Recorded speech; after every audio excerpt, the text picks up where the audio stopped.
Let's try to keep it down in here, please. Thank you. Sorry, man. I'll try and talk less. It's way too noisy. I don't know. Um, Too many. Too noisy. we had your mate. We had your. Hello.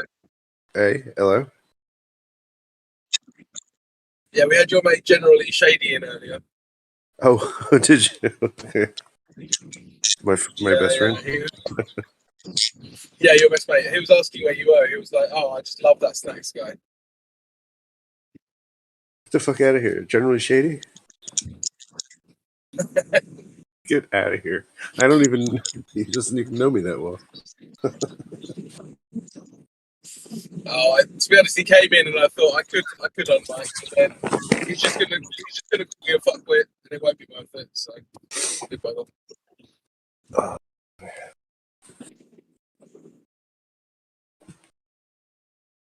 Don't you find it interesting that they're so unhinged in their aggression? You like people are like that. I guess. Look here, we got. It's dawn. All right. It's a party. Speaking of unhinged Globers, hey Dawn, how you doing?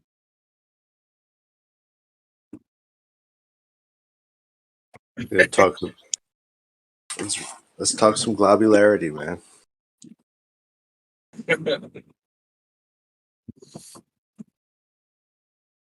I just want to know more about this dark wobble that I've been hearing about. He's remixing it now. Dark wobble bass. You've never heard anything like it. He's creating the ultimate dubstep. I'm thinking of doing a remix. Do you know the song Juice by Lizzo? Uh-huh. Yep. I'm thinking of just getting rid of the words and doing my own version. And like, I've already got the chorus. It's going to be like, yeah, you can blame it on the.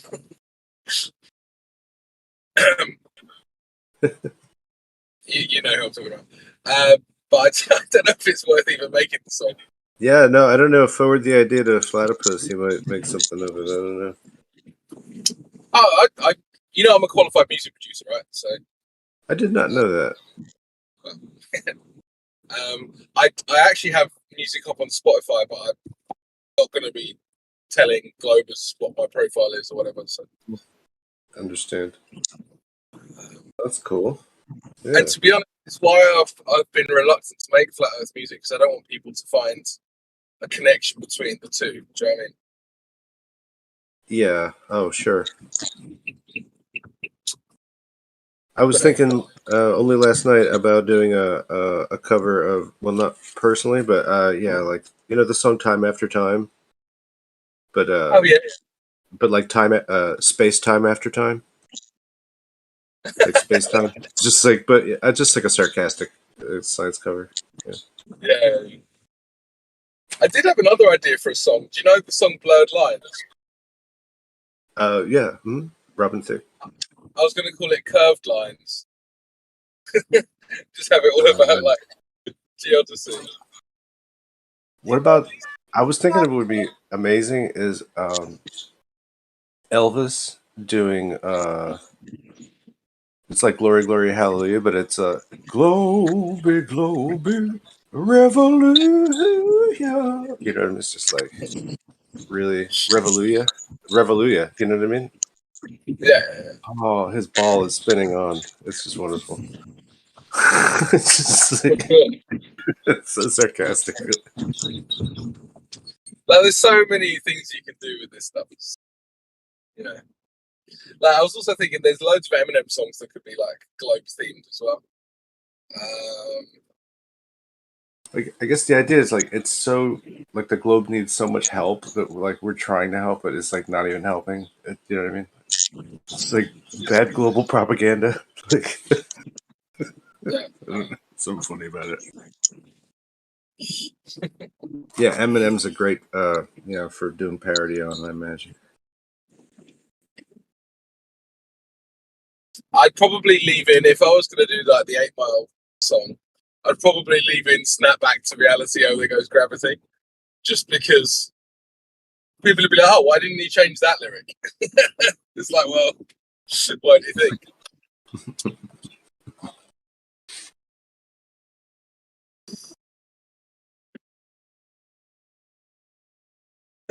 Anyway. Yeah, Eminem's really good because he's very like, he's got a lot of attack. You know what I mean, with all the rhythms and stuff that he does. So it's like it's very conducive to rhyming all the different, I don't know, scientific jargons. I think that's why Eminem's just more like. So I was listening to a 50 Cent kind of opinion piece, whatever, and he was talking about all the different rappers, and he basically said, he's basically saying that there's a bunch of black people who are pissed off that the best rapper in the world is white.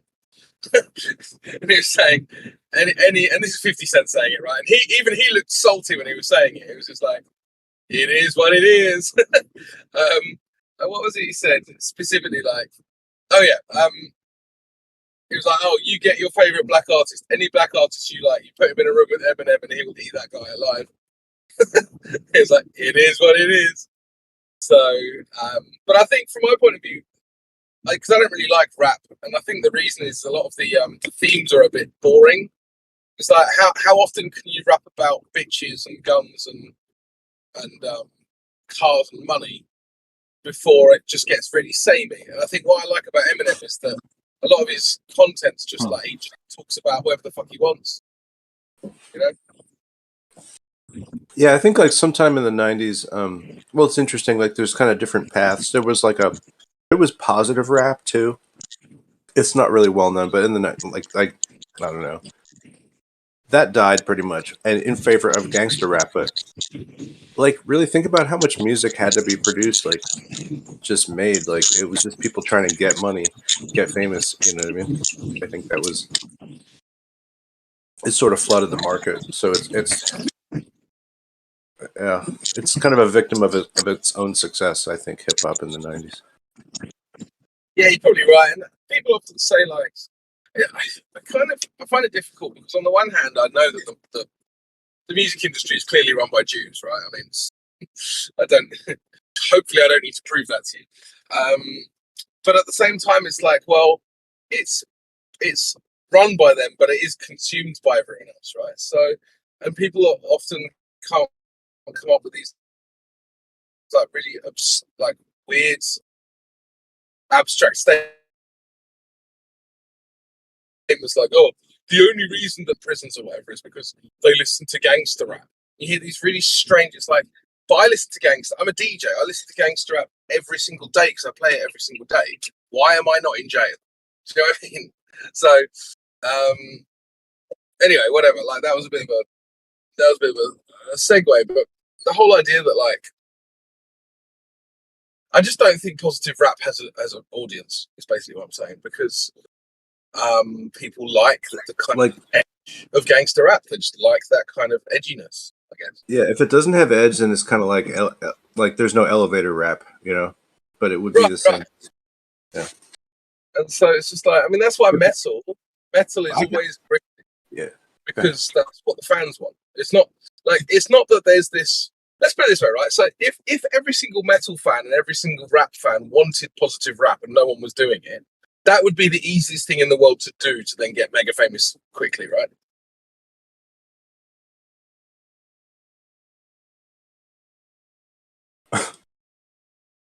It's funny. I don't know. Music's such a funny thing, you know, like what people get into and become about. I think probably a lot of it's just very vibey now. You know, it's just like kind of you don't really need to understand the lyrics almost. A lot of stuff. I feel like Yeah. not the big radio hits. So like singing. It's like girls singing, but if it's like dudes rapping, like do you kind of maybe every word if you're gonna make it out? Maybe I don't know. Only if you're really paying attention. Oh, yeah. Sorry. Whatever. I just like shit with a beat. You Yeah, know, I mean, whatever. I got told. Actually, I better not tell a personal anecdote. Can't trust Dawn, you know, that weirdo in the chat just there. Yeah. And goodbye, yellow brick globe. Dawn, are you going on mic or not? I'm trying to poke the bear and it's just not working. So unmute is what I meant. So that's a no.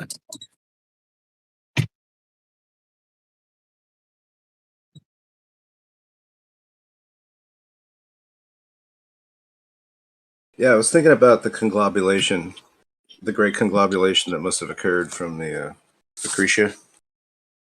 Okay. The conglobulation, and basically focusing on the preglobulated mass, which would be the Accretia, and then the spherical evolution that exists, you know, to create it into a ball, sort of from the disk. You talking about the Big Bang? No, I'm just talking about, like, you know, the formation of the glob. Well, I mean, the glob was formed in everyone's minds. It didn't form in reality. Yeah.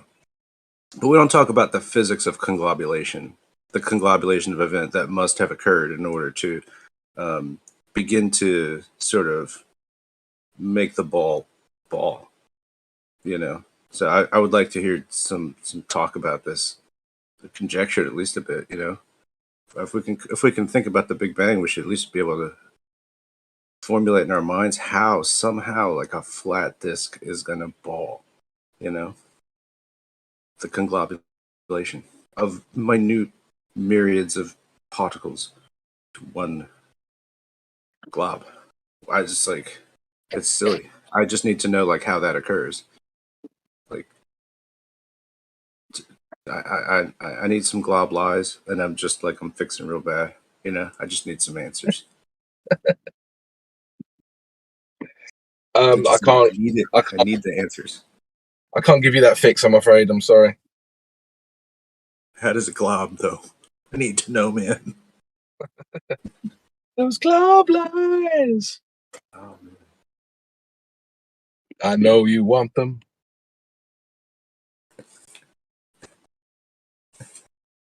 Yeah, Lizzo's pretty fun. Lizzo's pretty fun music. It's kind of like it's almost like disco-y in a way. Huh? Well, that's what I like about it because it's so upbeat, and then it's just like. See, the thing is, I fucking hate all of. What I really hate is what they've done to pop music. Like, because gangster rap is one thing, but now pop music is just all. It's basically gangster rap themes now.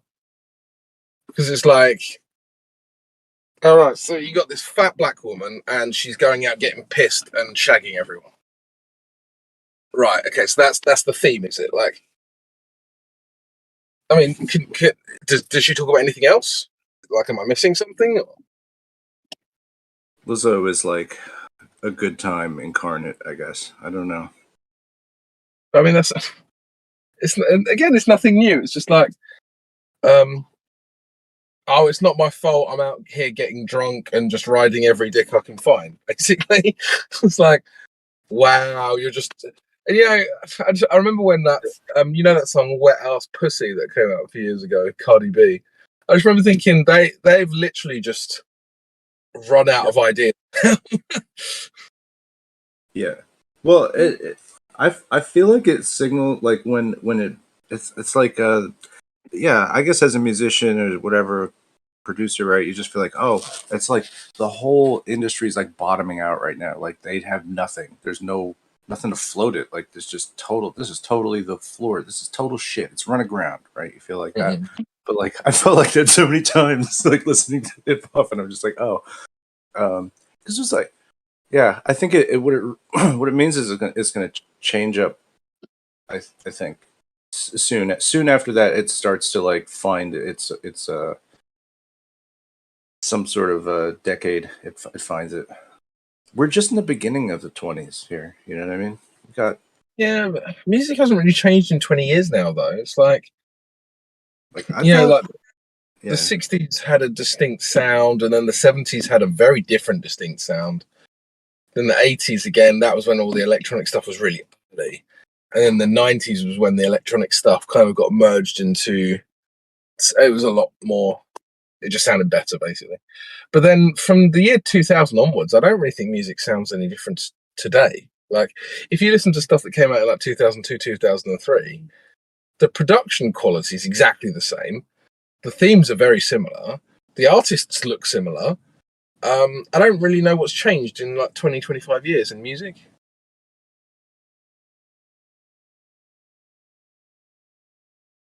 Do you know what I mean? Yeah. Yeah. 25. Okay, let me give you an example, right? Like, what was that in 2000? Well, bro, let me give you an example, right? So you've got so Depeche Mode came out in the 80s, right? Yeah.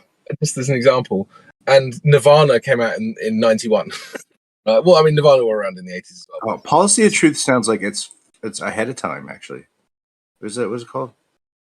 That song? Depeche Which Mode? ones? Is it Policy of Truth?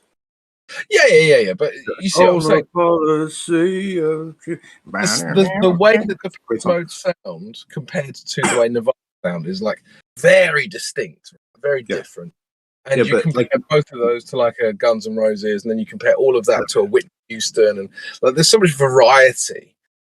Do you know what I mean? And but it's almost like Nirvana's a throwback to something that almost feels like it's earlier than Depeche Mode. yeah, maybe. But grunge wasn't really a thing until the 90s, right? But well, whatever, it doesn't matter. The point is that between the 80s and the 90s, there's all this variety in the sounds that were popular and were being pushed to the front of mainstream music, right? Yeah. And then in the year 2000, that all changed. Now it's all just R&B and pop. That's all it is. Yeah.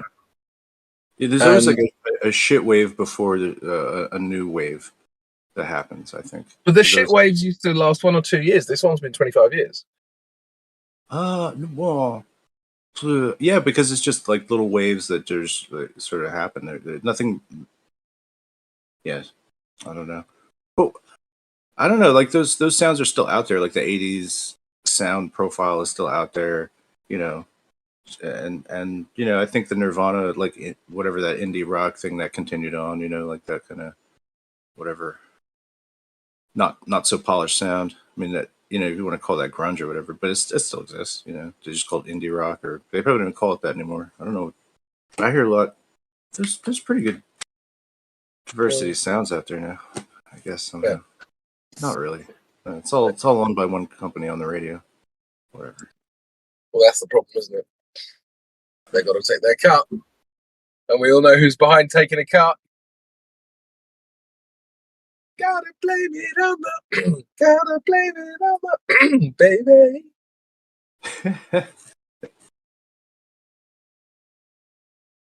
It's actually a good composition. It's a good song. I mean, it's sort of like a song. A lot of stuff that comes out, I don't even know if like you could call it a song, but it's not really like got good songwriting to it necessarily. It's just, you know, something you can like addictively listen to. That's kind of just sort of a piece of shit nobody really cared about. Just trying to make money. Well, I think that's the thing now. Is like the actual tunes are pretty good, generally speaking, but they just talk about complete shit. Nothing is relevant or interesting anymore. It's just, oh yeah, I went out and partied and popped bottles in the club. I mean, how many times can you write a song about that? Or, oh yeah, after the club, I went and had sex with someone. Like, how many? Yeah. Do you know what I mean? How many times can you write a song on that theme and it not How many get bored? times have you like pop bottles somewhere, like seriously, like champagne bottles, to where you're like, you know, there were more than one.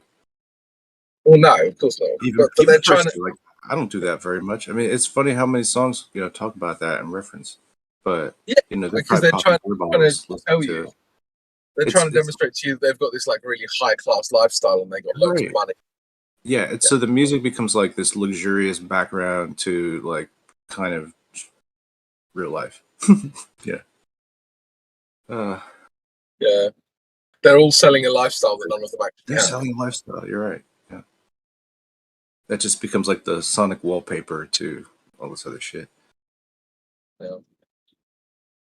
I don't know if it's good or bad. To the destruction of moral values in society.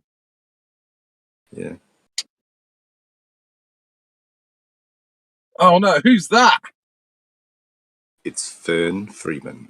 That's I know. absolutely correct. She, I've heard bad things about her. I know, I have too. We're just talking about how crap modern music is. Oh, I can, yeah, agree with you there. Oh, you found something you can agree with the Glober about. Is that what this morning's about? Oh no, Snacks is flat AF. Oh, okay. I thought we were talking about Dawn. No, Dawn is I think Dawn is still reeling from the last intellectual ass whooping I gave him, so it's not. I'm not. Okay. Yeah, Still Dawn's gonna recovering. come out defending Depeche Mode or something. Exactly. That would make more sense. Exactly. Well, Dawn claims to be a DJ as well. When I last spoke to him about this stuff, But is he Depeche Mode loyalist? That's what I want to know. well, I don't know. I don't think he's a professional DJ either. So some of us are good enough to get paid for what they like doing. So Yeah, that's like over here in America, they keep like touring these bands, like from the 70s and 80s. It's so weird to me. It's like you're just admitting that you don't have, enough new people that people actually want to see. Like in what world would the music industry and creativity and all that be taken over by people who are like in their 60s and 70s? It's just so odd. see, the thing is, you say it's odd, but I recognise this. Actually, this is another thing I want to say to you, Snack, as well. I think what they started to do is you saw the emergence of all these mega bands and like mega profiles artists in the 70s and 80s, right? And I think what the music industry said is we don't want any more Guns N' Roses, because Guns N' Roses, they turn up. Now, I'm not really a big fan of Guns N' Roses, but they're obviously enormous. Just to be honest, they're a fucking huge band. Guns N' Roses don't need an A&R man. They don't need a record label. They don't need anyone, really. If Axl Rose decides that he's going to go and play Download Festival in the UK, or I don't know what your big festivals are in the US, wherever you guys are, but he just calls up his agent and he goes, make it happen. And the agent makes it happen. Doesn't need anyone else. He could even call the guy who runs Download Festival directly. Just say, I want to headline Download Festival. What's your fee? And he'll be like, 2 million quid. Please play. Like, and I think at that point, when you've got your Bon Jovis, your Guns N' Roses, you've got like all of these mega like Whitney Houston, like all of these mega profiles, they don't need the music industry. Like they don't. Guns N' Roses is they alone. don't need. Sorry, just quickly. They don't need the entrenched bureaucracy of the music industry, right? So I think the music industry in the 90s decided, right, we're gonna not have that anymore. We're gonna have interchangeable artists, because the second any of them get uppity, we can just get rid of them and replace them with someone else.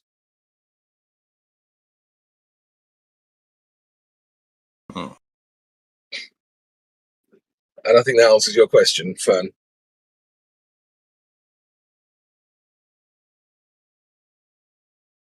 Yeah, I mean, not really, but I appreciate the insight. I mean, I get it. Like, I don't know. I mean, it's part of it's a nostalgia thing too, because the people buying these tickets to see these older bands, I assume, are like older people, right? I don't know. Yeah, like Taylor Swift. Yeah, She's pretty old now. I mean, right? Soon she's too old, right? And then we have to push out new young people. yeah. I don't know how old she is. Seems like she's been around a while. I know, but I'm joking. But yeah, she's pretty young. She's the next wave, but she's this like super vanilla bland wave, So, yeah. But Taylor Swift is very replaceable. Like if Taylor Swift went away tomorrow, people wouldn't really notice. Like they would just find another pretty face and just go, okay, yeah, this is the new Taylor Swift. And then you just gotta like keep just shoveling cash onto the fire until you develop the brand, and then people are like, that's who Taylor Swift is. Yeah, literally. Whereas, like, this is kind of what. Sorry, maybe I didn't answer it properly, or in the way that made sense to your point, Fern. But I think it's that authenticity that came from the 70s and 80s that people still connect with, and that's why people still want to go and see these bands. Yes. Okay. Now that I can get behind, because I mean, well, from my point of view, authentic is acoustic, even though it's not like I'm opposed to amplified or electric music, but like people who have never experienced anything else, you know, with this modern music, like younger people, I feel like you're definitely missing out if you've never like sat around a campfire, you know, or around the town square where everybody's bringing their instruments and jamming, you know, like, I mean, because that's what this modern media widespread music was replacing, right? It used to be people just gathered in the town square, at least in America. I don't know what you guys did over there, but brought their banjos, their mandolins, their guitar, got along. They taught each other songs, you know, like that was part of the culture of the area. That's where this alleged country music, which I think Taylor Swift pretends to be part of, right? Or is she country or pop? Didn't she used to be country? Taylor Swift? I don't think she know. called it country pop. Yeah, there you go. Like that's what they were originally imitating was this kind of like Appalachian music and Ozark music and stuff. And now it's just like unrecognizable. It has no connection to that whatsoever. So like I do feel like people who are more into that older music, because I don't know, that older music did have a little more heart to it, I'm pretty sure.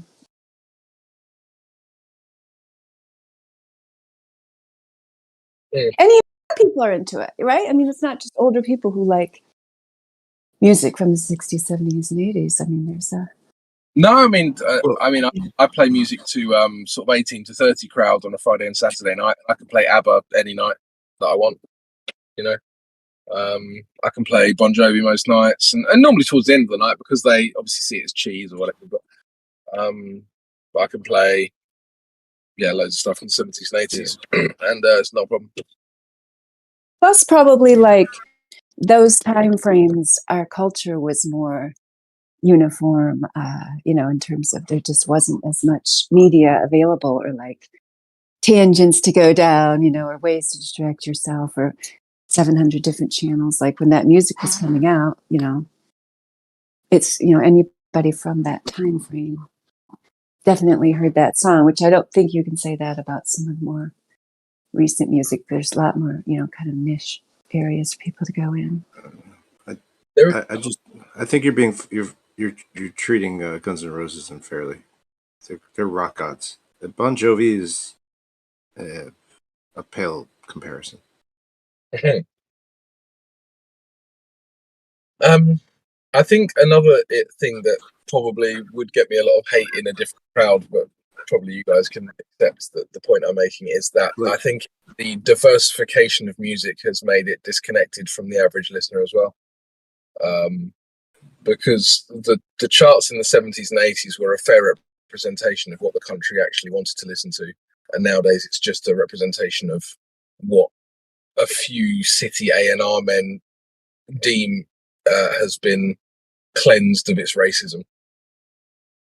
So it's kind of like bland because it's I guess that's why they stick to these kind of quote unquote safe edgy themes, because the second you start to talk about anything that matters, you start wandering into territory where you can offend some perpetually offended group. But on top of that, like the people in the country are a homogenous group in England. I don't know about America, but in England, the people in the country are a homogenous group, and now we have kind of what I can only call second generation African music is basically shoved down our throats. And I think most people in this country just don't get it, don't understand it, don't recognize it, you know?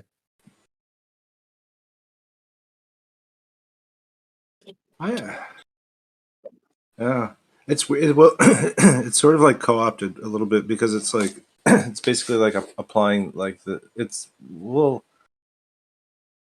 hip hop starts with like disco breakbeats and shit, pretty much, you know, like as a foundational aspect to what like is just a borrowed music sort of. Let's say to start with before you break out drum machines and start really producing it or whatever, you know.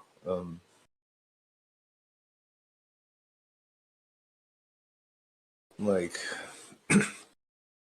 yeah, it's just like expression of certain people's uh viewpoints, right? I don't know. There's that. I guess everything else that was put out for mass consumption is by comparison like just commercial and made to directly to sell albums, and or for some function, like to dance to. I guess people still dance, right? Kind of. Yeah, people still dance for sure. It's like, but anyway, like all the early hip hop pretty much all sounds very similar, I would say similar types of flow, and like a Walk This Way, and that that sort of like starts to combine and fuse it into this other category of rap. I don't know, man. It's weird. It's just like it's part of like the engineering of the 80s and 90s, like urban culture and everything that really gets wired there. But like also with that song specifically, Walk This Way.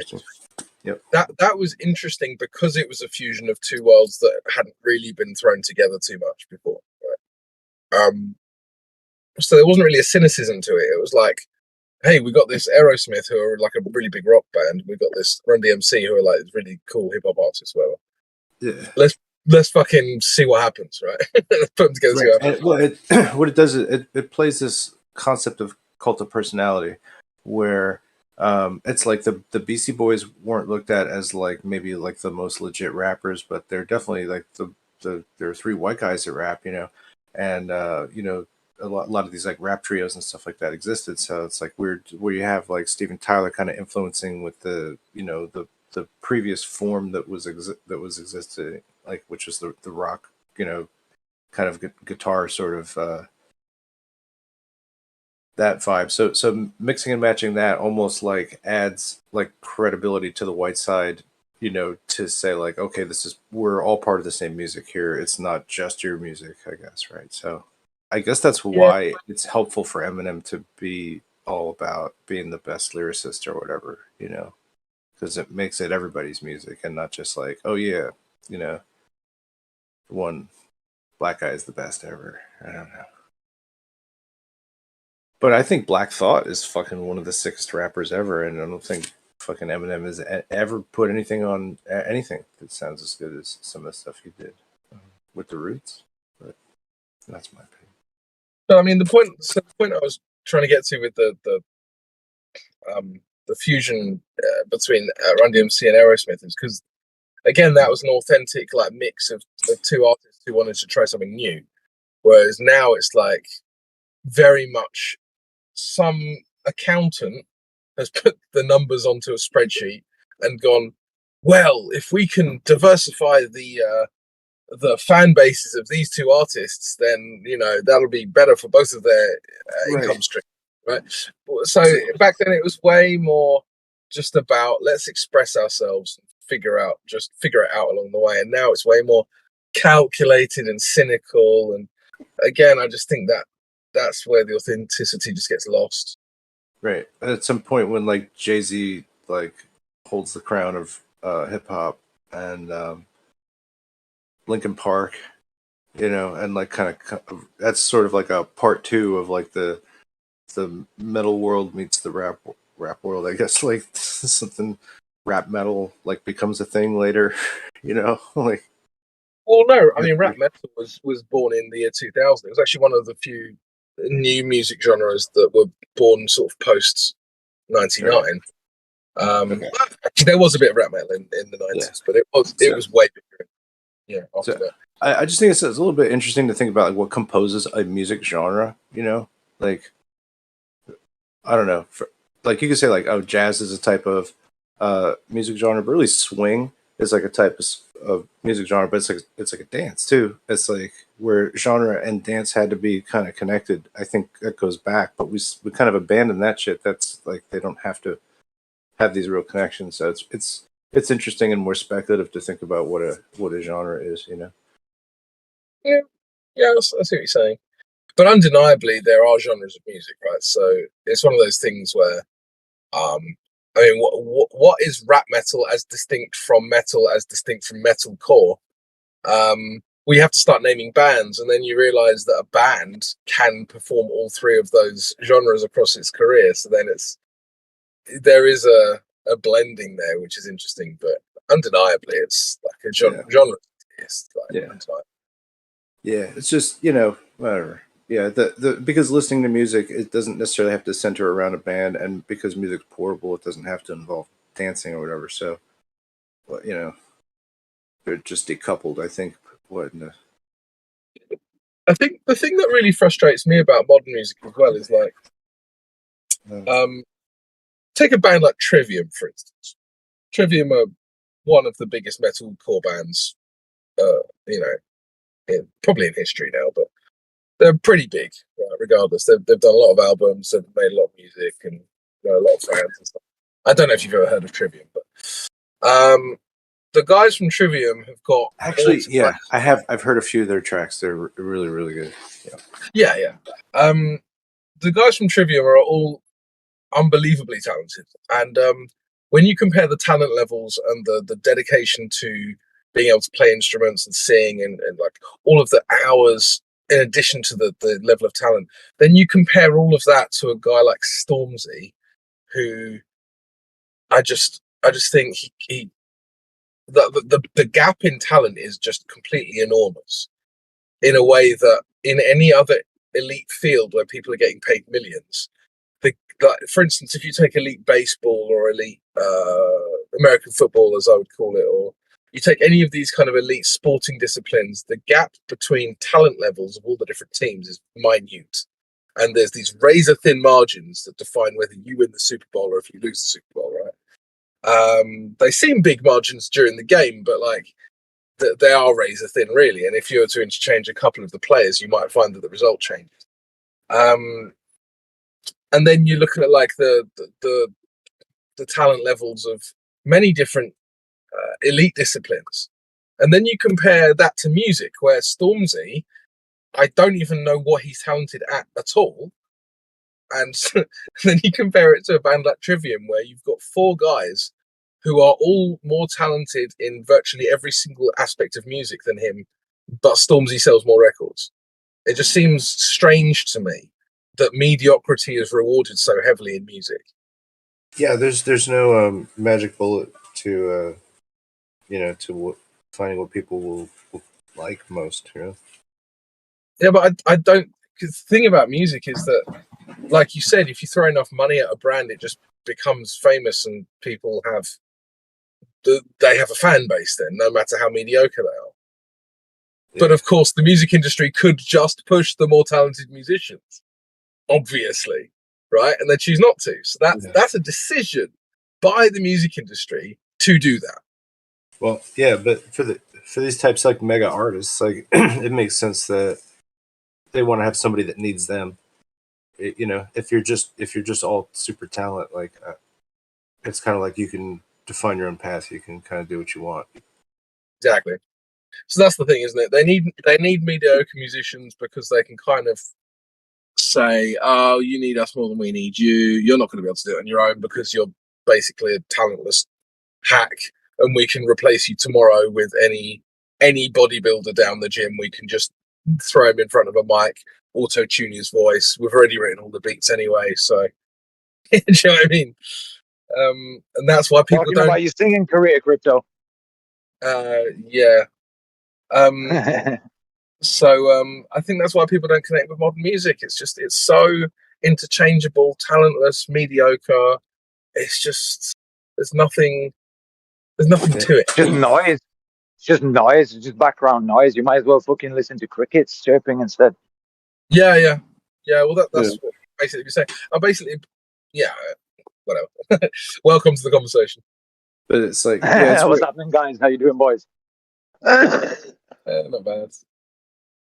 And it's funny because I'm like I say, I'm a professional DJ. Like I'm in the music industry. I play music all the time as a part of my career. So I'm not just like a disgruntled listener. I'm actually involved in this stuff, and it's like I'm amazed at how mediocre a lot of the guys even I work with. You just think, like, I had a fucking DJ, like a DJ who's going to be taking over one of my old Friday nights, came into my venue yesterday, and he was asking me about mixers, and I was like, if you don't know what a mixer is, like, you know what I mean? You've got no hope. And I was like, when I was trying to get into DJing, I knew everything about everything. I was like, oh yeah, I'm going to get this rig, and I'm going to get this mixer, and I'm going to get these decks, and I'm going to do it in this way. And I was in the DJ shop every day playing with the decks, and they were like telling me, now you have to buy something, stop touching the gear. I was obsessed with the tech, you know, so that I could get good at what I wanted. Recommend me a good mic then, Crypto. I probably can. It depends what you want to do.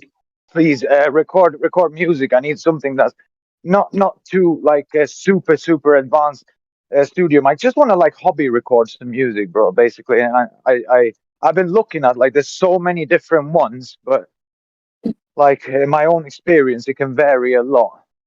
I have to ask you again. It depends what you want to do. If you want to record a rap vocal, then the best. Yes, that's exactly. Okay, the SM7B is perfect because it's one of the few mics you can actually hold, and it sounds good. Okay.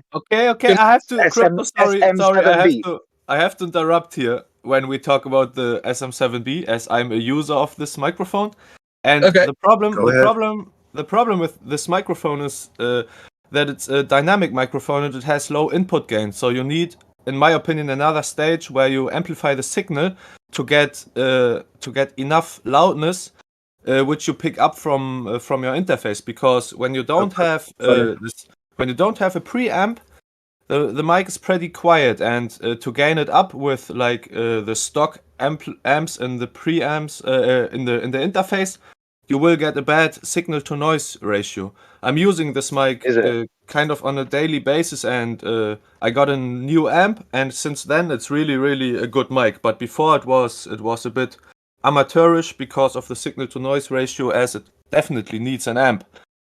Yeah. But just one more thing is that if you don't have a good acoustically treated room, the SM7B is definitely a no-brainer for you, because it doesn't pick up that much of the environment and doesn't pick up that much reverberation. So you will be definitely able to record nice vocals with it. Shall I tell you what my sound isolation is? It's basically egg cartons. You know, cartons that you get eggs in. That's basically, I'm going to build a little shit studio corner, just like hobby shit, nothing professional. Yeah, sure. I mean, what you want to do is, if you actually want to get vocals that don't sound like complete wank, is just build a little corner and then just put towels and just have really soft furnishings all around that corner. That's kind of what I'm going to do, and then put egg cartons. Yeah, four layers of beach towel is apparently pretty good, and I think that egg cartons are good for shaping kind of like the sound or diffusing the texture of your surfaces. I never got good results with egg cartons. I don't know why people recommend them. Yeah, me neither. Really? Would you say towels instead, Crypto? Sorry? Would you say towels instead?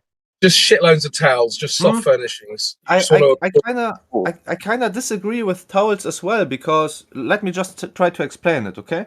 Because all of us who make music in our home basement, right? We don't have the biggest rooms. Our rooms tend to be quite small, and the thing is that in this small rooms, most of the problems we got in the frequency spectrum to get a clean sound lie in the low, mid, and bass region, and often problems occur there in addition to the reverberation of the room. So I can recommend to add mass in the corners of the room, like really big insulation, like with a depth of a couple centimeters, maybe even a couple feet, and just what material? What? Like room insulation fiber. I don't know No, but I don't want to buy like that's the thing. I don't want to buy like too many of these like kind of things. I just want to make something like you know, small and thing, because it's just like a hobby thing. I see. The thing is that the thing is with egg cartons and towels is that they don't bring enough mass to address problems in the lower frequency spectrum. And the thing is that what kind of music, like what kind of music do you record, my brother? Like if you don't mind me asking, like what do you do? Because it might be different. Sorry. Sure. I will answer that after just finishing my point. The thing is that with a sorry. towel or the Eckkarten, you don't have enough mass to address a lower frequency. And if you put all the way towels in your room and then put your mic in, you will have cut out the upper response of the frequency spectrum, because the higher sounds like the consonants and like speech, etc., lies in the upper mid range where our ears are pretty sensitive. And when you put towels everywhere, you cut this frequency spectrum out in a way, because the towels address or kind of diffuse the sound in the upper frequency region, which you really don't want for recording vocals. And the stuff I record tends to be pretty rap vocal stuff, but I also do like commercial recording for video clips or overdubbing, etc. Are you from Germany, bro? Yeah. I love German rap. You know Chakuza and Bushido. Of course. Love them guys. Banging guys. I love them. Endlich wieder. One of my favorite songs. Yeah, I mean, so you're talking about the upper mid range being kind of cut out from that spectrum, but that also entirely depends on the mic you're using, and the SM7B is particularly sensitive in that area. So I don't think you'd really have an issue. I mean, I haven't obviously paired. It's never high pitch. I mean, those are nuances, right? Those are small I know, but nuances. I'd like to finish my sentences. That would be nice. So I'm currently using a Neumann microphone to answer your question. U87. It's a Shure. The SM7B is a Shure brand. Yes, but again, it really just depends on what you're doing. If you're recording rap, that I would personally recommend it just because you can hold it. Right, a lot of rappers, when I've recorded them before, they like to hold the microphone because it's how they are on.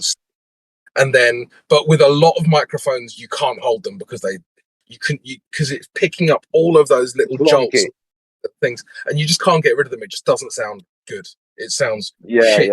Even if you like surgically remove them, it just sounds obvious and it sounds shit. So from a practicality point of view, that's what I see. But obviously, if you're doing commercial application, you're just gonna have to just suck it up and get a better setup. Well, I'm just doing something like just a hobby, just recording a little bit for myself and that. You get me? Just nothing like I'm not intending to get famous. I'm not good enough to be famous anyway. I'm shit. You seem like somebody who just wants to do things really hands-on. I left something about how to build your own microphone. You can build your own ribbon microphone, and they're pretty cheap to make, and they actually have got really good sound pickup and stuff like that. Really? How much would it cost? Nobody should click on it. Don't worry about it. I'm just stupid. Yeah, man. I think that sounds like a really bad idea. I would not recommend doing that. Yeah, man. Okay. I was just thinking more recording something, just like a little hobby, just for the fun of it, man. Just something to do, innit? But ribbon mics, I think, are the best microphones. I think they kick the shit out of dynamic microphones. What's the actual difference? It's like a little foil sheet that's like suspended in some magnetic field, and it just takes the impedance difference off that, or what have you. Oh, okay. So it's just like. You mean the receiver, the sound receiver inside? Yeah, take two magnets, and you build like a little housing, and then you put like a little sheet of foil on. This way you can break it and then fix it again, or you can make them all the time. I don't know. Yeah, just to give you an example as well, I record quite a lot of heavy, rough and metal vocals, and I use a TLM 102, which is a Neumann. These microphones are very good in kind of the low mid range, not as kind of high. They're not as good. I guess is the wrong word. They don't give you as much frequency response in the upper mid range, so you always have to kind of adjust that. later on. But it's about knowing what your microphone does. Like the SM7B, as far as I know, gives you quite a flat response. But maybe ASIC, if he uses it more, can clarify on that. But then once you get a flat response, you then have to know how to EQ it afterwards as well. So if you don't, has he gone? I know. If you don't know how to EQ, then it's going to sound like shit anyway. So You're kind of right, yeah. So what do you use for preamp though? Because it's like no matter what you're using, really, it does behoove you to have a preamp to like make your signal nice. You asking me? Yeah, I guess. Yeah, sure. Yeah, I'm using a Neve 1073 clone from Warm Audio. Okay. Hardware. Yeah. Okay. What's that? What's the driver for that? Like how does? So I'm kind of wondering if I might have something I could break Driver? out and make. What do you mean? Like I have an old yeah, don't worry about it. Yeah, so that's cool. So you like the Neve? Yeah, Neve. That sounds like it's pretty top of the line, sort of old school analog sound. It's That's nice. nicer. It's nice. I think it sounds nicer. Analog sounds so much better, especially for rap music, I think. I have had cases where I chose the SM7B over a really expensive mic because it just fitted the vocals of the artist better. His voice just sounded so good through the SM7B. So it's also a case of that. So you need to care about maybe what shape of sound the mic has, and then what kind of voice your artist has, and really try out 2 or 3 different mics if you have the possibility to. I'm not sure. I don't know exactly what. Shall I drop a little freestyle for you guys? oh my god, fucking acapella, bro. Let it go. Yeah, let's go, dog. I like the 1 2 Buddha 1 so 2. my tolerance is sky high, so I mix gelato with amnesia haze. Take a look into my face, take a look into my eyes, and you realize that I'm floating way high than the sky, bitch. I'm up in the galaxy and I'm rolling up my split so that my peers will be panicking. They call it insanity, but I smoke until the end, and if you can't keep up, there's no need to pretend. Cause I'll have you falling asleep from smoking on this blend, or have you hitting my bong until you coughing up dirty phlegm. And this is when I pull out a joint laced with DMT for you to hit and see some of the coolest shit you'll ever see. Nice, bro. Nice.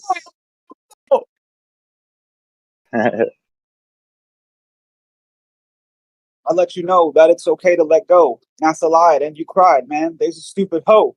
There's light at the end of the tunnel. Because they'll be judged at the end of Kingdom Come. Oh, so you thought that we went to the moon. I'm making jokes and you're like, too soon. Homie, who told you we floated? You don't have to trust the science. Sorry, guys. I tried to freestyle. That didn't work very well. It was good, though. It's all right, man. You just got me fired up, dude. Guys, I got my first 10 hours of sleep in like a month. I've been sleeping for like 3-4 hours at a time for like a whole month, and I finally got fucking end to end. It's glorious. You know what else it came with? A really good idea. I woke up this morning. I'm still banned on Instagram, but I have a really good idea. What do you guys think will be fact checked in the future? Right? Think about that for a second. A little kid, a little 6th grader, he goes and he's like, takes a video and he's like, and this is my mommy and this is my daddy, and posts it on his little social media or whatever, because obviously 6th graders will be on social media. And then the fact check hits his video, and it's like, independent fact checkers say that this little boy has misgendered his parents. Right? Like, how ridiculous are the fact checks going to get in the future? And then therein lies the idea. I want to make a bunch of videos, get somebody who's good at like editing or whatever, Photoshop, and like Photoshop my own fact checks into my videos.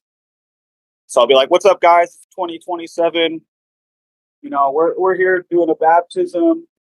We love our Lord Jesus Christ." And then boom, the fact check comes up, and it's like, independent fact checkers have shown that Jesus Christ was not a real person.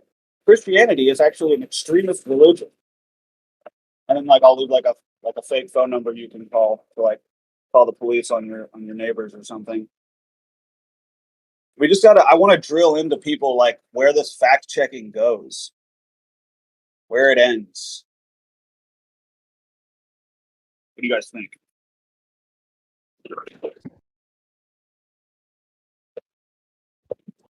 Probably whatever we could do if we could solve it in terms of rap battles would be the best.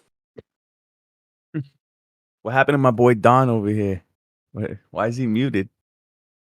He's on timeout. I have no idea.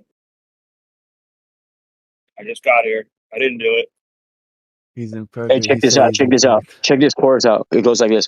I deserve to know where the curvature go. I suppose this closure would give you vertigo, yo. You impose closure on my hyperboles, bro. We both getting older as I vertically grow. Very nice. Nice flow. Very nice. Yeah, I enjoy rapping. I'm not very good at it, but I do it a lot when I'm on my own. I'm gonna come out with that Flatter Day Stephen COVID Hawking band too. Dude, we need to make more fun of Stephen Hawking, even though he's dead. Because way too many people are like, oh, what about Stephen Hawking? He was so smart. He was wicked smart.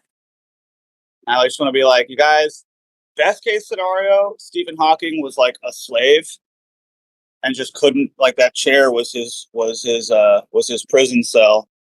Hey, check this one out that I just posted. At the end, I blow Stephen Hawking up. Martyr Day Saints. Sick.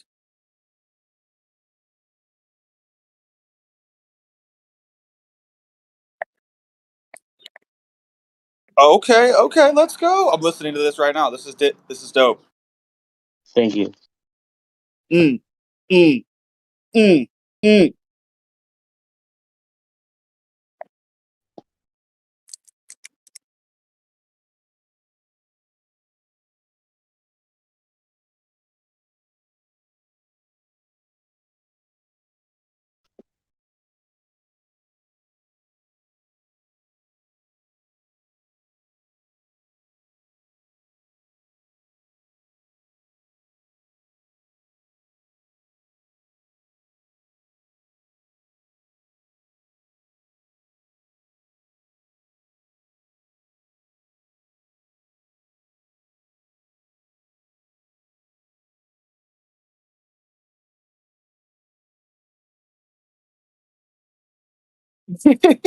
Yo, this is dope. The part where the guy lights his car on fire. Ooh, it's getting spooky now with the juice.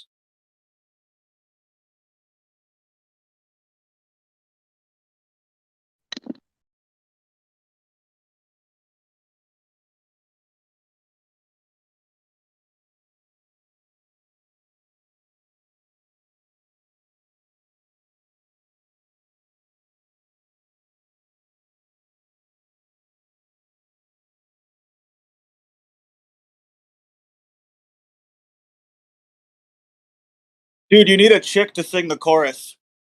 I know, for sure. I know how you feel, dude. I know exactly how you feel. You're like, fuck it, I'm just gonna do it all on my own. Right? I love it though. I love it. Thank you, bro. It's almost done, I think.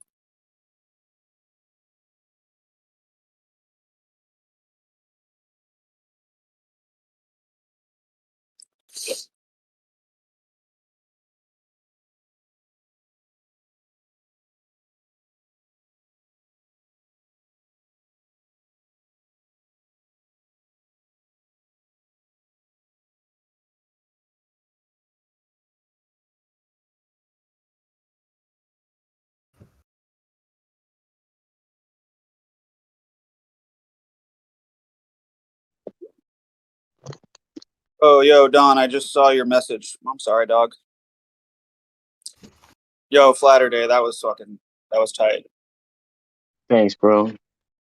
I'm working on a little rap myself, but it's not even close to being ready. I got like the first verse down, and I'm stuck on the chorus. It's frustrating AF. Don, I'm working on it. Hold on. Yeah, I'm gonna just post a playlist with like 20 songs if you guys want. You guys can just like, you know, whenever you want to listen to it. Yeah, dude, throw it up, throw it up. I'm about to hit the car too. Like I'm gonna drive to the skate park right now, so I've got some time to listen. Don, There's I like 20 unmuted you. songs I did right there. Thank you. Don, why did you get muted? Just really quickly. So I interrupted Jeremy last night. Oh, okay, okay. Bad Don. Bad Don. Someone's been locked out all night in the Bro. cold. Oh my god. Somebody could have just DM'd me. I was up a little bit. Like I was up at like 3 this morning. Sorry, Don. I've been sleeping because I'm in the UK, so it's all right. Okay. We need to have like a function where the mute just like goes away after 20 minutes because I hate it. Like sometimes you have to mute somebody because they are interrupting a bunch, but then you leave and you're like, ah, shit. Well, somebody will unmute them eventually, and it's like sometimes that doesn't happen. Or Dawn, just message me, DM me, man. We're up at the same time. Okay, cheers. We're the same hours. Yeah, no worries. Is that Flatty?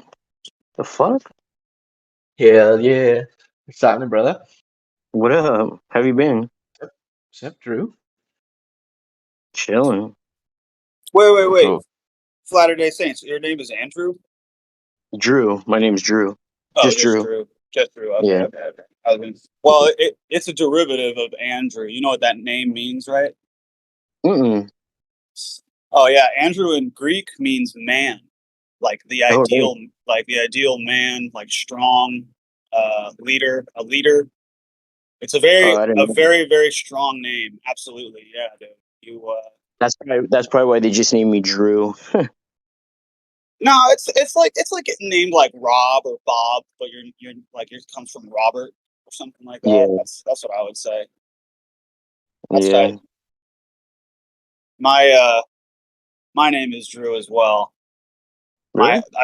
Yeah. No, I go by Andrew though, but like for like 3 years I worked at this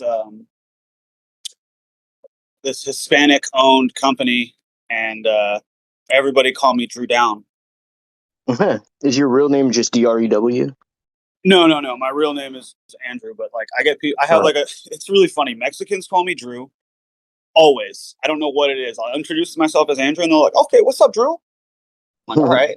And then Asian people call me Andy. Always have, always will. I don't know what I introduce myself as Andrew and they'll be like, I'm gonna call you Andy. Andy? Yeah, exactly. Dude, it's so funny. But it's cool. We have a great name, dude. Right. Yeah.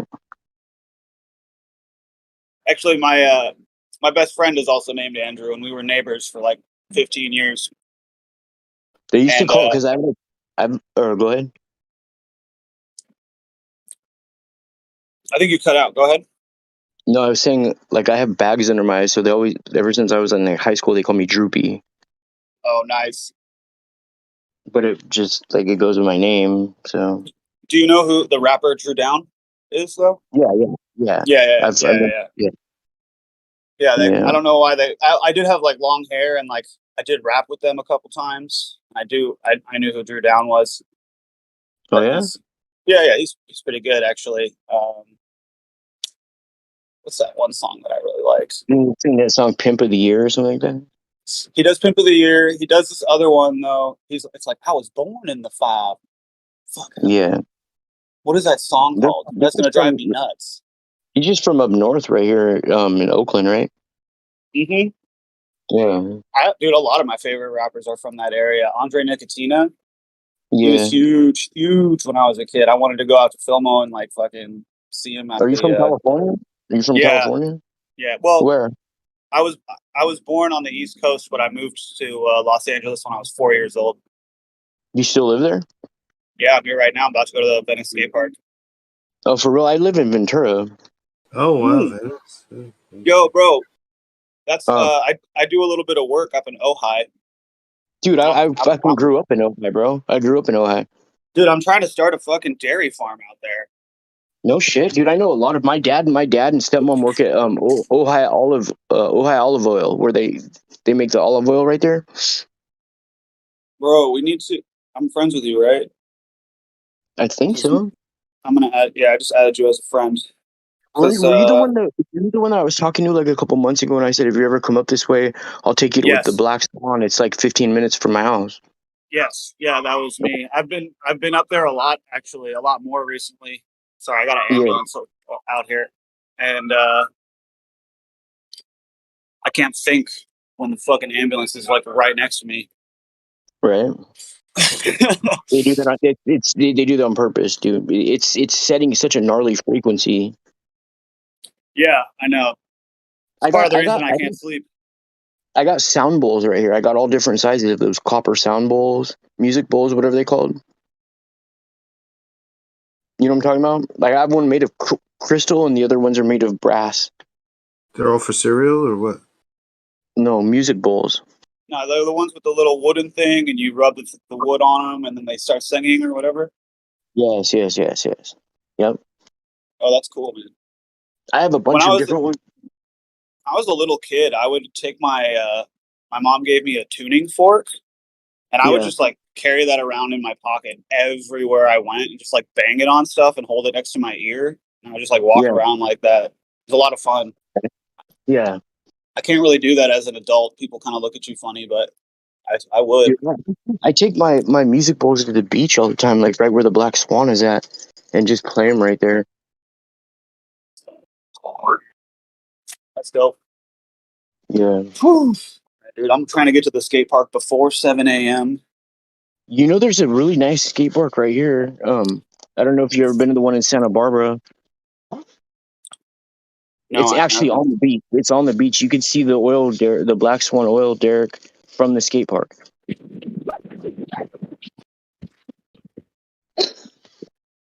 I think there's a good donair place near the skate park. You can get good donair there. Canadian Olympic recommended. Certified. And they when you going to O'Hagan?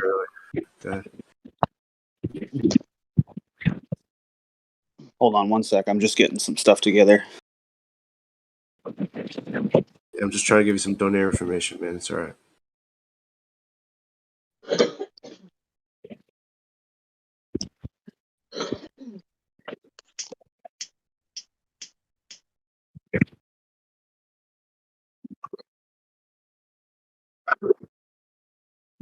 Yeah, I think I live streamed from there at some point, trying to play the saxophone around that area.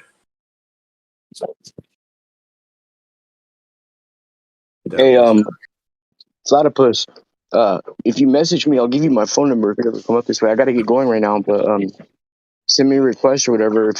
I'll just message you my number right now if you want. All right? Yeah, hold on one second. Something's wrong with my front door. What the fuck, dude?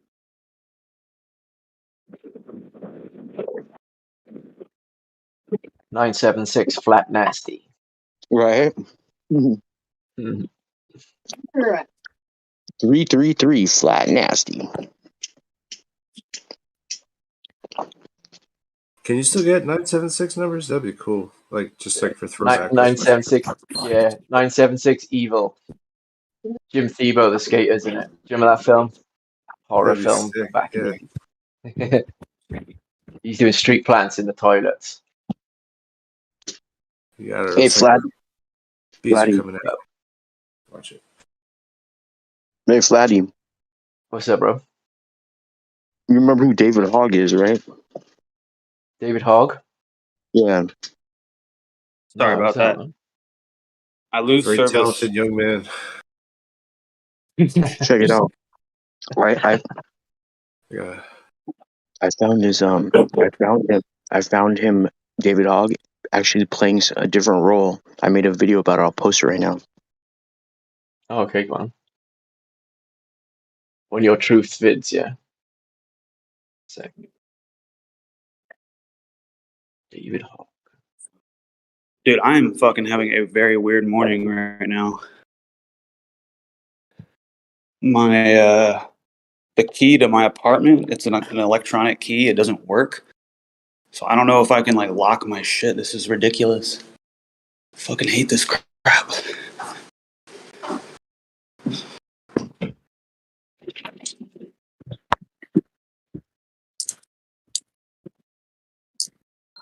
Yeah, I was checking out a Saturday. bunch of shit with like 3D printing, like bioprinting and stuff like that. What do you guys think about that shit? Evil science, witchcraft, or miracle? Yeah, obviously. No, it's about. Actually, I just did a video on this. It's like a little 3-part series. Well, I'm about to get in the elevator, but I'll tell you what I think in a second. All right, I don't care. You print yourself a bigger dick, Snacks. I just like 3D printing. The technology is an interesting conversation. Yeah, I guess if you. Yeah. Where's speaking of that? Where's 3DP being? He's use it big into that, hasn't he? I feel like he's here in some other form, covertly, maybe. Don't know. He used to get attacked a lot. Didn't Yeah. Yeah. Oh, I gotta go back to work. So that David Hogg, Flatterday, do you think he's a like a crisis actor kind of dude? Oh, he's gone. Snacks, I'll catch you in a bit, man. Okay, man. Later. Peace. Mic check 1 2. You checked. Okay, good. Yeah. Something funky is going on with my apartment complex. All the fucking electronic locks are broken, which means anybody can just literally open anybody's door right now. And there's like probably 500 people that live in this complex. It's a fucking huge complex. It's like living in a fucking hotel. It's stupid. But the 3D printing thing and the transhumanism stuff, I mean, you can just sure stop right there. That's a trans and just you can do a bunch of things. Figure out. You could the technology is not really there yet, but like for instance, if it was there, then I could like just print. I could just take like a scraping of muscle, tissue, and grow that, myself or whatever. I could grow muscle in a dish, right? And whatever, I could keep replicating it and printing it in some weird shape, right? And it should be able to be like, if it was muscle, it would move. But we can't really make stuff that I think works like on its own. Like we can just assemble, like we can stack a bunch of goop and it will develop into the cellular material, but it doesn't actually gain the type of networking and intercellular connections that make for like an organ. So like there's like some other level of stuff that needs to happen before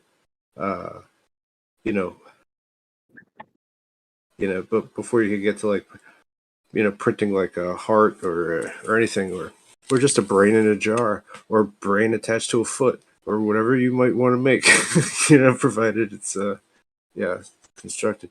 Yeah, it's crazy, man. Really, yeah. But just for but we're not even at those levels. We're not at like sci-fi levels yet. But like, think about what like AI is helping all these things out too. All right. Yeah, check it out. Yep. I think these things come in threes. All right. I think when I say these things, I mean massive technological advancements. They come in threes. The first massive technological advancement was when angels fell from the sky. They decided to descend upon Earth and have sex with human women. It's depicted in many different religions and ancient cultures. The Titans, the Nephilim, whatever you want to call them. They came down. They taught humans how to do technology, right? They brought science and alchemy and astronomy, astrology, whatever the hell you want to call it. That was number one. Number two, Roswell. Something descended from the sky. I don't really know what it was. We've gone past believing in gods and God in our in that time.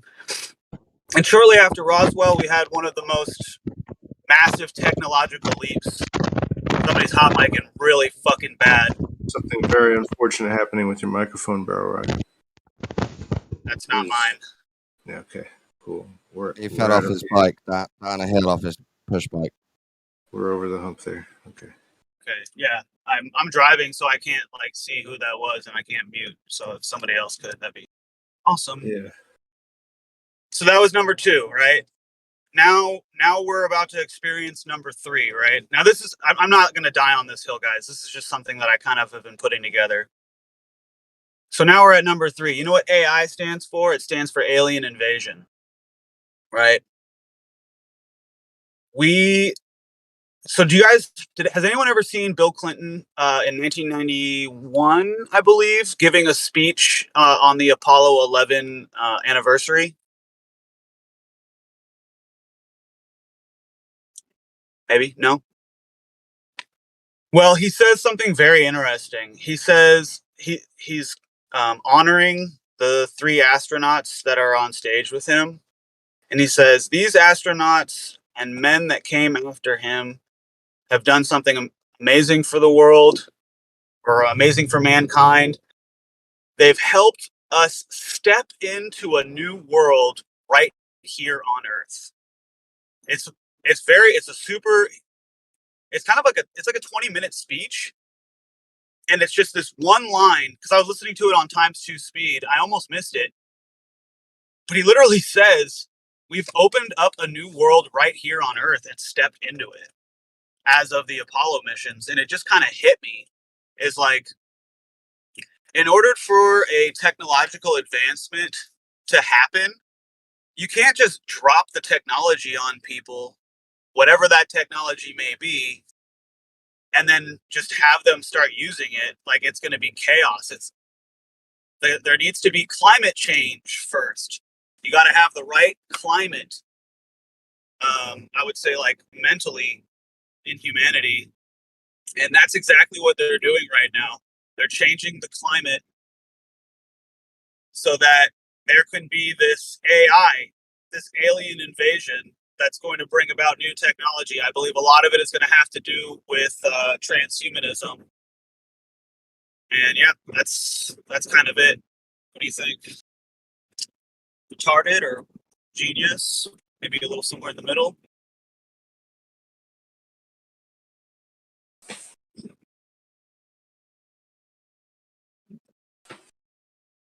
Yeah. I was trying to talk about 3D printing. So it's all good. Oh, we can talk about that too, man. No, I'm straight. You're over it. I'm straight. Show.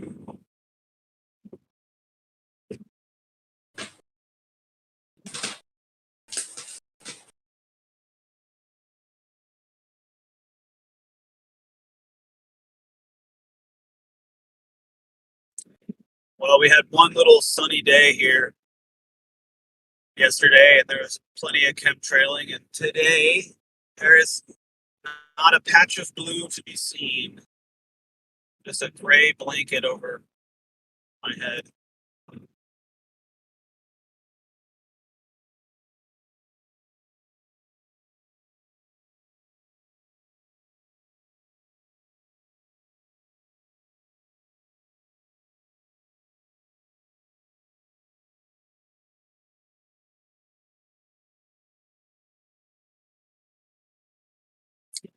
Did anybody have any weird dreams last night?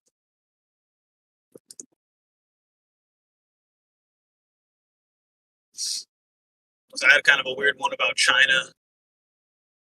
China was taking over. It wasn't like really distressing or anything. I wasn't stressed out in the dream, but China was definitely taking over, and I was having to like do stuff as a result. And it was kind of just like, oh man, why am I doing this? I was like, oh yeah, that's right, China took over. Like, it's kind of what we have to do now. It was just a weird dream. Felt like I was kind of just like going through the motions.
Don, whoever's doing that. Yeah, Barrel Rider, That's- that's like you open your Not mic sure. up, it's pure. You're unleashing pure audio destruction.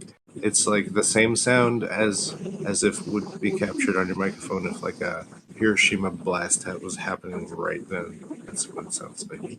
It's amazing. I don't know what's. Well, the fucked up thing is like, that's a plug problem. yeah, I'm also I'm going like 80 on the freeway right now, and it'll be like completely silent, and then just Hiroshima blast to the fucking both ears. So, oh boy.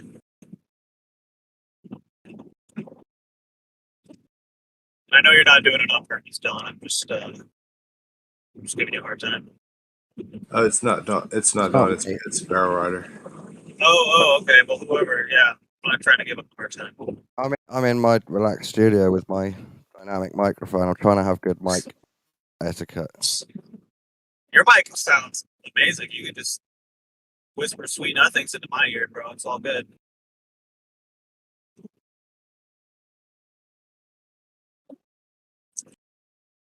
Hey, Don, go on. Have you heard from Earl lately?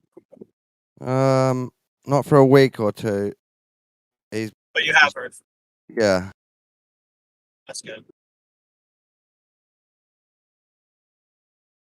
I think he's trying to put it behind him, all the Earth stuff. Yeah, that makes, that's fine. Some people have to go down that road. I get it. Some come back later, don't they? After a breather, they come back later, but some don't.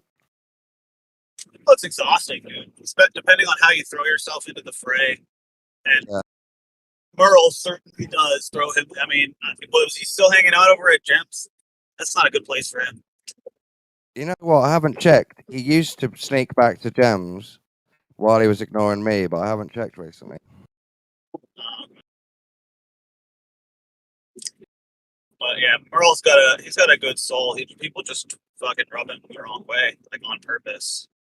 They wind him up. You shouldn't let people do that on the internet or anywhere, really. Weird how he says the same thing as all the people that really annoy me, but somehow I saw through it with him and became friends. But it doesn't matter if someone's saying stupid shit; you could still be their mate. Yeah, I like exactly. I like his can-do attitude, and I've just had some great one-on-ones with him for sure. And it's like everybody in this community, and how do I want to say this? Everybody in this community has something to offer. We're not going to all be experts. Not everybody can be as just like fast-paced and like the memory of an elephant, like just knowing everything and studying everything every day. Some of us, like me, for example, like I don't know all the arguments. I don't. I'm just at the point where it's like, okay, whatever. You want to argue about this? Me and him had like a plan. I was trying to convince him for ages. We're quite smart and we like conspiracies, so we should stop talking about flat Earth and we should do our own podcast where we. But I think even that was too much for him. He can't be bothered to have opinions on stuff if people are going to disagree and no one sees it like he does. But that plan hasn't come through. Dude, podcasting is really friggin' hard. I've tried to do it with some people. I've had some people offer me to come on their podcast. I've done like 3 now. No, I've done like 4 actually. And they're just, if you don't have a good podcaster that's like also a good interviewer, you're either going to talk too much, which I can do very easily, or there's going to be like dead air. There's going to be a lot of ands and ums. It's hard to balance it between talking shit and not having anything to say. Yeah, it is. I find like I've been thinking about like the perfect what do you call it, template, I guess, for a podcast. And you have to do the podcast like Dave Chappelle tells jokes. You know how Dave Chappelle, he'll like say something funny, he'll like tell kind of a silly little funny joke at the beginning, but then he'll go on to like what the main joke is. But then at the end of the main joke, he finds a way to like tie it back to that first joke that he told. And so the audience just feels like they've come full circle. Like that is how you podcast. You start off with like an issue or a topic, and then you present it sort of in a light, maybe a funny way, so the audience just kind of like laughs at it or whatever. And then you go into your actual, like, what the podcast is all about. But then you have whatever the podcast is all about. Like, let's say in the beginning, like, you show a couple clips of like, have you heard of this? Yes, space being fake. Yeah, this is crazy. Like, whatever, laugh at it. NASA looks kind of funny. And then you go into like Raytheon. Like, this today's podcast, we're going to be looking into like this company Raytheon and some of the crazy stuff that they build. And then by the end of the podcast, like you're ending up talking about like the inventors of like rockets and how like, you know, Werner von Braun is like actually what helped NASA get to the moon. And like suddenly this funny little joke at the beginning has now turned into the punchline of this like serious cover-up conspiracy and some of the nasty shit that's done in the world. That's how you fucking podcast. And I'm trying to like, go ahead. My wife used to work for Raytheon, funnily enough. That's the way to write a good story too, and a good song. You bring them back to that point that you've set up from the beginning. Yeah, I've been rereading like my favorite books. I have this one friend he's a very intelligent young man. He is a little socially awkward. He's just socially awkward, you know. It's tough. But what I love about him is him and I have the exact same taste in movies. Like our top 5 favorite movies are probably 3 out of 5 are going to be the same ones. And I love asking him why he loves his movies, because I'm like really bad at explaining things sometimes. I just like stutter or whatever. And he's so to the point and straightforward, so much so that it makes him socially awkward. But when he's talking about movies that he likes, so I asked him, I was like, what's your favorite movie? And he said, The Big Short. And I was like, okay, you know, I get it. Christian Bale, he's pretty cool. Ryan Gosling, you know, he's so hot right now. Why not? But why? You know, and he said, because not only does my favorite character win in the end, not only does everybody think that, you know, he's wrong and he ends up being right, not only does he make a lot of money, but he's fucking smart.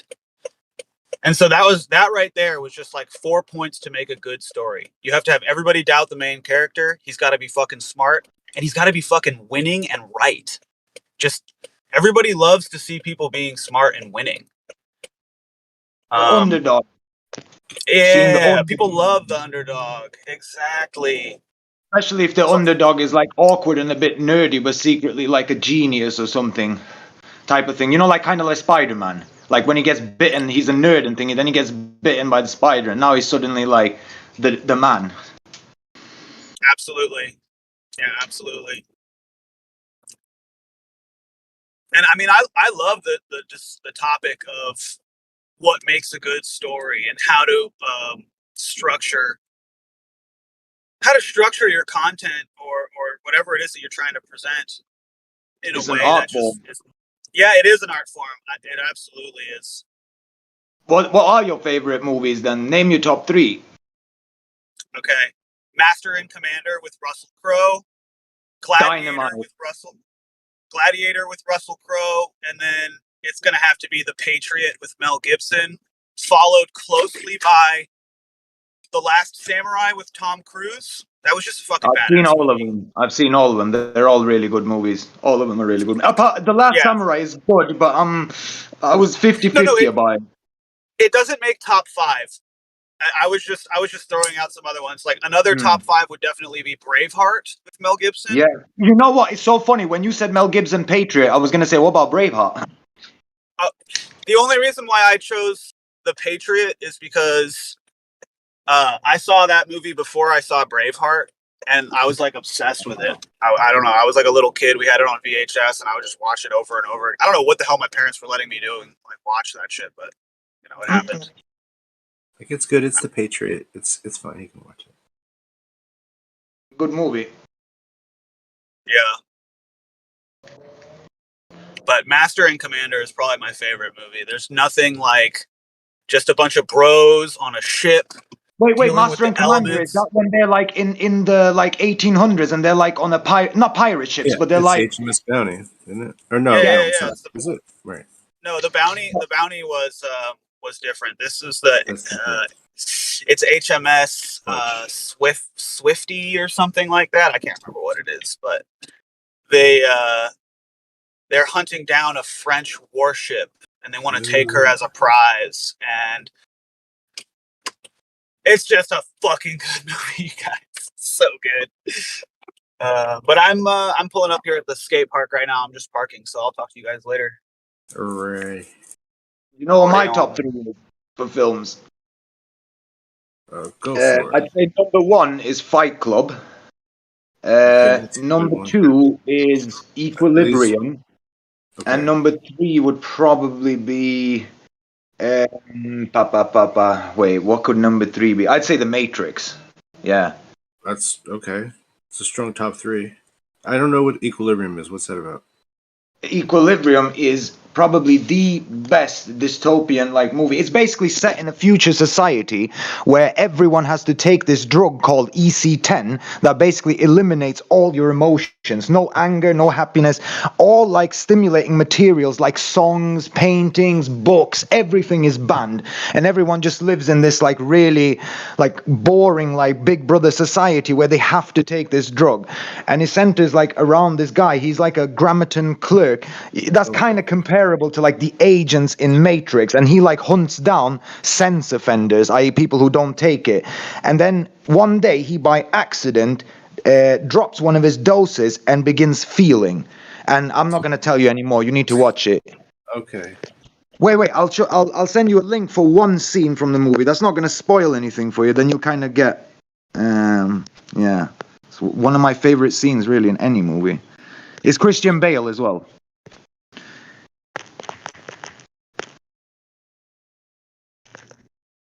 Right. Yeah, there is. Right, there Okay. is. Cool. So that we're top 3. We still got. Are you doing top 10 or top 5?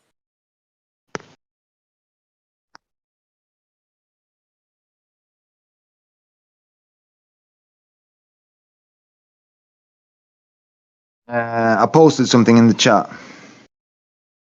It's just like a 2.5 minute clip. Watch it and tell me what you think. It's pretty cool, and it's not gonna like spoil the story or anything. It's just an action scene. Okay. Yeah, but I was for the sake of the podcast or whatever. Just why don't you just continue with your list if anybody else wants to go after or whatever. Oh, right.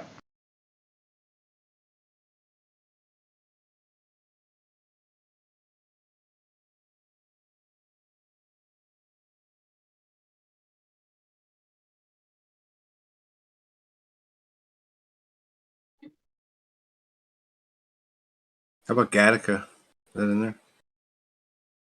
I'm not actually seeing Gattaca. Oh no. Okay.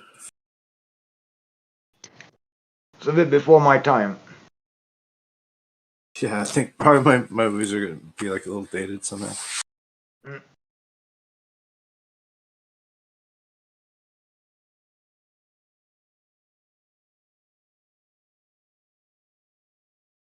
Have you guys ever heard the?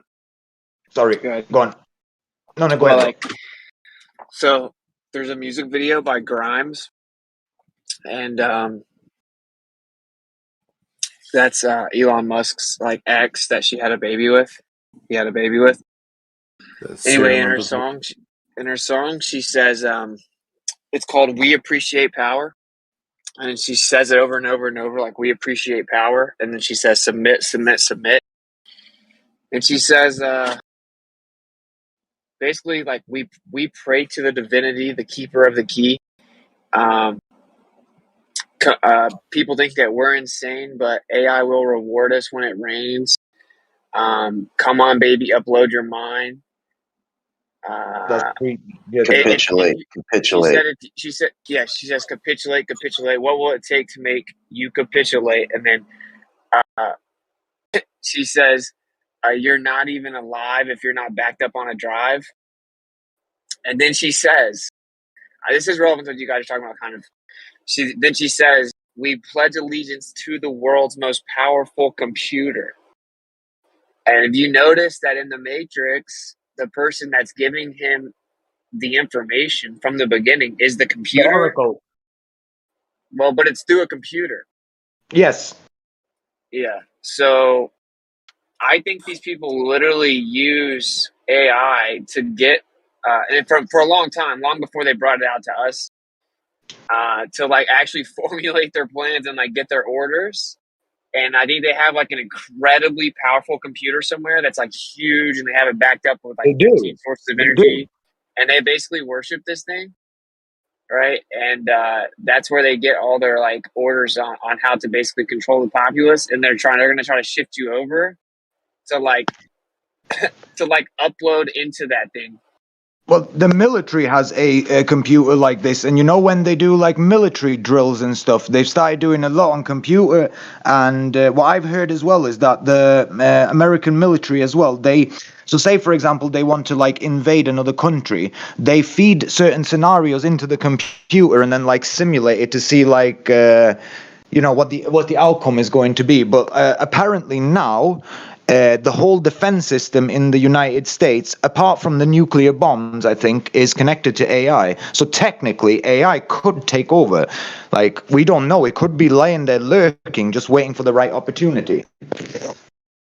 Yeah, the thing about AI is, like, as far as we know, you can literally just destroy, like, the warehouse that the computers are stored in, right? I mean, you could actually bomb it, and it would be over. So, not if it's uploaded, not if it's connected to the internet.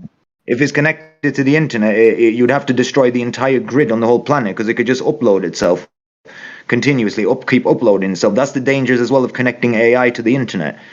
But upload itself where though? Like it has to like anywhere. The base code has to be stored somewhere.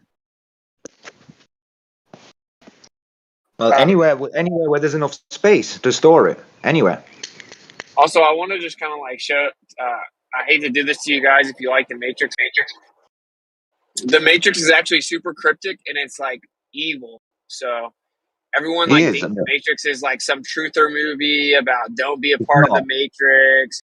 It's literally not. It's literally the opposite. So it's actually a metaphor of the Bible, believe it or not, and not because that black lady wrote it either. The angels are the agents. The agents are literally angels, and Morpheus is like Satan. People call Satan. Some people call Lucifer. Neo is the Antichrist, and the Oracle is the female Holy Spirit, which is the Gnostic teaching, the Trinity, right? The Gnostic Trinity, and that's why the girl's name is Trinity. And then when she first sees Neo, she sees him in the club or whatever. He turns around and he says, Jesus Christ. That's the first thing he says. And then he says, I thought you were a guy. And she says, most guys do, right? Which is it's suggesting the female deification. And literally he says, Jesus Christ. It gets so great. Every part of it's crazy. He sits down with Neo, and the Morpheus sits down with Neo, and he's like, do you believe in destiny? And Neo says, no. And then Morpheus says, why not? He said, because I don't like feeling like I'm not in control of my own life. And then Morpheus leans in all serious and says, I know exactly what you mean. How you feel. He's talking about like how basically he felt like the creator had given him all these rules and he didn't want to follow the rules. That's why he rebelled. That's the whole initial story, right? That he rebelled against the creator and came down and deceived man. Okay, so he's saying like, I know exactly what you mean or exactly how you feel. And then he says, you were placed here with a veil over your eyes. And then basically proceeds to tell him, I can show you from beyond the veil, but once you see, there's no going back. Well, that's like the metaphysical realm. So like if you take certain psychedelics or astral projecting, you can see beyond the veil. The veil is like literally our eyes only perceive less than 1% of visible or of the light, right? There's literally like a realm around us we can't see. Like the Creator made us in such a way we only see part of it. So there is a veil here, and you can see beyond the veil. And he's basically saying you were placed here with the veil. It's the sales pitch of basically Satan to mankind. Okay, that's what it is. It's literally the most cryptic, evil movie ever. Oh But yeah, everyone in a way, I agree everyone with thinks that. it's like a There is truther the same movie. lie that Satan said. You can become gods. You can become gods, and essentially that's what Morpheus tells Neo. Can be the one. So, yeah, I can see. No, You I know, mean it's about the It gets even worse. You're It gets kind even of worse. not They say right that though. he's the one. They say he's Can't- the one that they've been Yeah. waiting on this whole time because he's the only one that can fight the agents. Meaning he's the only one that can fight the angels and the archangels. They've been waiting the on the Antichrist. Antichrist. And they're like, is he really the one? Is he really the one? They don't know, but they're like, we've been waiting on you so long because you're the only one that can fight the agents. It's Neoplatonism though. That's why he's Neo. He's the one. He's Neo one, the Platonist concept, which is derived from the Neo Dionysus, which is derived from like a Christ character. So it is that. But I think it's referencing. I think the Neoplatonism. There's too much scriptural overlap, bro. Like, look, in the so in the scriptures, and this is actually a misinterpretation of the Greek, but when it's talking about the Antichrist, it says like he'll worship no other god and he'll have no affection for women. That's what it says in the English. So people believe like the Antichrist will be gay or like won't have any affection for women. Now, actually, there's no word for like a female goddess. So in the context, it's just saying he will have affection for no other gods, not even goddesses. But anyway, it reads, and everyone believes what it says is that it says that he'll have no affection for women. Do you remember when Neo's training? Right, he's training, and then the woman in the red dress walks by, and he has to be trained to not look at her. He has to ignore the pretty girl in the red dress and not be distracted by the women because he has a job to do, which is to fight the agents on behalf of the quote unquote good guys, even though it's flipped. So that's literally that's another scriptural reference. He has to be trained not to get distracted by the woman because he has a mission. And that's how they describe the Antichrist in the Bible, that he'll have no affection for women. That's how people interpret it in English, even though that's actually wrong. There's so many of them. It's the whole thing. At the end, when the agent's talking to Morpheus, the final epic scene when Morpheus is tied down, he looks outside the window and he's like, look at this beautiful creation. How do you guys not appreciate this? It's literally an angel talking about, look how incredible what the Creator made is. How do you not appreciate it? And he walks over to Morpheus and he touches him and smells it and says he stinks, right? He's talking about sin. It's the stench of sin on Morpheus. That's what the angel's saying to him, right? Yeah. So I'm just saying, if you watch the movie with like a different lens, it gets really crazy. It's like a whole lot of repetitive coincidence, or it's intentionally cryptic.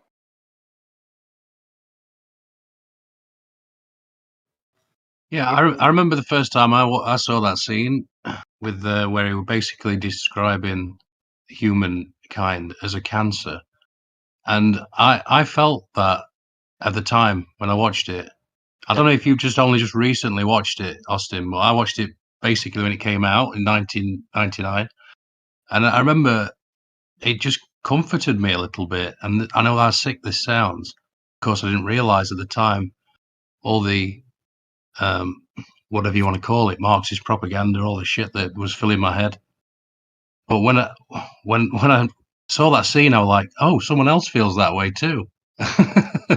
Well, do you It was think about that? strangely Even that's deeper. The angels, that's what the angels feel like. Like they're like man. From the angels' perspective, they're like man is just like a cancer because they keep sinning. Like they keep rebelling against the Creator. They have to sit there and try and protect them and all this stuff, but they keep just like rebelling and destroying everything. Yeah. Like, if you go rewatch that scene on YouTube, bro, and just think about the agent being an angel, and Morpheus actually being the bad guy, it's super creepy, bro. I'm just saying, it's super creepy. But I'm saying like it's also Greek too. I mean, like that's why there's an oracle. Like it's like the Delphi kind of Yes, yeah, but that's situation, because you know what I mean? yeah, that's their occultic belief, which tracks back to Greece, which tracks back to Babylon. So I don't dispute that. You know how he says, "I can only show you the door, but you have to walk in it. You have to go in. You have to open it. Well, I can only no, show you the door, but you have to open it." it's because there's no no, I mean if you get in, so if you tie the two things I'm talking about with like the Platonic one and the oracle, then the oracle tells him that, and this there's actually there's structure to this part of the story where she says like being the one is like being in love. It's just like you're only that person for that time. You're the one person that can make the change, but you could be anybody almost like an agent, I guess. But it's that I think that's an important thing. That I mean, not the whole movie isn't. I don't know. Whatever. I'm not. I know. Wasn't before he was Neo? The truth is, David and I do this because I like people like The Matrix. I get it, but I mean, I didn't watch The Matrix till I was 28, and I watched it, did a stream the next day. Like all this was abundantly clear to me. I was just lucky to have never watched it, so I didn't have like this nostalgic connection to it. But I'm just saying, he says, I can only show you the door. You have to open it. That's talking about the veil. That's literally talking about stepping beyond the veil. And when the oracle says what you just said, it's because every single person that interacts with metaphysical entities, they tell them that they're the chosen one. But really, they're not. None of them are. They're not all the chosen one. Every person that says they interact with aliens or demons or metaphysical entities or someone in their sleep, they're told that they're like the chosen one, right? But they're not all the chosen one. It's just a deception. Once you open the door, you can't close the door. That's what he says. He can only show you the door, but you have to choose with your consciousnness to go beyond the veil yourself. Yeah, you there's have to, a lot of once you let them in, you let them in. I'm just saying that would be a lot of coincidences. This was intended to be a modern like martial arts Christian movie for its time. So before Neo became Neo, what was before Neo became Neo? What was he doing? He was on the internet, right? And he was searching for something that he didn't even know he was searching for, and that's how they found him. But they don't really dive into, what it was that he was doing on the internet, or what he was saying, or like how he was interacting. Like I thought that was kind of interesting. I don't know if you guys remember that part. Yeah, well, like there's a whole bunch of that movie. Like it's not one of the world's most famous movies for no reason. They didn't just hijack a Christian script from some black lady and then just throw it out there anyway, and it's just a coincidence. That's one of the most engineered and specifically written and directed movies ever. It's one of the most famous movies in the history of man, and not for no reason. Again, there's a point there. There's a point there I was trying to make that I don't think anybody ever really touches on, and it was the fact that he was searching for something he didn't know even himself that he was searching for, and they spotted it. And in my opinion, it was truth. Like that's how I take it. Like he was seeking truth, right, unequivocally, and this is how they spotted him. It was based on the logical pathway of the questions he was asking. And that's how Morpheus spotted Neo through the system, through the Matrix. I think he's the Antichrist in the plot. That's just my opinion, but like that's why he's the one. And they say we've been waiting on you, the one, the only one that can fight the angels. It is. It's Christ, but secretly under it is Antichrist. So both sets of people can read it. Did you remember whenever he unplugs, right? So he's sitting in there. They're about to plug him up to the machine or whatever. He touches the mirror, and the mirror represents the veil, and his finger goes through the mirror and then sticks to it. And then Morpheus says, "Have you ever had a dream and it seems so real you can't tell it's not real? Maybe it is real," basically, right? Because like they're saying that like when you dream, you're looking into the metaphysical. You're like you're peeking beyond the veil. Maybe it's more real than you actually realize that it is. And so anyway, then he gets out of the system. He wakes up. He sees all the people in the pods, and then he unplugs basically, right? and it's like it pops off of his back and out of his brain and all this stuff. And then he falls down through the water, which I think is symbolic of the birth canal. And he comes through the birth canal, falls down into the water, then a really bright light shines above him, and he gets picked up, and it plays this super creepy, like, spiritual music as Neo gets picked up out of the water and then holds his arms out like Christ and gets brought up under the light. The movie is way deeper than people think. I'm pretty sure, you know. That's all I'm saying. It's got a lot of Eastern influences, like the illusion thing. So the whole world that we touch and think is solid. And then she says there is no spoon. So once you realize it's all an illusion, like Maya, you can then manipulate it because you're not. I think that's actually true. As attached. Yeah, I think that's true. I think that's true, but I'm saying that is the whole point. That from a scriptural perspective, we were put here, and the veil is not a control mechanism to make sure you're not free. It's protection. We can't see into, dude. From my understanding, if we could see into the veil, we would be like permanently scarred. We can't not handle that. Austin, you want to be great? You know, it'd terrify you to death. Yes. That's the protective measure that the creator built.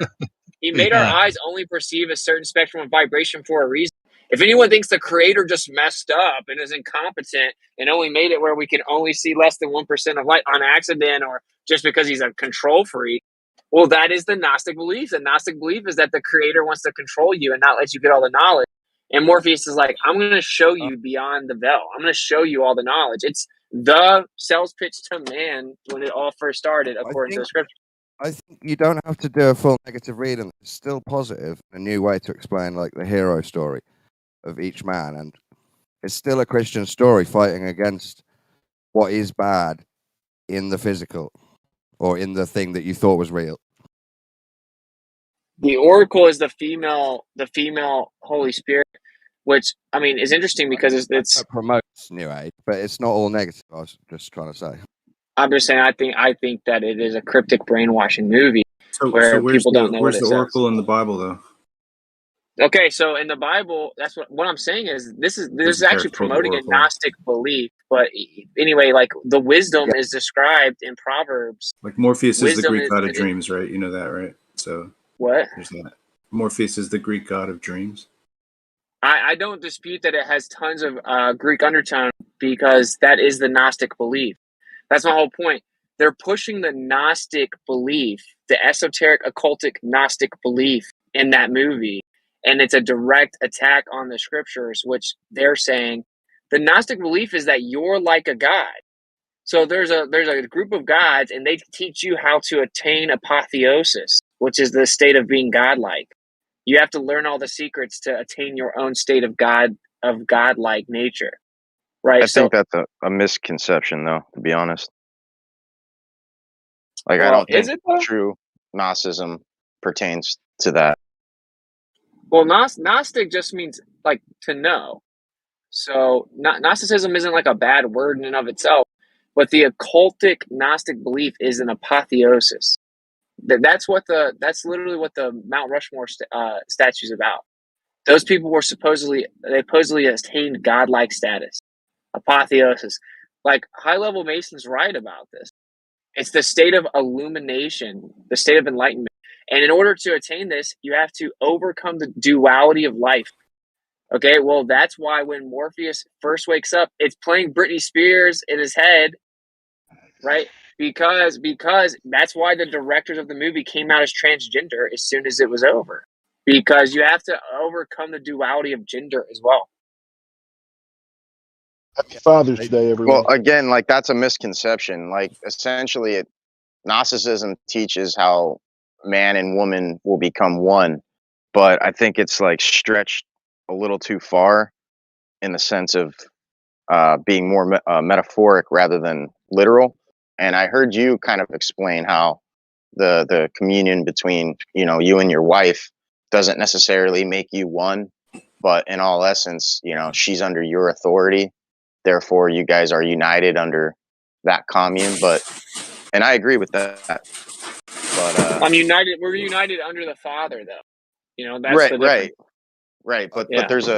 there's a transgression of authority there, and you're the head of the household, right? And I think, she's guys, I think you're correct that the New Age reading of Gnosticism is an interpretation. So you could call that mistranslation. False interpretation. Yeah, it's yeah. Some of it, yeah. Well, it's not like the Greeks were good guys. That's not like that's one thing I don't vibe with Ken Willer about at all. The Greeks were psychopaths and they were pedophiles.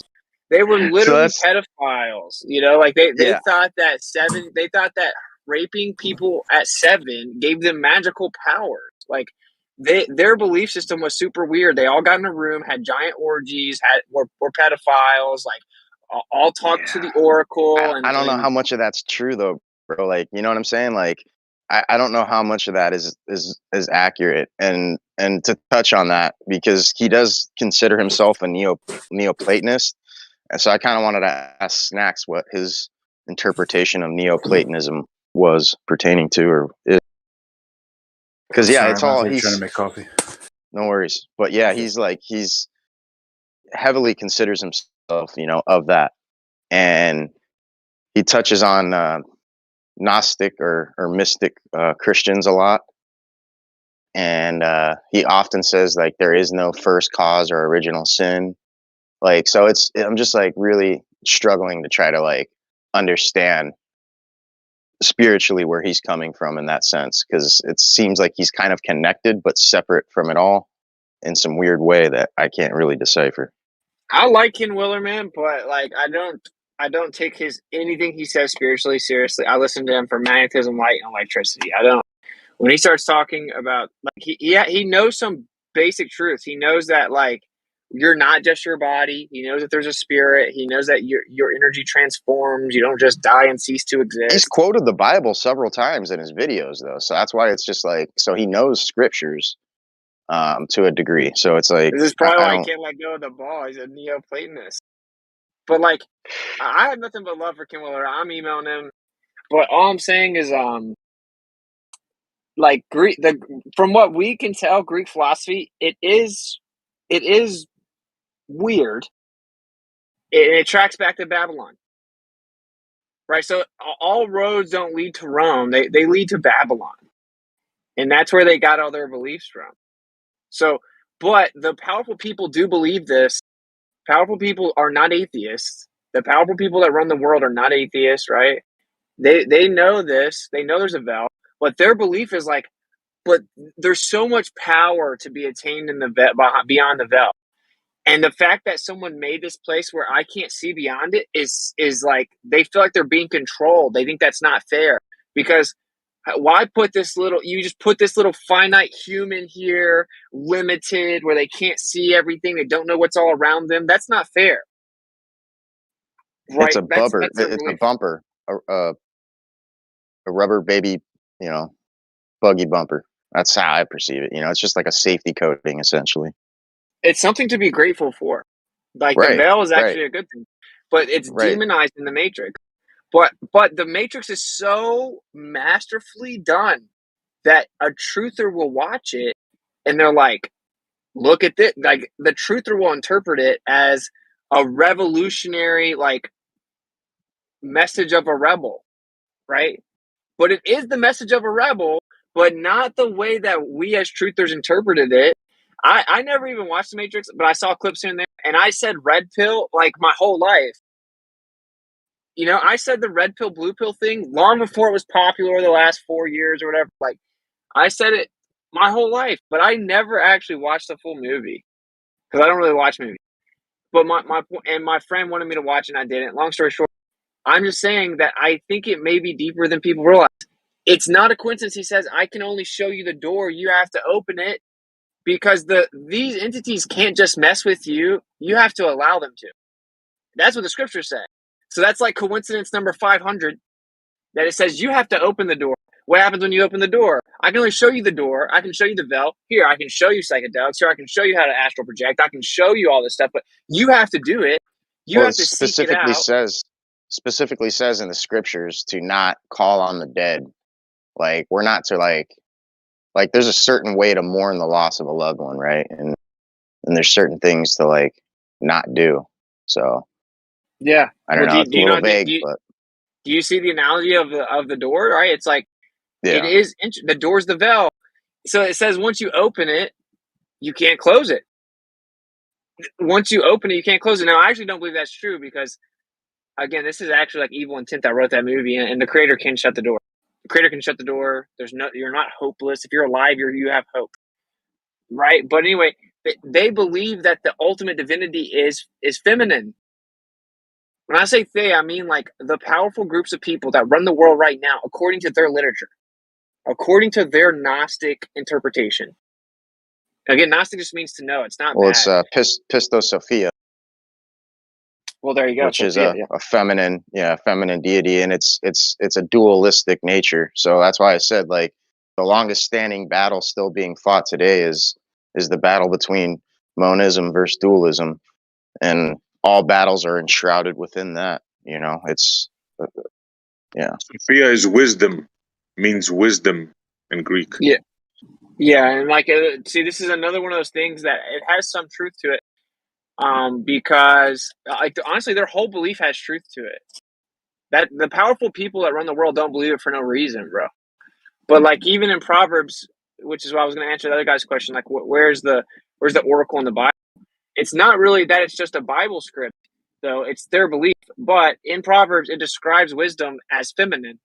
It describes the creator. The first thing he makes is like the feminine aspect of wisdom. Right? That is true because in Greek, Sophia is a woman's name. Yeah. And that's wisdom. Yep. So, but then that's basically in that movie. That's like the end all be all, the oracle, right? That's who they go to. That's who they consult for everything. That's what the modern Gnostic, esoteric, occultic interpretation of spirituality is that it's feminine. Because the oracle's part of the old program.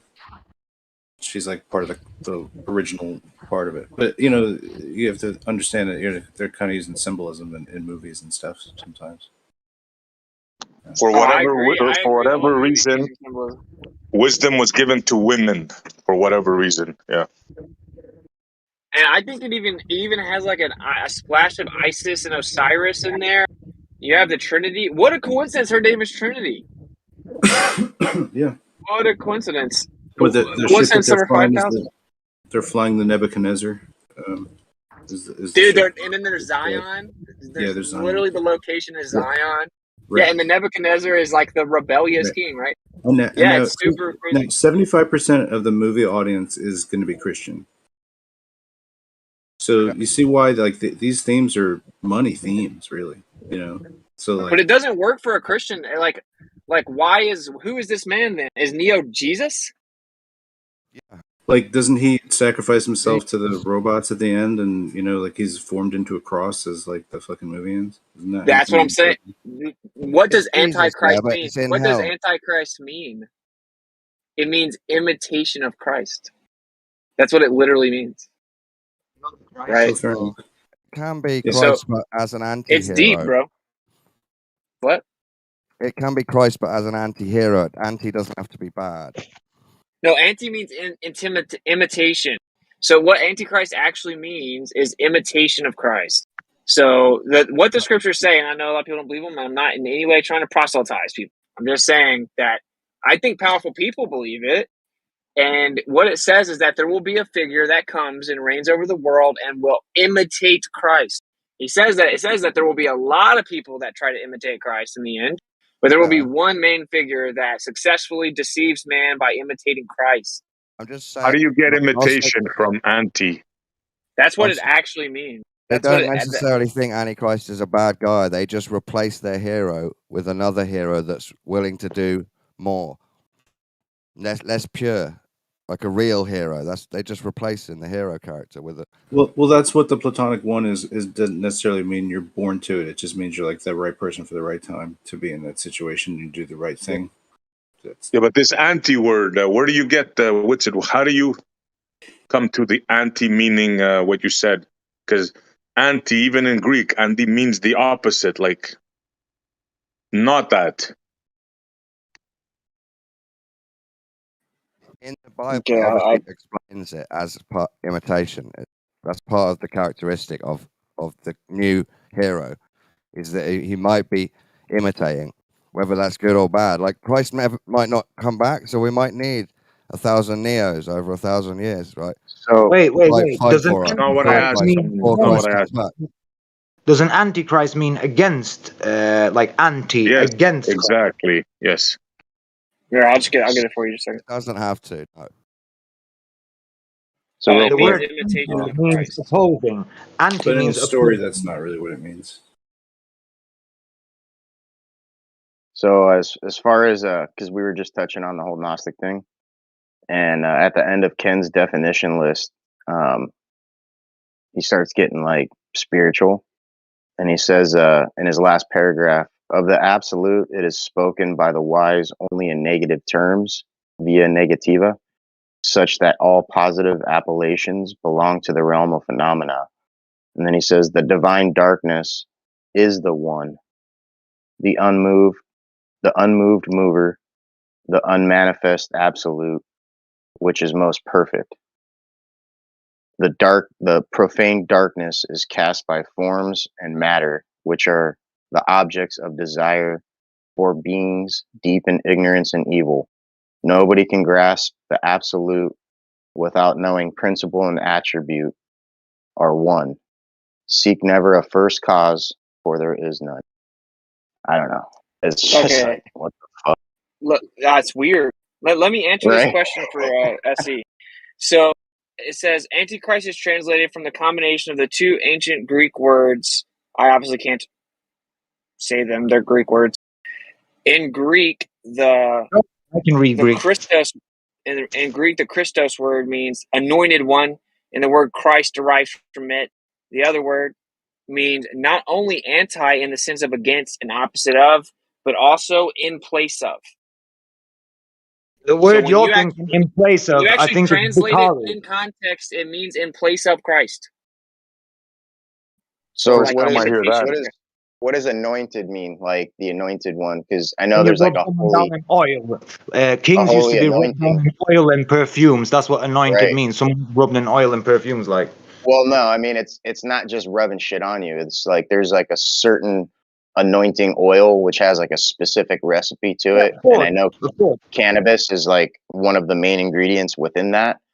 So it's like, what are they really saying when they're like referring to the anointed one? Like, what does that really mean?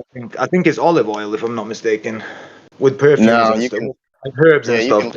you can look at the recipe, and cannabis oil is like literally like a major part of it, Yeah, I if can not believe that. like the largest portion. It's the cannabism plant, and I think So, olive oil dude, and then North just dropped it. G5580. I have the Blue Letter Bible here. Pseudo Christos, Strong's Greek lexicon, a false Christ or Messiah, one who falsely lays claim to the name and office of the Messiah. Okay, first time I heard that. Yeah, no, it's crazy. So, like, when you watch, I know I'm like really ranting a lot, and I apologize, but I find the Matrix very intriguing. Like, he imitates Christ, bro. So he goes through the birth canal. He's basically birthed. He comes up. They pull him. He literally does the Christ pose as he gets pulled out of the water in the light. If you go back and watch that scene where he breaks out of the Matrix, Yeah, no, I remember it's that. It didn't it's make gonna any be super sense. creepy when you watch it back, because the music is so clearly like a spiritual sound. And it was like he was being lifted up by something. Like I don't know if I remember that part. It was like an arm. It was like a robotic arm that comes down and grabs him. It's so weird, bro. When you watch it again, it's gonna like give you goosebumps. I'm not even joking. To me, it's super weird because of the music and the fact he just comes out doing the Christ pose. So I think it's.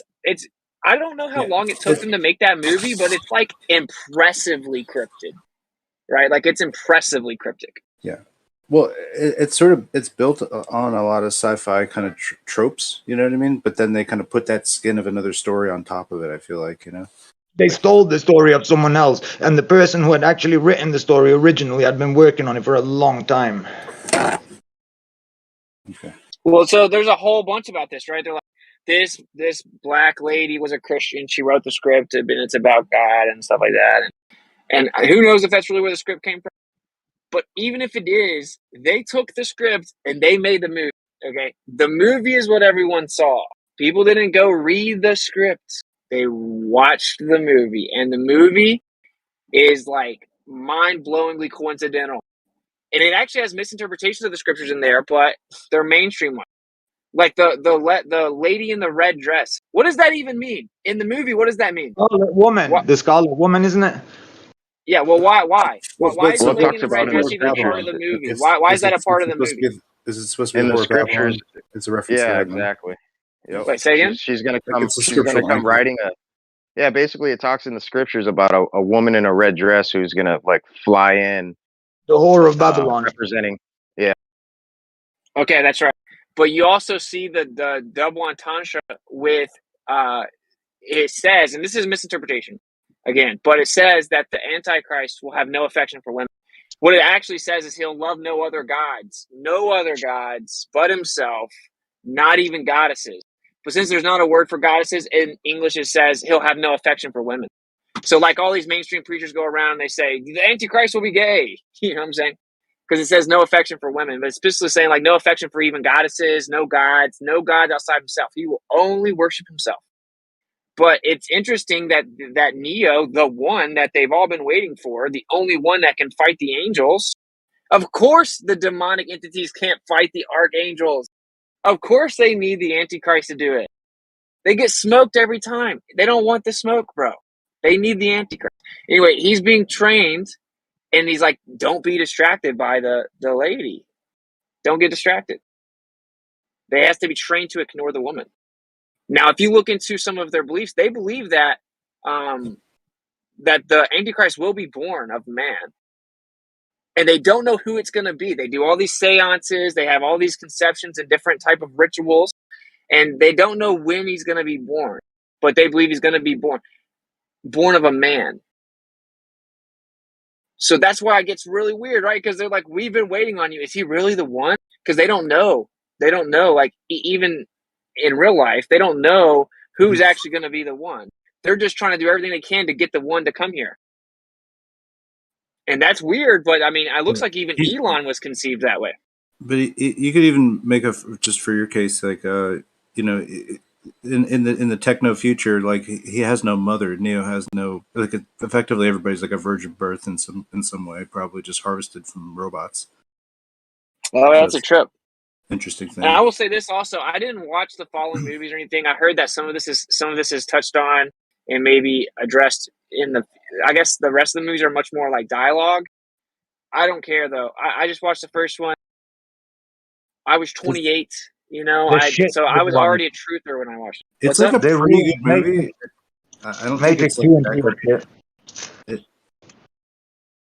It's an imperfect attempt at like what would have to be a perfect film to hit it on all cylinders, but you know, it's not like it's writing that's got multiple levels of symbolism. So like one person could interpret one set of things for one story and another second.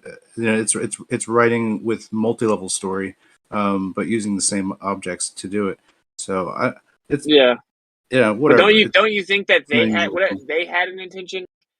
Whoever made it and stamped that final product, they have an interpretation, right? And that's what I'm trying to figure out. So like with the Isis Osiris, everyone knows that story, right? That like Osiris was dismembered. They tried to put him together, but they couldn't find his penis, basically, right? That's the phallic symbol. Okay, so he dies, but then he's brought back. Okay, so what happens to Neo? Now in the Isis Osiris movie, his mom literally like has sex with him, right? Trying to bring him back. And it has his offspring or whatever. So Neo, again, Antichrist is in place of pseudo-Christ and imitation of Christ. Well, he's fighting the angels. He dies. And it says in the Bible that the Antichrist will appear to suffer a mortal head wound or whatever, right? So he will appear to die. So Neo dies, and then he's brought back to life. How? How does he get brought back to life? Trinity kisses him. Right. It's got the Isis Osiris on top of it.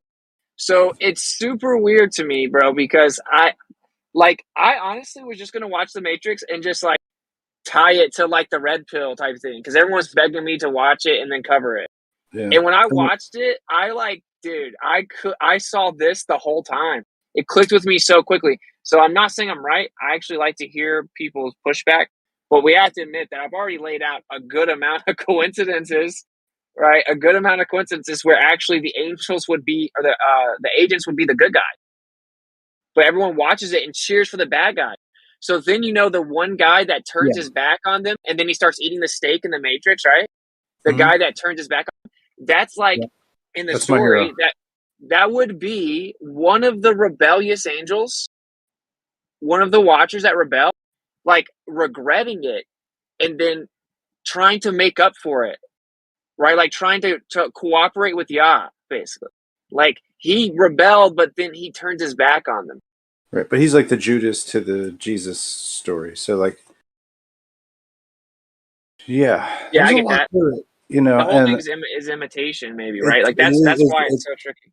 Yeah, so it's definitely not a coincidence. Like some of these things you may be peering deeper into, like scriptural relations, but they definitely tried to do this. This is like on purpose for sure. I mean, it's crazy, bro, because the people that actually made the Matrix in real life, they came out as trans after the movie. But also, like Neo is like not a hero you want to be like either. Like you don't really want to be like him. There's nothing cool about him. There's, you know what I mean? He's like he has no fucking lines. He doesn't know what's going on a lot of times. Yeah, that's true. Actually, he's just like always like lost. But dude, and then so like I guess the part that really made it click for me was the initial conversation between Neo and Morpheus.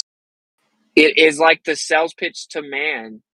It's literally like the first deception that you can be like gods.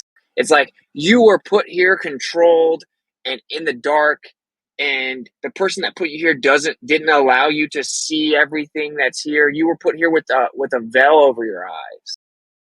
I forgot how he said it. He says something about sheep or something. But he's like, okay, so like, dude, he literally leans in and he says, "I know exactly what you mean. I know exactly how you feel." Dude, that's such a deep part of the movie, if my interpretation's correct. He leans in all serious and he says, "I know exactly how you feel."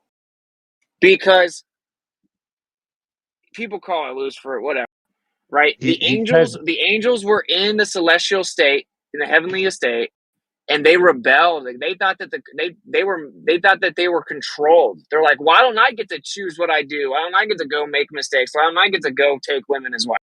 They're like, basically, we were given all this power, but we were told what to do. We weren't in control of our own lives. We were given rules. And so then they rebelled. And that's why he turns in all serious. He's like, I know exactly how you feel. Not being in control of your own life. I know exactly how you feel. And dude, it gets even worse than that. What you don't know is that you were put here with a veil over your eyes. The person that put you here basically trapped you. But don't worry, I can show you. I can show you beyond the veil. I can help you be godlike. It's like the first sales pitch in the scriptures. So the conversation between Morpheus and Neo sets the whole foundation for my interpretation. When I first realized that they were using movies to shape the world was Star Trek. The creator of Star Trek is Gene Roddenberry, a Jewish fellow. Now, you look at Star Trek, the first one, you look at all the episodes, right? It's all about races, wars, division. It's crazy, man.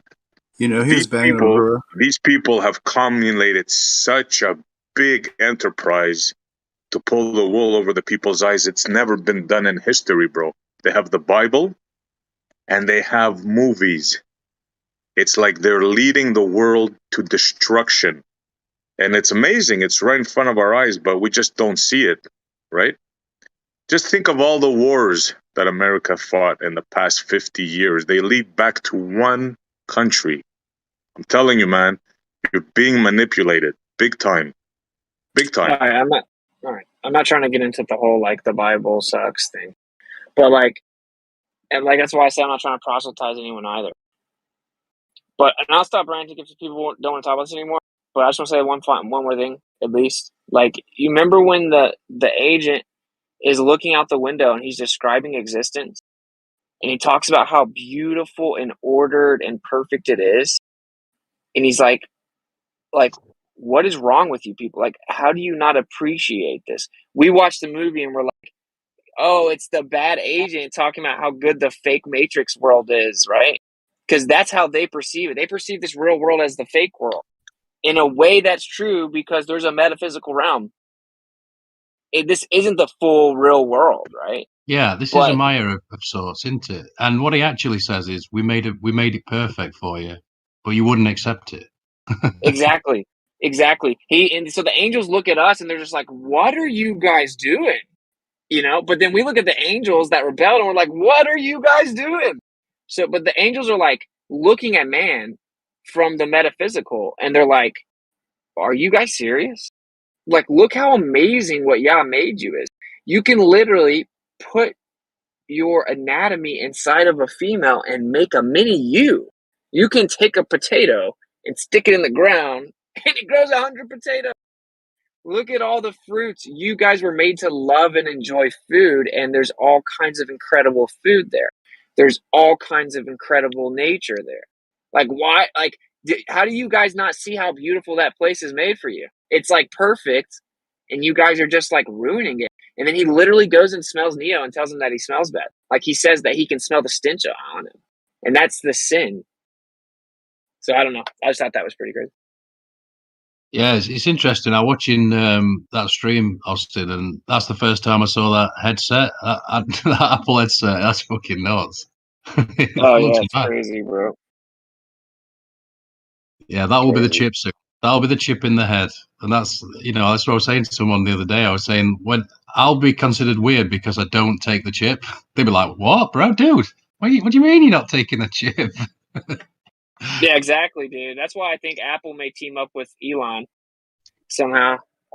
I don't know. I'm on the fence, but like, because everyone loves Apple, bro. If Apple comes out with it, it's got to be good, you know. But I know there are a lot of people that like hate Apple because they think it's cool to hate Apple or whatever. So I don't really know.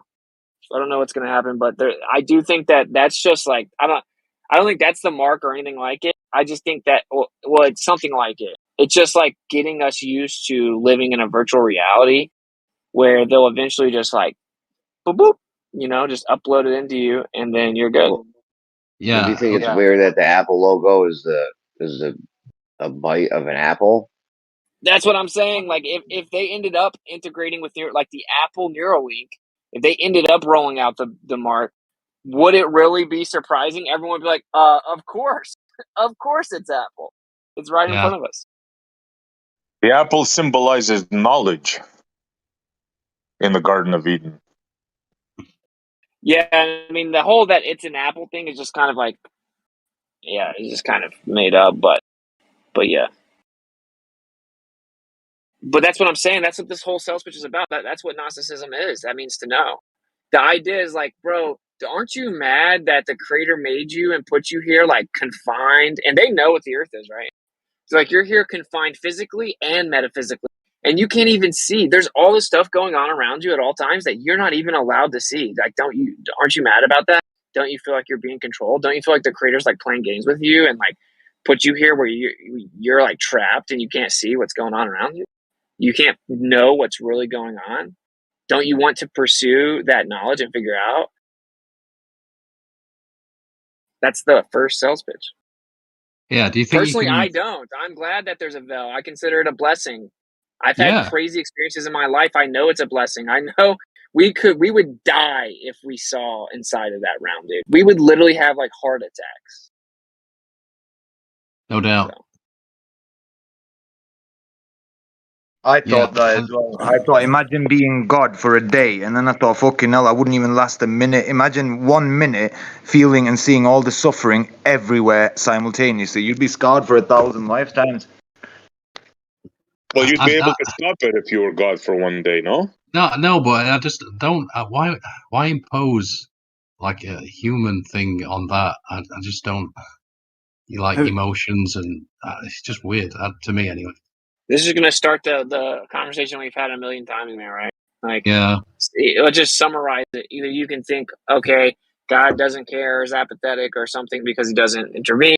Or you can look at it, it's just a matter of perspective. You know, you can look at it like, oh, well, for him to intervene would require him to impede on free will.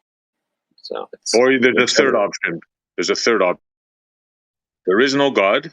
The one that you think there is was created by man to manipulate you. How about that one? That's literally Religion. not even a relevant option to the question. I It agree sure as that hell is, religion. because that's the answer, I think. That is exactly the answer, but nobody wants to see it. That isn't relevant. You want to shove that talking point into the conversation, but no one's taking the bait.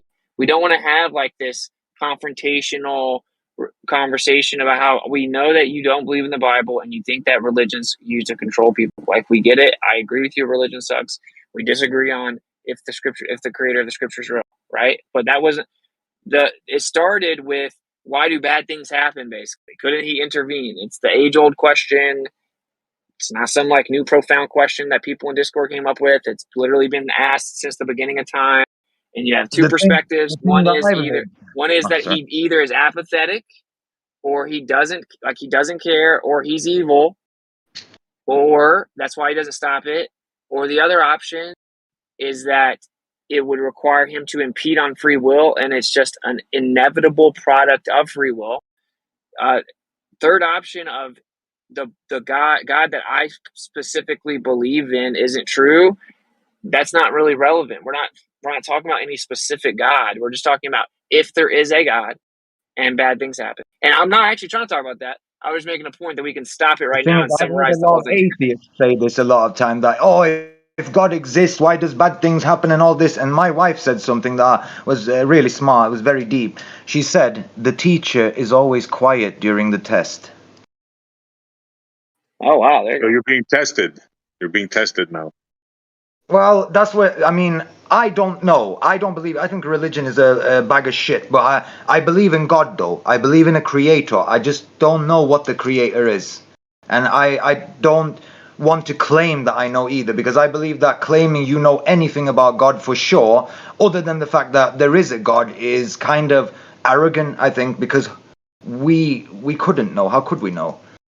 I think we're of the same belief there. That's Well, the we can most know some honest things, position you can We take. can know some. We can know Yeah. some things, actually. So we know that the creator has to exist outside of the confinements of like material. Okay, so Well, I just said that. I just Well, said he that. I said we said can't know outside of anything about knowing that God exists, what else can we know for sure about God? We can know that there is a God. God created everything. God is almighty, most likely eternal, and But that's as far, like, I can't claim that I know how God thinks or what God wants. I believe that even trying to do so is extremely arrogant. Like, you have sometimes the religious people come like, oh, if God knew this, God would do that. And God, shut the fuck up. You don't know what God would do. Like, do you get me? That's what I meant. That's why I always point out that there's a karma to this place, and we all know that. I think everyone in this panel would agree to that. There's a karma that you've experienced in your own life that goes along yeah, we those can lines. go to evolution. We can point to many things that there has to be a creator. There's no question about that in my mind, right? But the question is what that creator is. That is the thing. And some Yes, people I say agree. they know because of a book, and that's just That's ridiculous to me. ridiculous. That's ridiculous. Yeah. So But that's just it's me. actually it's not just a book, but whatever. Like this is how I look at everything. So there are certain things that we can logically conclude we'll never actually know. We'll never fully know exactly what like every characteristic of the creator. We'll never know that. But yeah, we'll never be able to perceive him in his entirety or fathom him. It's beyond our mortal conscious but mind. I don't think that it's logical to thus say that justifies just not trying to figure it out. Same thing with like the firmament. Like, logically speaking, whatever's containing this place, we will probably never live to see the day that we know exactly what it is, because we can't actually get there as far as we know. Does that mean that like trying to look at the evidence and figure it out is a bad thing? No. Will we ever know exactly what the earth is? Probably not. Seemingly, we won't find out exactly what the Earth is because we can't even freely traverse it. And who knows if it's even measurable at all, right? But does that mean trying to figure out what the Earth is? We should just not even try to figure it out. And this is No, of course way not. deeper I than agree the that we Earth. should try to figure it out, but the Bible is the last place I'd look to find God, or any religious book, really. But yes, we should find God, we should seek God, but I think that religion is the absolute last place where you would find the Creator. But that's me, Hey, that's my opinion. SC, do you think you would believe in the Creator more if there was no such thing as the Bible? If there was no book? I'm just curious. Like, do you think you would have maybe come to that realization at some point in your life if you didn't have it shoved down your throat? You know what I mean?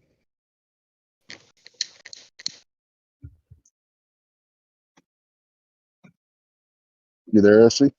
You going? I don't think he's here. But real quick, I wanted to touch on something that we were talking about Gnosticism. It teaches that that death is avoidable. I thought that's pretty prophetic, being that, you know, there's no other doctrine that would ever say such a thing. But for some reason, like, this does, and it's always highly looked over, like looked past. And I think that's I don't know. I don't know what to make of that, but yeah. Does anybody got Well, dude, anything to? what's the main foundation for the whole entire idea? It's like that there is a metaphysical realm, right, that seemingly exists outside of time. And so from their perspective, if you're able to like master that somehow, like understand it, tap into it, transcend to it, you can skip the death step, right? You can skip the stage of death, immortality, right? And that's what I think that the final deception will be. Like even Grimes is saying it. Like if you never want to die, just upload your mind. You know, so that's why I think it's about that, because there is like a logical avenue to get somehow. I mean, it kind of hits a wall, but it's like if you can master this metaphysical realm, it doesn't exist outside of time. So if you can actually use, like, tap into your energy and know that it's within this like timeless realm. Well, it says that to seek the kingdom and the path is straight and narrow, and that essentially death is avoidable. Like, a lot of people take that metaphorically, but like, what if that was meant literally? Like to take a literal straight path physically, like going towards that outer edge. And that's why I kind of talked about that whole Operation Broken Compass, because that detours a straight path following that northern magnetic field. You're always traveling in a curve, path. So what if it was to travel straight as a crow flies towards the edge, and Well, Cammy maybe there Nodell was was like, some sort. sorry. Cammy Nodell was like blowing my mind with this. So apparently there's some literature from around the world where they seem to have a belief that people actually reached the container and they tried to break out and that it was damaged, but that they couldn't get out. Like that they're literally trying to find a way to get out. And have you ever seen the famous picture of the firmament we've all seen with the guy's head sticking out of it? You know, the guy's head sticks out of the firmament. He looks around. You know, the famous picture. It's like a famous No. picture with the firmament and the stars and stuff. You've definitely seen it. Yeah, I'll find it. Is the stars and everything making the guy's head? No, it's just like a guy. It's like a firmament with the stars and the moon, the sun, and there's like gears in the sky, and the Is it dude's like like a on the painting? ground. Yes. You know I what I'm don't think talking I've about? ever seen that either. You guys have all seen it. I'm just not describing it well.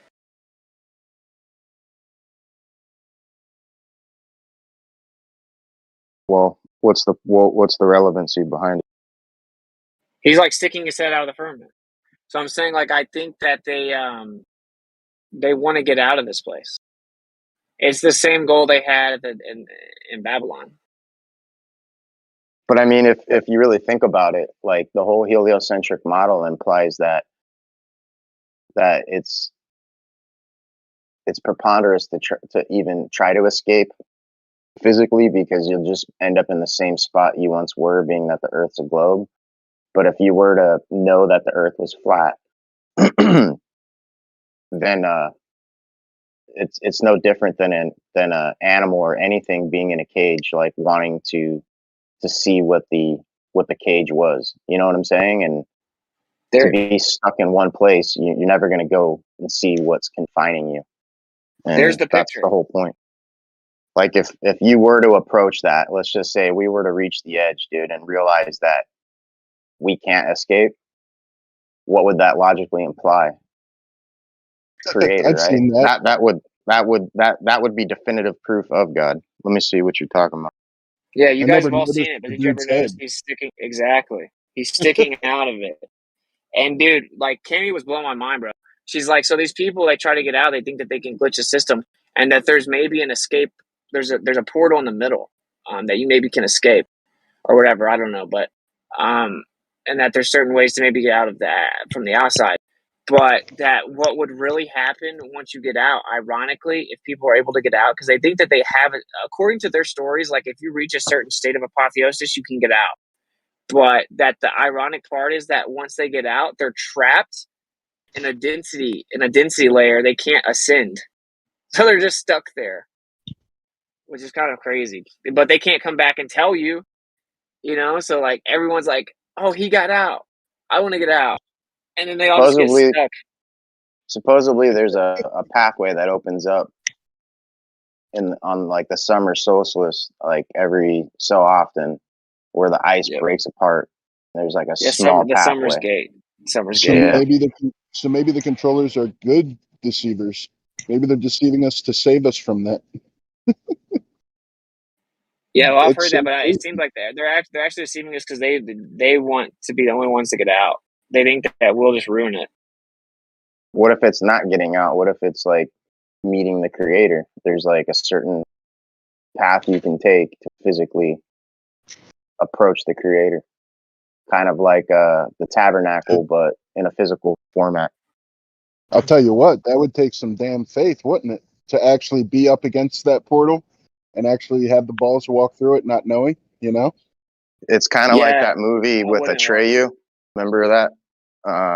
The Never-Ending Story, where he has to pass through that portal, and these two pillars, they were like these angels or whatever, would look down on you into your heart to see if you were true or not. And if you weren't, you'd be killed on the spot. And if you were, then you'd pass through it. You guys remember that in the Never-Ending Story? With the flying dog.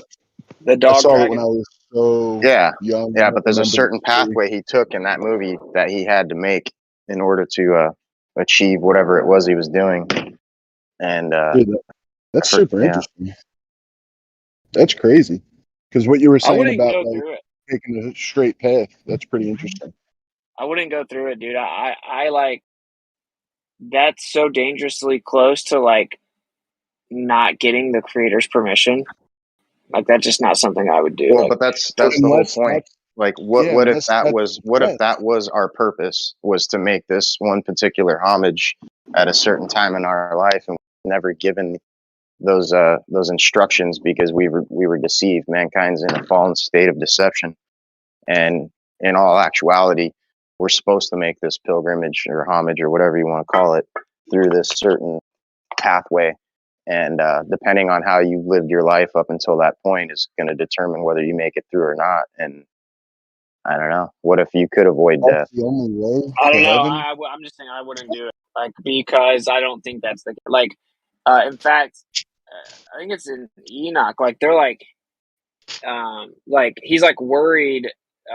One of the characters is worried that they're going to be in trouble for going out to the edge, towards the edge, like because you're not supposed to go there. Like you don't remember there was 2 or 3 people that have left this realm alive without perishing, and they ascended on the fiery golden chariots. But yeah, then they came back and died. Enoch never died. Yes. Enoch was I don't taken. think they never died. Yeah, they were taken on the golden fiery chariots. chariots, It's a and misconception. It's the misconception that like Enoch didn't Enoch die. did not die. Enoch, it says in the Bible that and he was no more, for God took him. Yeah, see, he this didn't is what I'm saying. perish. Like this is okay. I know the story. I know that there's supposedly two people that didn't die. Just saying, bro. Witsy, you don't think it's even a remote possibility that? Oh, I think it's it could 100% be? possible. I think the creator can do whatever he wants, but like, I think it's a misinterpretation that they didn't die. Yeah. I've seen like a very strong argument against it. So, I mean, I don't know. Like, I don't believe that, because people say that that'll be the two prophets, the two people that didn't die. You know, the two prophets in the end, right? They prophesy in the end. And they're like calling fire from heaven on people, and then they end up dying, and they just get left in the streets, and everyone's like mocking and ridiculing them the whole time. In the end, the two prophets are trying to warn till the very last moment, right? People think that those two prophets are going to be like the two people that didn't die. But yeah, I don't know. I don't know. It might be a different doctrine that I've ever heard. You never heard that? No. No. Well, who do you think the two prophets are? I don't know about that. Like, that's what I'm saying. Like, I never heard that. Two Yeah, it prophets says in in the end. Revelation that there will be like two prophets in the end that are like warning till the end, and the whole world will mock and ridicule them, but none of them can like touch them. Yeah. Well, isn't Cain marked and untouchable for all eternity? For Yes.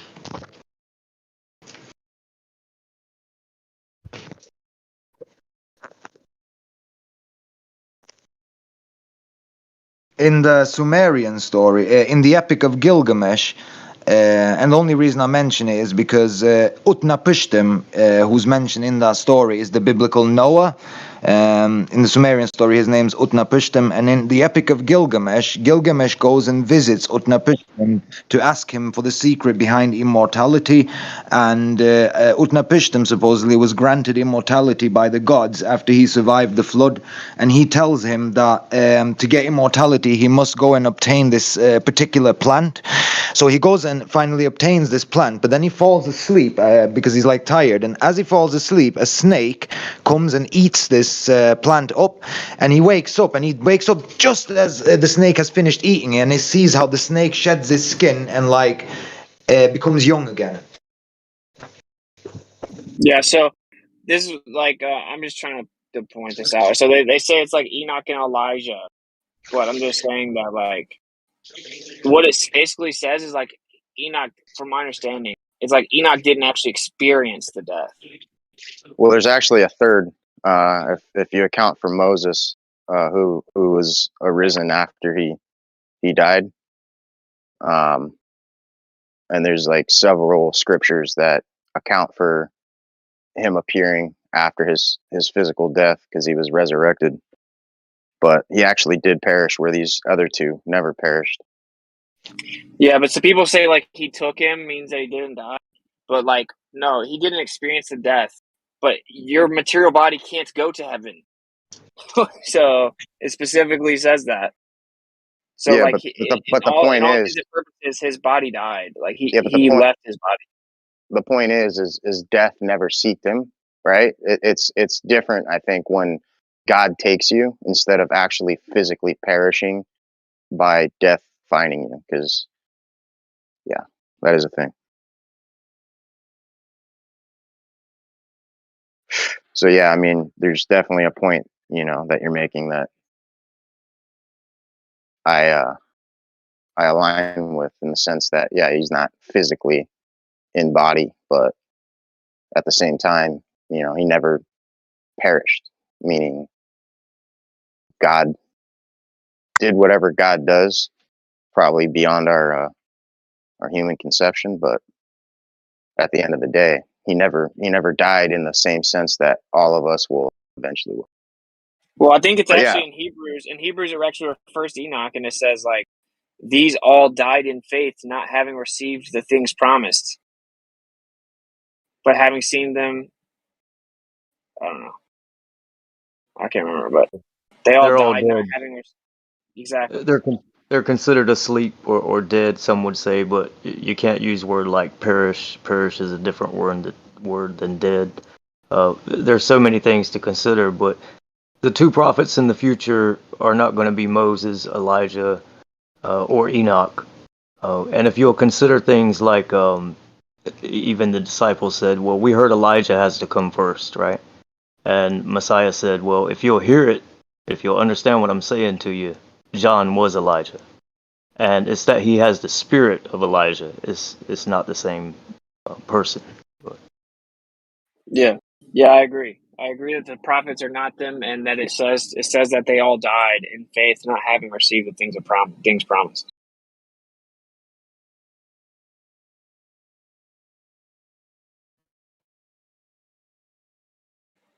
So.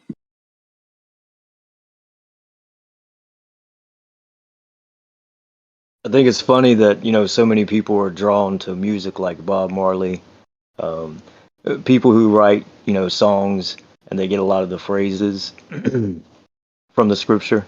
A lot of people are drawn to that type of music, that type of truth. They're drawn to the movies when those things are in them. That's kind of funny to me.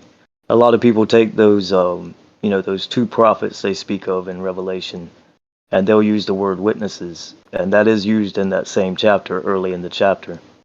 But it makes a clear distinction that it is two men, two literal men, two prophets, and not many witnesses, but only two.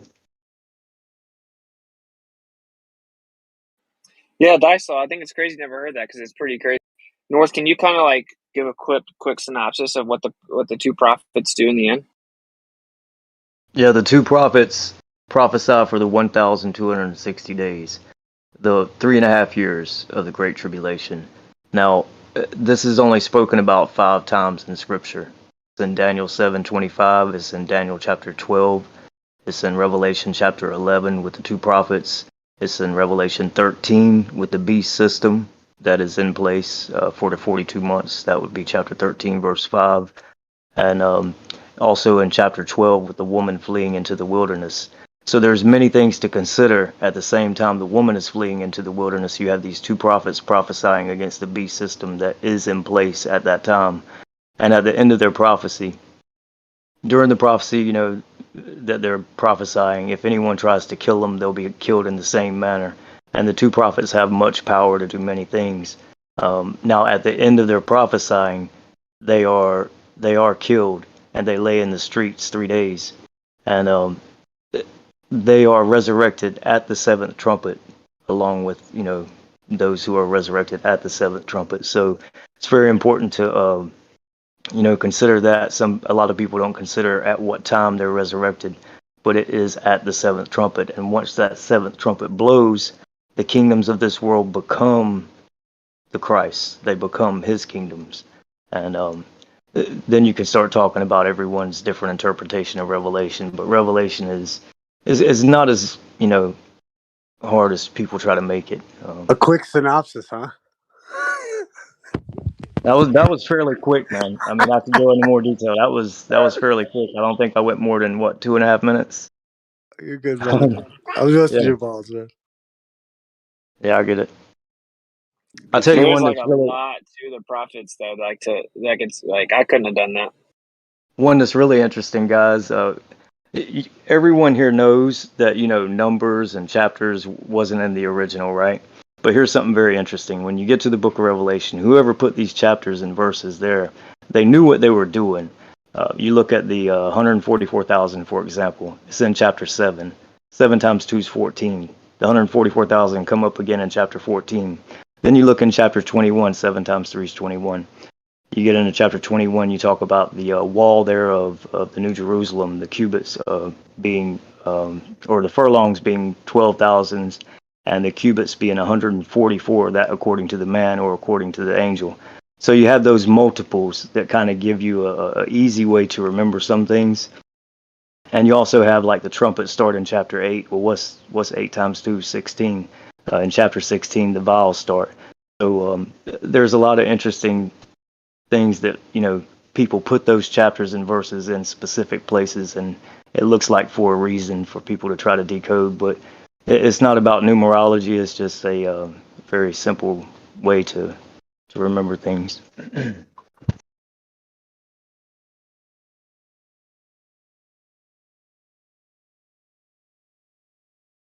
Imagine like discovering that this place is contained, and then being like, "Yo, we got to get out of here." Like I'd be like, dude, if someone made this whole place I see, and they contained it, like, buddy, it's contained. Like I can't even imagine being like, "Yeah, let's break out of here, boys." Hey, North, you still there? Yeah, what's up, man? Have you ever read the Gospel of Thomas or the Gospel of Timothy? I may have glanced over a few of those gospels. It's been over 25 years since I've even looked at anything like that, though. You would have to give me a basic understanding of what you're trying to get at. Well, I'm just saying because, like, out of all the 66 canons, or even the excluded canons, this is the only one that was written as Jesus spoke. So it just seems kind of interesting that, like, most Christians I talk to, like, never read it or anything like that, and it just seems kind of important to, like, if you're going to try to be Christ-like or follow Jesus's footsteps, to actually hear what he had to say from his own mouth rather than anecdotal evidence from, or or even a third-party evidence. Well, that's kind of a big issue now that I see, is that a lot of people who are looking at believers and they say, okay, all of these believers, they just believe what, the canon they have, and they don't look at these other books, and they're told not to. That's not the only scenario you have, right? You have other believers who claim they have a relationship with the Creator. Now, some of those can be genuine and some of them can be counterfeits, right? So it's your duty, it's one's own personal, individual responsibility to seek after truth. It's not to compare other people around us, not your neighbors, comparing the neighbors to the neighbors and saying, I'm better than them. I'm so happy I'm better than them. It's not about that, right? It's about, if you understand or you come to the knowledge of there has to be a creator, then introduce yourself to the creator. Try to live right. I mean, try to do things that are righteous, and just try to have a relationship with the creator instead of putting all your time into comparing, all your neighbors and how they live and the doctrines they have. Because we have many followers, man. We have so many followers, but The reason I bring it up is because I think there was some really interesting stuff said that you're not going to hear anywhere else, such as one of them I mentioned before, that death is avoidable. That was straight out of Jesus's mouth. He literally said death is avoidable. Even in the scripture, yeah. Yeah, and he didn't mean in like the spiritual sense, but in the physical sense. So, it's like I'd never heard him say that in the scriptures, but he literally says it in the Gospel of Thomas. So, well, even in the Have you guys scripture, ever heard of the God part of the brain? What'd you say, SE? The God part of the brain. Have you guys ever heard that? Oh man, come on now. No, check this out, bro. I'm not kidding you. They've done research, and they show when people pray, a certain part of the brain lights up. Well, yeah. I mean, your body So reacts. Yeah. So let me finish my thought. So some think that the creator built in that part of the brain, like we're programmed to believe in a creator type deal. I'm not saying I believe it. I'm just saying that when people pray, a certain part of the brain lights up, and people have made ideas about that. Yeah, they try to stop that too, right? There was once some people trying to make up, things to stop that connection that people have, because they think they can stop it, right? But here's the thing. Military. Yeah, right. And I've seen that video, and I'm well aware of it. But here's the thing, and I've heard they used it in the Middle East and different places. connected here's the with our thing. DNA. It's like within You can affect people's physiological. You can affect the physical, right? That's not a problem. You can affect that. You can drive someone absolutely mad by affecting their physical body. But what you can't do is break the connection with the creator unless you voluntarily do that. You have to voluntarily do that to break that connection. Now, the brain and the lighting up on the computer, these things aren't understood, man. They don't understand the brain entirely, just like they don't understand the body or the deepest parts of the ocean. They don't understand these things entirely. Now, they know there's a reaction to reading truth and to hearing truth, that, you know, oh, this part lights up. Well, why is that? Well, this part is responsible for this. But they don't know well, all the details. yeah, I mean the reaction is visible within the brain, but it's actually within the RHNA, and supposedly that event that took place not long ago that we can't really talk about was supposed to inhibit that, and was supposed to basically detach that link of people perceiving God or making that physical connection. Yeah, They it's can called the make you hate VMAT2 it. gene. That's what they call it. The VMAT2 gene. Yeah, they can make you hate hearing certain tones and certain words and phrases and certain ideas. Those things can be done to someone.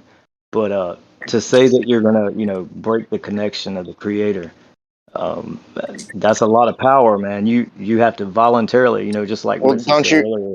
don't Just you like he remember said, why the just like first flood took place was because man was physically corrupted, yeah, and of course. if Yeah. God didn't intervene, then the entire the entire Well, genome would have been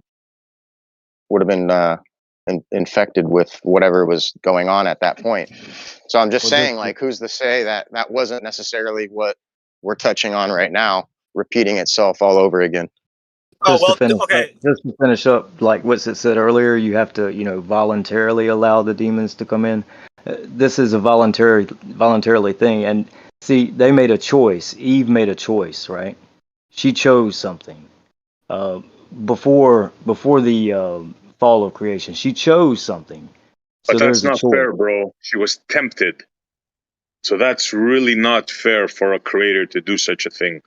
Eve The was creator didn't. tempted. So Wait, let's not how, whoa, how does whoa, that whoa, whoa. Yeah. Let's not get how lost does in that the mean weeds she on that, didn't? Wait, guys. I just want to That's say, how does that mean that she didn't choose something? Like, I don't understand. So she chose something. That's not fair. She was tempted. can That we doesn't stay mean on Yeah, she the it's didn't not genetics choose fair. or Yeah. something. How can you not That see doesn't mean that? she didn't. can we That just doesn't stay mean on she the didn't genetic choose miscegenation something. for a She second? did choose it, yeah. But she was tempted by the creator No, himself. That just Let- doesn't let- sit well here's with one me. thing. One thing, Se, this is what's misunderstood. Both trees were in the midst of the garden, the tree of life and the tree of knowledge of good and evil, right? So it is obvious to one that the tree of knowledge of good and evil was to eventually be eaten of. Not at that time, just like I said earlier in the text chat. This what we live in right now is a learning experience. Even when the kingdom comes, it's still a learning experience for many people to learn his ways. So this is a continual learning experience. You learn new things every day. The putting the tree in the midst of the garden was not a temptation by the creator. The one who tempted and wanted her to jump the gun was the adversary. And when the adversary tempted her, she made the choice. She could have listened to her father, right? She could have listened to the creator, but she didn't. And there's consequences. He told them there were consequences. He told them what would happen. It's not like he said, hey, this is good stuff and you can get away with eating it. No, he said, if you eat of this tree, you're going to die. That's what's going to happen. So don't do it. Doesn't So, make sense, bro. It doesn't make. Let me give you an example, okay? Oh, Jesus Witsit Christ. just had a child. Witsit just had a child, okay? He has a backyard. Would Witsit put a tree that could poison his daughter in his backyard, or will he not? Will he take every poison ivy, every plant, everything that could harm his daughter? Will he take it out? The story okay. doesn't jive, bro.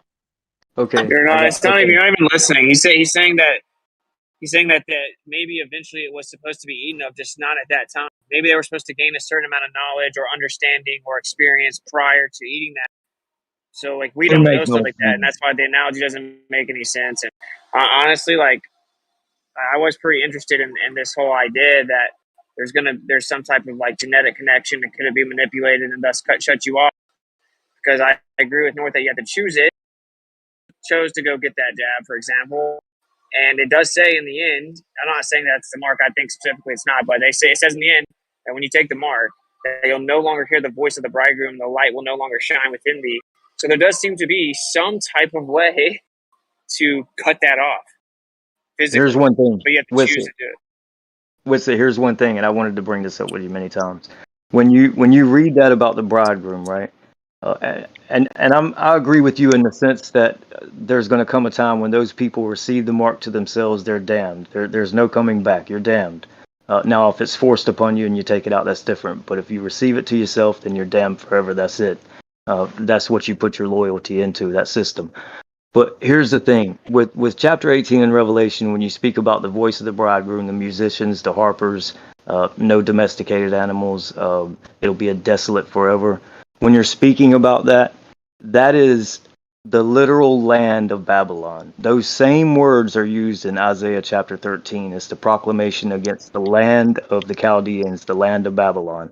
And no longer will the harper be heard in thee, no domesticated animal, no son of man, no Arab will pitch tent there forever from generation to generation. It'll be totally desolate forever with the unclean birds and unclean animals living in it and dwelling in it. Now, that is the prophets, Isaiah chapter 13, chapter 14, the prophet Jeremiah chapter 50, chapter 51, are in agreement with chapter 18 when it speaks of Babylon, that great city. Now, Babylon is the mother of all the kingdoms upon the face of the earth. She's their mother. None of the other kingdoms are Babylon. They are daughters of the whore. And if you look in Babylon today, you'll see Ishtar's gate. You'll see it's still inhabited. So these prophecies must come true to that land. And when it happens, it's going to be very evident. But it doesn't happen until the seventh vial. So that's when it happens, and it's going to be evident to everyone that, that's what it is. And all the proclamations that were written against Babylon, the land, are at the bottom of the Euphrates, according to Jeremiah 50, 51, verses 62 and 63. Every proclamation written against that land, which we just spoke of, no Arab pitch and tent, no son of man, no nephew, no domesticated animal, it'll be desolate forever from generation to generation. That hasn't happened yet, but all those things are written on a scroll, tied to a stone, thrown in the midst of the great river Euphrates. And when it dries up completely, and when it dries up completely, then the wine cup is completely poured out upon that land, and it happens in the future. Why would it go in the Euphrates? The Euphrates isn't even deep. I've been on the Euphrates. Yeah, it's chapter 51. It's either 50 or 51 in Jeremiah, and verses 62 and 63. Everything that's written against that land was tied to a stone and thrown into the great river Euphrates. And the reason it was, here's the reason. Sorry. The reason is when you get to Revelation, when the great river Euphrates dries up and those kings march through there, who do you think's going to kick that stone with the scroll that has all those things written against it? Those kings. And what do you think's going to happen directly after the great river Euphrates dries up? Armageddon happens. Listen, Armageddon happens, and the Babylon comes up into remembrance. And that's at the very end of chapter 16 in Revelation. It finally comes up into remembrance to drink the cup completely down after every other nation has. First The cup Jerusalem, and all that the she other holds in her nations. hand, full of abominations. Say what? The cup she holds in her hand, full of abominations. Is that? Yeah, there's two different cups. The nations have drunk of her cup, but you also have the wine cup of the fierceness of Yah's wrath.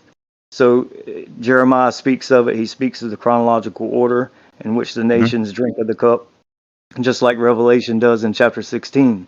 So Jerusalem first, all the other nations upon the face of the earth, and then Babylon drinks after them. And when Babylon comes into remembrance, that's when it's totally desolate forever. No man will live at that place. It's not going to be a tourist attraction like it is today. You're not going to have Ishtar's gate there like you do today. You're not going to have all these things. There's no one going to be living in that place forever. and no bridegroom, nobody. And so those exact words that are used in Revelation 18 about the harpers, the musicians, the candle, all those things are said in Isaiah chapter 13. You can go to the end of the chapter. But if you look in the beginning, it's the proclamation against the land, just like Jeremiah the prophet says. So the prophets agree and Revelation agrees. But people have many different, theories about, what Babylon is. You can call all the systems of the earth Babylon because they're all similar to their mother. They have all the customs of their mother, which is why, I said to Essie earlier that when you want to blame one kingdom, blame Babylon, because all these other kingdoms, including Israel, are daughters of the great whore. Isn't it? What does it say about the woman? She sits on the beast with 7 heads or something like that. It says it, and the thingy. And I was watching somewhere where they compared that. I don't know how the 7's mentioned, but they compare 7 to the 7 Palatine Hills in Rome, saying that the whore of Babylon is actually Rome, as in the Catholic Church. Yeah, I've heard that, also. But when you speak about kingdoms and you speak about mountains and all these things, it's important to consider all the scripture instead of just getting, ideology from men. And just like I said, Rome, all of these kingdoms, you could say that they have a Babylonian system. They have a Babylon system. You can call them Babylon all day long. But when you start speaking specifically about, the bridegroom will no longer be heard in thee, the candle will no longer be lit in thee, no musicians, no harpers, no trumpeters. These things are referring to an actual desolation coming in the future that place will never be inhabited again whatsoever. Armageddon. At the very end. Yeah, right after Armageddon. Yeah. I hope not. I hope not, because my dad is from there. Well, in that time, those men who are in that place will be as women. They're going to be shaken like leaves on a tree, man. It's going to get really bad over there in the very end. It's already happening everywhere now. Men are already women everywhere. Yeah, if anyone wants to give that a look, the chronological order of the wine cup of his wrath, all the nations are already drinking it. In Jeremiah chapter 25, you can start around verse 15. The Creator tells Jeremiah, take this wine cup of the fierceness of my hand and give it to the nations to drink. So he says, okay, and he goes to Jerusalem first, and then he goes to the other nations. And he says, this is the sword that I send among them, and they'll be drunk and they'll fall down and stumble, which is what we're seeing every day, since that time. We're seeing Why it all. Jerusalem first? Why Jerusalem? Jerusalem's first because that was his people, so he's going to start with his house. He's going to clean it first, right? That's not what it says. It says he's going to judge the churches, not specifically Jerusalem.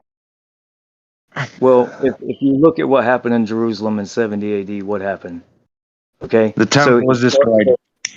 Okay, so here's the thing, and this is where it gets really tricky for a lot of people because they don't consider the entirety of the text. So in Jeremiah 25, he tells them the order: to wit, Jerusalem first, then all the nations upon the face of the whole earth, and then Shishak shall drink after them. That would be around verse 26 of Jeremiah 25. Now Shishak and Shinar are Babylon. That's what they are. You'll see also in Zechariah, another prophet, he says that this wickedness is put in a ephah, and the cover is put over the lead weight is put over the top of it, and it's taken into the land of Shinar to be set upon its own base. Now we see a lot of things going on in the land of Shinar or Iraq or Babylon or whatever you want to call it today. We have Ishtar's Gate refurbished. We have all kind of things, tourist attraction, and none of those things that they prophesied have come completely true. Now either they're liars or those things are going to actually happen, right? So the proclamation is against the land, not against of the other people and different nations. Those distinctions are made. What happens to the other nations, but nothing happens to the other nations like it happens to Babylon. Not one. Yeah. Do you know what Babylon means? Babylon actually means, so it comes from the word Babel. Babel means gate of God. Bab-el means the gate of God. England is the actual true Holy Land. Well, it's a good time right now to get on aboard the digital Noah's Ark. If you haven't already bought some Jesus coin, this is not financial advice, but just saying.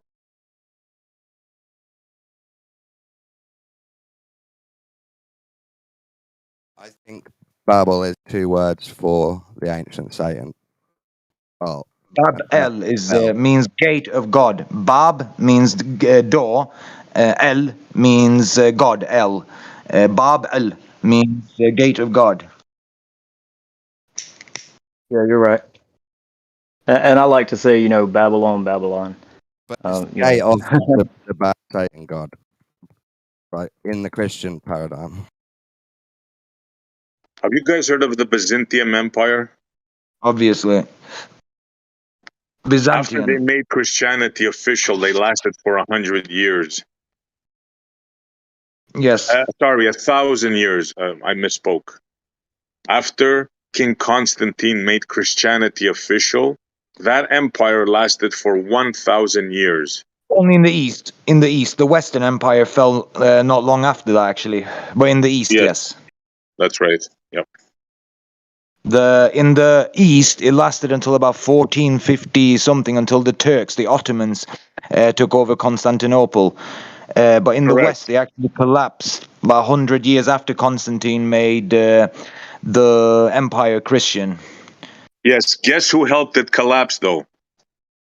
The Jews.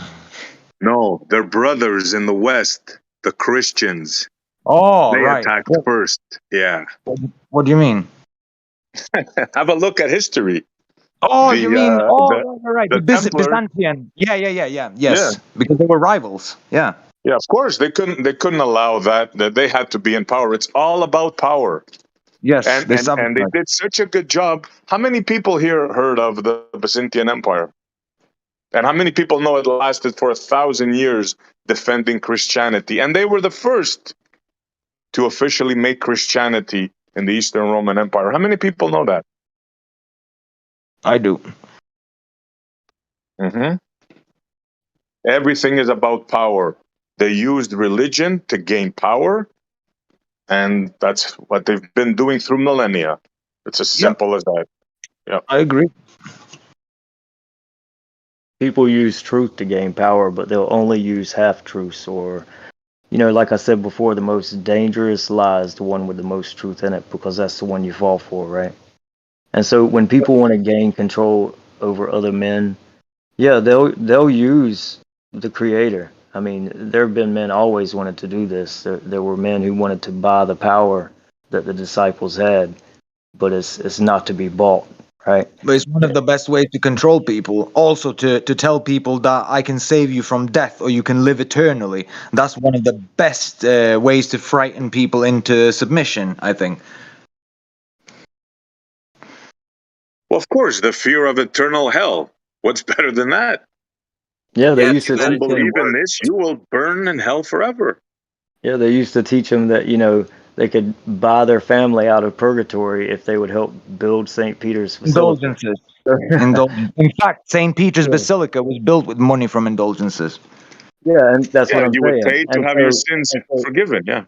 so Not just SE. that, you could pay, say for Yeah. example, you could go and say, tomorrow I want to cheat on my wife. Here's $100, yeah?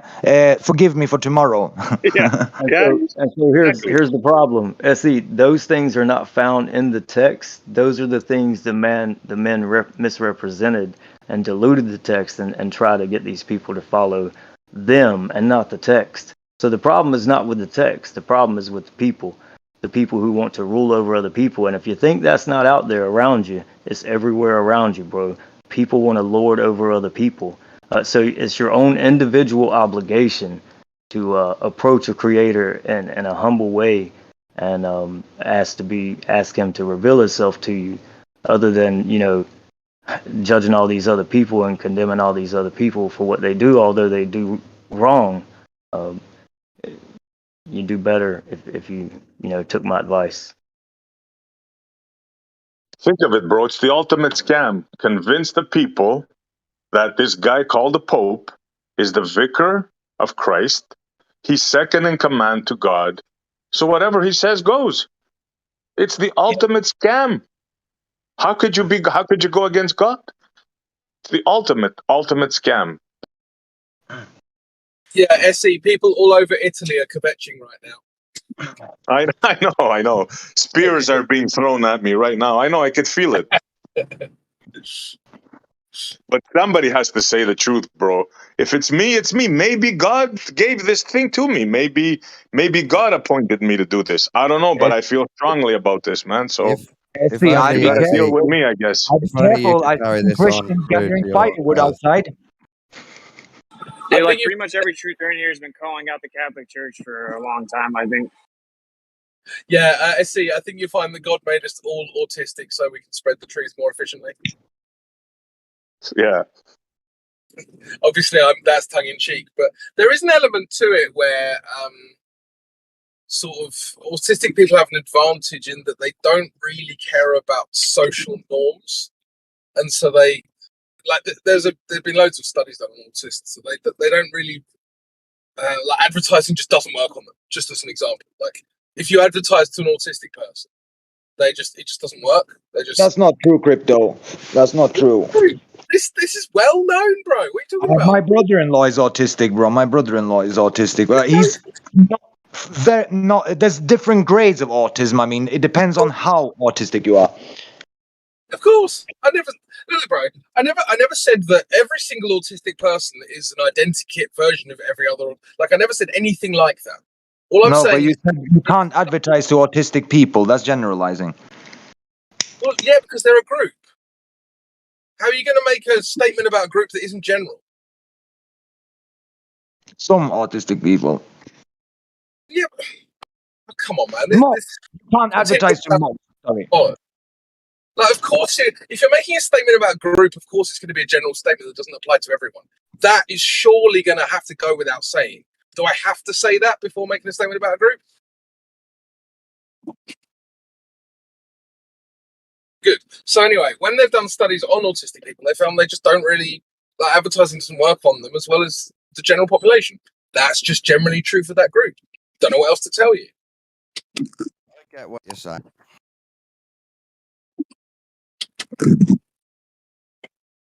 And I think must be autistic, don't But also, the other thing about autism, sorry, the point I was actually trying to get to, the thing about autism is not just like an on or off switch, right?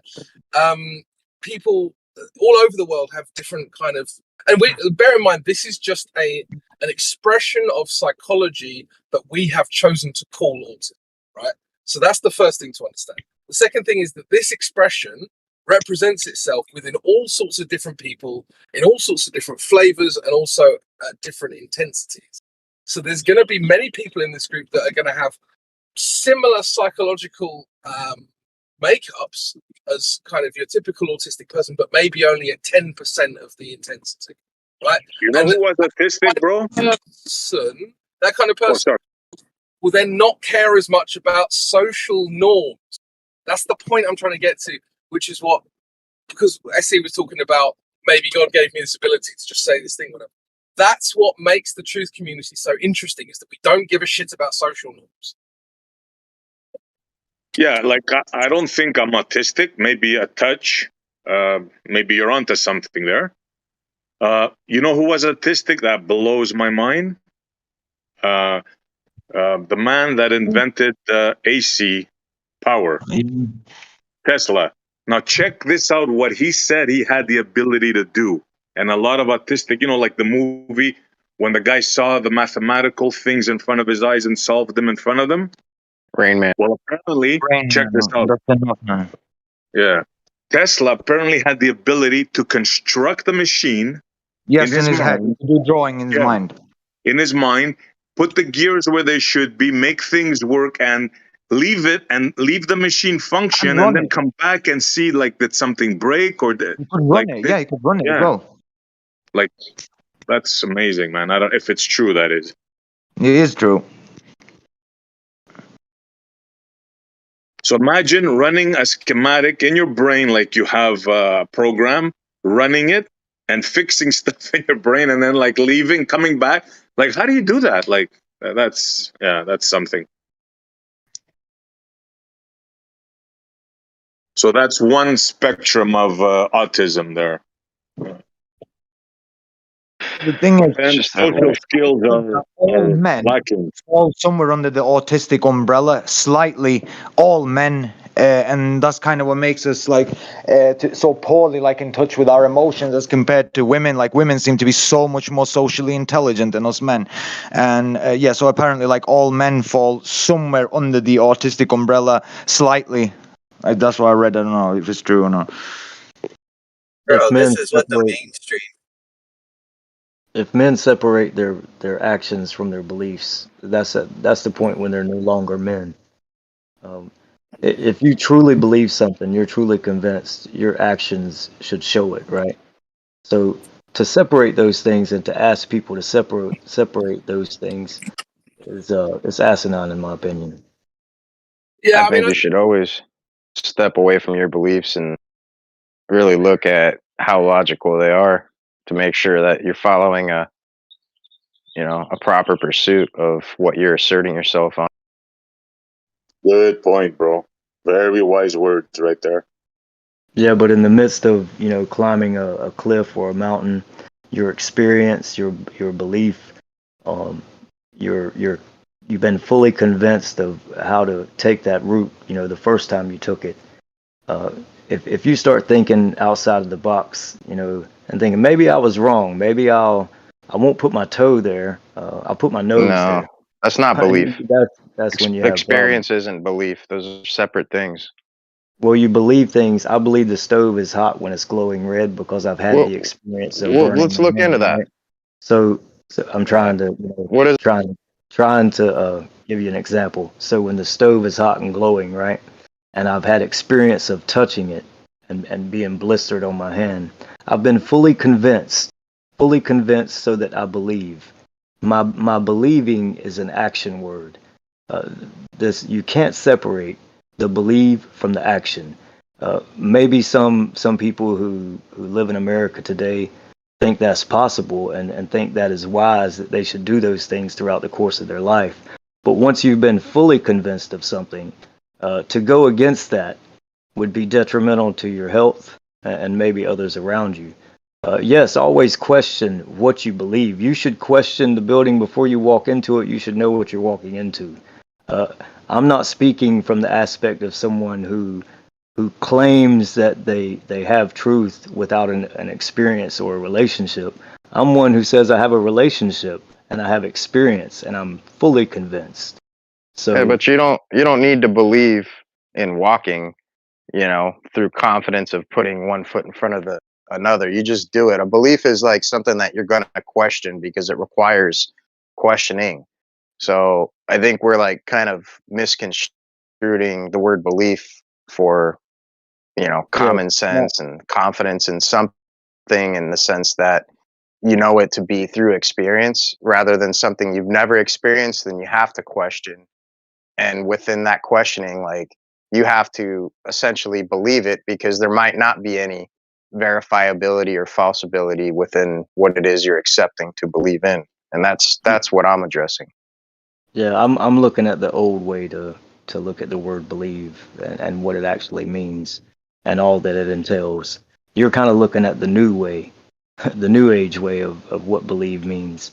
And that goes along with everyone has their own truth and all these other different things, but that's where all of these things spring from.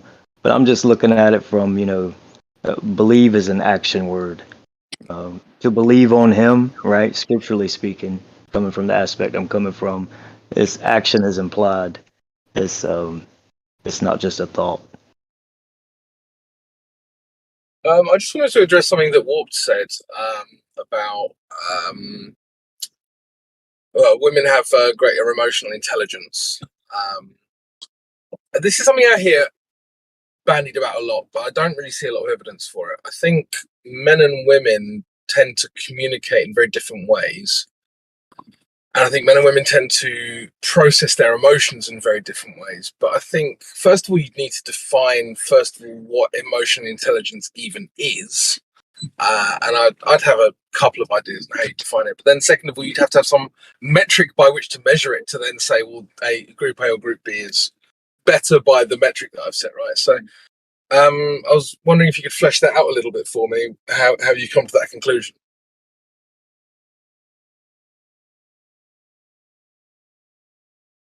Who was that? To Warped, I think his name is Smoke or whatever. Alasma. I don't know. He's not around, doesn't matter.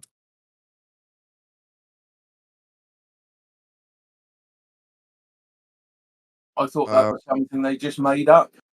I would comment on that, Crypto, that although we can see distinct differences in energy from women and men, when you start describing it, you realize both have got both. So it's quite hard to describe. Yeah. Well, this is kind of what I think is going on. For instance, like, oh, hey, Loggers, I just heard your voice. How you doing? Like, for instance, if a man cares for his children, right, which, you know, you'd hope most fathers do, right? And most fathers do. That's described as having a feminine side. But it's not actually feminine because it's a man performing the action. So it's actually, it's masculine by definition, right? Because it's a man performing the action. And so that means that a man has a caring side, which we all know anyway. So why is it described as having a feminine side? Any ideas? Yeah. In symbology, action is thought of as male, but obviously women do actions. So it debunks itself straight away if you try and make the symbol a practical reality. Yeah, sure, but I mean, I think the point I'm getting to is much more about it's much more to do with the fact that it's kind of just really just propaganda. It's like saying, oh, men are just like cold robots. They don't really do stuff like caring for children. It's like obviously men do actually do that shit, but let's just call it a feminine side and just discount that. You know, for me, it's a really slimy and nasty way of I definitely agree. It's used in neo-feminism to lie. Funny you mentioned that, bro. Yesterday I was watching Dungeons and Dragons movie with my wife. And I've noticed this a lot, and not just this movie, but they've changed the role of the male. If you watch that movie, you're going to see the warrior is the female, and the male is like a bumbling, stumbling fool, untrustworthy, and this and that.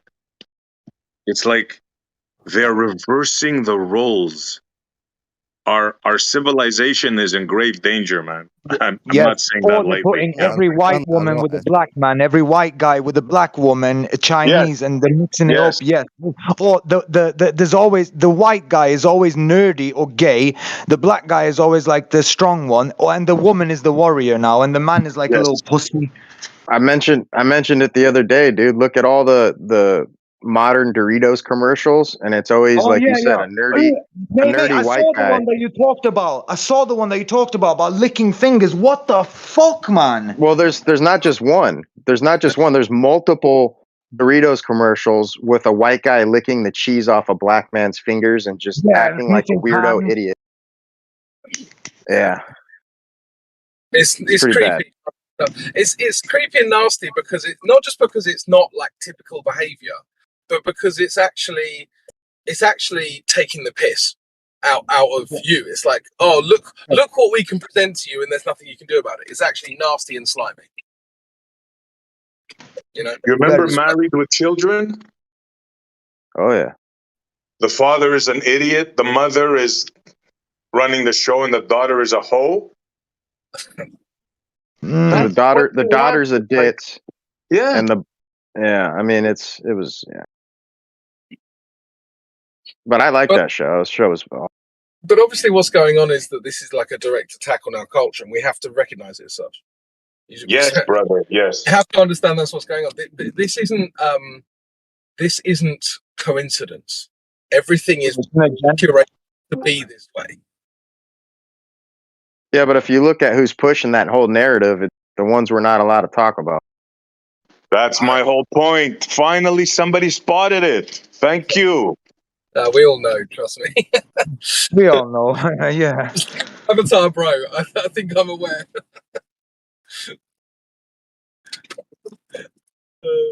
Again, the Look at ones where who the say arrows are coming from. That's what I'm saying. Just look at where the missiles are coming from. again the ones who say they are who they are not, right?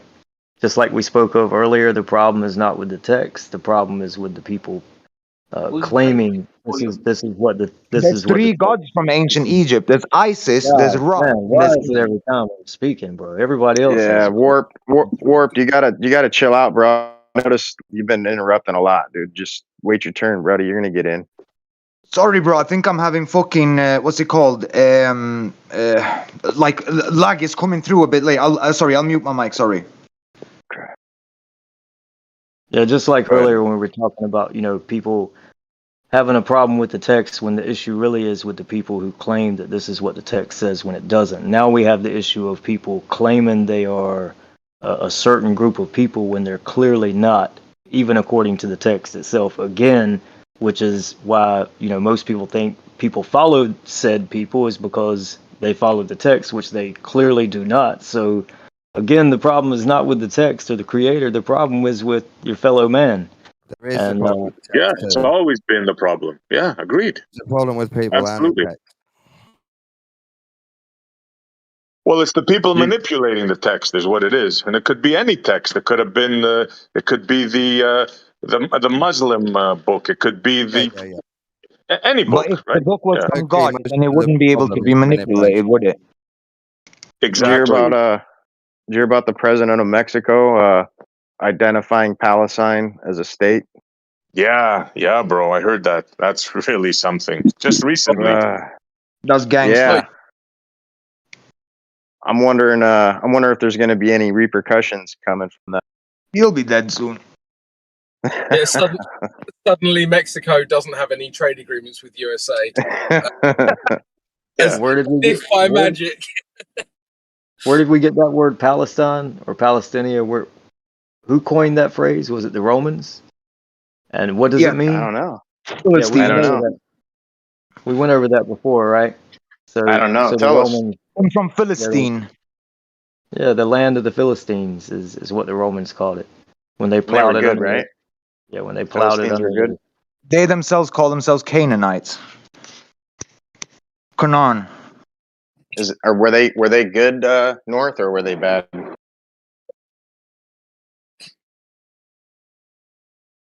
In every people group, right? You have good and bad people, right? What you would consider good and bad people. Anyway. Well, I'm saying within the scriptures, man, like were they like According- righteous or were they like? Trying to answer you, man. According to the scripture, no man is good. But here's the thing: in all different ethnicity, all different groups of people, you have some who act righteously and some who do not. The Philistines are spoken about in the text, right? You remember the story of Samson. That's not true. What about the Sodomites? Sodom and Gomorrah, like they were wiped out for being mostly evil and corrupt, and the only ones that were saved were a small handful. So what was not true that I said? You started that by saying that's not true. Because I asked you if the Philistines or the Canaanites were considered good, and you said that there was good in all. No, I said no man. that all were bad. No, Okay. I said the scripture. No, I said the text says there's no man that is good. There's only one that's good. That's God, right? Oh, okay. That's where we get the word good from.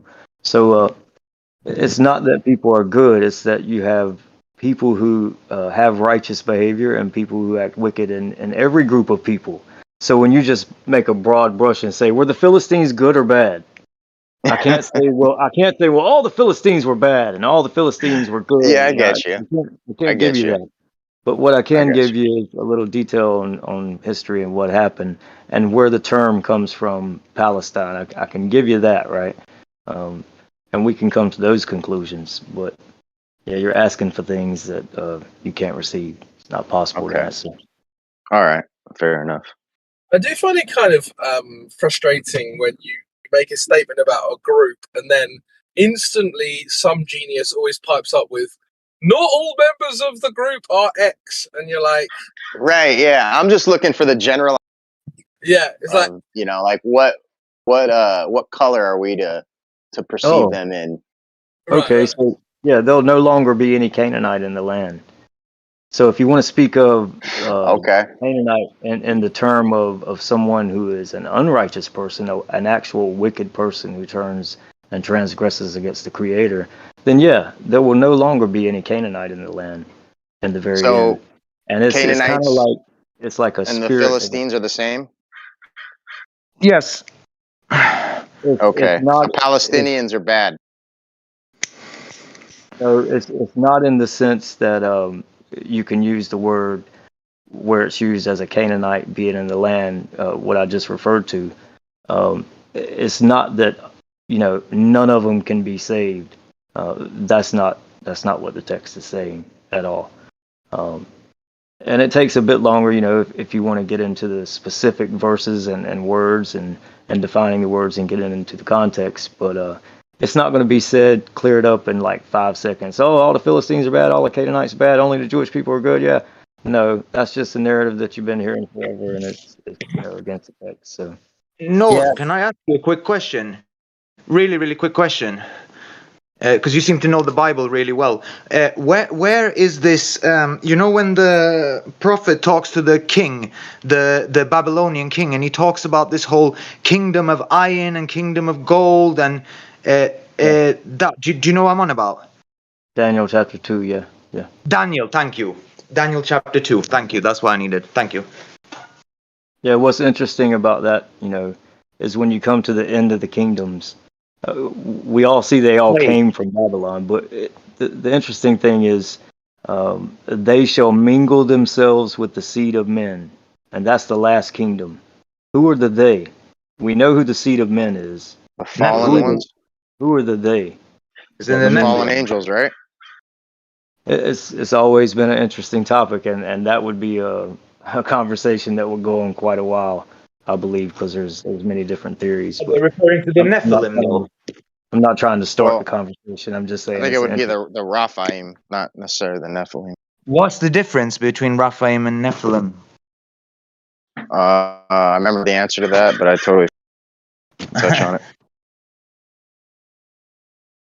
I think one precedes the other. Something along that nature. Right? The Raphaim or the Nephilim precede the Raphaim. The Raphaim are the creation of the Nephilim. Is that right, North? Do you know? Nephilim first, yeah. So the Raphaim, like the children, the Nephilim or something. That's kind of how I'm interpreting it. I mean, I could have it backwards, but something along those lines.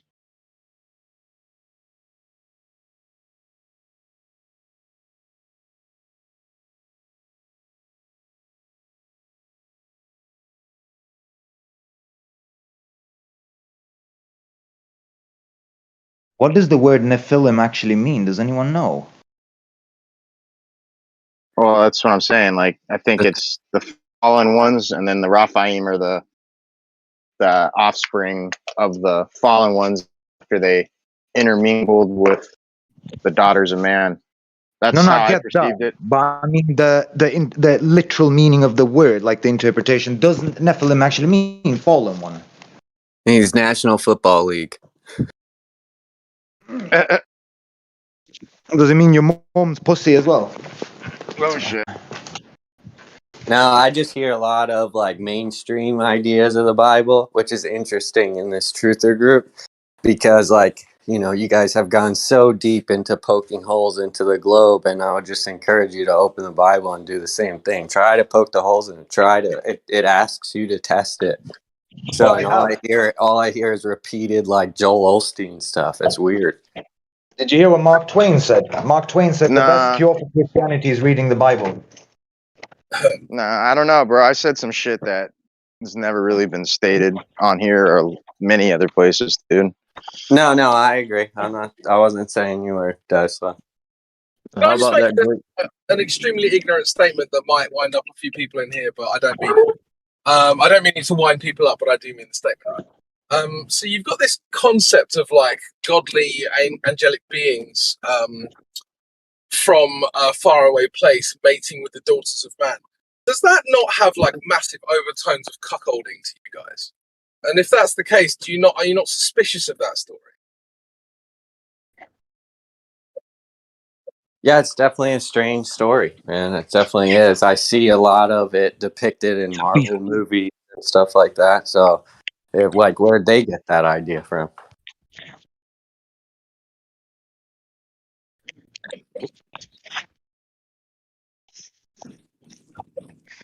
I think what's interesting is you have prophets thousands of years ago who wrote about, the great river Euphrates and what's at the bottom of it, and when it dries up, That's what I was going to ask you. yeah, it's very, so we're finding so many things every day, archaeologically speaking, but a lot of people aren't going to be convinced until it's right in their face, right? Until the mark of the beast is here, until the two prophets are prophesying and the miracles are happening in front of them, and even then they won't believe, right? Oh man, that's not right. That's not true. That's just magic. That's a magic trick. That's like a David Blaine or something. So there's so many different ways we can look at it, and some people have a relationship, some people don't.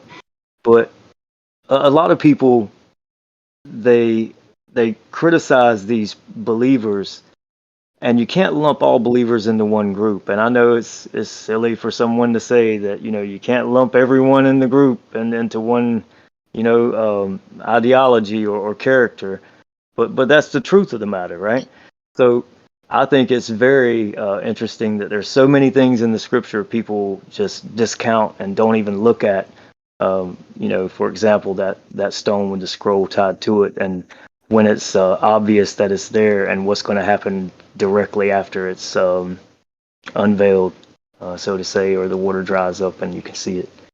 So yeah, so I wanted to ask you about that, North, about the enchained angels. Is that where it is? Is that where they're located? Like, where are they located? Yeah, at the Great There's River a few Euphrates. of them, and I don't know if they're all in the same location. Yeah, there's 4 of them bound at the Great River Euphrates. Yeah, and some So would they're say, at each river, where the one river heads up to 4. Some people would say that, but other people would tell you it's actually at just the Great River Euphrates, and there's a reason for it. The angels are at the bottom. And do you think? How do you think that's going to come about as far as them being unchained, and like, what's that event going to look like? Well, when you look in Revelation, many people don't consider this. Like I brought it up earlier, the trumpets start in chapter 8. 8 times 2, 16. The vials start in 16. The trumpets are usually a judgment upon something specifically, like the Great River Euphrates, or the trees burn up, or the grass being burned up, or the rivers and the fountains of waters, or the sea. And usually it's a third in the trumpets. Now the vials is the completion of it. So for instance, the second trumpet is a third of the sea dies, and the second vial is all of the sea dies. So it's like an announcement is the trumpet, and the vial is the pouring out, the completion of the judgment. So it's not like it's happening. It's very strange when you start looking at the chronological order of the trumpets and vials, because some people take it as all the trumpets could happen, then all the vials happen. But it seems like the trumpet happens, then a vial, trumpet, then a vial, trumpet, then a vial. And when you get to the Great River Euphrates and you get to the trumpets, the 4 angels are loosed, right? But when you get to the vials at the Great River Euphrates, that's when it dries up completely, and you have the soldiers from the east come in, and that's when they'll be kicking that stone. And the very next thing that happens, after that, when all those proclamations are on the floor of that river, and it's very evident, the next thing you have is, Jerusalem splits in 2 by a great earthquake, and then the nations fall, and then Babylon comes into remembrance to pour out completely the wrath upon it, so that it will no longer be dwelled in. Well, you're definitely saying some righteous stuff right now, because Zanuck ran off in like less than 3 words, so I think that's pretty powerful. But yeah, like I was thinking more of like, I don't know, like in like my mind's like interpreting it like like a physical thing's gonna emerge from underneath the surface, and Like an alien yeah, ship or chaos is, something. no, like a physical entity, a physical being is gonna surface and just start fucking wreaking havoc and wrecking shop. Oh, okay. Yeah, I got you. I got you. So I would say they're messengers or angels or wicked ones at that. I wouldn't say that they were physical, although they could may be able to take like a physical feature or be able to be seen.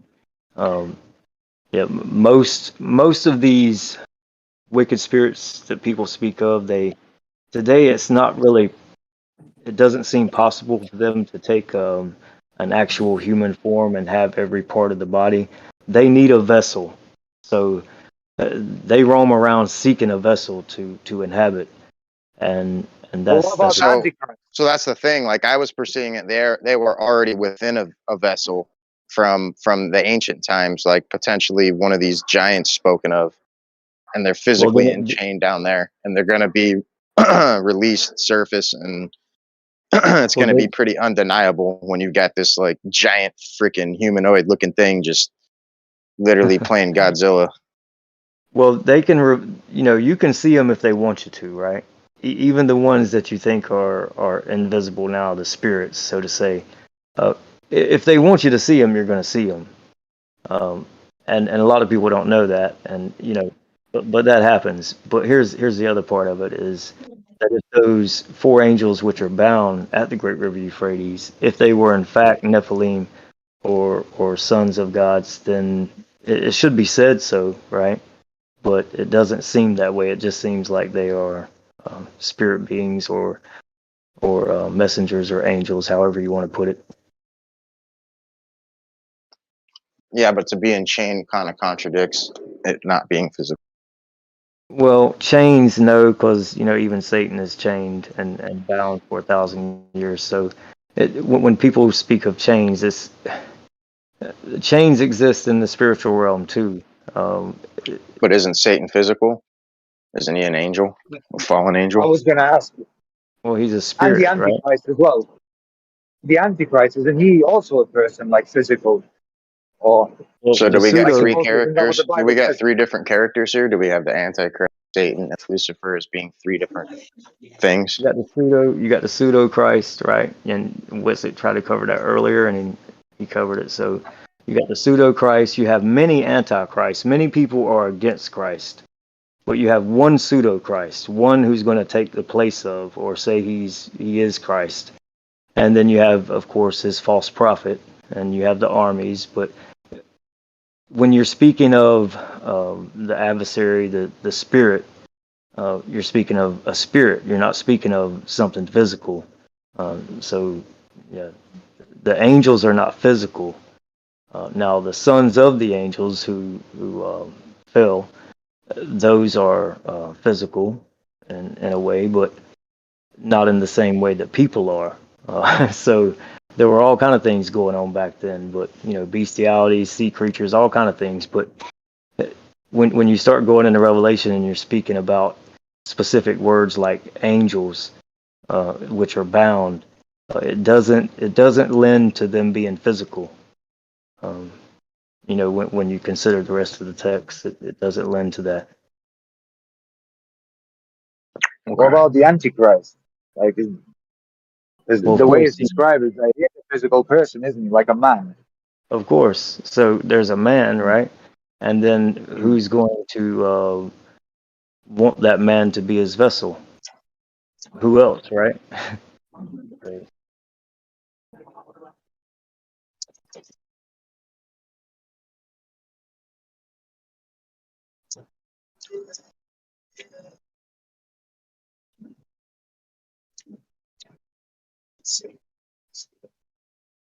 No. What are we talking about now?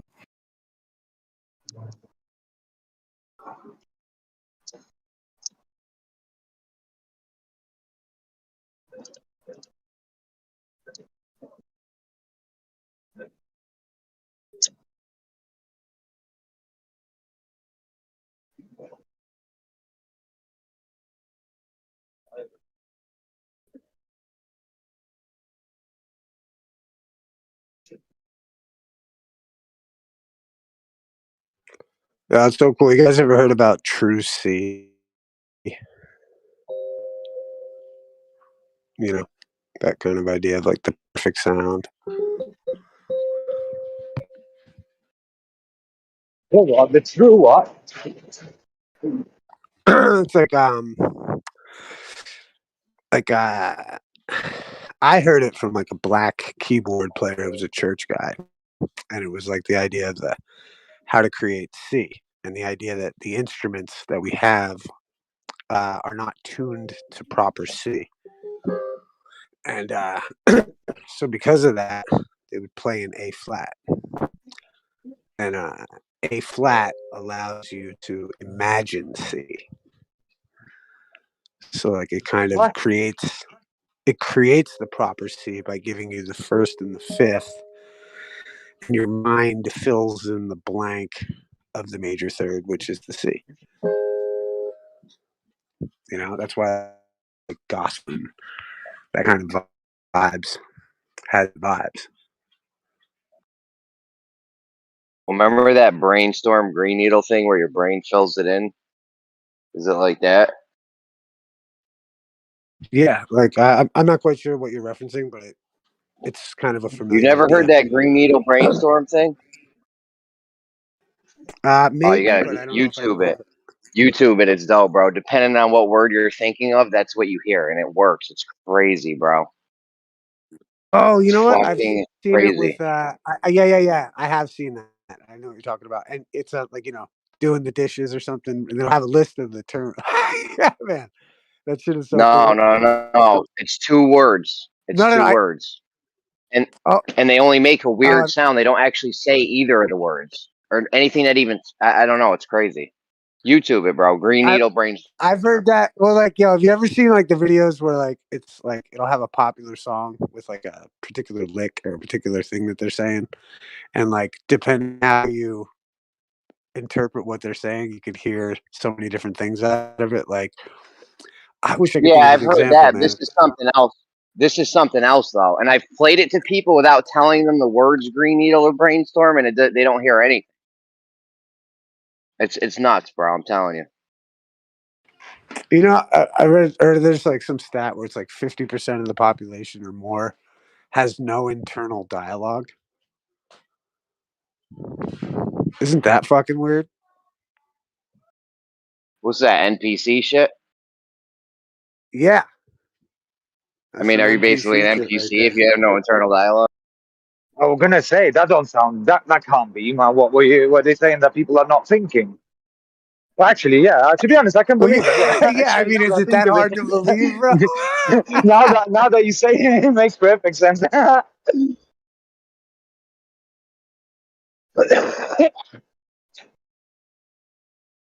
not even NPCs. I don't know who said NPCs, but they're not even that. Calling them NPCs would be giving them a compliment. Well, yeah, that's why, like, honestly, I have to remind myself every now and again. And I read this cool quote the other day of like, keeping to your own principles, regardless of what people around you are doing, and just that kind of a concept. And I think like it's so true that like you're never gonna be like understood for half the shit you've ever done in your life. You know what I mean? And that's perfectly acceptable. And I think but if you maintain that kind of principle, then like you'll kind of gravitate towards the right people anyway. But I think it's just interesting, and I don't know why I'm bringing it up right now. Forgive me, I'm a little lifted, chilling out, vibes in, if you will. I It's was gonna make a programming, point. bro. Go look at the top 5 stories, news stories of the day, and then go around. Different when you go to different buildings, offices, whatever. I don't know what things you're into, right? Your business, but that's the stories people are going to be talking about that day. So it's controlled programming using TV. It's ingenious, man. It's freaking ingenious. They don't even know what's happening to them. Well, that's what's so I find so inspiring about quote unquote the system, if you will, as opposed to looking at it so negatively, is that we fortunately are protected by these knuckleheads by law, through law. You know what I mean? It's like, and I think it's so cool that we have that protection because regardless of what the herd is doing, you know what I mean? The individual has a certain set of principles. Like those principles can be rewarded, and when you have your day, let's say. But I find it interesting that we have that potential. Well, I don't know. it's control, bro. Like, how many people think right now that the Ukraine is winning the war? Just one example. How many people? Hands up. How many people right now think Ukraine is winning the war and has potentially a chance of gaining the territory back? How many people? No chance. Zero chance. Zero. The answer is zero, right? But everybody thinks that this is happening right now. They think that Ukraine is winning a war. Meanwhile, 200,000 of their soldiers have died and like 400,000 injured. So that's just one Bro, example of Putin is God. manipulation. You know, when Putin was born, a new star was born in the sky, and angels could be heard singing from heaven. Yeah. By the way, have any of you guys seen this comparison? A portrait of Putin next to a bust of Julius Caesar. Yeah, well, Has that's his anyone of you image. seen this? He's riding bears without a shirt Just on and horses. Yeah. go on Google, search for Putin, Julius Caesar. Man, it is so fucking creepy. It looks exactly the same. It looks like he's fucking Julius Caesar reincarnated. Yeah, there's some crazy stuff going on, and it's so easy to manipulate the people. Like, ask anybody. Go ask anybody about the Ukraine war. See what they tell you. Yeah, I know. The facts are completely different on the ground.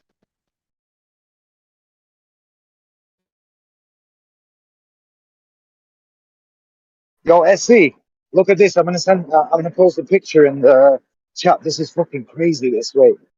Holy shit! Don just posted. Holy shit, man.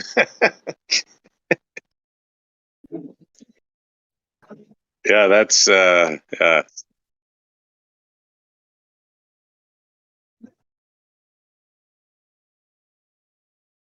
don't know about that, but I know one thing: don't mess with the Russians, and don't believe what you hear in the news.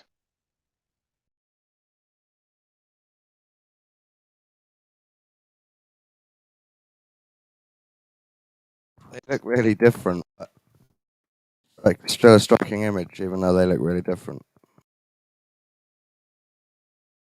The mouth is uncanny.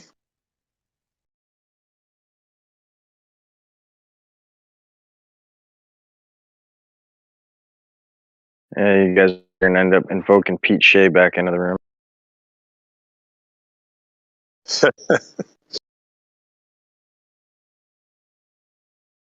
Yeah, I must say, guys, Bro, that's pretty freaked out. that's your boy though. Bro. I That's don't your boy. dislike him. I don't dislike I him. I know. just feel like I'm listening to like poetry every time he speaks, like, you know, how he just how he talks. He just talks like a poet. And I don't always want to hear poetry, bro.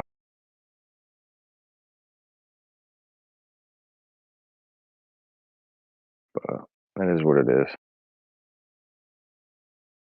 So Putin's got poetry.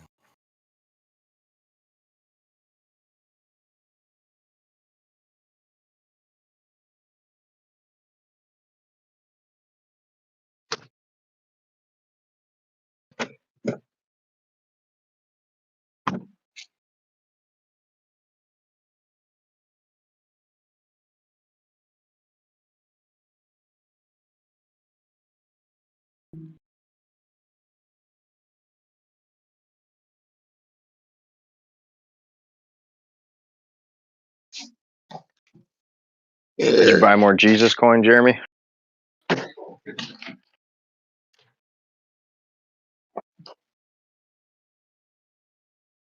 No, I'm just waiting to see what it does. Just waiting. What are you doing? Just waiting. Let's see. Jesus coin's back up 20%. Just saying. No doubt. Let's go. Y'all motherfuckers need to find Jesus. Yeah.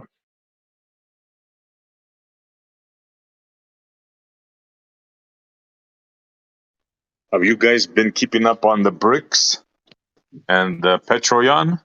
Petro-Yuan, Yuan? You I think won. it's pronounced. What's going on? What's the latest? Well, the latest is they're trying to get Saudi Arabia in. And I The think problem is those. Oh, go ahead. Oh, go on, Jeremy. No, What's go. the problem? The problem is those are our peoples. Saudi Arabia, like we're good with them. Those are our peoples. So That used to be. No, that used to be the truth. Your they ain't president. gonna do it. No, they're not. They're not your that was peoples Bush's anymore. deal or something, right? Your They're still president our went over. peoples, bro. They're not, bro. The Here Yeah, when they're Saudis. ditching. Yeah, they're ditching the petrodollar, bro. They're accepting other shit. Bro, we will go fuck everyone up. Those days are Like, I over, don't know bro. who they think they're dealing with. Those We will days go are fuck your over. whole country up. You got a country filled with oil and fucking brown people, we will bomb the shit out of it. That's been our MO for the past. That's been our MO for the past like fucking 40 years, bro. Exactly. Yeah. That's why the world is turning their backs on the States right now and doing this. That's for exactly what you just said, Jeremy. Let them turn their backs and make it rain hellfire on them. And then, I mean, I'm not saying it's right, but that's just what we do. Like, I don't know. It's fucked up, bro. I know. I'm telling you, those days are over. Because right now, Of us bombing people? Yeah. Yeah, That the shit's just dollars, getting started. the dollars, like nobody's got faith in it anymore, bro. Like we're dying by death by 1,000 cuts with like what they've done to the financial system over here, and all these I know. countries They see it, shouldn't bro. have. Yeah, they Well, shouldn't have that's what faith did in it the in. dollar. That's what did it in. So check this out now. They're courting Saudi Arabia, right? And Saudi Arabia is seriously thinking about it. So last month, when the war started, right? Well, not last month, but when the war started, Biden went to Saudi Arabia and told them to, increase production of oil. The Saudi prince laughed at him, told him to get lost, basically, and they actually cut oil production to raise cost. So those days are over when we're ordering around Saudi Arabia and all those countries. Those days are over. So now, if Saudi Arabia joins the BRICS, it's game over for the American dollar. And that's going to have serious ramifications. And that's happening right now. Oh, yeah. I mean, we'll see how it Isn't plays that out. part of the ISO 22 World War III. We'll see how it plays out. I don't think that anything crazy is going to happen, because I mean, we'll have no choice but to go to war over this. We've done it before, bro. Yeah, anyone that tries fucking around in a different currency, all the way from Hitler, Saddam Hussein, Gaddafi, anyone that tries fucking around, we either take you out, go to war with your country. That's true. That's You true. won't even But have time to finish your sentence. You'll be you gotta saying, "I want to remember- change it," and the bomb drops on you. Yeah, you gotta remember though, Jeremy, like that was attacking one aspect of the central currency, because all currencies connect to the central banks, right? Who allocate and distribute those funds nationally to the different nations. But point is that we're not just attacking one head of the snake. We're attacking the main head of the snake, which is the central bank. So they got no choice but to capitulate into this whole digital sector, and that's where you're going to get using crazy words on me. that's where you're going to get this cross-border remittance payment system, which is XRP, dude. It's going to be the exchange of all currencies, and that's what they're headed for. So you think they're going to start trading gold? You think they're going to start trading oil and XRP? Everything's going to be traded through XRP. All assets, all commodities, debt, you name it. Everything will be linked to this one currency. That's going to be the exchange for everything. That's how. That's the I only hope you're way right. it I hope you're right. I got a whopping $150 worth of XRP. So let's go. You're missing the point, though. You're missing the whole point. What Jeremy said is absolutely correct. You mess with the dollar, we bomb you. But that was one country at a time, right? Gaddafi, this and that. But now you got 80 countries joining together. And these are powerful countries. This is China, India, Brazil. You understand? There ain't no way you're gonna bomb all those countries. Well, So, that's why I'm telling you. That's why I'm telling you, Ripple is what's gonna stop that. The only thing that can stop that is this whole Ripple ODL on-demand liquidity, because it's a U.S. based technology, and that's what's going to allow us to maintain our supremacy within the whole theater of, this. I don't even know what to call it, because it's literally a facade at this point. But anyway. Yeah, but what's to stop them from making their own XRP? Because that's the problem, is because we're already 8 years ahead of the game. Like what XRP did, Ripple specifically, is they set out to resolve that liquidity issue long ago. So they've got a lot of catching up to do, and that's going to take a lot of work, dude. And good luck with that. Yeah, but bro, as soon as the BRICS decouple from the petrodollar, the petrodollar is going to lose like 20-30%, if not more, overnight. Oh yeah, if you think you're expensive now, if you think the shit is expensive now, if they stop trading oil in U.S. dollars, I don't know. I don't think the dollar will be worth even close to what it is now. That has been holding the dollar up over the decades. Yeah, that's the only thing that is keeping up this fiat currency, is the fact that there's some shambles of belief it's based on the petrodollar. But once Saudi Arabia decouples and goes over to the BRICS, it's game over for the dollar. It's game over. I mean, it's not going to lose its value, but it's no longer going to have the homogeneity it has now.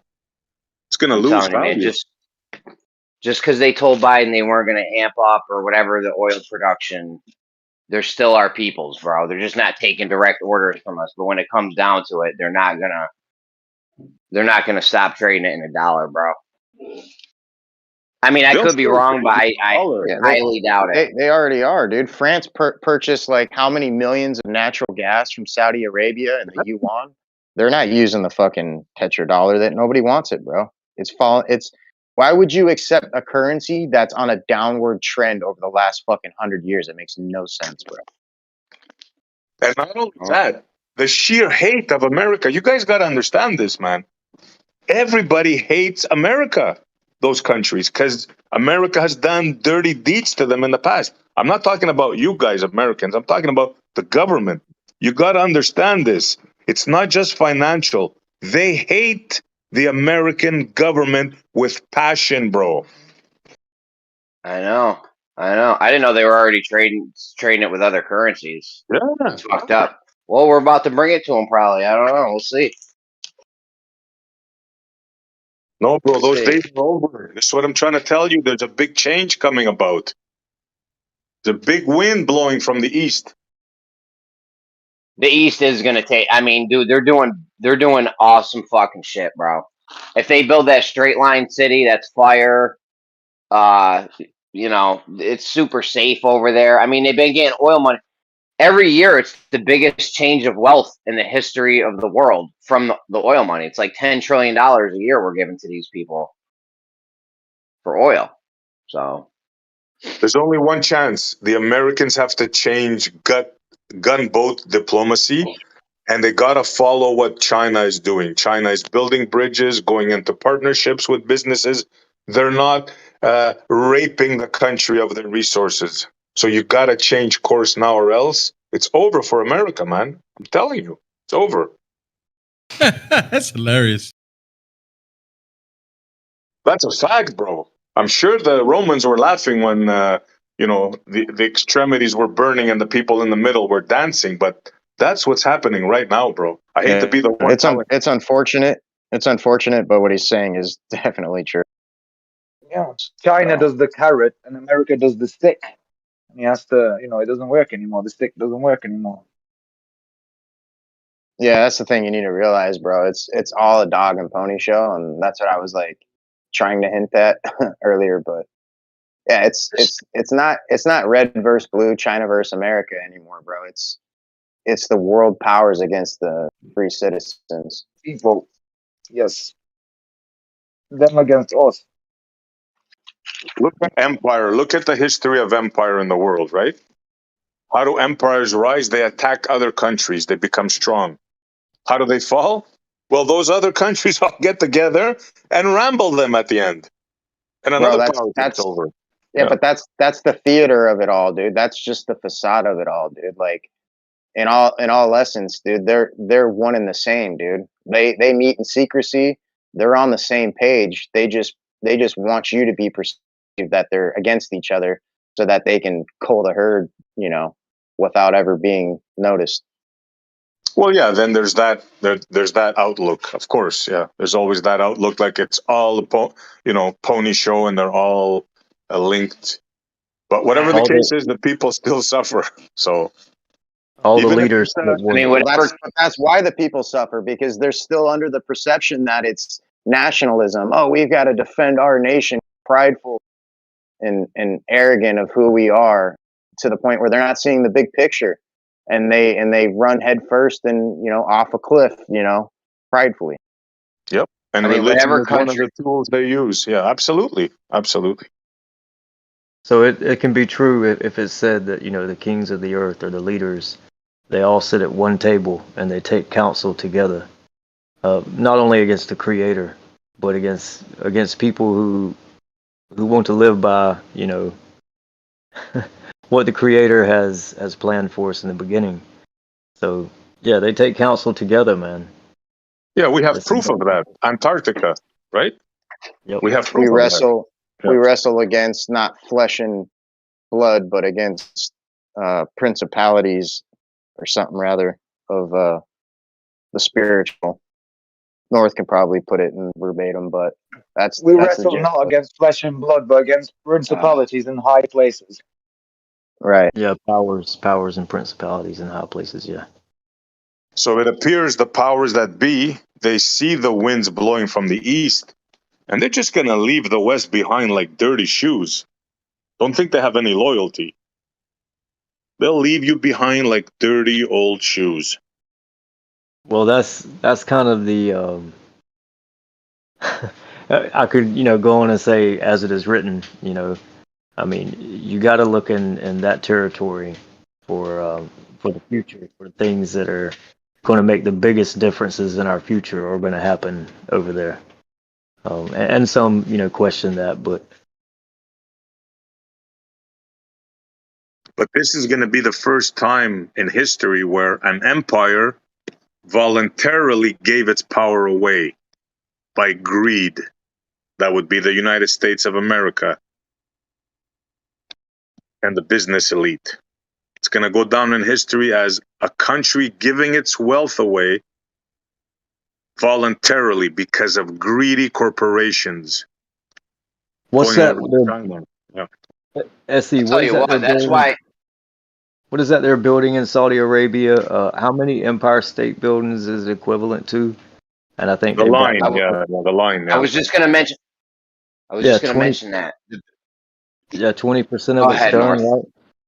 I'm sorry, man, Jeremy. Yeah, it's like the. Go ahead, man. It's the artificial. Go ahead, man.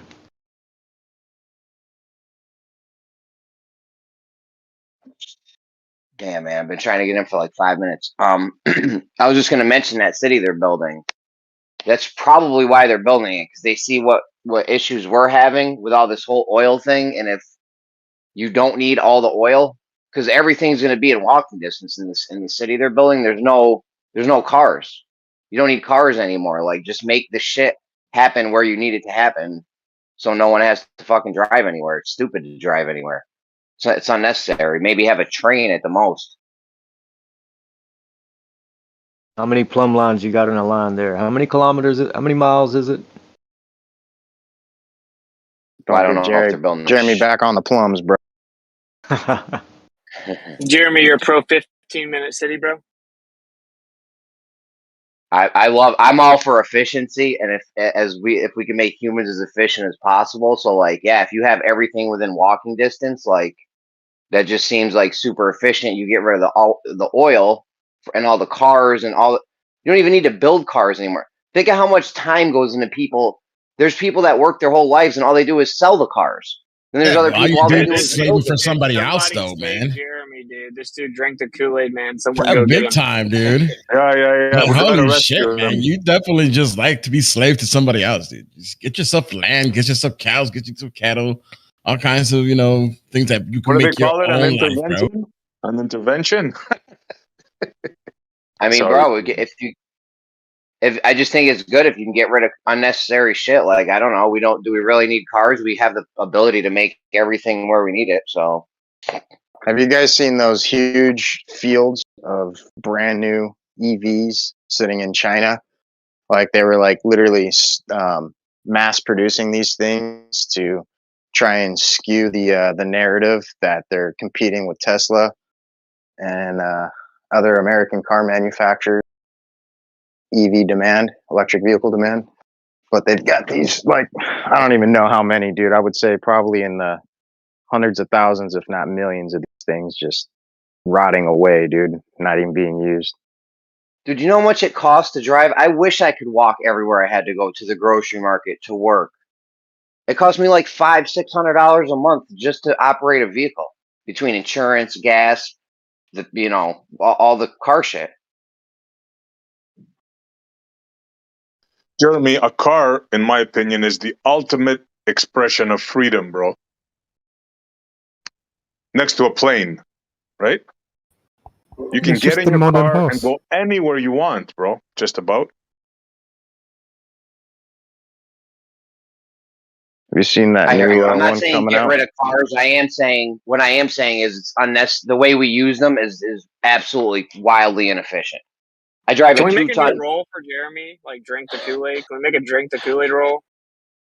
Bro, how inefficient is it? I drive a 2-ton vehicle all the way across more than the length of my city and back every day. That's wildly Yeah, inefficient. it's inefficient to live in the city. Yeah. Like, this is the thing. Think about how much land is here. You know what's super efficient is like being self-sustainable and just having all your food and water like in your backyard. So I don't see why being entirely dependent upon a supply chain you have no control over would be the most efficient. Well, that's what I'm saying. If you're in the walking distance there, all the food, all the water, everything's just right there. Like, it's kind of like the same concept. I'm all for people having their own land and shit and doing it that way, having goats and chickens. The problem is, though, we all can't do that, because then who's going to make the cell phones? Who's going to, make the computers and solar panels and shit like that? I think you're all just willingly putting on the ball and chain, dude. I think the gypsies had it right. The only thing they had wrong is they didn't have like a specific direction ahead. Like, we should all be trying to reach the edge. Exactly. The gypsies had it right. Freedom. Freedom to travel anywhere. Yep. Dude, this is crazy, Jeremy. I'm gonna actually fight you, bro. So you fly upstate New York? Is that where? They're like, what's the closest airport? We can put the gloves on or slap box or something. Let's go, Albany Airport. Fucking WWF. Jeremy versus Witsit. Dude, what's crazy is like they are actually moving it even beyond the 15-minute cities to where now they're trying to make these giant buildings. I forgot what they're called, both above ground and underground. They already have billboards up for them in New York. Ironically, the cesspool that you live in, and I guess you don't live in the city, maybe, I don't know, but anyway, where Oh no, I'm upstate. Okay, yeah. There's all kinds of land in New York, actually. But anyway, all the people living, they live at the top few levels, and then and the rest of the building is a whole bunch of jobs, like a whole bunch of offices in the middle, and then like grocery stores and all the different stores you need at the bottom. So that the idea is that you literally never even have to leave your building. That's what's up, bro. Efficiency. How is that what's up, dude? How is that what's up? What the, dude? Bro, that's mad efficient, bro. I'm not trying to drive the mad different buildings every day to do work, to get the groceries. If it's all right there, that's dope. Okay, this is a cage match with chairs and everything. No This is hold crazy, bro. I agree I with want Jeremy. elbows from the top ring. Cities breed filth, man. Wait, who agrees with Jeremy? Is it a baller? Jeremy's Please gonna tell me it's a baller. Jeremy's gonna willingly I agree. accept the metaverse because it's more efficient to just put on the VR and live rather than physically moving. I think It's more efficient just to click on that virtual girl anyway than having to talk to one. You have to talk to them and walk over to them. And wait, who is the guy agreeing with Jeremy? It's a baller, right? No, it's a barrel rider. I think the internal combustion engine is the biggest key to our slavery. So the solution would be like a more efficient form of transportation, not living in a building your whole life. What I think is that we've all been brainwashed to feel like the automobile is freedom. Someone invented the automobile. They put ads out. They show these really cool guys. You're really neat when you have a certain kind of car, and you're really bitching when you get to drive anywhere you want. It's like complete freedom. I think it's all brainwashing.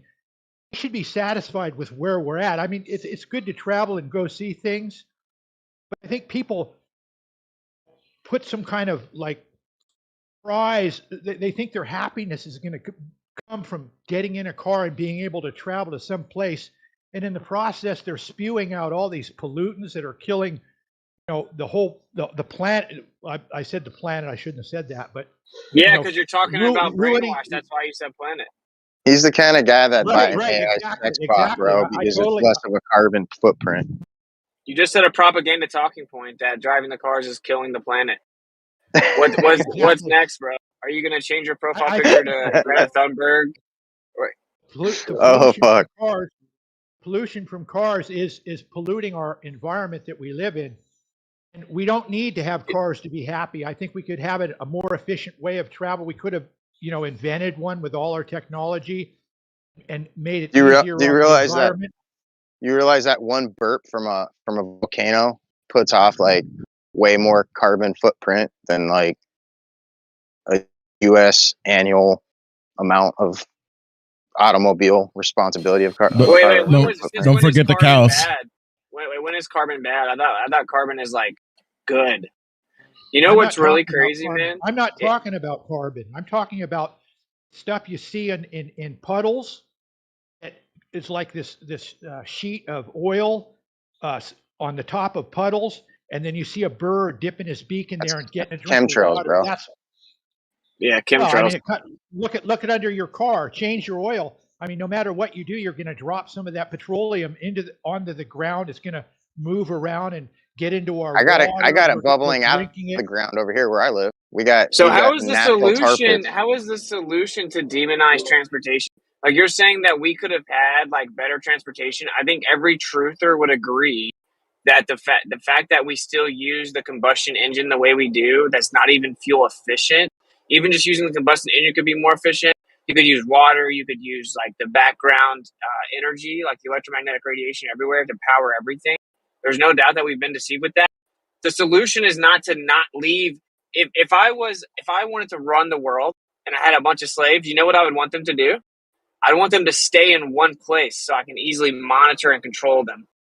I wouldn't want them freely moving around and making decisions. No, I want them to stay put, like the Hunger Games. We're going past the 65th parallel south and realizing that it's not a spheroid flying through space millions of miles per hour. I You would see the definitely want you genius guys to in put them. your VR goggles on, take your little Neuralink, sit your butt down on your couch. All right, have everything delivered to your front door, and don't leave. Don't move outside that 15-minute radius. You see the I'm not genius saying in that. how they do it is to convince the person that it's good for them, right? Like Jeremy has bought into, and I agree with that. Things should be grown local and not pollute and all that, right? That's a good thing. But it's the solution that they give that's the problem, right? The solution is enslavement. So it's kind Yeah, of ingenious. Yeah, it's an implied false binary, right? Like either exactly. you have to have all the bad stuff, or you have to let them like bottle you up in a building. Like that's not a true binary. Yeah, they've redefined laziness as efficiency. Yeah, and the same people that Get caused off that your ass, cook problem, some food. yeah, Sorry, the go same people that caused that problem, mass food production and all that, that took away your freedom are the same ones that want to lock you up now and take away more of your freedom, using All that right, against you. It's like let's not you attack can't Jeremy even too write much it here. down. Like it's so ingenious, man. Yeah. Oh, it's just getting started, Dicelo. We're gonna physically fight. Can we make a drink the Kool-Aid roll, please? Yep, we need that. Yeah. Jeremy gets the first one. Barrel Riders number 2. Yeah, put me Sorry, down. guys. I'm against, No, it should be like against the eternal. mainlining the Kool-Aid. It's got an intravenous in both arms. Put me down. I'm totally against the eternal combustion and use of petroleum. That I think it could be different. I'm not saying that we all We have all to stay agree in our with house. that. I'm not saying that we all have to stay in our houses. What I'm saying is that it should be a more efficient society. They show you commercials. They make you feel, like I said before, they're programming you to want these cars now. Oh, now you got to have an electric vehicle. A little while ago, you had to have a Prius. They're just brainwashing you, and they get you to buy all the gasoline, and you support the oils, the oil cartels and all this crap. And all these wars are fought over oil, and it's stupid. It's stupid, and we've been But we brainwashed all to agree accept it with all. that, bro. We all agree with Yeah, that. we're with you on that, bro. So you're Yeah, drinking like the same Makes no Kool-Aid as sense. I am. no, Makes I'm no not, sense though, because because a lot of these transformers and the main components within the electrical grid are like on high demand, and they can't keep up with the filling the orders worldwide. But yet they want to implement EVs everywhere in these charging stations when they can't even keep up with the current demand of the current grid system. dude, the fact that they're gonna get everyone to get a Tesla is hilarious. How do people not see what's gonna happen? Have you guys not ever seen iRobot? I guess not. Oh my goodness, bro. They're just going to be like, unpaid parking ticket taking you to the courthouse. Like, dude, what the hell, bro? Oh, you're not allowed to leave. You've surpassed your weekly amount of miles. Oh, alert, alert, alert. Turn around, turn around, turn around. You've gone past the 15-minute mark. Like I don't know what if the you've hell? seen, I don't know if you've seen the murder of like, I forgot YN, whatever his name. He got like a weird name. Like they use his phone to say how many steps he took and where he was and wasn't. So that dude's like it's crazy, bro. Like, YNW Melly, yeah. YNW yeah, Melly. yeah. They used his phone, YNW Melly. They used Dude, his all of phone to them say are how doing many that, dude. steps.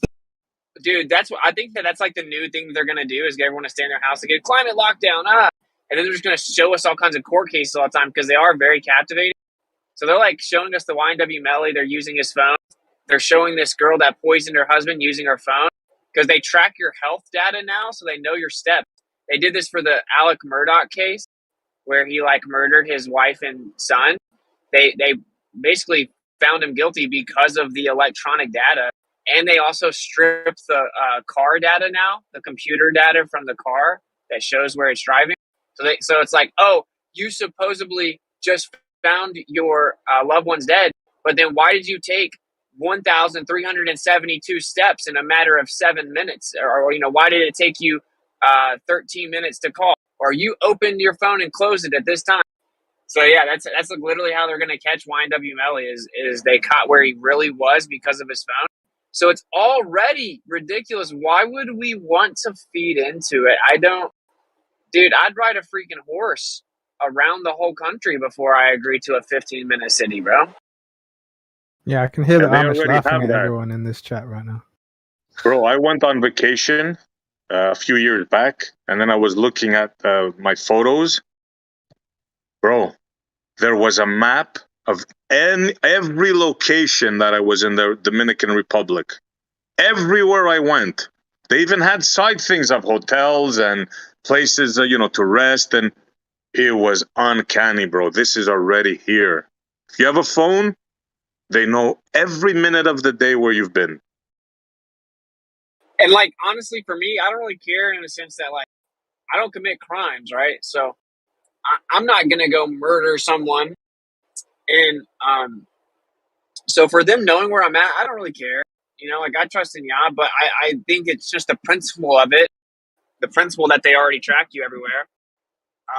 Because like, what's so funny about this, bro, is they could just leave their phone. Like you're going to go kill someone, maybe leave your phone at the house. But people are so addicted to the phone, they can't do it, dude. They literally bring their phone to the murder. It's so funny, but like Special that's the needs. main problem. They can't leave their phone. Like people are addicted to their phones. But yeah, I don't know. I just think that it's crazy that we got Jeremy. I'm just gonna have to fight him. Should we stream it? We'll stream it and we can PPV, and then we can fund maybe some advertisements for the server or something. So we'll just pay-per-view it. Wouldn't you have to pick a location that's within 15-minute walking distance from him? Yeah, Well, we'll have to fight it's within fucked up. 15 minutes of wherever Jeremy is. It's fucked up. We're about the same size though. It'd actually be a good fight. What's it? But yo, I'm telling you, listen. Well, just hear me out. We want to be more efficient, right? As a civilization, as humans, we want to be more Why? efficient, right? You want to. Yeah. So why drive a 2-ton vehicle across the city, Why there not? and back every day to do your job when you could just move the Fly a job or plane? your home next to the work and just do it right there, and then grow the food right Yeah, there, so that way but you don't have to Jeremy, ship. You don't have to ship all the Jeremy, food all the way across the country. A third of the food's grown in Cali right now. We ship that shit all over the fucking place. Just grow the food where you need it. yeah, but Jeremy, like, where do you draw the line? Like, the next thing you'll be saying is like, why do anything when you can live in this virtual reality? Because it's, far more efficient and healthier for your body to, I don't know, some bullshit. You know what I mean? Like, where do you draw the line? First of all, let's make it very clear. They're not talking about growing the food there. They're still shipping the food. If you have hundreds and hundreds and hundreds of thousands of people living in one building, you can't grow enough food in that building. They're shipping the food, which will be by that time not even food, right? It'll just be fake food. They're still going to ship you the food, but you're just going to sit there like a good little slave and wait on the food. And then what happens when they don't want to give you food? Or what happens when they don't want to give you good food? Or what happens when they don't want you to leave? Or what happens whenever the train doesn't take you to work? Or what happens whenever you have to take the mark to keep your job in your building? Well, I figured in that line city, they were just going to have like, a line of houses and then a line of residential on the side of that. And then like a line of agriculture and industrial shit right alongside each other. I don't know. Yeah, but, I didn't think about that. the We food probably should. can trust them. We can probably trust them to have good intentions. So we'll just let them work out the details and then we'll say thank you. Yeah, that seems to have worked in the past, huh? In the old days, man. they had no jails. In the old days, they had no jails. How they would punish you? They would get you rid of the community, get you out of the city. So this would be a form of punishment, like throw you out into the desert if you misbehave. Not allow you access to the city. Just put your VR on. Just beat them to it. Pick up your bag and leave. You can still Listen, go to space, though, just go on your VR. Go ahead, Jeremy. Sorry. Who lives in a city here? You got to drive a car. Driving a car costs like $500-600 a month on the cheap end, probably. Right? Yeah, if I could get rid of that expense and everything was right here next to me, that'd be awesome. I'd feel more free if I had an extra. I'd feel more free if I had an extra $500-600 to spend every month. What if you had food in your backyard? That's dope too. I like that idea. They should be growing the food wherever you're going to have a lot of people living. You should be growing food next to it, Like if you're going to have a building full, a skyscraper full of people, you need to build a skyscraper full of food growth right next to it or something. Hey, which one's better? Like living in a city where you're dependent upon them bringing the food in, or having food in your backyard? I don't like the idea of bringing. I don't like the idea of bringing the food in. That's absolutely a doomsday scenario. A societal collapse scenario, just waiting to fucking happen. It's obviously you want to have the food right next to where the people are. But I mean, we all can't do that. Go get our own property, grow the food on it, have chickens and stuff. I just explained that. We still need that, the iPhones, the electricity. Why can't you do that? Why do we need everyone to do it? Like, you realize that some people are just gonna do meth and live on the street no matter what, right? It's not about what everyone does. There's always a crackhead in the city. I hear you. So whoever wants to go, in the country and have chickens and stuff, that's dope. And I support that. I love that idea.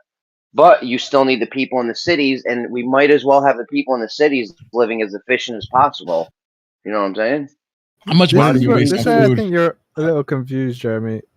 People in the past used to make things, whatever the things of those days were, and grow their own food at the same time.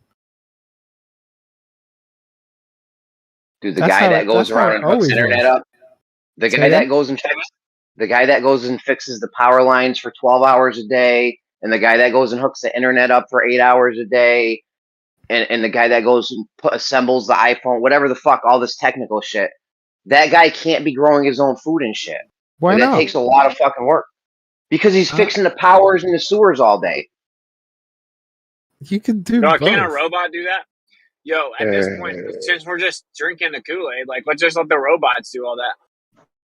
I actually love robots. I heard you guys talking about laziness and efficiency earlier, and it's like I have that argument with my wife all the time because I love the Roomba vacuum, and she's like, "Well, that's for lazy people." I'm like, "No, that's for efficient people. I want to be able to wash my clothes." What are you gonna do? In the floor. What are you gonna do when the Roomba's hotter than your wife, Jeremy? What's up, Jeremy? What are you Jeremy's gonna the most interrupted person on the server, I think. You might be too, though. I don't know. It's always by Dicelo, though. I don't know. I thought that was one of Jeremy's roles. Please interrupt. Me and Jeremy are He has the best reception. Yeah. Seriously, yeah. though, where do you draw the line between efficiency and laziness? If that's the case, we should all throw our washers and dryers out and go all wash our clothes on a rack down by the river. Hey, Don't be lazy. That's how you meet your next ex-wife, Jeremy. But what are you going to do when the Roomba's hotter? So basically, what are you going to do when the Roomba's hotter than your wife? It didn't land the first time either. If they start coming out with some hot ass robot maids or whatever, that's what I'm saying. They already got them, bro. Dude, straight into depravity. We've got a man down. Into depravity. Pray for him. Into depravity. We go into the city and we go straight into depravity, right? And it just breeds filth, right? And a lot of times I see workers going from the country to the city to do all the work, and people in the city coming out to the country and working in places in the country and going for hundreds of miles to do the same job sometimes. But, all those things are planned, and no one has anything against efficiency. But usually you make something more efficient or to take less time so that you can address other tasks at hand. And it's not about, being lazy, but yeah, I can see some of the points Jeremy's making. But Jeremy, why aren't you growing any vegetables? Are you growing any? Do you not have any room? I'm sitting on like a half an acre, but I don't like this urban. I don't like the urban city environment. I don't know if you guys ever saw the Mouse Utopia experiments. Yes, but I think that the major cities are just they're our downfall. Jeremy, you could literally sustain an entire family of 8 on half an acre, bro. Like the amount of food you can grow on half an acre. Dude, I am actually going to have to fight you. So I just want to let you know that I lead with the left. Agility is my strong suit. I always set up the power with the left. I'm gonna work your body. Combat laws. Make sure you have good combat loss in your state or whatever state you gotta fight. What weight gloves do you want to use? Listen. I don't have time. Wait, aren't we gonna have to make it fair and give you an eye patch with it? Yeah, honestly, we may be past the gloves. This is bare knuckle, bro. Bare knuckle. Look, I don't have time to be growing chickens and corn and stuff. Like, it's just not in the cards, guys. I don't know. That's what's good thing. That's what's good thing is you don't have to grow chickens, bro. you don't have to grow corn either. It's crazy. Yeah, corn does too, man. You just, I mean, you could have time water systems. You could do all those things. I don't know, man. Yeah, be careful with it. He busts in with the Kool-Aid, man. That guy goes through the wall, bro. Yeah, he does. Oh yeah. Oh no, Jeremy. No. I've just always loved efficiency. Like, if we can make, like, we're so inefficient right now, it's fucking ridiculous, bro. Holy shit! And that's bro. why you're a 2-pump Yeah, chump. especially when you repeat yourself that many times. Dude, it's very efficient that you said it to us 40 times and it still doesn't work. Jeremy, you know what's crazy, man? Is like, I'm curious, do you actually believe this right now? Because I'm perplexed. Like, you do realize that their end game is to get all the slaves to live in 15-minute cities so they can easily control and contain everyone and create dependency. Like, when I went to New York City, bro, let's use New York City as an example. 8 million people, right? 8 million people crammed into like this concrete shithole. You know, pardon my weak word. And it smells like piss. Everything's disgusting. Constant honking. It's just disgusting. It's one of the most disgusting cities ever. And people act like it's one of the best cities in the world. It's literally like one of the worst. Yeah, cities If you are come horrible, dude. If you come from upstate and you go into New York City with the windows up, and then you drive like into the middle of Manhattan or something to roll your windows down, oh my god, yeah, it does kind of a smell like Dude, stale I used, cigarette to, smoke. I used to drive from Massachusetts to California to New York. And as soon as I crossed that line, bro, like that the freaking bridge, you could tell the freaking difference. Yeah, the Jersey Bridge. Yeah, bro, you could tell the difference. I want so to say, gross. Yeah. I wanted to add too that they burn mattresses up in those high rises, and like they have like the youth there, they'll like have like games where like they'll start burning mattresses, and they'll burn stuff like and it's just like a fire in the hallway. Like people just like get used to it, like all kinds of like hooligans and debauchery going on all the time, smoking weed in the corners and selling crack, and like it's just a mess. Like, and people, Oh, dude, it's like people idolize that. People idolize that. Like they love that lawless lifestyle. And at night, it's like the club scene is basically like it's cool when you're young, but when you get older and start maturing, you start realizing that it's shit. Like you don't want to raise a family there at all. Yeah, for sure. I think a city is literally the antithesis of what a community is, and I think we've kind of all like really lost the sense of what a community should be consistent of. Yeah, like, we just dude, don't why have don't it. you guys take your freaking shoes off and go walk on the ground, man. My goodness, put this man near a waterfall or something. Like, I wasn't joking when I said it smells like piss. It literally smells like piss because there's piss everywhere. Like, I'm not just Well, that's the saying that. Like, homeless. that's what yeah, but that's New York City, bro. Go to the Well, nicest come part to of New LA, York dude. City. Yeah, It's I know. LA's I worse, live it. bro. LA's worse when it comes Yeah, to that. New York ain't got shit on LA. You know how many people live in Yeah, LA? LA's dude? pretty bad. LA's pretty bad. I wasn't there walking around as long, so but like, I'm sure it's just as bad or worse or whatever. But it's just disgusting, bro. Like, how do people not see it? Like what you just mentioned to Jeremy, right? Like the Mouse Utopia experiment. Like, that's the problem. You're basically saying everyone should have it where everything that they need right there and it's catered to. That is the Mouse Utopia experiment. That's what it was. That's why it's called Utopia experiment, because they gave the mice everything that they needed, and then they just became complete degenerates. Like it says in the scriptures that if a man doesn't work, he shouldn't eat. There's a reason for that. It's like we're literally made to go out into the earth and work. And I don't know. I'm just for me, I think that Like I have good friends in New York City, for example. It's like, dude, when they see a bug, they freak out. You know what I mean? It's like such a different, detached world. Like that's not the real world. I hear you, bro. I fully support everyone getting their own land and getting some chickens and stuff like that. That is a great way. It's way better than the cities, no question. But I mean, we need those cities. I realize their ultimate goal is total control over us, right? Because they think this is their house. But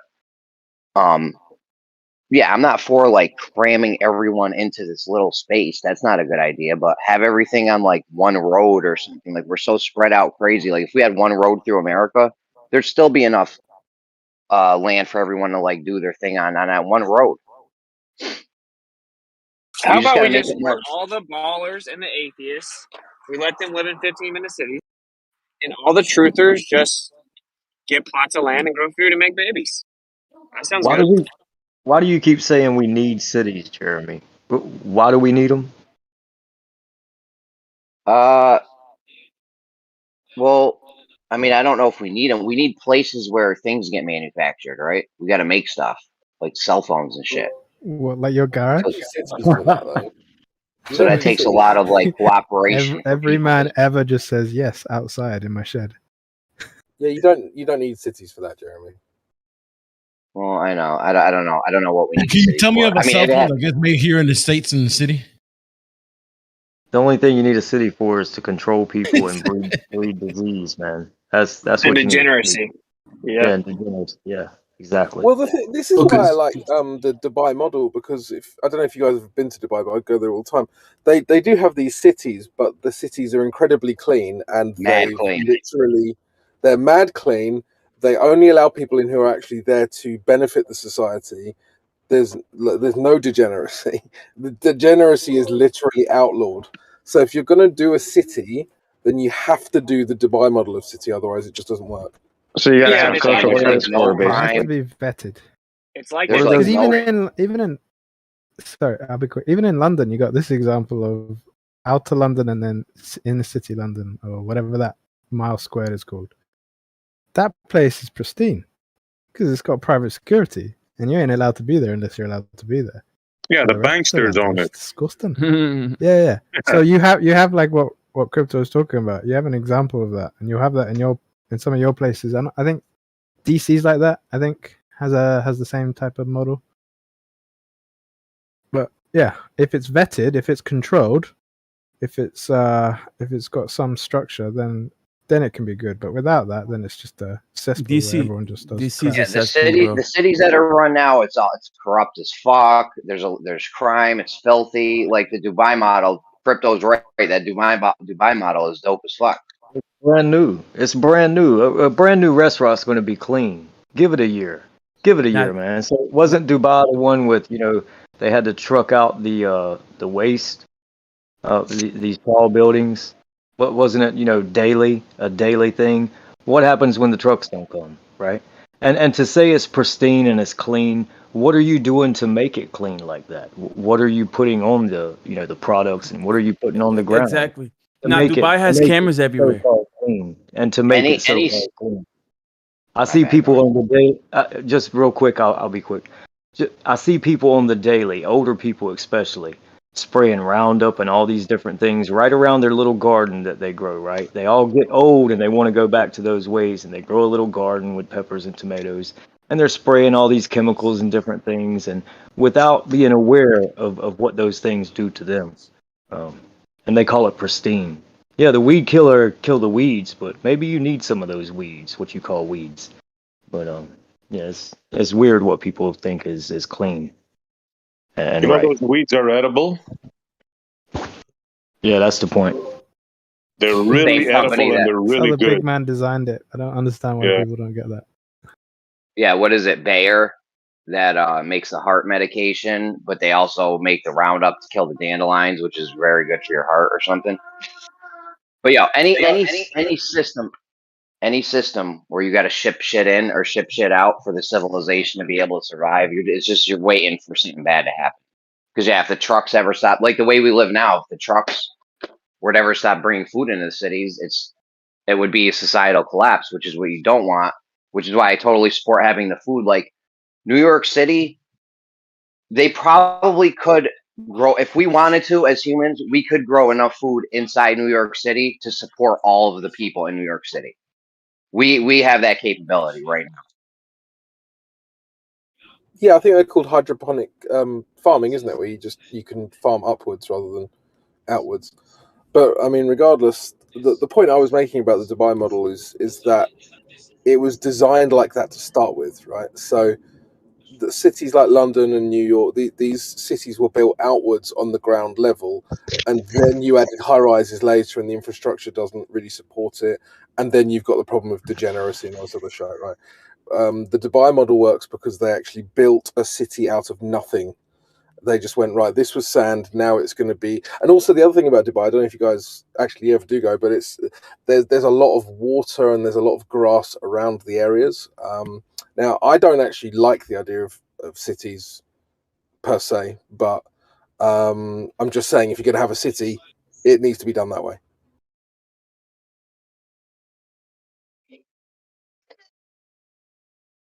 Also, Dieslow said earlier that LA doesn't have shit on New York. I thought that was quite funny. No, I said New York doesn't have shit on LA. Oh yeah, but I mean, yeah. Regardless, we were talking about how the two cities smelled, right?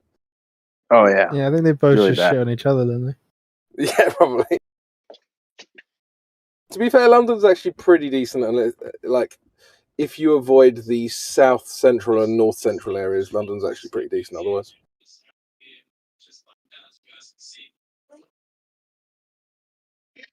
I mean, a lot of stuff would Yeah, have to visually change. maybe. They like Ah, they like to keep their filth under wraps. It's that no, proprietary nonsense.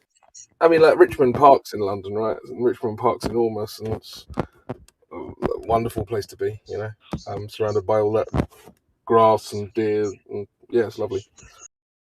That's true. Also, keep in mind about this food thing, Jeremy. It's food is grown basically where the weather permits. Also, that plays a big factor. So, if you were to grow food for 9 million New Yorkers, think of the electricity, think of the space you would need. Now, I don't know which is better, growing it there and trucking it, or growing it locally. No, it's way better to grow it locally, dude.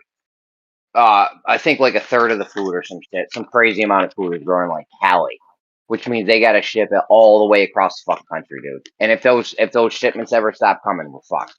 We absolutely have the technology if we wanted to. Like I said, it's not obviously not there now, but if we wanted to, we could get all the water and food that New York City needs right inside New York City. Yeah, not the tech, the feasibility. You just build a few skyscrapers. You know, you have a skyscraper full of people. You build another skyscraper full of food. Think of We could do it if we wanted. Why? Think of the eating. Like, I don't know if that's like I'm putting it out there. What would be more cost efficient? Growing it where the weather is warm, or making weather in a cold environment? It ain't about the cost. It's about having You the don't have food to where you make need it. weather. You just grow appropriate food to the region. Well, certain foods need certain weather, but I mean, it's better to just have the. It doesn't. We're too worried about money. That's what our problem is. We're so worried about the money part of it that we're not doing what's actually what we should do. You could be right on that aspect, but not a 15-minute freaking city. That's forget about that. I mean, I don't know. Do we need cities? I don't know. I do like the idea of everyone living To in a line. differentiate between I've actually had that idea before of in America, just make a line from a road from Cali to New York or something, and then have everyone just live on that road and streets off of that. You know, you make Sounds like a perpendicular. prison. You make perpendicular. Well, no, it's not a prison. It's just to make everything efficient. there's a problem there that I don't understand why you're not addressing. The States isn't just one country. It's a combination of countries all next to each other. So you can't then just go, hey, your country, I'm gonna just carve a road through it and through everyone else's country. Wait, what's It's up? got to be an agreement. People have got to want to do that. But you know, this goes into the lower discussion that some people don't seem to comprehend about where they live. Look, the people that are running the show now, obviously they want to control us, pack us all in the cities. I believe that's been a thing since ancient Rome of trying to pack people into cities so you can control them. So that's not good. But, you know, if our government was changed or something, that would be the ideal way to do it. Not pack people into cities, but just make things more efficient, you know, less. I mean, we're so spread out now. It's crazy. Why is it crazy? It's crazy because we got to ship this shit everywhere. So? It's just not efficient. People are driving 2-ton vehicles. One of my coworkers drives an hour to get to work and back every day, like a 2-ton truck. Guys, the Borg have efficient. got Jeremy. We need to save him. Would it be better if he lived in the same building that he worked in? I mean, I'm not crazy about living in the building you work. I don't know. It depends if it was nice and stuff. I don't know. Well, I don't if know. that's the case, he can move to Saudi Arabia, can't he? Jeremy Checky's asking for an unmute. Chike? I haven't seen him in a while. Check it, Brad boy. So I got him anyway. Oh, you got it? Nice work. Thank you.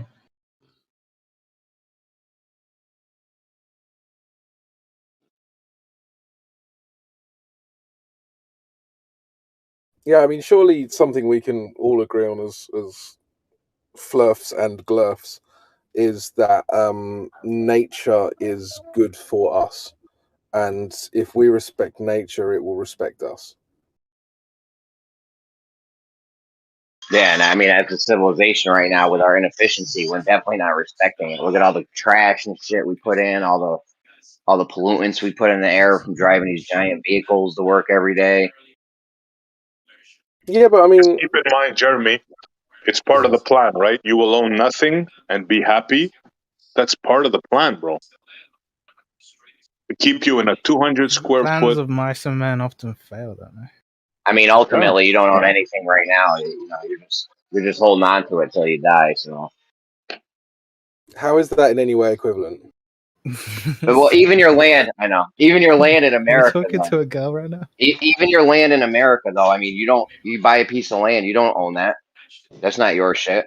If you stop paying taxes on that. That's what he's complaining about, is that we don't want that to become everything, right?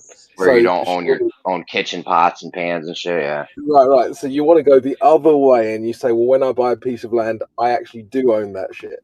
You don't just say, oh, well, never mind. I pay property taxes, so I guess I'll just pay for everything now. You know, it's like, I don't know. I know, like I do. All or nothing. I do wish they would get rid of property tax because I love the idea of buying some land and a house and never being at risk of losing that house or land ever. Because as of right now, if I stop paying my taxes, I may have a couple years, but they're eventually going to come kick me out, and now I don't own that land anymore. It's fucking bullshit. Well, yeah, I mean, if you're paying rent, then you don't own the thing, right? So if you buy something and you're still renting it, doesn't matter what they call it, you don't own it. Yeah, this conversation kind of forces people to understand the law discussion, because you shouldn't be paying tax if you know what you're doing. Right. Well, also, if you own something, then like, who are you paying tax to? The owner? Like, well, then you're not the owner because they're the owner, right? So it doesn't even. Well, like, on its face, it makes no sense. I'm all for paying tax, I just don't like the idea of property tax. But we got to pay tax, dude. You need firefighters, ambulances, police, shit like that. Who's gonna? Please. Does your government ever borrow money? You know they do. Yeah. So then, why do they need to take it off you as well? I mean, have you ever addressed your local county budget and check the audit, make sure that where money comes from goes where it's supposed to, and things like that? Well, where it's supposed to is extremely subjective. Like, I don't believe in the way that my government spends 99% of the money it spends. But regardless, that's actually a red herring from the point that we wouldn't have firefighters or roads if the government didn't steal our money. Yeah, we would. They just borrow it. No, it's directly to the point. It speaks directly to the point that what Jeremy's talking about. Your county property taxes do pay for services rendered by the local county government. That's where their money comes from. You're not addressing this point. This is Yeah, ignorance, that's man. my point. His point was that that the claim that you wouldn't have firefighters unless the government stole your money is incorrect. That they would just borrow it. Exactly. Well, ultimately, we all need to chip in. Ultimately, we all need to chip in. We need the that's what roads. they tell you. That's what they tell you. Well, I mean, who's gonna fix? Well, who's gonna fix the roads and the plumbing and all the shit that the services that the city provides? The same people who do it now. Yeah, but where are they going to get the money from? From the government. Right. For the what? The government can just borrow money. Why is this hard to understand? We all That's chip in every bullshit. time we buy something and have to You pay got- sales tax anyway. You got to pay money back that you borrow. You can't survive borrowing money without paying it back. Yeah, the government tell that to the You government. you better tell the governments of the world that, because they've all got That's central banks. They owe billions. That's just not the way. Yeah, it's just not the way it works. Not on the It local literally level is anyway. the way it works. You're trying to tell No, me it it's not isn't. the way it works. I'm telling you No, how it works. we There are can central apply banks for. set up No, that wait. We can lend apply for money. government grants. Hold on, We guys. could- One we- at a time. Yeah, we can apply for government assisted in the way of grant money if you meet certain criteria, depending on what you're going to do. Like the airport, for instance, it gets a government subsidy, but you have to have a certain size runway. Your lighting has to be a certain thing, blah blah blah, to get those subsidies. But without the county's financial support, we couldn't have the airport based on government funding. Yeah, It's a red herring. Complete red herring. Yeah.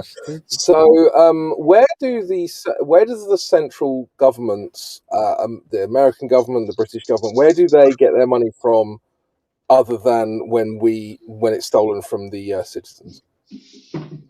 I don't know how we got from paying property taxes and county government to the fucking Federal Reserve. I don't know how we got there. Well, I mean, that's the red you herring. brought up the You've got county the red government. herring.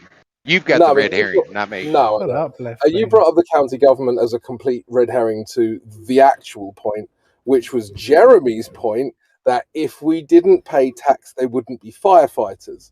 Now, that's incorrect, because they would just borrow the money from central banks, which is not true. objectively... Yes, It's not true. It doesn't work like that. It doesn't work like that. Have you ever been on local government? Have you ever been a commissioner or anything in your local government? Well, dude, Left Lane, it's like you're not actually listening. So you're like, yeah, you're I am arguing- listening. He's No, saying stop that interrupting me, you could dude. survive. No, he says dude. you could survive Dude. without anybody paying taxes, and you could just borrow all the money to provide the services for the community. That's not true. Yes, it is. That's how they do it. All right, let Witsit finish this time, please, guys. I'm sorry. Okay, so you keep on responding to him as if to say he doesn't understand how it currently works. And that's why you're like, well, have you ever worked for them? Have you ever done it? That's not how it works. He's talking about how it would work if they didn't steal our money. They could still fund things by borrowing money. They do this right now. They borrow tons of money and don't pay it back. They already do that. Right.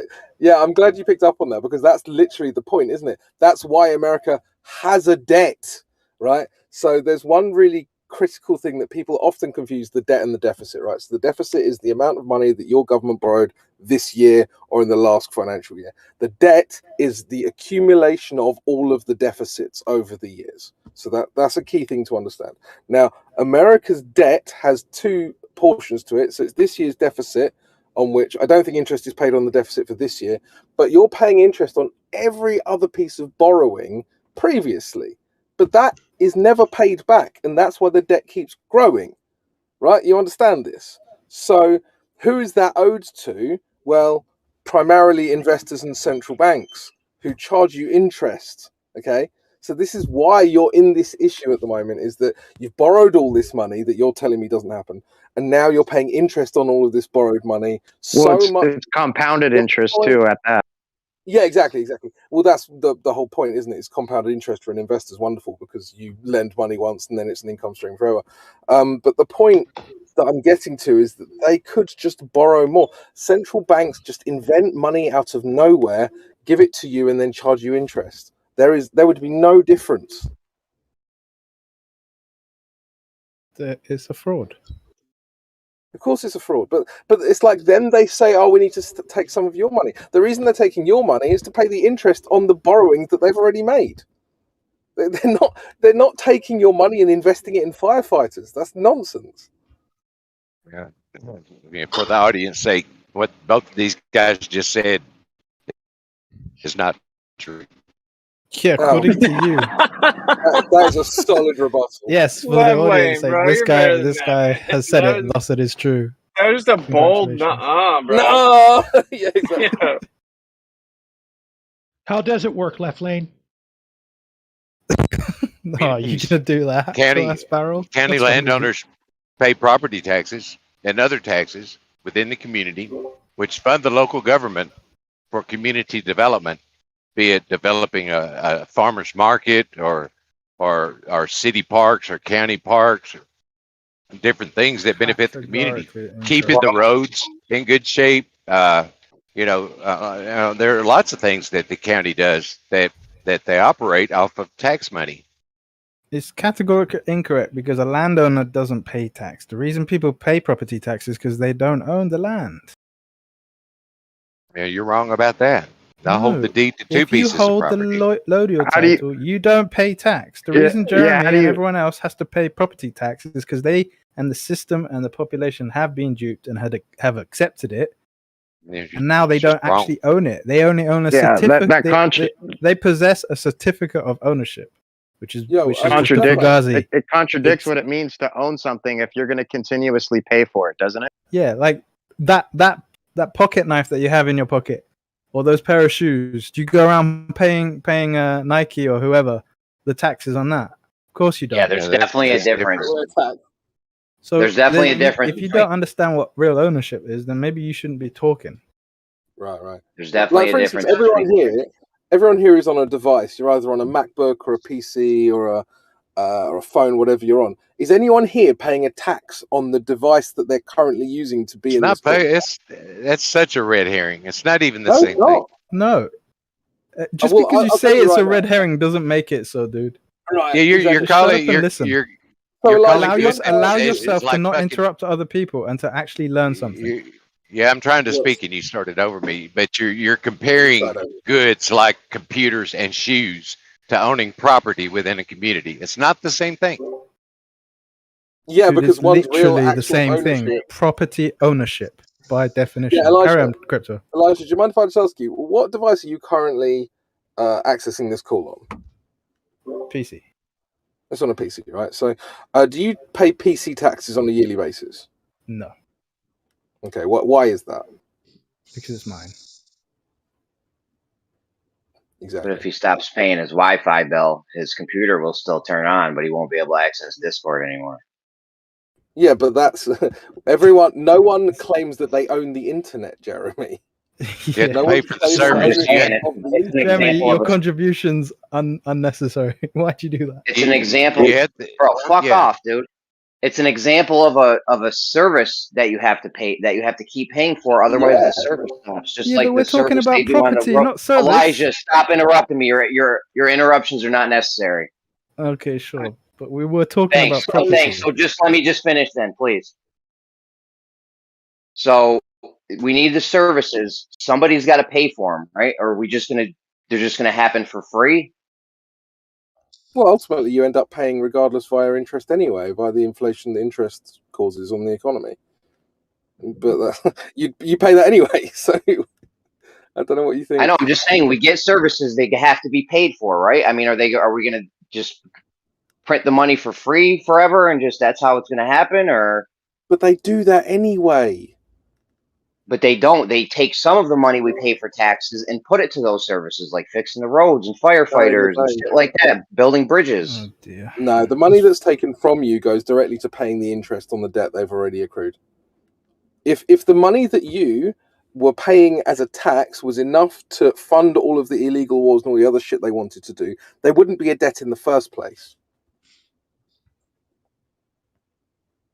I hear you. We're spending more money than we're bringing in, so you have to borrow some money. You have to, and then you have to use some of the money that you took from the taxes to pay the interest. Yes. Either way, though, you're not going to just get those services for free forever. Yeah, but nobody said that. That won't we were work. specifically talking about property. Right, right. So yeah, I feel like there's a few as different much things. as as much as it's relevant to our lives, to the discussion, services are irrelevant.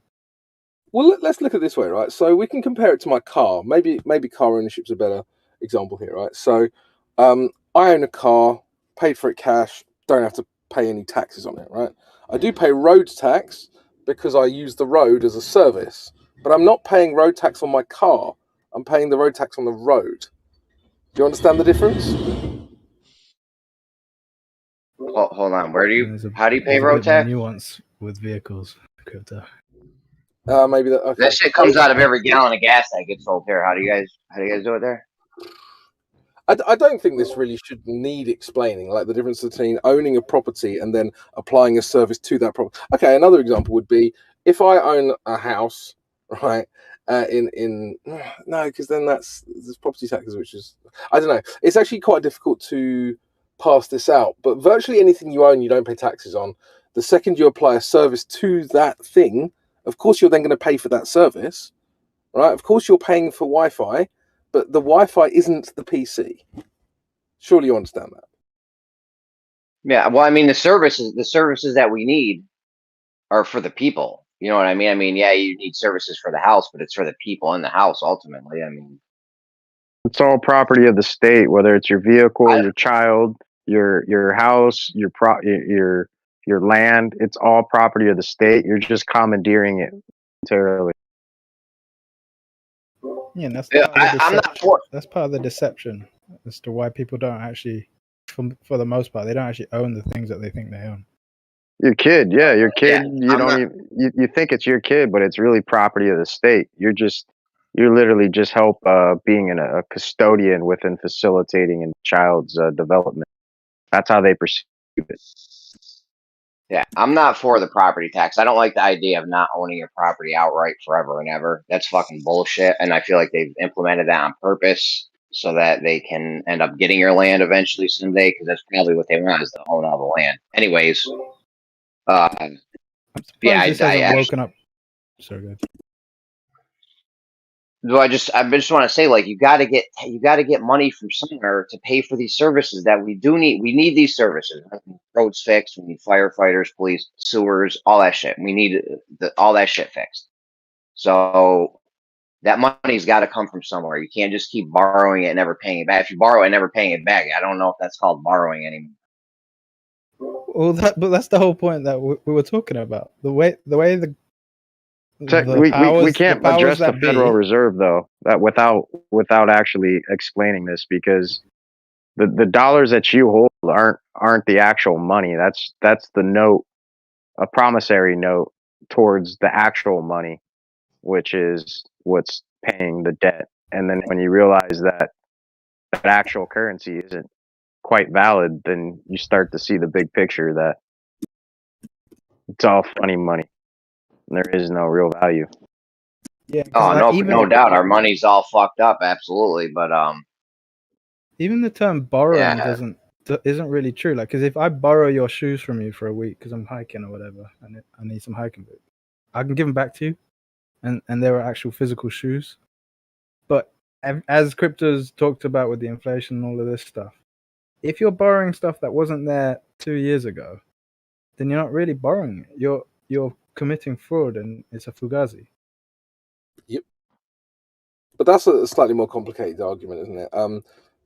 The original claim, which I took exception to, was if you didn't steal money from people through taxation, direct taxation, then they wouldn't be firefighters, which just isn't true.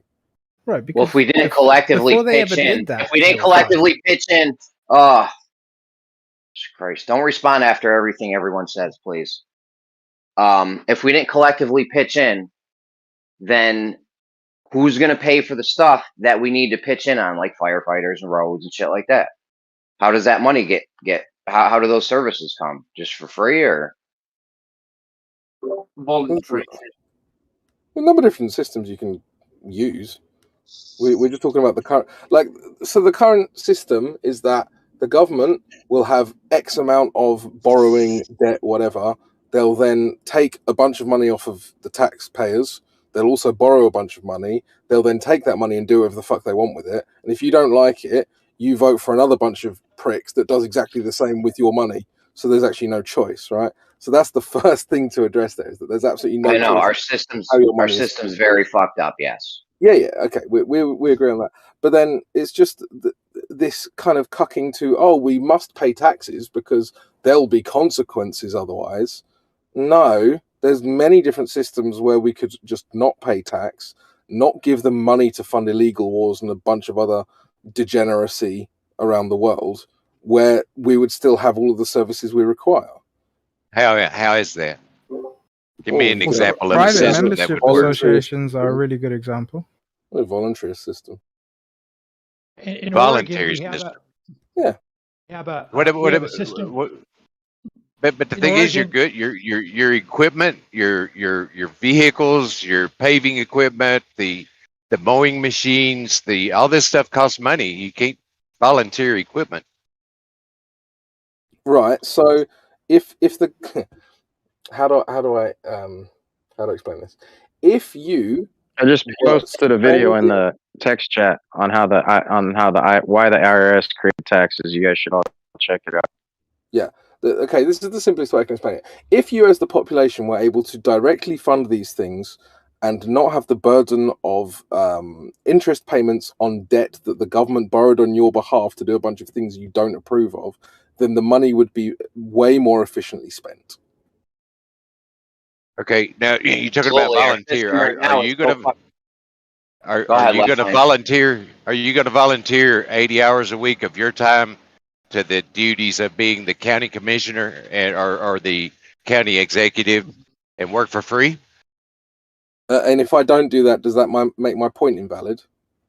Yeah, you said volunteer. Everyone should all the county You don't know what officials should volunteerism is, volunteer. do Right? you? You don't know what Huh? volunteerism is, do you? Yeah, I've been a volunteer all my life. Yeah. No, you don't know what voluntarism is, do you? Okay, describe it. If I'm misunderstood that I'm volunteering my time to perform a service for the community, describe what voluntary is. So how I've got it wrong. voluntarism is similar to anarchism in that you can't be just entered into contracts that you don't agree to, right? So, for instance, in the UK, I have a third of my wage if I work, which I work for myself, whatever, just stolen from me, and then it's given to a bunch of government services, right?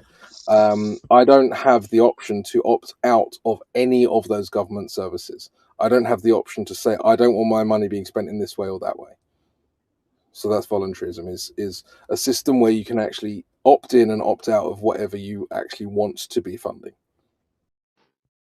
So you could just opt out of paying taxes and it would be okay then, right? Sure. But then I wouldn't receive any Yeah. benefit from anyone. Yeah, that boat ain't gonna float. Oh, what? Because you say so?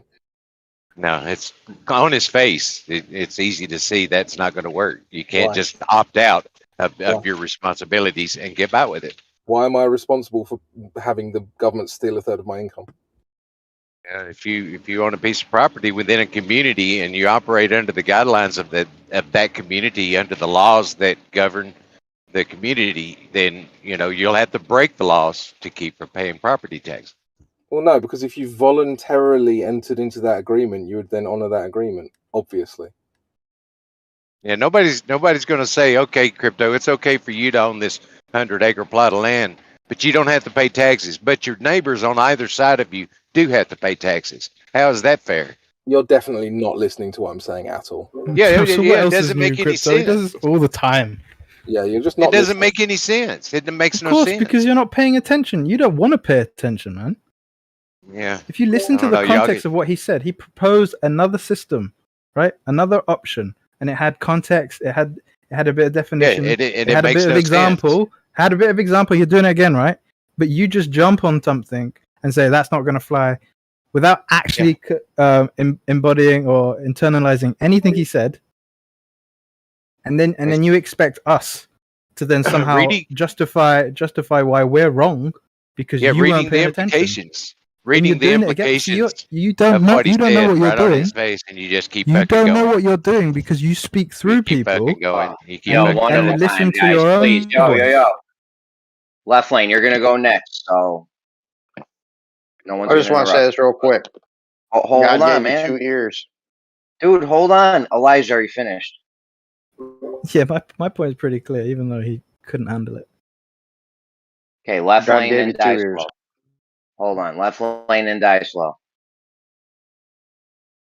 Yeah, I still stand by. It doesn't make any sense that someone could just opt out of paying taxes and it would be okay. That's all I said. That actually isn't the system, and it proves you weren't listening. Die slow. Well, I asked you. You said it was. Die slow. Tesla, go Die ahead. slow, turn. You're just not listening. Yeah, I was to just what I'm gonna say, saying.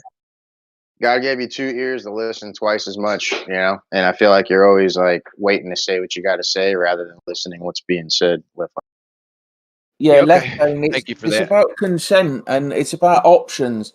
So essentially, the reason crypto would not pay taxes is because he opted out of the system. The neighbours will pay because they've opted into the system. It's up to you. That's how it works.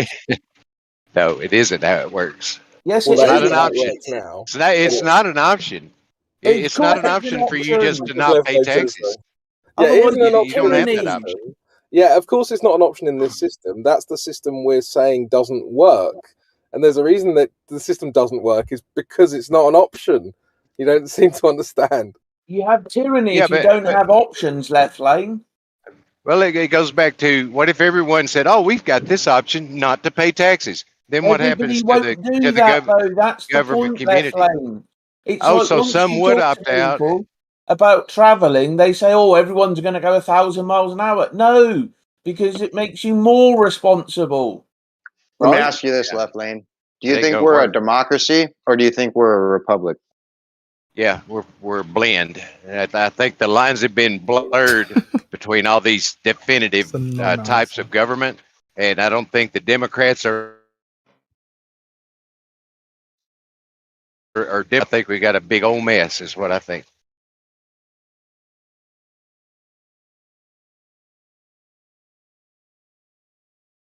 So what side are you on? I'm on my side. Oh, okay. The side I'm nobody just saying, knows no of? matter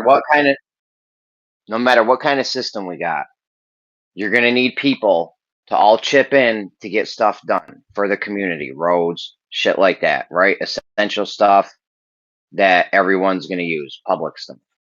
So Moon no matter what it landings. comes down to, what's up? Need money for moon landings too. Remember that. You know Right, what I'm and saying? Moon landings, wars, shit like that. But no, seriously though. But ultimately everyone needs to chip in to get this stuff done. So whatever system it's gonna be under, like it needs to be that. Jesus So coin, we all bro. chip in. Yeah.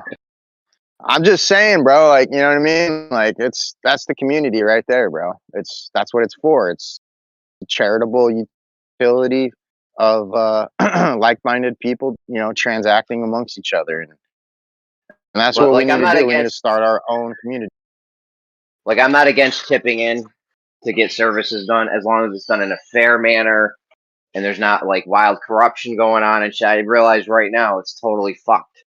Our whole shit's fucked. Yeah, they're Well, funding wars, faking space, doing all kinds of goofy shit with our money, and well, it's not getting spent right. Go that's the ahead, whole Doc. reason they don't want the blockchain, because it's so transparent that they can't mask what they've done with, you know, the allocation of the funds with, you know, black budgets and all sorts of other silly nonsense. So Yeah, I'm in line with Jeremy. One You gotta point. love the blockchain We all have to explorers, chip. though. You can see all. Go ahead, left line. everyone, but like we have no idea. I don't know. You're clipping. You're clipping in and out. Yeah, clipping, buddy. What was it again?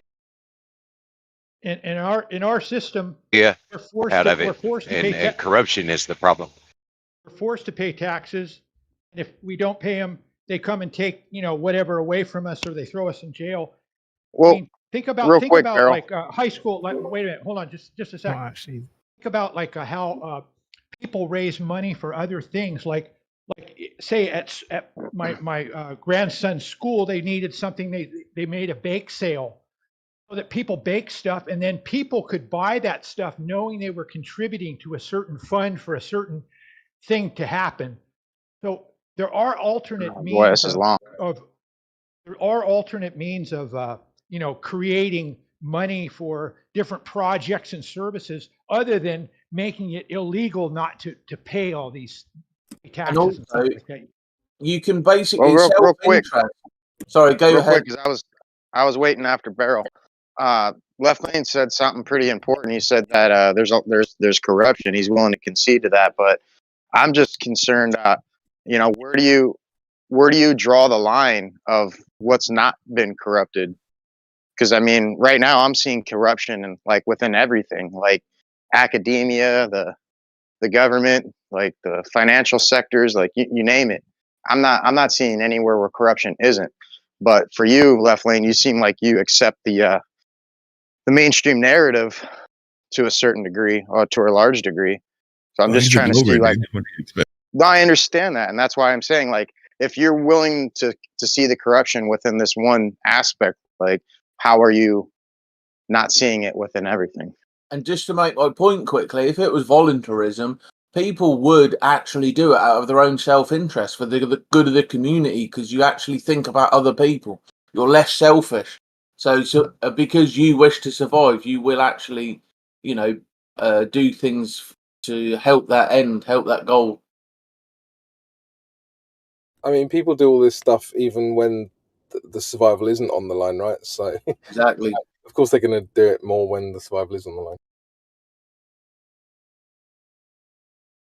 See, I think we combined a lot of things together, and I think individually they will be tackled better.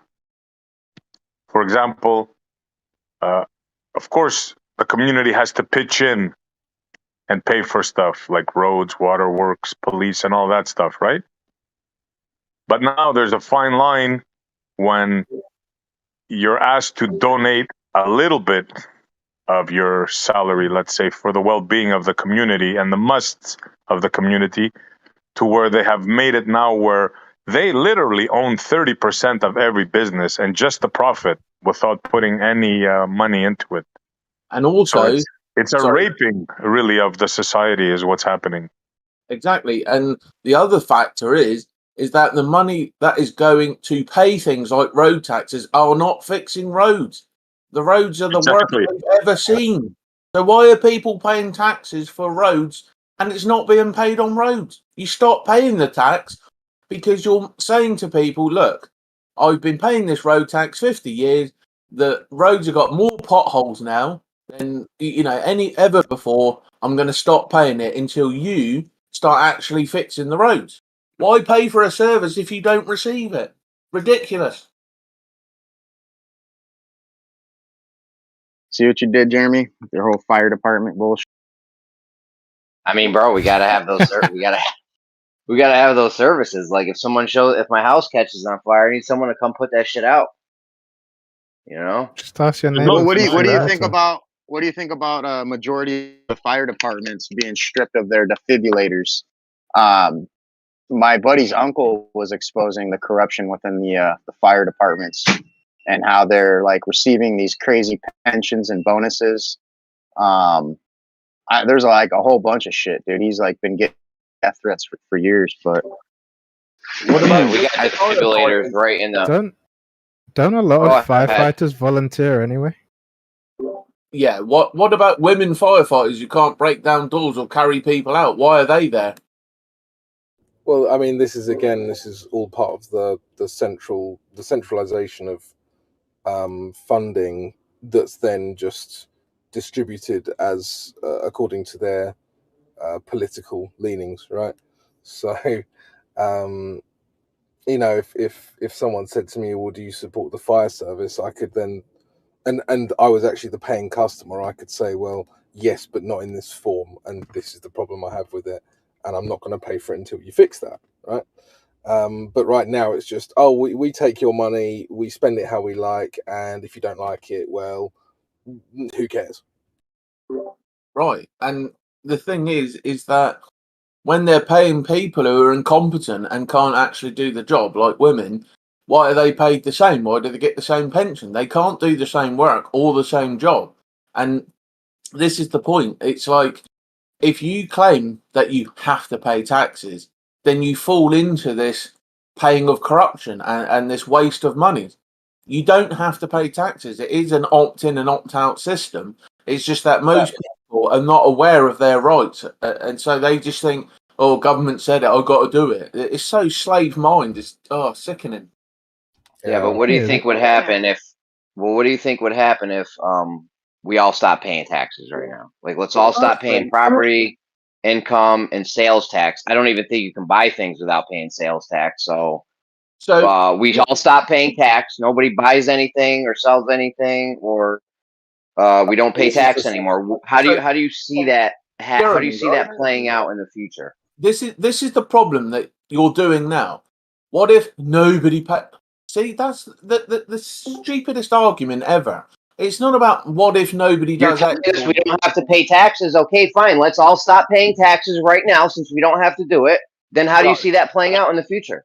Firstly, okay, why are you paying taxes for services that you're not receiving? Right? That was a point that I made. That's not the issue, bro. Address the issue, what he said. He I am said receiving them. everybody stops paying taxes. bro. Firstly, nobody is going to You stop can't paying address it. taxes on mass. They can't address it. Right? But secondly, they get the money from elsewhere anyway. So at the end of the day, they're getting double bubble as it is. They don't need people to pay taxes. It's just extra That's money not for true. them to mess around in, because they already not make true. enough money through other things and other means. So you think people are going to pay taxes voluntarily, where now they try to do everything possible not to pay them? You think if it's an option, people are going to pay them? Like, seriously? Okay, so can I ask you a question, Montreal? Why do you think it is that people try and dodge taxes right now? Because it's money they don't want to give? I think a lot of it? Yeah, but why don't they want to give that money? Because they want to keep it. Not being able to afford things. No, that's obviously not the case, right? So if I go into a restaurant, I happily hand over money. Why is that the case? Because you're getting a good service. Well, because I get benefit from that exchange. Yeah. Correct? So why is it that people don't want to pay their taxes? They're not getting good benefits. Because they don't feel like they benefit from the exchange. It's really that simple. Well, it's more to it than that. They're taking too much, I believe, also. Also, the Income Tax Act was never ratified anyway. And this was brought out by an IRS guy who works for them. It's all voluntary. It literally says it in all of the paperwork. It's by consent. I'll post the interview for that for people. So you're Did you hear that the IRS purchased understanding. a shit ton of guns and ammunition and hired like I think they've got over 200,000 active armed agents, which is more than the Marines, I think. Like, I think we only have like 180,000 Marines. And so why they're hiring like crazy and buying all these guns seems fishy. Look, if you think that the government legitimately has the right to 30% of all businesses, and that's after they tax the employees, after they tax the customers, I mean, it's the biggest sham known to mankind. Without a doubt. Yeah, it's crazy. People are Well, forced to The pay only taxes. reason it and works one- is because one likes to do mankind is playing the game. Well, what are the two things that everybody's like indoctrinated with early on, other than the globe? It's the two things that are most inevitable, right? Death and taxes. They're certain. But like as we spoke earlier, you know, even Jesus himself said death was avoidable, and we can see clearly that, you know, taxes are voluntary, you know, upon consent or ignorance thereof. So, like, again, just more lies that we're being programmed to accept. Yeah, say, I wish someone would answer We gotta Jeremy's work on. question. What would happen if Hold on, we all before were my paying question taxes? gets answered. Hold on, man. Before my question gets answered, we got to work on when two people go to talk and one of them stops. That person that stops should be the next person to talk. Let's try and have some social awareness, guys, please. Yeah, good idea. Because then it makes it worse if that person tries to get in and now they're fighting with another. Like Beryl didn't try to do it that time, but I mean, it happened. That's what causes a lot of like chaos and shit. Because now that person keeps fighting to get in and keeps fighting to get in, and it just causes a lot of over talking. But all right, no more shit show Sunday. It's over, guys. Shit show Sunday. Happy Father's Day, by the way, to all you fathers out. No doubt. Good looking. So there's two issues on the table. One is voluntary taxes that you guys claim. The question to that would be then, why do they have taxes? No one's paying voluntary tax. The poor people aren't going to do it because they need the money. The rich people aren't going to do it because they're greedy as fuck. What's up? Well, that's not quite true, Jeremy. Have you ever seen a homeless man pay tax? Jeremy, when you had the aristocrats, they would actually pay for the poor people. We can't do it. We just after he said it. It's crazy because yeah, exactly. You weren't done. And then Jeremy jumps in. Then I try to get somebody else right after he said it. Yeah. My bad. I might have lagged or something. My bad, Essie. No, it's okay. It's your phone, bro. You're not doing it on purpose. I know. Yeah, you got to get a Samsung. But yeah, the aristocrats. Essie still wasn't done. Essie was Hold still on, let Essie finish. It's okay. I lost my thought. Don't worry. Let him go. Okay, yeah. The aristocrats, you could present your case to them, and if your child was gifted or needed medical care or things like that, they would sometimes pay for it. So again, the aristocrats had this reciprocal relationship with the poor people. They needed them, you know, to do the work and to do this, that, and the other. So they would give back in some regard. And that's the thing. These divisions, it's all nonsense. But check that video out. Okay, but the thing is, no one's paying voluntary tax. The poor people aren't going to do it. They need the money. The rich people aren't going to do it. They're greedy as fuck. Maybe you have a few middle class people who do it. I highly doubt that shit though. So I feel like you're not going to get a lot of money. It's already voluntary. That's the point. There's something I think maybe Jeremy could consider is just because you're not knowingly doing something voluntarily doesn't mean you're not voluntarily doing it. Yeah, I mean, you got all kinds of taxes, bro. Death tax, sales tax, property tax, fucking tax. Yeah, I think death tax is a good point, right? I don't know what it's like in the States, but in England it's ridiculous. Like 50% inheritance tax or something like that. But if you I'm tired of paying this tax. Let me finish the sentence, please. I'm sorry. If you just had, it's okay. If you had all your stuff in trust, then that inheritance that the other guy who didn't have in trust wouldn't get touched at all. So that's just one example of this thing is only to those people who have allowed themselves to be manipulated. So you actually educate yourself, and I mean like real education, and you don't have to fall prey to all this nonsense. The problem with the trust is I went to open up trust for all the kids, and it costs about $5,000 per trust that you want open. So it's not a proper trust, but again, it requires understanding. If you like, I could post some videos, but I think Issa's better at this topic than I would be. Okay, I'm game. I don't want to pay taxes. I want to opt out. How do I do it? Please advise. Yeah, I would like to see the language within the law that states that paying taxes is voluntary. Go. You can't buy anything. If you don't want to pay taxes, you can't buy anything. In a store anyways, you could buy shit on the black market and off the street or whatever. You can't buy anything. You can't own a home because they'll eventually just come and take your home from you. You can't drive a car with gasoline because you pay tax on gasoline. You're going to be just sitting there with your dick in your hand, not doing nothing. Guys, can I just quickly say this whole thing about not paying taxes, that's only in America. According to the Constitution in America, paying income tax is unconstitutional. In Europe, tax is very much a thing that you have to pay. Maybe you could get under some religious thing, and then maybe you don't have to pay tax when you buy things in stores Yeah, like did you hear that, about the or you're on guy? your own. Yo, real quick, I'm like kind of busy, but did you hear about the guy? He said, "I'd love to pay the taxes so long as you could show me that my money's not going to go to Planned Parenthood." So he got it so that he doesn't have to pay taxes. So paying taxes is voluntary. There is no law. It simply starts out when you get a letter that says, "Dear taxpayer," and you fail to respond, that they come and move against you.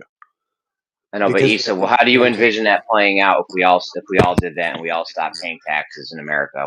How do you, Issa? How do you see that playing out? Well, I don't see it playing out because, like we said earlier, 50% of the population doesn't even have an internal dialogue. That's why I'm thankful for the system, because I can do my own thing regardless of whatever everyone else is doing. That's still weird, that internal dialogue thing. Like, what does that mean? They don't have they're not thinking in their head, or I don't know what all I know is that like they did these things about brain activity and shit, and like 50% of the population doesn't even have an internal fucking dialogue, bro. Like, I don't waste my time. Generally I don't waste my time with people that are lame anyway. Why would you? Yo, did you look up that green needle brainstorm thing? I've yet to do it though. I do want it though. Bro, that Say it shit's again. awesome. Say it again. Once you do it, it's called Green Needle and Brainstorm. Listen, I feel like I have heard it before, but I think I know what you're listen. talking about. When you do it, listen to it, do it yourself, but then go play the audio for somebody. Don't tell them the words. Don't say Green Needle or Brainstorm. Just play the audio for them. They won't hear anything. It sounds like nothing. Like just noise. That's kind of cool. It's like when you focus in on it, you can actually understand. It's like, actually, I mean, really, it's the quintessential microcosm of those who have ears shall hear, and those who have eyes shall see. I don't think Left Lane heard that. Can you say it again? Are you joking or? Total joke, but yeah, not really. Yeah, I know. But like, again, it's like how interesting that we can negotiate our way through what appears to be these daunting maxims like death and taxes. That's a great point, man. Like, dude, they started income tax in 1940s with fucking Donald Duck. Like, when did that phrase start? Death and taxes, I wonder. I don't know. It's been going on for, I would say, maybe somewhere between the 30s and 50s. Maybe feudalism. Maybe that term comes from. You know what I mean? It was Like, Winston Churchill who said it. Winston Like, you know Churchill what I said mean? Like, something along the lines of, "There's only two Benjamin things Franklin. certain in life, and that's death and taxes." Right? Is that the church that said that? That makes sense if it is. It's Benjamin Franklin quote. So no one's still yet to answer what would happen if we all quit paying taxes. Well, you don't quit paying taxes. You just, it's like you're still paying taxes when you do all your sales and all your stuff in the town. No, altogether, you don't pay any taxes anymore. Well, I mean, what do you mean anymore? Like, you're not paying for like the tax at the Then store? you die. Like, what do you mean? Then you certainly die. Because like you're gonna pay like a sales tax and shit like that when you buy stuff. You know what I mean? Are you sure? Because I think if you get credited as a religion or something, or some kind of church or something, then I don't know if you pay sales tax. Nah, because the thing is that you're using a federal commodity. The idea is that you're using a federal commodity. That's why drugs are illegal, because people are selling them without paying a tax. That's why it's the ATF, and that's why it's a federal issue, is because you're not paying taxes on the drugs, and that's the issue. And you're not licensed to do it. That's, you know what I mean? It's like, You know that tax-free status for religious organizations, 501c or whatever it's called in America, that's only for a religious organization, and you need to apply for it. And the condition is that you're not allowed to make any profit. So say, for example, Yeah, you're a it's, church that has collections. You have to spend it on like the community and, you know, on people. You're not allowed to like amass wealth, basically. Right, Yeah. and the big thing about the big controversy about the 501c3 is that, you know, this idea that the government has said that you can't make speech that's anti-government. So as soon as you become a 501c3 church, you also give up the right to criticize government. Is the theory also too? I've This is never why heard people that. aren't. Really? Oh I yeah, didn't know that's that. Yeah, yeah. Look it up. Well, yeah. please look it up and verify it if you'd Yeah, like to. Regardless, that's the case. And so yeah. I've So we're never, that's I've fine. never I mean, you seen know a what? non There's a lot. a hold on. Derek, nonprofit. there's a lot of I things just I've never heard Hold about. on. You know, I'm not really that good at fly fishing, and there's a lot of fly fishing techniques that I've never heard about, but they still exist. Okay, so you're saying that there's no way to get out of paying sales tax, Issa? I'm saying if you're going to a store, I mean, what are you going to haggle with the person at the store about? You're not I going to don't take the know. tax because, you know, right. My point is that you're not going to do that. The point is income tax is what you have this right over. So like if you were to make money and like choose not to get like, you know, make money and, you know, like take all your money and be responsible to pay the taxes for it at the end of the year, and you didn't pay the property tax, and they were to, let's say, send you a letter. Well, that letter and how you respond to that letter is going to set the tone of your whole interaction with like the IRS regarding. Okay. You're So we right, can by get out the of way. paying You're right income. about. So we can get out of paying income tax and property tax. Then you're saying, Issa, right? Well, there's two ways to go about it. One way is to pay it through, but you don't. I know, Jeremy, you struggle with the idea You're that robotic. money. By I the know, way, I like posted that and that's out of the IRS.gov, and Yeah, you can do it. True. yeah. Okay, so no matter what, we're all going to have to pay sales tax on goods and services. On goods and services. So if we all stop, let's say we can get out of the other taxes. Let's say we can get out of all the other taxes. What do you think they're going to do with this with sales tax? You think they're just going to leave it the same, little 8-10%? There's also a difference between sweat what I'm equity saying. and income. Hey, Jeremy, 50% of the population doesn't have an internal fucking dialogue, bro. Yeah, but even those people, dude, with or without an internal dialogue, if I tell them, hey, look, I can save you thousands of dollars a year, all you got to do is this, and you don't have to pay taxes anymore on your property and income. They're still going to do it whether they have an internal dialogue or not. Hey, yo, does Left Lane think that's fucking possible? Because I guarantee he doesn't.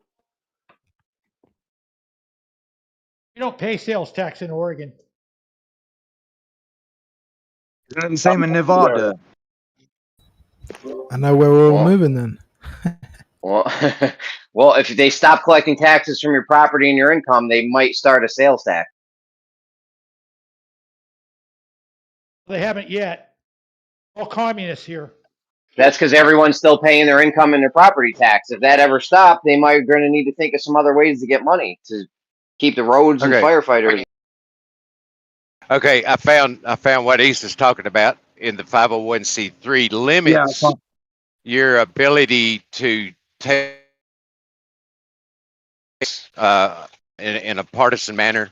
You have to be bipartisan with regard to government. You can't represent your nonprofit as a political organization. You can't preach from the pulpit about, like, you know, Joe Biden being a satanic fucking, you know, whatever. The exact words here are organizations are absolutely prohibited from directly or indirectly participating in or intervening in any political campaign on behalf of or in opposition to any candidate for elected public office, and statements of position, verbal or written, made on behalf of the organization are prohibited. Right. So In other words, zip it because now you're the government's bitch. A lot of people forget that the church was the breeding ground. For instance, the church was the breeding ground for the abolitionist movement. And we all know how the Democrats thought about the abolitionist movement, because all the abolitionists were Republican black people and white people that came together in the churches with a political mission in the church. So in order to get this trust, they had to shut that down. The beauty of it is you can create private trusts. Now, those kinds of private trusts are a little tough to enforce in the sense that you can create like, it starts to get too complicated to fucking explain, like, because you can create what's called like an offshore trust, but an offshore trust just means that you're actually on the land. Look up the definition of shore. Shore means you're still on the fucking water, right? Like, you know, or shore means like the like where the land and the water meet kind of a thing. Like Beach. you want to be, and so like the idea is that you have the sea of currency, right? This is just allegory for a second, just to kind of get the idea across. So you have like the sea of currency, and then you would have an offshore trust, which would mean like on the land is this kind of verbiage, but it's not really, it's more sovereign bullshit than anything. However, it's a good way to explain it. So It's like very easy. It's all you have well, to so do like is take a you'd boat. have this offshore trust, but the thing is that your offshore trust would have a UCC1 filing in the public record, noting in the public that there's an offshore private trust that has that is owed these assets that are in the public. Now you could operate from that place of that trust, and it might cost you money to, let's say, you know, use the UCC system, you know, or the UCC ones or UCC threes or the you know the amendments to the ones, and there's all kinds of ways to abrogate or put property in a trust and actually secure it without the use of an attorney. Because if you go and get an attorney, the attorney is going to have, as one of the first clauses in your trust, this trust is made under the laws of whatever particular state that he's licensed to practice law in. That is what brings in the state code. If you're free of that obligation from that attorney and have written, let's say, a trust in your own manner, then you haven't introduced the whatever state code into your fucking trust, then that trust is free of that state code because it was not Bro, put into the trust what's as the UCC, bro? guideline. You can even hold on Sorry.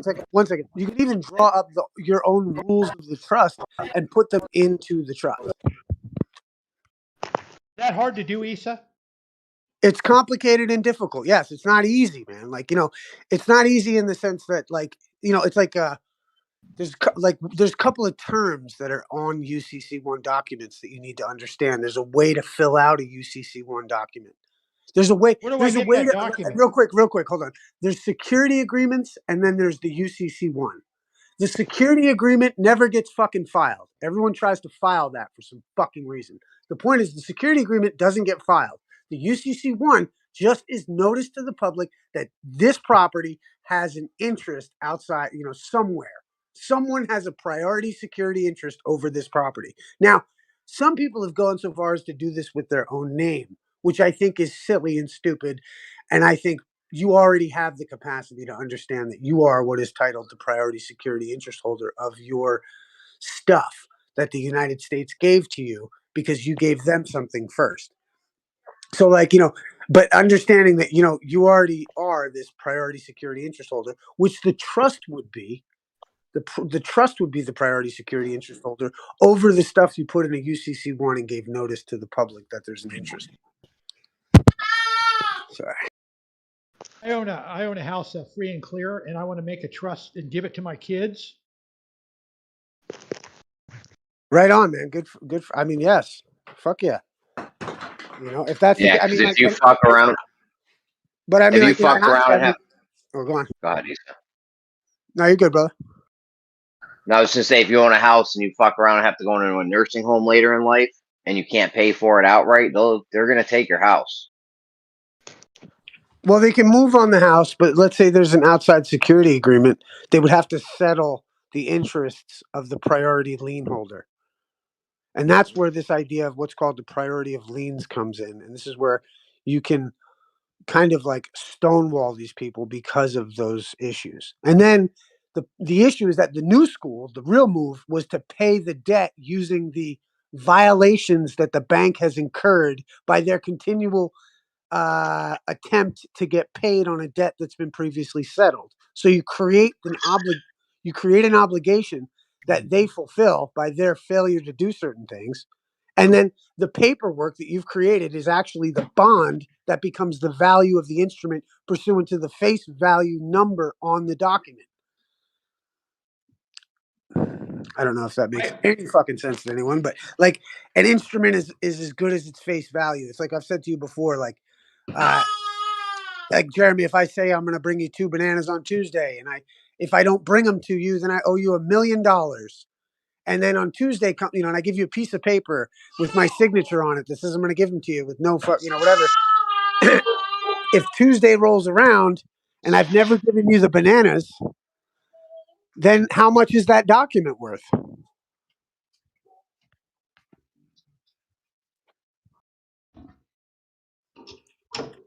You know, like I said, I was going to bring you 2 bananas, and if I don't, I owe you $1 million. I don't bring you the 2 bananas. How much is that piece of paper worth for you? $20. That's fucking right. And the only reason it's worth $1 million is because that's the face value of the instrument. And now I could come in and start arguing, well, price of bananas are only 25 cents. And I only owe them 50 cents. You know what I mean? But you're going to come in there with your paperwork and be like, Your Honor, doesn't this instrument say $1 million? And doesn't his failure to bring me the bananas show cause that he owes me the $1 million? You know what I mean? If you go in there arguing the price of bananas, well, then you're going to get fucked and you're going to get 50 cents and you're going to ruin your document because you brought in the price of bananas. But you got a piece of paper. Why would you create $1 million document, though? Why would you create $1 million document over 50 cents worth of bananas? Well, my point is to just illustrate the point.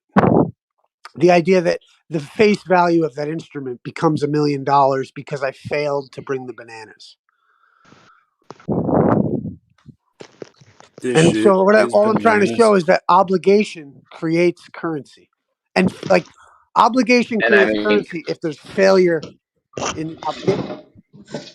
Banks are like that too. I mean, if you overdraw your checking account 30 cents, you owe them $35 now. So, well, the offshore trust, the way I understand it, is like you've heard of people putting their money in a Swiss bank account, right?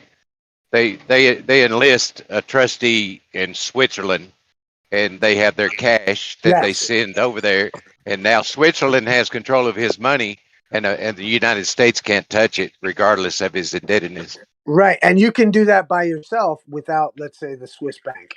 But because most people don't know how to do it, they don't, and they opt to go to another institution like the Swiss bank or something like that because it's easier. With crypto now, I mean, you don't even need that whole Swiss bank offshore account thing. Not necessary. You can do all that shit, hand over all your money in crypto without anyone even knowing, not having. Well, momentarily until the regulatory clarity comes into play, because once they start building legal framework for the crypto space, is when those issues are primarily going to be addressed, because that's like a big deal right now with Chapter 11 bankruptcy, is people claiming bankruptcy and then not divulging in fullness all of their assets because it's hidden within the crypto thing. And as long as you own the seed phrase to your crypto, then they can't come after it at all. So yeah.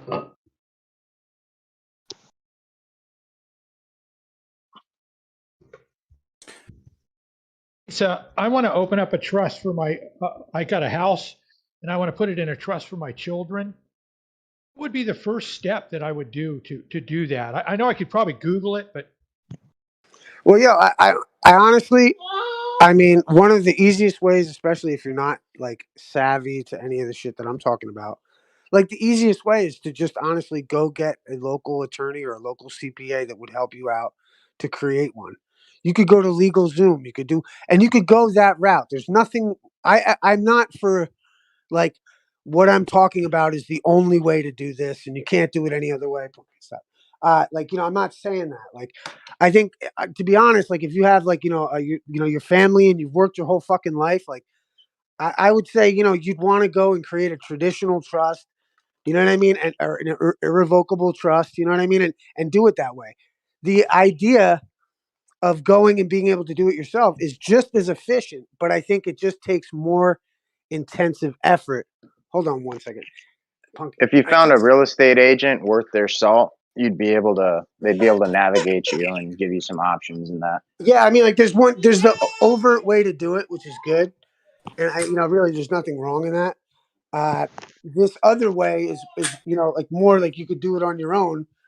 No, you don't want to do that. You want to sit down with a Listen, you're notary gonna agent, miss something. make it My point is official. this: your point is that you're gonna miss something, and and that's why it's good to have the help of someone. But the idea of doing an offshore trust for yourself, I think it'd be too complicated and unnecessary, especially if you've gone this far in life and you've played everything straight. There's nothing wrong with doing a trust the regular way.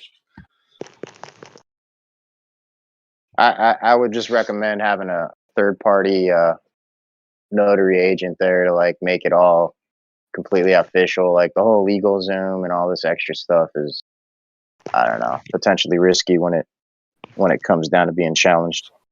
You want to trust your trust. Yeah. Right. Also, what Jeremy mentioned about if you end up becoming incapacitated in your later years or whatever, you'd want to have some redundancies to cover you in that event. So some other trustees that you actually trust, and then also, let's say you die younger than you plan, your children might not be capable of handling the situation. So also, you'd want people that you could trust to handle it for them in the interim until that's they become that's the hard until they part. become adult. Yeah, I've sometimes wondered if you couldn't just create like an LLC and transfer it. Yeah, I that's one that stuff's interesting, but like I think, like you said earlier, that's all that stuff's a lot more effort. So in terms of the traditional way, having trusted members to just give you that peace of mind if you did have an accident, like next year or whatever, makes a lot of sense. It's called a trust power attorney, but yeah, that's the hard part, is finding somebody that you would trust with your wealth, and they would almost have to be equally as wealthy. Well, like that's what's good about, like you Because just said. real quick, there's a lot of little loopholes. There's a lot of little loopholes that one could do to liquidate the assets within that trust before it ever reached who it was intended for. Because I had it happen to my wife, so I'm just telling you, be careful of that. That's why I'd recommend 3, because that way they can't play that game. Like one guy can't just slip under the table and nick it all. They'd have to all agree. So if you pick 3 people wisely, it'd be very unlikely for them to all agree on like stealing it from your children, let's say. Well, go ahead, Issa. Oh, no, I was just gonna say the idea of like you have to find somebody you can trust, and like that's the one good thing about like an attorney or something like that, or one of those institutions, is that they become a trustee, and because if they have any credibility, they're a good trustee. You know what I mean? Like because you need someone to rely on in a trust.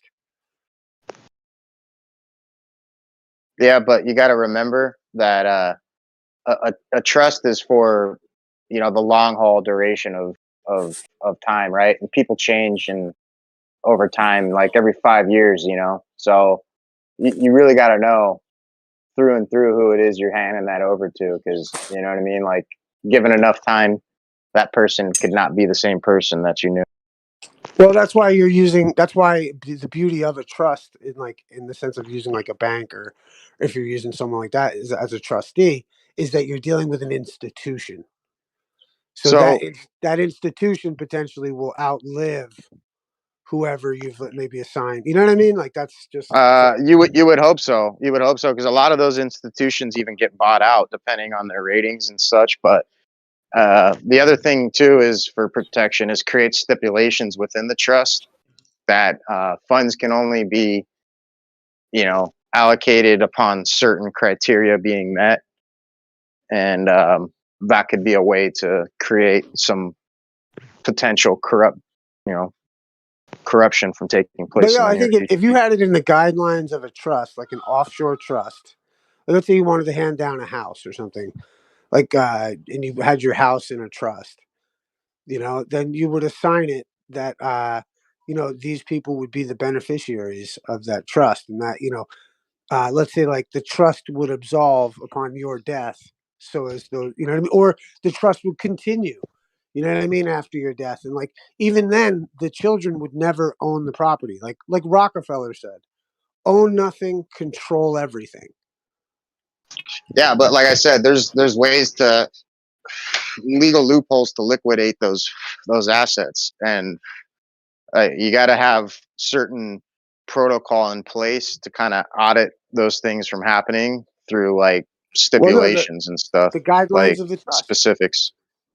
Now, the guidelines of the trust are the law of the trust, and anyone, the grantor who created the trust, his guidelines are the law. That's the way it has to be But done. yeah, exactly, because the future of your lineage or whoever is going to receive that might not be like-minded or completely see what you saw, you know what I'm saying, and start trying to undo things or change things, and which could affect the entirety of the lifespan of that trust, so just saying, like, you got to really think it through when you do it, you know what I mean? Yeah, and cover all those bases. Look at our country, man. Like, it's like the idea was that everything is in trust, and like, you've got a bunch of shitty trustees in place right now that have completely fucking, taken the, like the coffers of the trust. You know what I mean? And left the beneficiaries holding the bag. To make a trust, do you have to go to court to like make it real or something, or can you do it through a notary? No, you don't have to go to court. Yeah, No. like I just said, a notary, a third party notary agent is sufficient enough. Like, remember this. The actual there's documentation itself is the court. There's that might be rules. lost on some people. There's rules to the game, right? And one of them is that a notary, a notary can make documents visible to a judge. So, like, if you've ever heard like where a judge might say, the paperwork comes before him, or somebody says something unsubstantiated or whatever, it's not in their deposition. He says, I can't see that. And he'll say he can't see that because it's hearsay. And there's, you can't allow hearsay in court. So when you go to a notary, what you're doing is creating an affidavit, which means that you swear by penalty of perjury that these are the events as you saw them. And the value of that, there's also a maxim in law that, like, an unrebutted affidavit shall stand as the truth. And what's interesting too is that a deposition is not as valid as an affidavit, which is kind of cool. So, like, that affidavit stands as the truth unless it's rebutted. So, like, if you make an affidavit saying, this is my bicycle, when I die, I want my bicycle to go to my son. You know what I mean? Like, no one's going to really come and question that. There's no reason to go to court because no one's arguing about who owns the bicycle. But if somebody else thought they had an interest in the bicycle, then they might take you to court over it. Say, I can't go to their son. It's got to go to my son. You know what I mean? Like, that's the only reason you'd be going to court anyway. But you are going to, like, the clerk of court, let's say, to file that there's an interest in whatever property, or that title of particular property has changed. Do you know what I mean? Otherwise, so, the state can your close house, in on it. Well, like, your house is no longer your house when you put it into a trust. And that title of the house has to go into the trust. And you no longer own it. You know what I'm saying? That's a good thing because, own nothing, control everything. So I'm retired. I have a lot of time in my hands. I'd like to try to do it myself just to save the money, not hiring a lawyer. And if I was going to walk out my door right now, where would I go to get the forms for this? Start a trust. Yeah, I would say go talk. One of the most helpful people you could ever talk to is the clerk of court. The clerk of a court. Like, if you went over to the clerk of the local courthouse and said, hey, I'd like to start a trust. See, here's the other thing, okay? I think that would be a good place to start for you, to be honest. Like, clerk of court, town office, maybe something along those lines if you're going to go in the public route. Or even go to an attorney and see what they say.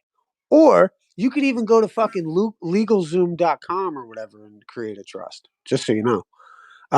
And pay them $100, and or I don't know how much it is, but it's like whatever it is to make a trust. Well, you gotta be a little more specific, more like a real estate attorney, or even a real estate broker that. No, but I mean, like, you could go to any attorney probably offers. I mean, yeah, real estate attorneys probably is the move. Estate planning. Yeah, because he's pretty specific. It's his physical land property. Yes, forgive me, but yes, you would look for an attorney that specializes in that. And there's honestly, like, especially if you've lived a good life, straight life, you've got a bunch of capital, a bunch of shit. I think, you know, you don't want to risk it. I think that's a good move, man. I really do. And then, you know, but the idea of being able to make a trust is accessible to you without, you know, without having to pay anybody or other than the state or someone you'd be changing titles for stuff. I'm going to But do I would, that then. I'm going into town right now. I'm going to go to the clerk and see what they say, and I'll report back and see, you know, see what awesome. happens. That's awesome, man. Yeah, see what they say about it. They might remember this though too. It's like when you go to like a CPA, for instance, like a tax attorney, you can't tell him how you want. Like you can't say like, you know, make it so I don't pay the most money. You know what I mean? Kind of a I mean, you could, I guess, but like you can't explain to them, or like you really should explain to them how you want to do your taxes, because they're just going to do it a particular way. Where you have the right to tell them, like they don't have the right to tell you how to file. They may know the greatest way for you to file, and unless they're, you know what I mean, but they maybe aren't. They don't need to tell you that. So like a CPA, and they can't, like an attorney or something, like they can't. Like if like if a CPA files your taxes wrong, the CPA doesn't get in trouble. You do. Do you know what I mean? Like if an attorney fucks up your case, it's the attorney doesn't go to jail. You do. You know what I mean? Like so, like that's the problem with CPAs and shit like that is So they don't have any liability, responsibility or none. liability, huh? Right, right. Oh boy. So like, you know, you So can't what's the whole blame. purpose You of that? couldn't go Like to you could court. just hire a fucking chimpanzee at the local zoo to fucking do it at that Well, point. like I mean, like I don't understand. They're you cheaper. can't hire. You can't have a CPA be in trouble for filing your taxes. It goes right through him to you. But what's the incentive then to hiring somebody to do that? You don't have to do it. You just give somebody a bunch of your paperwork and they do it for you. That's the incentive. But the issue is you lose control over how it's filed, and you're liable for it. So like, you know, this is why it's kind of important to remember 50% of the population doesn't have a fucking internal dialogue, and you might want to figure a bunch of shit out for yourself. It's like there's certain places like I don't even want to go get my oil changed. Do you know what I mean? Because I'm like, yeah, I know. Like, you know, it's probably better I do it because I'll do it fucking right. You know. You ever read any Carlos Castaneda? I'm familiar with the book, but I haven't really read those books, man. They get into you know, not having an internal dialogue, and he lays down a method in the books of how to stop your internal dialogue. Like he thinks it's a good thing to stop your internal dialogue, and that way you start to see reality rather than what you're just thinking in your head. You know what I mean? That's his philosophy on it. It's good to be like if you have an internal dialogue, it's good for you to be able to turn it off so you can, like, you know, meditate, if you will, or something like that. But the point is that some people don't even have one to try to shut off. Like, can't imagine that. I can't this imagine is the not weird having an internal dialogue. but dude, this is like from like they were doing brainwave activity on a fucking one of those fucking, what are the CAT scans or whatever the fucking machine is, and that's where they came up with this. Like they realized like certain people don't have like the brain functioning of what would be considered internal dialogue. So is that proof of NPCs? I think so, in a lot of ways. You know, I think there's enough evidence for NPCs, but sure. Yeah, but now you got data for it. I think people stand for. Yeah. Like a non-player character is those bots in the games that just run into walls and shit.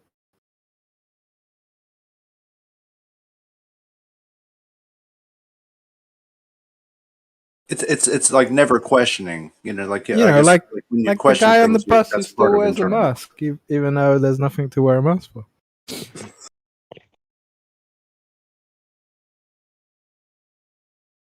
Yeah, if you only have no internal monologue, then you're kind of just like yes or no is about all you can do with things, right? Those are about the only decisions that can be made. Well, think about like how many road rage incidents there are, right? It just kind of hit me in the head, like the idea of like a road rage incident. Like Like that person is not going to think to themselves, I maybe shouldn't do this. Do you know what I mean? They are just instinctively outraged and they're just going to fucking, you know what I mean? And rush right into whatever their emotional thing is. You know what I mean? So like, well, some of our whatever, dude. Some of it's reactionary anyway.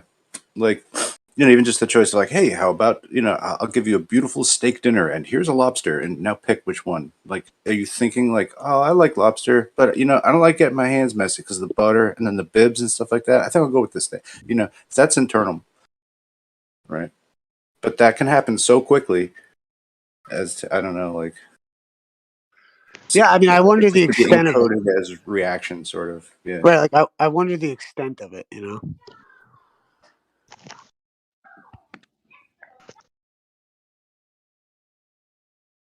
I'm just trying to mostly do preventative maintenance so Barrel Rider doesn't get butthurt and think you're calling him an NPC because he's trying to be Carlos Castaneda about things. I don't know.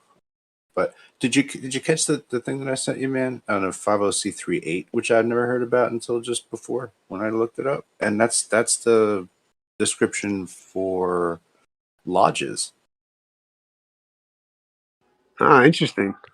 Like that's a nonprofit fraternal organization, and you can under that like make sure that everybody gets insurance. You can do all kinds of weird fraternal brotherhoodly like things in it. I think it's pretty interesting. Yeah, and I think that's what's cool. I think, and a credit to our system is that it kind of does give you options to do this kind of stuff. It gives you options to like create a company and get a bank account, get a loan, and then fail the company and not have to worry about it. Also, you know what I mean? There's many ways. This system's pretty fucking. It's built to try to License get to you be to a go fuck make up. money. What's up? Yeah. If the system doesn't in some way reward trying, then nobody's gonna try at all. Well, what's crazy is like even like I've said before, it's like the idea that if you tried to hold a bake sale together, with a bunch of your buddies, you know what I mean, on the basis of their goodwill. You know what I mean? Like, how many of them are really going to show up? How many I've of them done are really going to? that. But if you offer fucking $15 an hour, you know what I mean? If you offer a job, $15 an hour for people to run your cake stand while you fucking whatever, bake cakes. You know what I mean? Then you're probably going to get somebody who's more loyal, more willing to do it, more fucking. You know what I mean? It's just weird because people have a lot of lip service for, man. I really just wish we could, just do what we. Yeah, I people feel talk a like I'm good game inclined. about their cake I feel like I'm abilities. going to make cookies, so therefore I should make cookies. Like fucking no. Like if you pay someone, $15, they're going to come and make cookies. There you go. So it's nice to have a professional service rather than somebody's just like doing it because they can cook excellent Well, no, cookies. right? Because this week they feel like making cookies, but next week I'm a surfer. You know what I mean? Like, it's just like, well, what happened to making cookies? Well, I'm not doing that anymore. Now I'm following my dreams. You know what I mean? Like, what do you got to do? Find the next chef for 15 minutes? Like, I don't know. I just think that's the problem is the consistency and the reason people are okay with the exchange. Is Well, they I think get an owner fucking operator value. cookie maker is the best type. What was that? I believe in the owner operator cookie maker. Because at least they can ensure that the product's the same and good and everything like that. Well, they have an interest in it. They want you to come back. They want to get more cookies. So, how do you get people to come back? You make good cookies with good service and good fucking, whatever else it takes to make cookies. Ain't it the truth? Can we start a secret society lodge, please? Can you do that for us? Legal Zoom that shit for us, and by the end of the afternoon, just hand it back to me. Thank you. File a 501(c)(e) or whatever it is. Yeah, Beak Tank, but for real. You know what I mean? Or whatever that was. But it doesn't have to be Masonic or anything like that. It just has to be based around. I don't know. It's interesting. Check it out, man. I think you could do a flat Earth one. You know what I mean? You could have the flat Earth, society, and you'd have a sorority and a fraternity, and you know what I mean. And you could do it all like that if you wanted to. Just make a PMA, not a flipping society, dude. Well, I'm just saying, that's the point of the trust, though, is the 501(c)(e). It would be a fraternal order, actually. That's right. Technically, under technical terms, whatever that means. But it would be good as possibly as I don't know. Can we accept donations for scientific purposes? Put that in the bylines, right? Founding. Oh yeah, my dumb ass forgot about this Flat Earth Society. Duh, I forgot all about those clowns. Thank you, Elijah. I fucking totally missed that one. But my point was kind of double in that case. You don't need to do the fraternal under the 50C whatever rubbish. Just set up a PMA. But we can't lodge it, and because we can lodge it, then it's cool. Because like the home lodge can be like, yo, we're gonna have a Chicago chapter. We're You gonna can do San that Diego. under a PMA. That's what I'm talking. You can't look. Guys, study PMAs, please. PMA mean? Private Membership Association. Start with the definitions and work your way out. The natural example of that is a marriage. But yeah, you'll write up dues, or you'll write up a charter, etc. But you're not registering under that. The same thing that the church do, because then you're just making yourself beholden to the system again, which completely negates the point of what you're trying to achieve. What about a gentleman's strip club? Would that fall under that, Elijah? Yeah. Well, I guess it's all about what kind of organizational structure you want to have. I don't know how many flavors of nonprofits there are here. Yeah, but the see, that's the point with the PMAs is you can make it any structure you want. It's your choice. It's private. So you just do it how you like. Make sure you're doing it properly. Make sure you're keeping it private. And then the rest is It just doesn't have the cachet of fraternal order. you can name it something fraternal. The No, fraternal the management is like the we follow. fraternal order of Snacks and his boys. Well, but by Grandmaster, I guess, if you will. Right, but if you make a PMA and then call it that, that's fine. But if you make it under the 50C, whatever you mentioned, then I think you're kind of negating the whole purpose of what you're wanting to do. I think. Opinion, I'm sure. But look it up. Yeah, I don't know. I think that they all have their own like like in a regular standard nonprofit, you're supposed to have a board. The board's supposed to do guidance, for the nonprofit. They would like vote on things. Somebody's the go-getter. What's the definition of profit, Issa, under the Black's Law?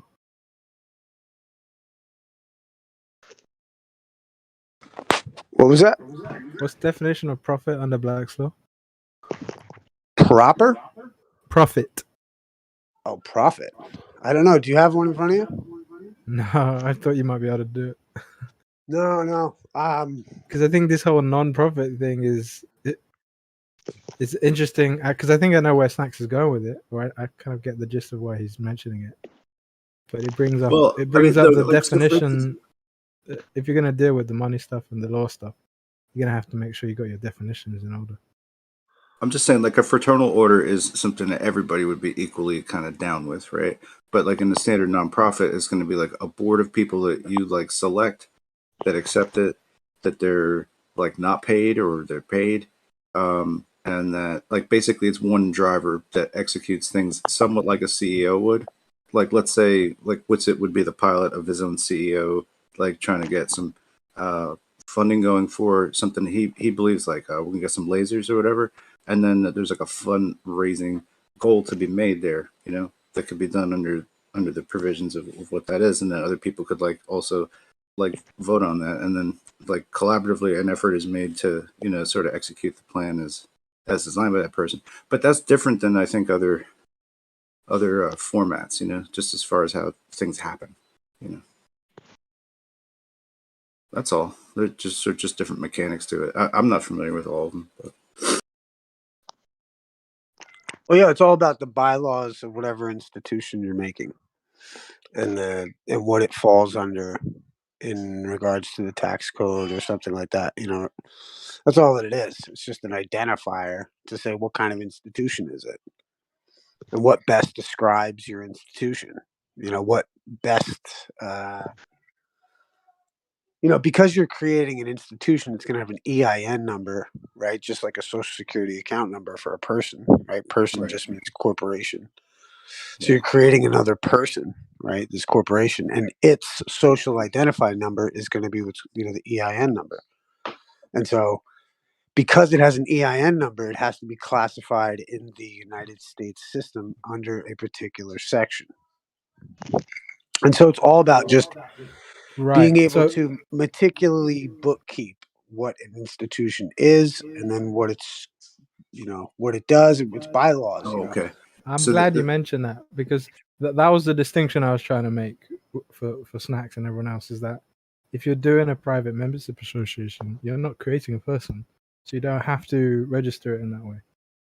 And I think that's the better way to do things. See, but no. Well, I would object.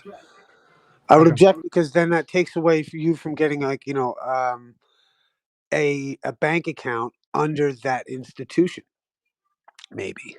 So, like, instead of having, because you could, because that could be that you could have a trust that operates the legal fiction to interact with the public. right, but that trust needs an EIN number. The only way you're going to get a bank, the only way you're getting a bank account is if you have an EIN number. But you're right. You're right, though. You could have a trust, but the actual structure. You're on the money, man. And dude, there's a million ways to do it. So, I mean, forgive me for acting like no, that's the wrong way. No, that's fine. Yeah, I'm not saying that's what Snacks has to do. I just thought I'd mention it, because it's brilliant. Actually, it's good. There is different ways to do it, and yeah, because if you want to be like the Amish, right, then you wouldn't. The bank account's not relevant, because you handle everything in cherries and chocolates and punches in the face, right? I'm kind of joking with those terms, but you get the point. But if you want to operate within the public, then yeah, but you do not have to make the PMA itself the person. You can make the PMA through a trust be able to operate the legal fiction, which would be an LLC or whatever you decide to do. But it requires all this, I don't know, highbrow stuff a little bit. I don't know. Just, there's this other one, just like one of the bullet points here for the, this is a 501c10, which is one of the bullet points is to devote net earnings exclusively to, religious, charitable, scientific, literary, educational, and fraternal purposes. I mean, that's a nice catch-all for just covering. Yeah, these are like the Jeffrey Epstein codes, bro. This is like, you know what I mean? This is how they got like, you know what I mean? They were like, no, I'm you're throwing your boy under the bus, man. It's a 501c Mossad, EF, fucking, one of those ones. Okay. You know what I mean? Or I don't know. I feel like all the just these have been number iterations of 501c, which I didn't even bring up before. It's fun. I mean, it's fun actually. It's pretty cool. But if you're dealing cash only, then you don't need bank account. Well, if I had like a great idea for a business, that wasn't like very, very, like, I don't know, I've got a lot of artistic or creative kind of concepts that I'm sure like aren't going to be really, they're not cashy sorts of endeavors, you know what I mean? But they still need to be like accounted for under some kind of structure of some kind, and if that means just forming an LLC for every damn thing, I mean, well, that's a little too extreme. I don't know, but well, dude, look at like the NFL. The NFL every year creates a new LLC for that year. Really? For that year. Yeah. That's a good idea. Right. Go look at they just keep adding a number to it every time. Yeah, man. That's it. Whatever the year is. And it's usually in Romans because it's real cool. You know what I mean? It's yeah, well, because it's following like all the contracts that they've got for like all the television advertising, all that stuff. So like every calendar year might change as far as like everything's updated. Yeah. Yep. Golly. Right, then they can't be held accountable for what happened 10 years ago because it's a different entity. Yeah, you can learn a lot from the big degens.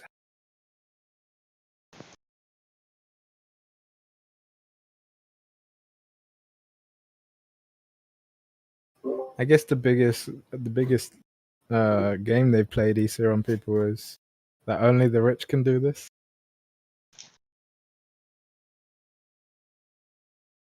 So no, only the people who care enough to take responsibility for their life can do it. I don't know. It's just like, sometimes things are businesses that actually like create money. And sometimes things are just a lot of effort to create something the way you might want it, but it's not like a profit making machine, So there's just, if you're kind of not going to do very well with that side of it, then it makes sense to sort of set that up independently of the rest of it. That's all.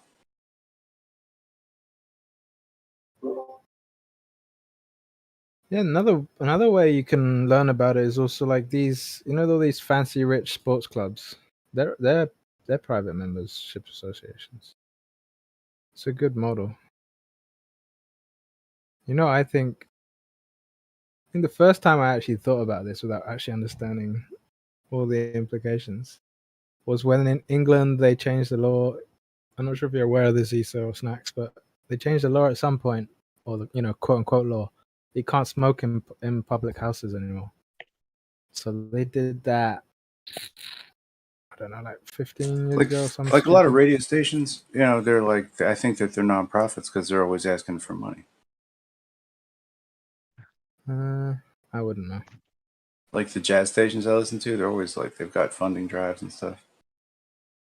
Yeah, did those institutions all create PMDs so they could smoke in their houses? No, but that's the thing. When I was there, I was like, why don't they do that? I was like, why don't you just? Because I didn't. Obviously, I was just I can't remember how old I was, but I wasn't that old at all. But I was just being like, why don't you just make it so that they have to pay like a quid to get in? And obviously that was naive, and I understand that now. But if they wanted to, they could have. But I guess maybe they didn't have like you're saying, they don't have that dialogue, or they didn't have the wherewithal to do it, and everyone just kind of accepts that, oh, this is the state of things now. I have to go out in the freezing cold to go and smoke. Whereas all those guys who have been doing this since before those rules ever existed, and there's a long history of stuff like that in the States and in England, of these smokers clubs, private clubs, men's clubs, and all this stuff. And they could go and carry on doing what they were doing, and they would have their smoking areas, and nothing would change because it's not a public house, private house. Anyway, I just thought I'd mention that. It's interesting. Yeah, I think it's so crazy how last couple of years and all this crazy just showed everybody's hand in such a weird way. Like there's not many people that are gonna get any of this. It's okay. Yeah, I think the one distinguishing thing I've picked up along the last few years is that I don't have to force this stuff down people's throat. If they want to, they don't even need me to talk about it. They're gonna go and find out about this stuff and take care of themselves. So I'll discuss it with people who want to discuss it, but it's can't. But you can't make the horse drink. It's like that's beyond you.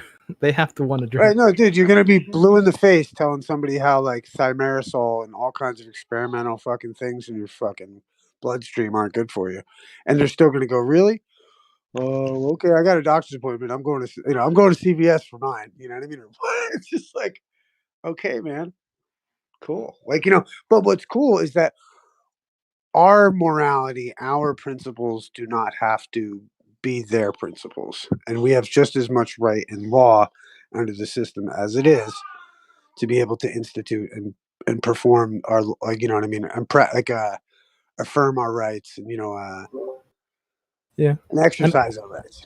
And if you really do care about these people that are confused, then the best way you can really do it is to be actually kind. Don't be nice to people, but be kind to people, and just show them how it's done. Do whatever you're doing and do it well.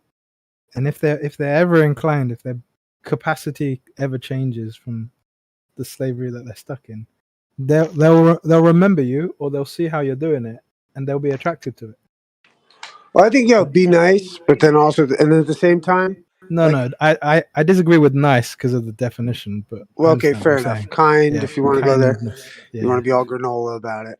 But Like, you know, I think like nice it's like is fake also in my opinion. That's well, no, that's but it's how I see it. well. I was just gonna combat that fakeness with the idea that when they do ask you about it, like, or like, you know, or they, I don't know. I usually treat people like they're just not cool enough to have this conversation with me yet, and that's all that it is. Because like it's just we're not there yet. I'm not gonna explain 20 million fucking things, so I can, like, there's no reason. Like, I'm so thankful for the fact that I came out and found all the people I did online at the time that I did, because I kind of satiated my need to be like understood and like, you know, realize that there is an intellectual class out there, regardless of whatever the fuck's going on. There are intelligent people that, you know, you could always learn from. And, you know, people that you're not going to learn from, it's kind of like inconsequential. So it's like, you know, I just look at it like, yeah. And that I've always thought was like, you know, if you think of the concept of like chakras, for like a lower level chakra type of person, you know, you're going to intrigue them more by not giving it to them. Right. Yeah. It goes to like the female male interactions as Yeah, well. yeah. It's really base. It's really base. Bye. But it's also like a fact. So it's like, you know, like when I got a couple buddies I work with, and I've talked a little bit with Flat Earth with some friend of mine, and he'll throw it in my face at the weirdest occasions. And then, like, you know, I always turn it back, like, because anytime anyone publicly tries to mention to me about Flat Earth, I immediately call them a flat earther and make them walk out of the discussion of Flat Earth because they're the one that brought it up. You Yeah, know? this is my buddy. So, He's like, you know, been flat I for then a point, you know, long. He I introduced me. well, right, exactly. I publicly put them on the spot as like the biggest flat earther ever, and then fucking, you know, that's one great little technique. But then honestly, like when it comes to some people, I'm like, no, just like you're not cool enough to have that. Like, you know, no, dude, the Earth's It's okay. Our rota's full for the year. right. We're full, dude. I don't Try need any again more. next week. I don't need any more friends, bro. It's all good, dude. But yeah, it's like, you know, like you said, it's inconsequential. Yeah. I think a good analogy is like when if you're mining for gold, all that stuff that isn't gold is inconsequential. You just cast it aside. Yeah, it's like, dude, what are you gonna get lost in the dirt for when there's gold? Yeah, it seems almost harsh because we do have this like innate thing to care about our fellow man. But if our fellow man behaves like a bunch of dirt, which by the way he kind of is, then well, yeah, I look at it like do? in the public square, there's like, you know, there's manners.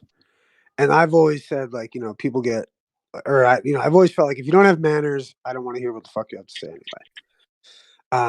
Because if you don't even have your manners under control, then, you know, you're fucking worthless anyway.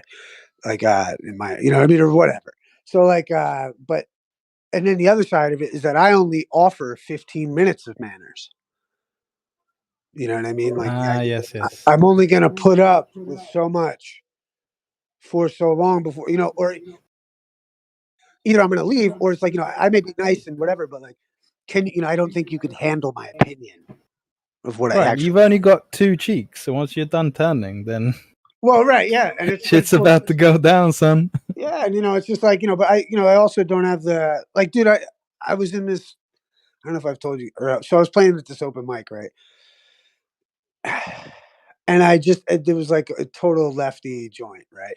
And I'm in there, I do my song, you know, like this one girl was singing, she did really well. I went up and sang, you know, had like everybody's really happy and we were having a great time, right? So like I come over and I'm sitting at this table, a bunch of girls, some of the ugliest looking women I've ever seen in my life, no disrespect, but fucking, so I fucking sit there, we're all rapping and talking, and I'm like, you know, yeah, I was telling them like, you know, you know, it's so cool to link up, blah, blah, blah, blah. You know, I got out of New York because fucking, you know, I was in this, like, whatever, and I was telling them about this story with this two chicks at this bar, and I said, like, so what do you guys think of Donald Trump? And they all stood up and started getting mad at me, and I was like, you know, these people are way too political. I was like, I can't put it up. And this one girl who's sitting right in front of me goes, do you mean to tell me that you think Donald Trump would be a good president?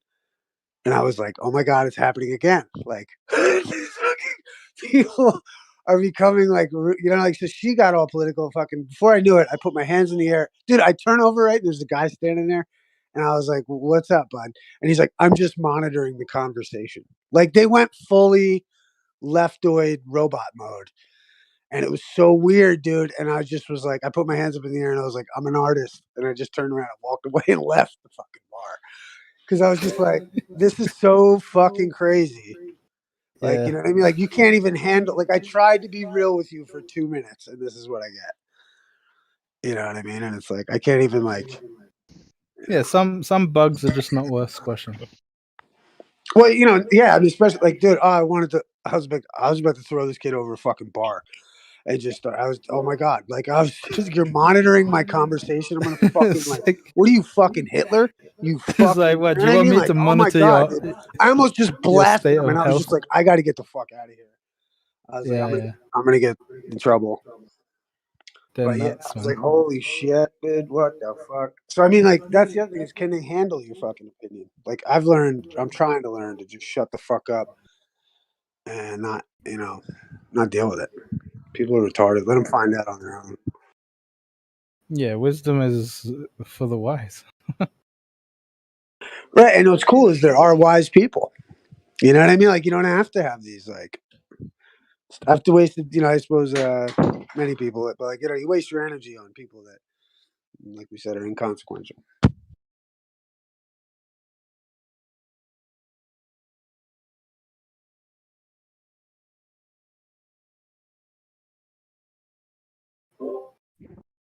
Snacks, did you disappear? I'm still here. What's up? Oh, okay, just checking.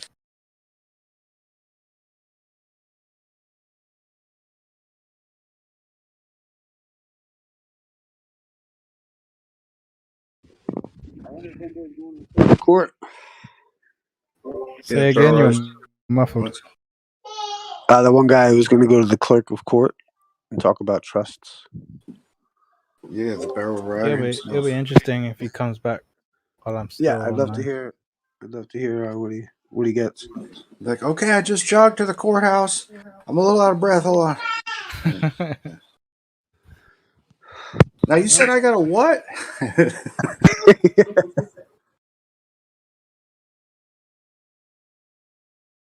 I wonder how. I guess it depends what state he's in, but I wonder how helpful those people will actually be. No, they're going to be helpful, man.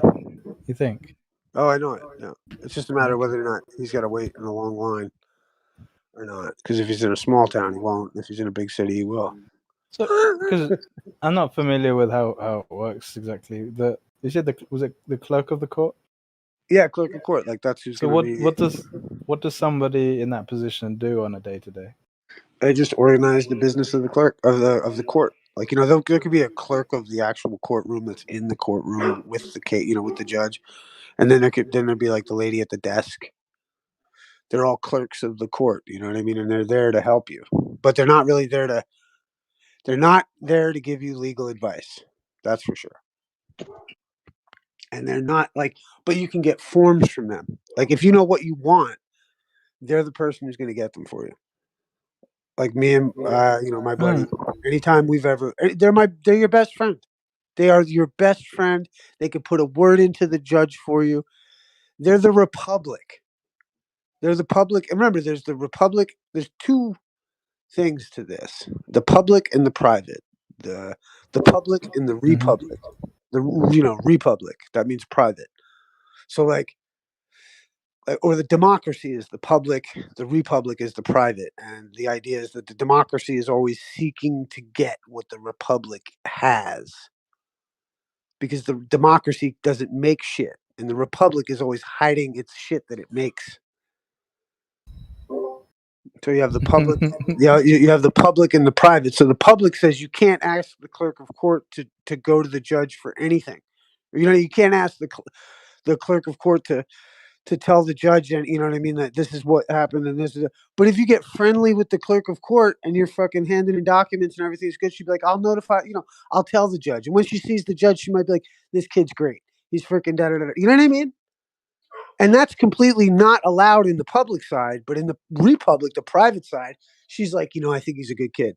I think, wow, these guys are impressive. Their paperwork's pretty cool. You know what I mean? Whatever. That's the republic. The private, like in the public side is like, what did the clerk of court say to the judge? Da da da da. Who you know what I mean? Like trying to monitor everything, trying to fucking not allow the private human side of things to exist. And we need both of those sides to some extent because corruption also exists in private. Do you know what I mean? So it's good that people find Right. out what, you know what I mean? Like the democracy seeking to know the business. You know what I mean? Like there's this ever waging ebb and flow of democracy and Republican rule, of private versus public. And you yourself have two sides, private and public. And this carries through spiritually, economically, fucking everything. That's why law, to me, is the crux of enlightenment almost, because it lays to waste all the myth and it strictly deals with the truth, which is that the truth is fucking subjective and is found on a case by case basis.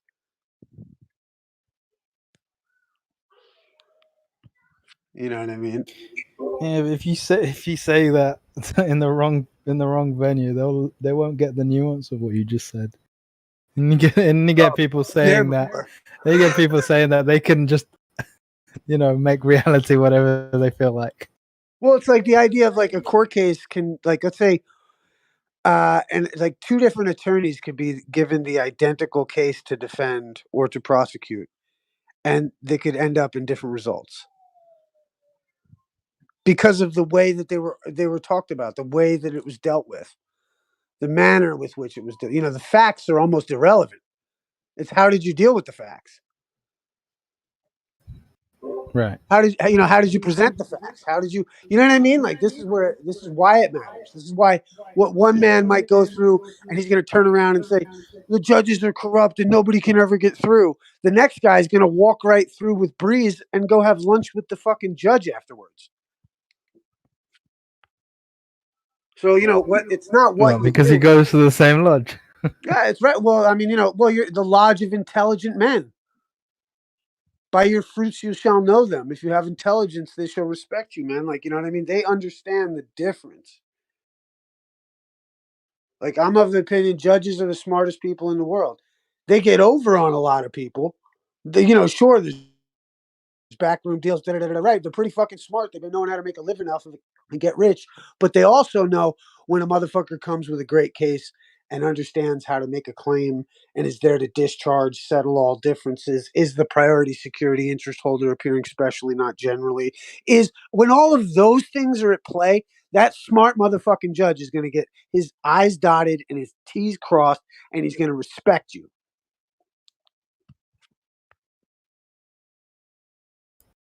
Yeah, for the most part, they don't have a choice, do they?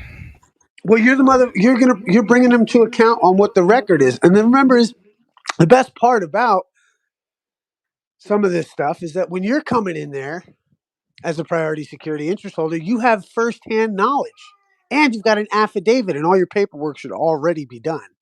But the point is that you're coming from a place of firsthand you're coming from a place of firsthand knowledge. They're coming from a place where they don't know what happened. Right, because the only reason you'd be standing before the judge if you've done it right, as the way you said, is because you've done all the paperwork, so you've settled the court case already. Right. But there is an issue with the other guy who doesn't want to accept that. Right. And then if you present it correctly to the independent, in this case, arbiter, I think is how you would refer to him, the judge, then he would just say, "Well, you, sir," to the other guy, you got no choice. Eat shit, basically. I'm paraphrasing. Yeah, I mean, Starbucks just had to pay $25 million to that lady for they fired her because she was white, and fucking now they got to pay $25 million for racial discrimination. Real? Yeah, she just gets a fortune because they're idiots. Well, no, and rightfully so, because they were trying to say she wasn't fucking down with BLM, so they didn't want to fucking hire her.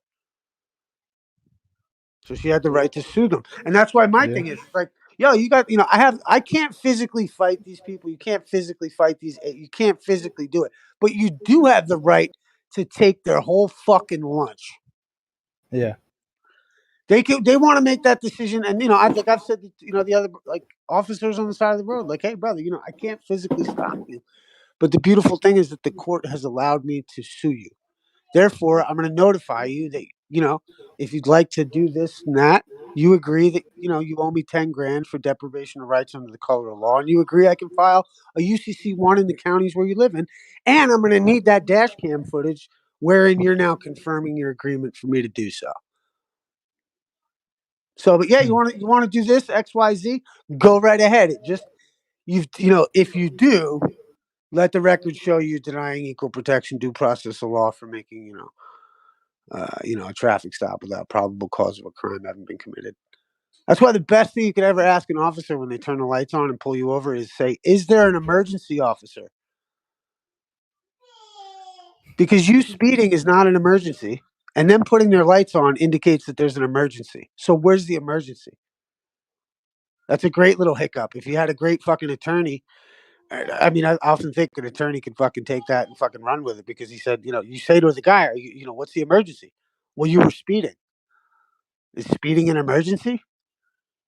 You know what I mean? And that's where that cop is probably going to be smart and be like, well, yeah, right now it is. And if you agree that it is, then it is. However, if you go, well, wouldn't that actually be a deprivation of rights under the color of law? Brother, you could have it out with the cop right fucking there and be done with it. Also, you don't have to go to court. You're in court all the time. Yeah, that's the thing. I think people who wanna stand against the stuff, they make the error. Like a lot of the time, you don't have to. You don't. You can be stopped. You can be cordial. You can be. How was it you were saying earlier? Rightly upholding your something like that. Yeah, affirming your rights. Yeah, rightly affirming your position. Yeah, and and doing it with the issue becomes I want to explain to the person before me, do you see the hiccup? Do you see the mistake that you're potentially going to make right now? And do you see that? You know what I mean? I'm not even trying to be a dick. Yeah, you know what I mean? You can leave, and you can both leave happy. Right, and the other thing, dude, shit, it's like the other side is, hey, forgive me. Anytime, forgive me, man.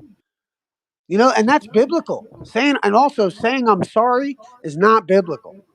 But saying, hey, forgive me, right? That's biblical. True. That's honorable. You know what I mean? Because you're also saying, hey, it's like most people, if they're going to get pulled over or something like that, they immediately say, I wasn't speeding. I want to see the fucking thing. No. It should be, hey, forgive me, man. If you pulled me over, you must have thought I was speeding. I don't know how fast I was going, but if you pulled me over, what's the matter, brother? How can I help you? Would it be okay if I just slowed down? Right. You know what I mean? You wouldn't want to be all like, am I being detained? Am I being detained? I'm not going to roll my window down. You know what I mean? You're a fucking goddamn idiot. Esau's right, dude. I've been pulled over multiple times, and I don't know any of this legal bullshit. But all I do is say, how can I help you today, officer? And then all I do is just say yes, no, yes, sir, and no, sir, and just be respectful after that. And to be honest, and even if they are antagonistic to the nth degree, and they do give you the paperwork, right? But you've dealt with them nice, kindly, smartly, etc. You still have 72 hours or whatever to settle it. And that goes back to what you were saying earlier, Issa. You can then take that and apply what you were saying and settle it without ever having to pay them a dime.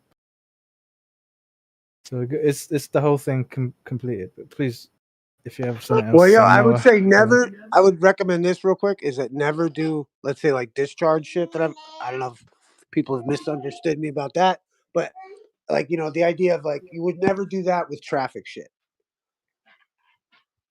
Yeah, there's other ways to settle it. Reserve it strictly for property claims, blah blah blah.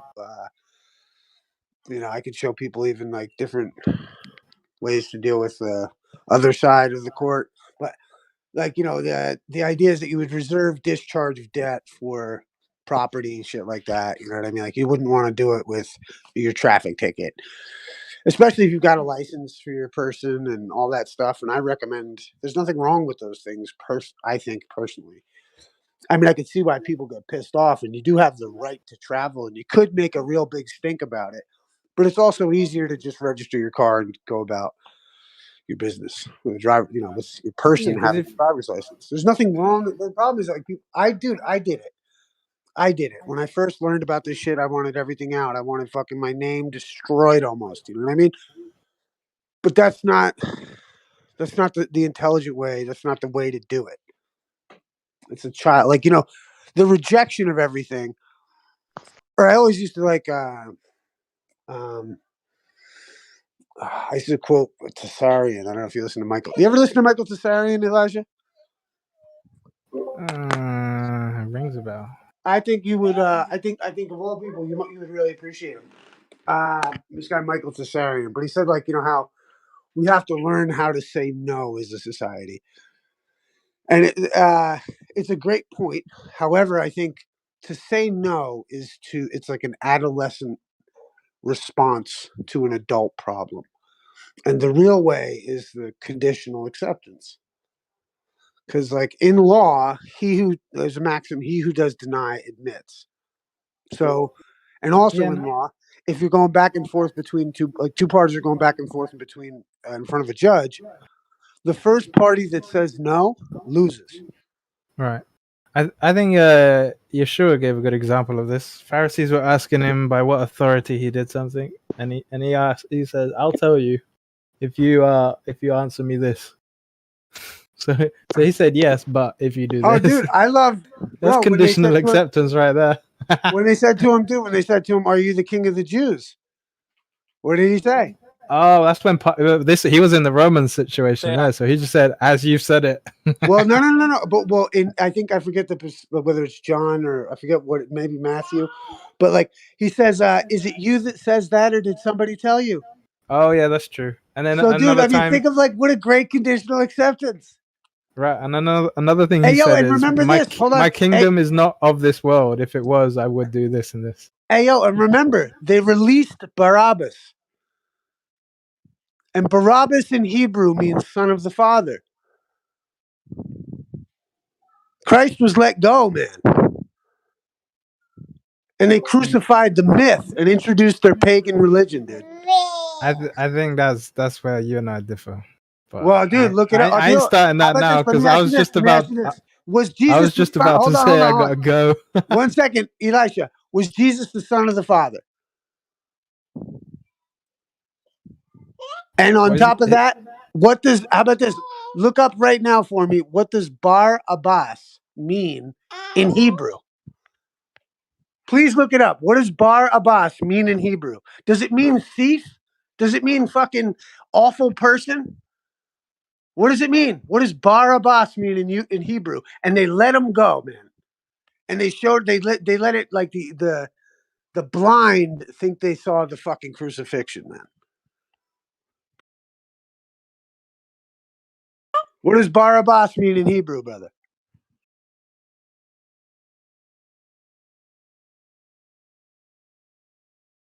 I'm trying to look it up. Just bear with me.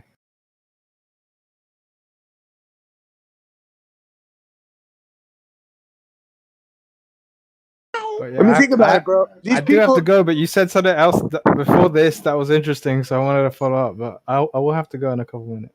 Well, yeah, look about it like this now. Are you telling me that you're supposed to drink the blood and eat the fucking body of Christ?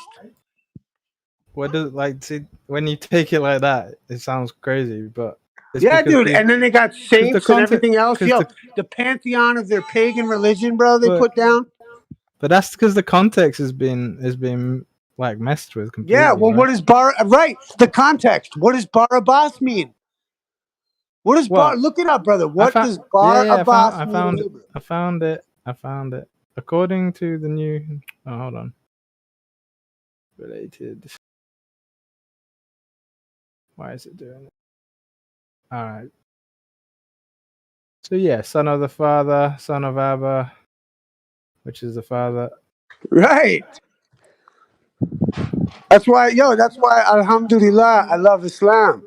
Because this crucifixion business possibly is from the devil itself, bro. Yeah, but that's another confusion. Obviously I'm gonna differ on that, but I haven't got all day to explain that to you. And I think you're capable of understanding it yourself. But to the blood and the wine thing, to the blood and the body thing, it's clearly not giving you an instruction to be cannibal, because that goes against the law. And obviously Yeshua's role was to uphold the law and to teach the law and to remind people to get back to the law. It goes against the old law. Well, that's what I'm saying. It's like No, That's there what. isn't. There's this idea of old and new is fictitious, right? So obviously, in that context, he's not literally telling people to go, come on, nyam on my bones. He's telling them to do what those things represent, right? And the representation, and this stuff is all within scripture, right? The representation of the body. So you should, like when he said, "This is the bread."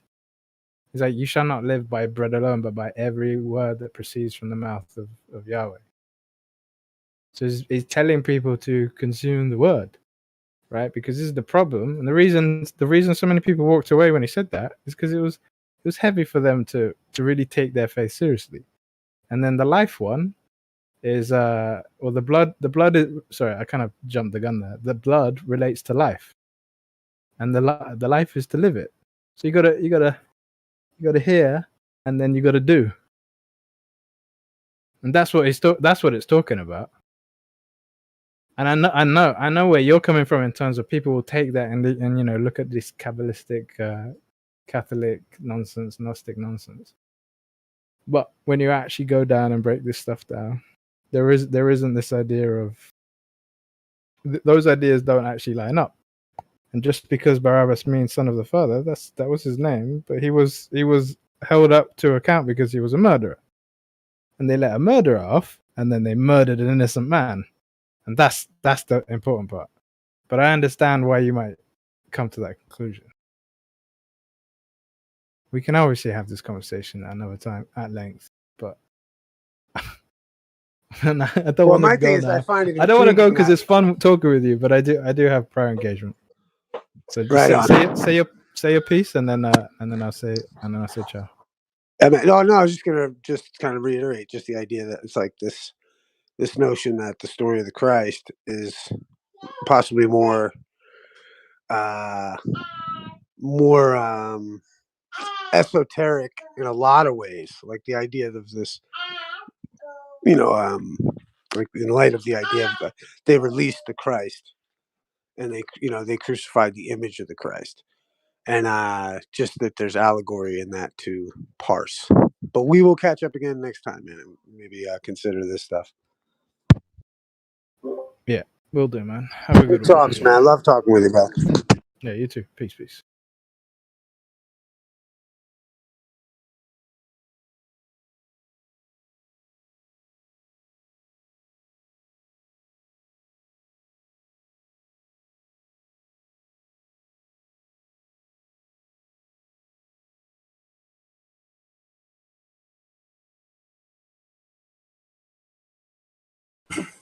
All right, back to you, Cotton.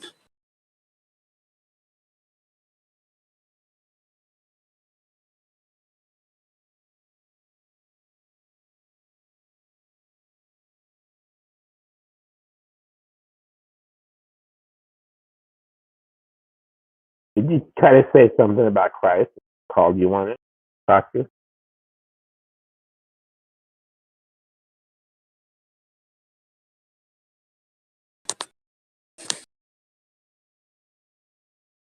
Now let me get this straight.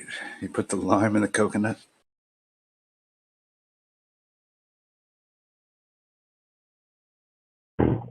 Somebody got caught.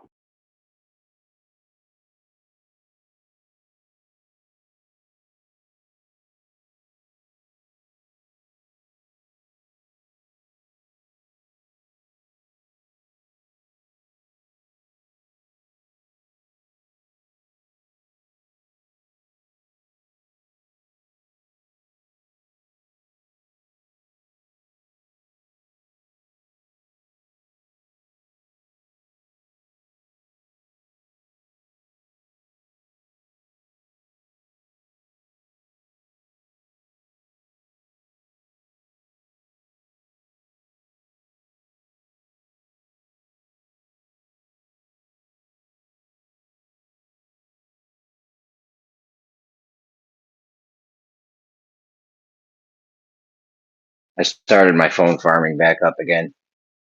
I figured I might as well. I got all these phones sitting around. Did you Your say phone mining? phone farming? Yeah, I'm about to start mining some cryptos on them, I think. I don't know. That like crypto money. Well, right now I do. It does various things. Like one of them plays music nonstop. I don't even listen to it. I just have a headphone jack in. It doesn't even make any noise at all. But one of them plays music. I actually use the charge screen on that one. I don't even do the music part of it. And another one plays videos nonstop. That one's on mute too. It just plays videos on one of my other phones. That's like $10 a month or something. I don't know. I think I'm just gonna start mining cryptos on it because the crypto mining is like super passive. You really don't got to fuck around with it at all.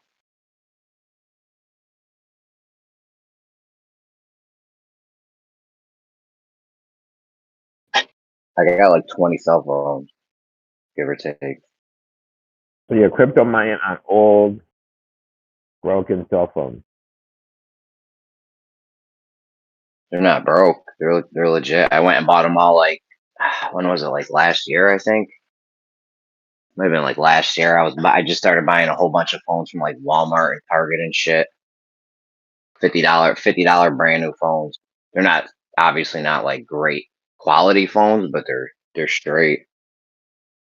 Did you know that Walmart can't sell you more than 2 phones at a time? If you go into Walmart and try to buy 3 cell phones, they won't even do it. They're like, they would only sell me 2. I went back every day for like a fucking week.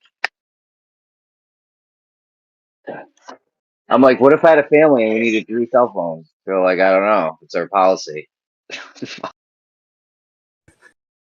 Like, I don't know.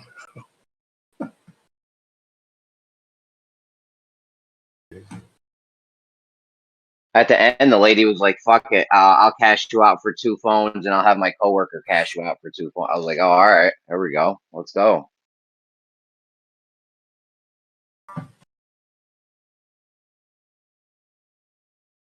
So how do you cash in this crypto mining? Just say on your phone, you have to like have an app, Well, and then they pay you your bank the account. stuff I do right now usually goes through PayPal, but you can cash out through Dogecoin or Litecoin or Bitcoin or usually. But the crypto mining, you just mine crypto and then whatever kind of crypto it is, you sell it on an exchange if you wanted to cash it out, and then boom, Are right you to your doing account. like that unminables or something? No, I fucked around with that a while back. I forgot what that was like. I don't know. I just started firing these phones up back again. I'm in a couple like phone farm groups and shit. I gotta see what they got cooking. I got phone farming guys, crypto guys, all types of dudes. Kosho is jealous. Got so many dudes. Oh. There's no chicks in crypto mining. They're all dudes. There might be some chicks. There's definitely chicks that fuck with crypto. What are you talking about? Like $5 a day, $10 a day? What are you talking about? Kind of money we talking about? It depends on what you got going on. Right now, I only have 2 phones going. It's about $20 a month. So not really a lot. So what are they actually? I mean, are they What'd you say? processing data? What Well, I happens just when said it. My one phone plays videos nonstop, and another one there's a charge screen and it like plays ads and shit. The crypto mining they're just like mining cryptos just run algorithms and try to solve blocks, and then you get paid a percent or some shit. You get the block reward depending on if you're in a pool or dolo. Like if you're trying to mine Bitcoin dolo, you'll never get anything most likely. That's why they usually use pools.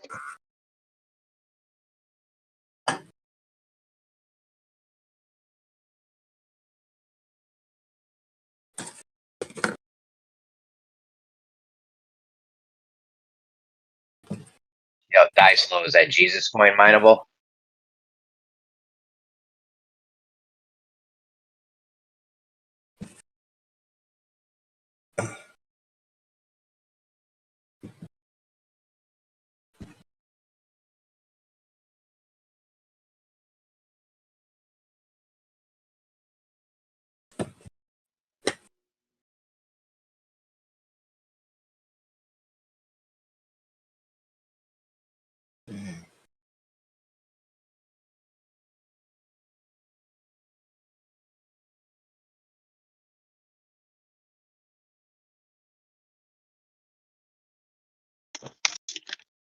There's a thing with the video one where you cash your points in. Like the video place gives you points for playing the videos, like each video or whatever, however it works, each ad or each video or something.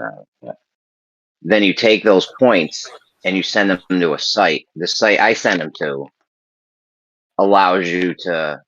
You got to click this thing where you can like gamble, try to double or nothing, or you just take 100 points a day, which is 10 cents, which is not bad. It's $3 a month. It's just like a fun hobby I do. It's not gonna make you retire.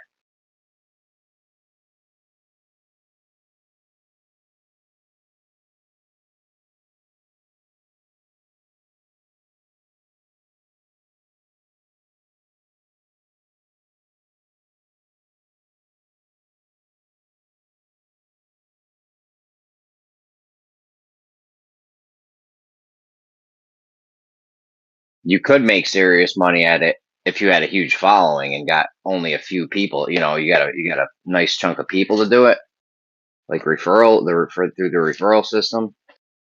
That stuff's pretty. There are dudes that make good money at this because they have a YouTube and they promote all the new stuff and they get a lot of referrals, and you usually get like 10% of what your referral makes. So, you know, if you got 100 people making $10 a month, you get $1 a month off each person. I mean, I don't know.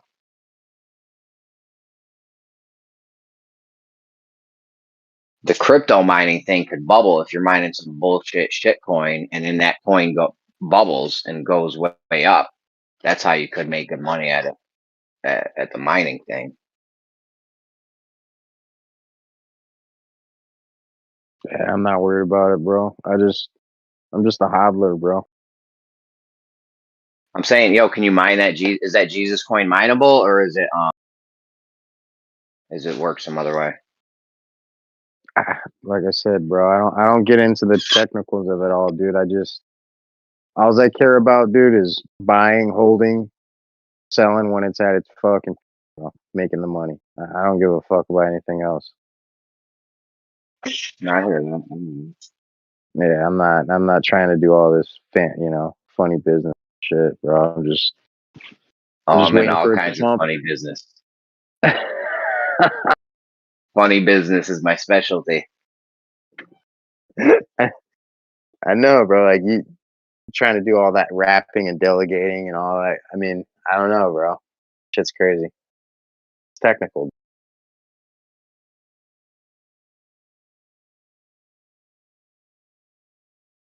You know. Did you participate in the Flare Snapchat? I don't even have Snapchat. Snapshot, my bad. The Flare Snapshot that took place for XRP. No, what was I? You know what the problem is? My XRP is all on the Binance chain. Like, I don't think I have any actual XRP, but I do have XRP on the Binance chain, which I'm pretty sure the snapshot wouldn't work for that because it's not actual. It's not like actual XRP. Is it like a gold Binance chain? I wouldn't have shit on Binance, bro. They're getting sued right now. Like Not CEO Binance was talking about. Yeah, I'm not on the Binance exchange. I'm on just the Binance chain. Oh, I don't know if that matters. I mean, yeah, I'm not too sure like if it matters or not, but I just know Binance. The CEO was talking about handing the keys to the entire net worth over to the SEC when they were trying to drag him into court. He offered it up, bro, and they didn't take it. But point is, dude's getting sued, bro.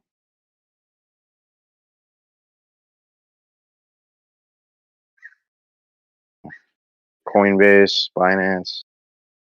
I don't know. I don't know if I'd be using too much of that exchange right now.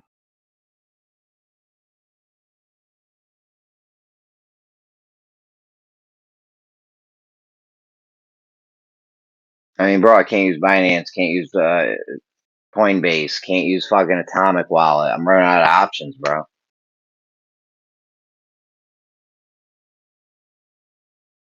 Like I always said, bros, you need Exodus and Simple Swap. Well, Exodus is just like meta. Yeah, but what chain do you keep your coins on though? Exodus just has straight Bitcoin and straight XRP and shit. I don't even think I can use Exodus, bro. New York is ridiculous with cryptos. Like Miggy started a crypto group once, and a lot of us were from like New York and states where it was hard to do crypto, and we had to do all kinds of funny business workarounds and shit.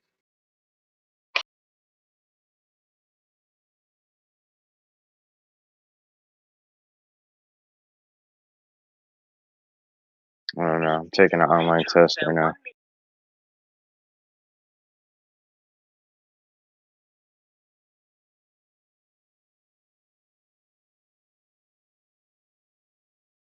I'm just saying, if you got an extra cell phone or two at home, hit me up.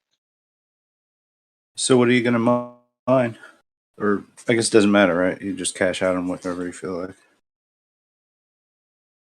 I mean, I'd like to mine something that I have a chance to bubble in, because that's where the real money's at. Like, dude, if you just mine something and sell it that day, you're gonna make like fucking 5 cents or 10 cents a day or something, which isn't bad though, because I got like 20 phones, but still, like, the money's in, like, you hold that 5 cents and that shit becomes $5. There's a thing called Bitcoin faucets where you can go every hour and do a free roll and they'll give you some Satoshi. Well, the amount it is on that particular day is like, you get like 2 cents a day if you did it like 10 times a day, right? If you did it every hour all day, you get like 2 cents a day. But the thing is, they convert it into, they give you a cash equivalence. So like Daylight savings Satoshis. So like 5 years ago, 2 cents worth of Bitcoin was like hundreds of thousands of Satoshis. I remember doing this and getting like 200,000 Satoshi rewards. Now I get 8, 7, 8, 9, depending on what the Bitcoin price is. I get like 8 Satoshis an hour. So like if you had held on to the shit from then, it would have been like $100 an hour, some crazy shit. You would have killed it. But if you were to just sell it back then and sell it now, like, it doesn't really, you don't really get anything. So the real money is in doing what Diclow's said, where you hodl it, hold on for dear life. But I don't know. I'm gonna have to look into it and see like what's really good to mine.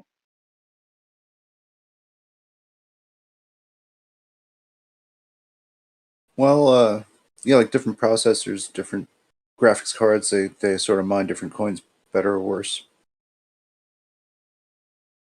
So, but yours is probably just using some kind of like gang computing to, I don't know, making it with one sort of solver. Yeah, you get like a pool, like a gang or a pool or whatever. Yeah, it's like slaving it all. Yeah.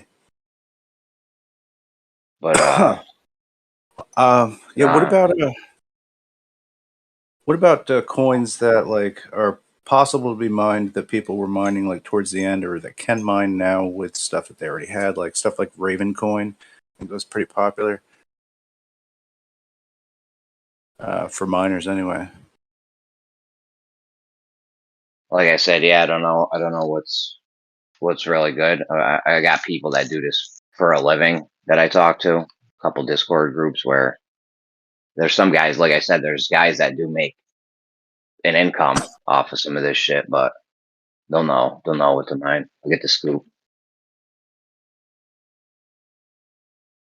Yeah, basically whatever crypto can be used for like currency transactions and stuff that like another business can then like use as part of like you know, their payout system, or you know, it becomes like you know, like a PayPal type thing, like something that works like with where the back end is in crypto, you know. Yeah, well, it doesn't have to be used for a currency necessarily. Let's say you had a video game and there's these coins in the video game where you can use it to buy skins or swords or whatever the fuck goofy shit or whatever. Yeah. You know, you could have that crypto that could be like a crypto coin, and you could just cash it out or buy some or whatever you wanted to do.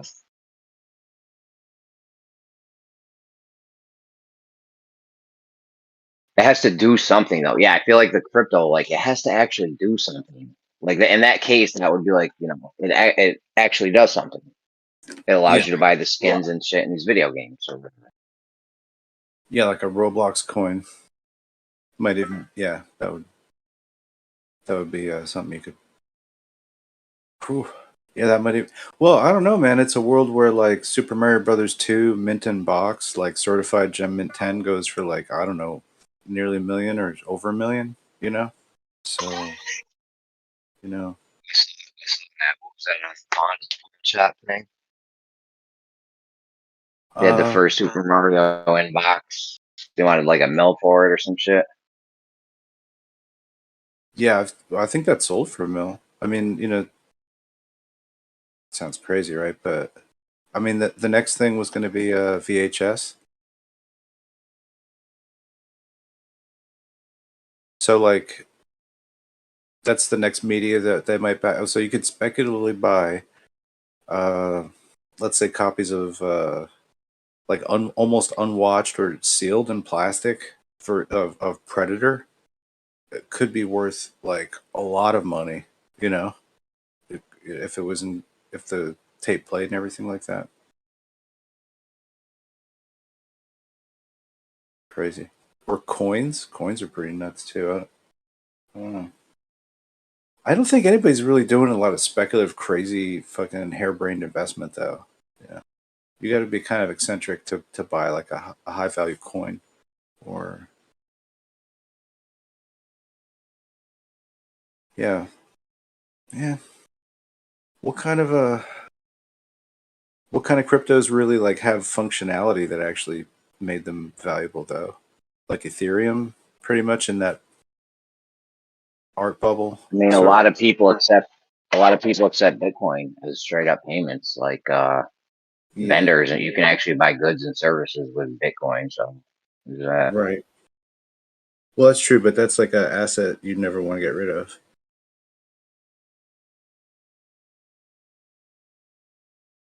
I almost bought a car with crypto once.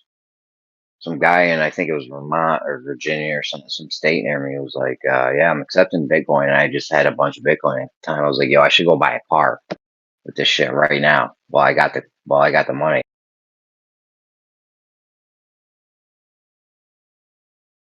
The thing they have against Bitcoin is they started like the green people, right? All the tree huggers. They're like, yo, it's so bad for the environment. You use so much electricity.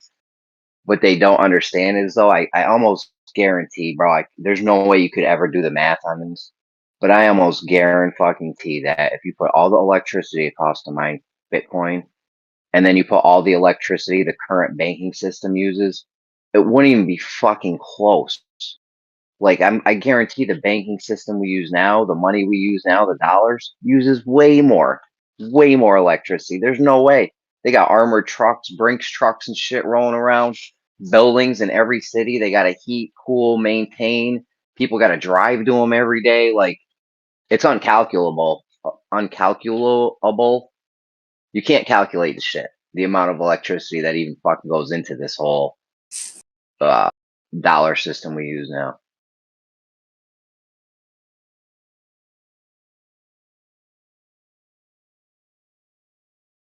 You said it.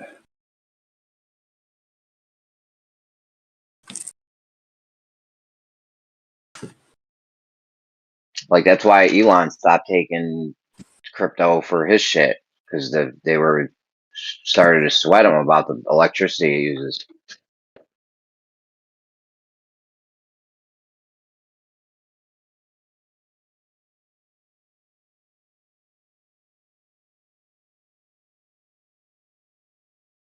Yeah, yeah. The whole thing is so crazy. The GPU market, people putting rack servers together, graphics cards and stuff like that, and then whoa, probably a lot of those guys are eating it pretty hard, I would say. Or maybe I mean, that's good money if you have a place See, the thing is, crypto mining needs to be done in a specific environment, which is a cold environment. Like, you do not want to be mining crypto in like Hawaii or some shit, or Mexico, or anywhere where it fucking even gets remotely hot at all ever. You want to be doing that shit in like North Canada or fucking Greenland or some shit, because you want it to be cold. Because the colder you can keep them, first of all, you have to keep them cold just to keep them functioning. So, yeah, if you just live in a cold climate, you just vent air in from outside and keep them chilly. You also want to have a source of cheap electricity, close by. Like if you had Yeah. solar panels and a wind turbine, a couple wind turbines on your property, and then a giant warehouse that mined, you just turn that power right into crypto. I don't know.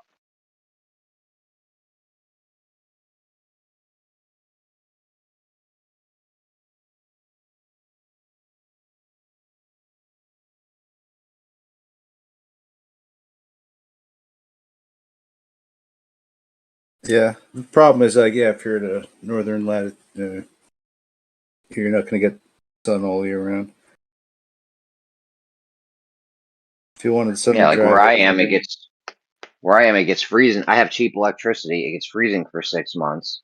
However, the other 6 months of the year, well, at least like a few months out of the year, it's like 100 fucking degrees, and that's not where really. You need to have an outbuilding or some shit to do that in. Like that's not some shit you want to be doing in your bedroom or something. no, you need like a dedicated. We always kind of do. You sort of need it to be in something specific. I don't know, like maybe just putting it underground would be a good idea, like in a trailer or something like that. That'd be sweet. Underground crypto mining rigs. Sick. Batman like. But it's good because that shit's so loud, It just sounds like a bunch of angry bees. Yeah, Especially it's those not the ant miners. quietest thing. It's not the quietest thing ever. Yeah. Yeah, those ASIC ones, they just like the gold bug and those types, like. Bro, I bought a couple crypto. First time I ever got into crypto was like 2013. I bought a couple miners. I think I spent like $600 on like 3 miners, little ones. I was just testing them out. Got the miners mining, shit's going good. I'm getting the crypto. They were loud and hot. So I was like, all right, let me step my game up. I ordered $4,000 worth of bigger miners. It was only 2 of them, but they were better, they processed more or whatever. And bro, they just never sent them shits. Never sent them. Never gave me the money back. I'm sick. A lot of scams. It's like crypto's like the Wild West, even still to this day.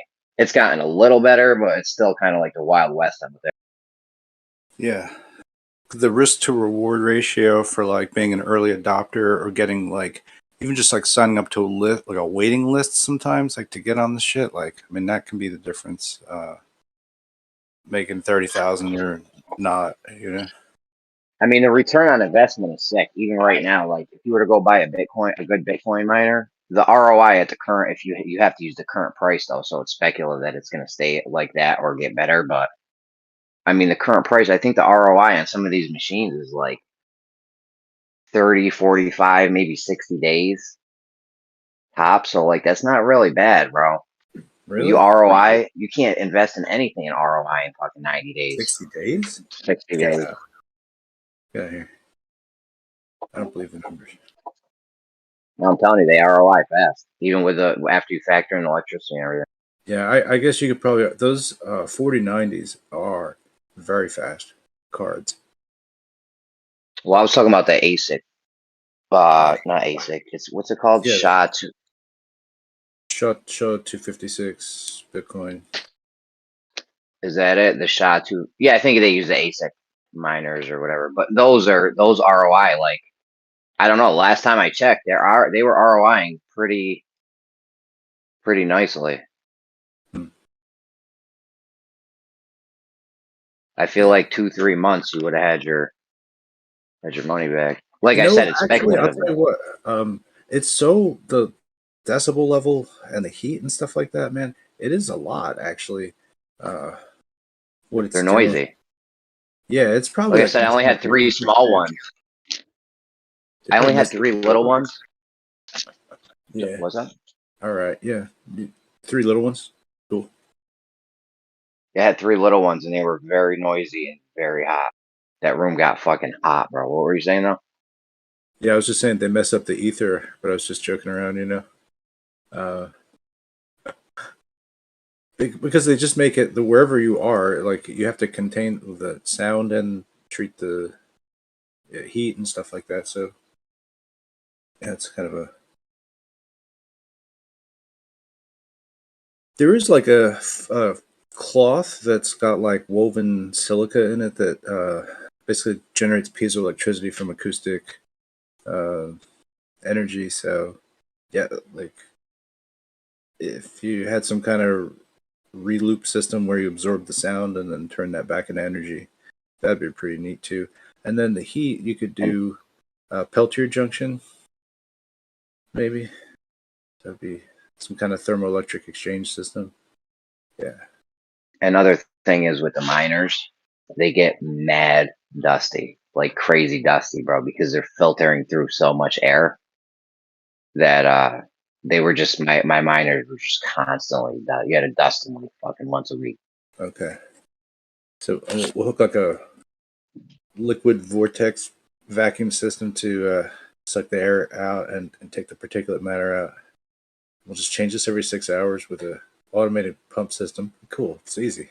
Still going. It's easy. We'll make the money back in 60 days. So these fixes for fun. No, I'm telling you, the ROI on those machines were fast. Bro. Go look at how much it costs. They lay the math all out for you. They'll have like the cost of Bitcoin, how much it mines per day, how much the electricity costs. They'll tell you how much you're going to make a day, and you can I was easily do looking the at stuff. math. What were the models like? About 12,000 or something. I don't know. I haven't kept up with it. I don't even know what number they're. It's like a pretty bold investment. 12 G's. Yeah, like for electric money. Yeah, but no, for the miner, they got like $10,000 miners. Yeah. I'd be grabbing my sack, you know, to make sure everything was fine here. Bro, a $10,000 miner makes like $100 a day or $150 a day or something. Like last I checked, so right. But then, that's like, what I'm saying, you ROI. Yeah, I just provided nothing like, you know, crazy coincidental or happenstantial occurs to your account or the market or the crypto that you're mining or anything. Because, like, yeah, right. Like one thing you're counting ducks before they're chickens. But anyway. Well, it's a gamble because if the price, like that $150 a day is based on the price of Bitcoin right now. Like if it goes way down, yeah, you get fucked, and it might take you, 4 years to ROI, which honestly still isn't bad, or the price could go up. I know people that were mining, I mined shit, and price went up. So you end up making out better if it goes up. Or if it just floats around the same price, whatever. The only way you get screwed is if the price drops, you're fucked. So I think those like first and second wave, like Ethereum, like GPU mining crews, like they definitely made out like bandits, I think. Oh yeah, especially if you were socking anything away and not. That's what I mean. Even if I was to start mining something with all these phones, like I'm not gonna just sell it all. I might sell like half or something. Like there's no way I would sell it all. That's something you just want to hold on to. Right. Or what was that thing like? If you have 10,000 Ethereum, then you have enough to do like clearing or something like that. You get you're like a pool validator or something like that. I'll tell you what I'd love to have right now is a Dash node. There's a coin Dash. Yeah. And if you have like so many Dash coins, you get a node, and then you just get like passive income ticking in, and it's a lot of fucking money too.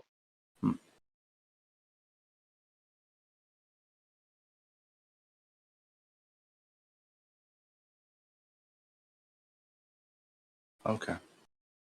Yeah. Have you ever seen those rigs that people rent? Rig rental. Like cloud mining.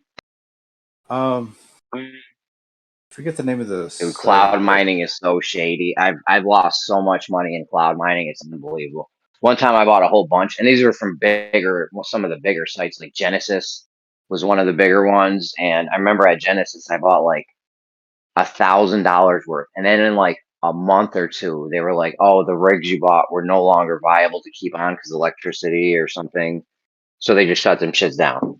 And that was it. It was supposed to be lifetime. It was advertised as lifetime cloud mining. So I was like, "Oh, okay, I'll have this forever. This money will just be taken in." I knew it would go down over time. I didn't think it would ever just stop. Yeah. I don't know about that one, but yeah, the one I was talking about is like you can go through like all these different hardware profiles, and it's like a network where people like host them. I forget the name of it though. Yeah, there's a bunch of spots like that where you can contract it for 6 months or 6 days or whatever, X amount of mining, and it costs you This is basically like something like you probably could do it better for enough. 6 hours. You could do it for an hour. You know, you're probably just better off buying $6 worth of Bitcoin.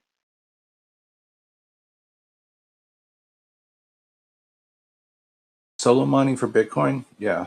Well, it's like solo mining for Ethereum with like a pair of really, really good rigs.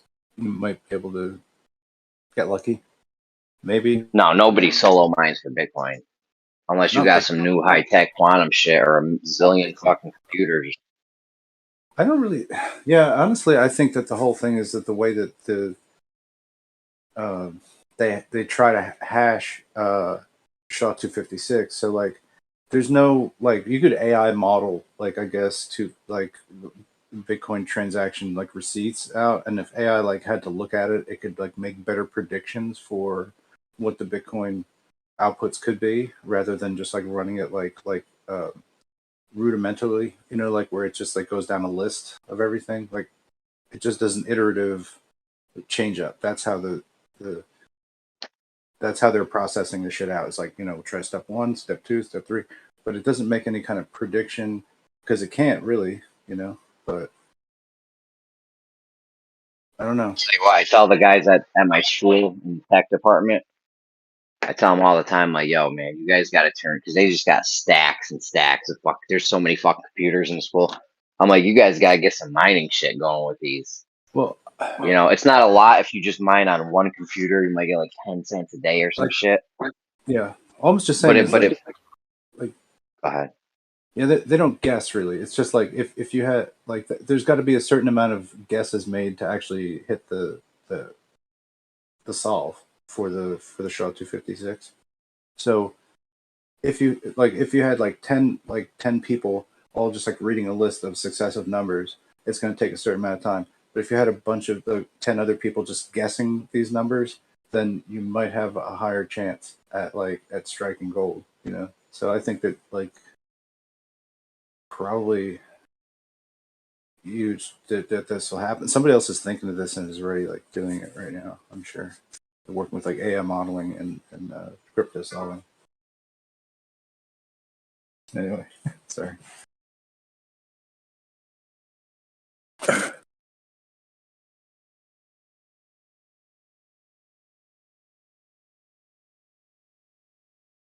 Riggs, what up, Riggs? What are you, the owner of the asylum now? Nope. Oh, I thought I seen you up top as like the owner or something. Yeah, I was there for like 2 days. Oh, no doubt. Would you We give it were back trying to Bucky figure out Parker? what to do. Yeah, Pocketfon took a break. So we had to find somebody else.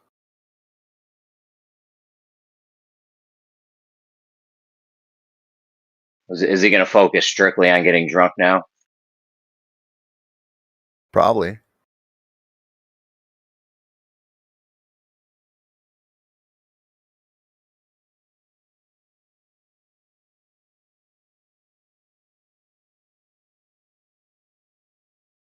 So what do you got? What are you guys doing over there? Nothing. I just gave it up to someone else. I don't really like to go over there. What do you mean? You don't want to hear everyone trying to fucking hog the No. mic and talk about fucking stupid, retarded shit? Nope. Bro, it's so weird over there. Nope. If I can avoid Demok and Mattoon and just the fucking whole grip of them, that would be nice.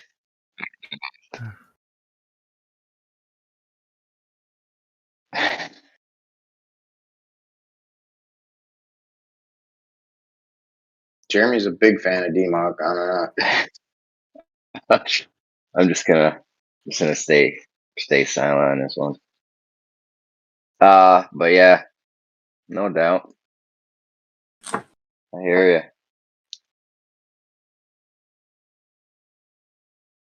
You're a follower of Demok. Would you say it'd be fair to say like that he taught you everything you know about flat Earth? Bro, I had to put this shit together all on my own. I mean, not on my own. I had help, but like, I don't know.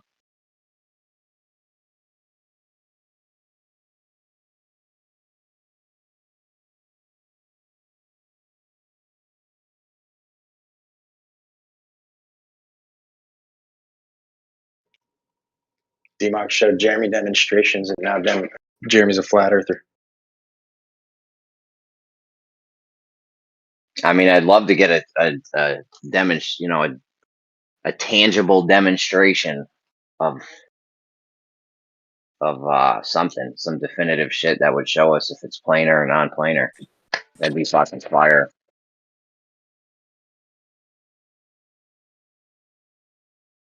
Yeah.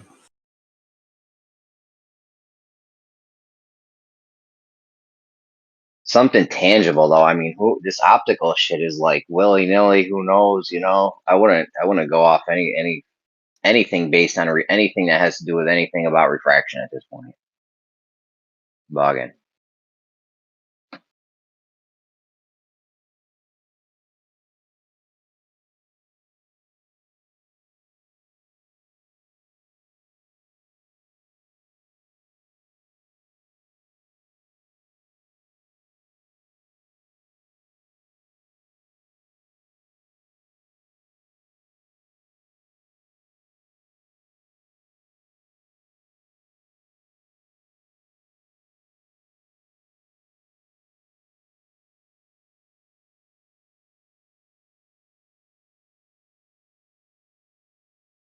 I mean, McToon was just toying with these motherfuckers at one point. I don't know who else could tell, but this guy was using this guy used a photo from a hot air balloon from the 50s and shit. I'm like, yo, he's just fucking toying with him at this point.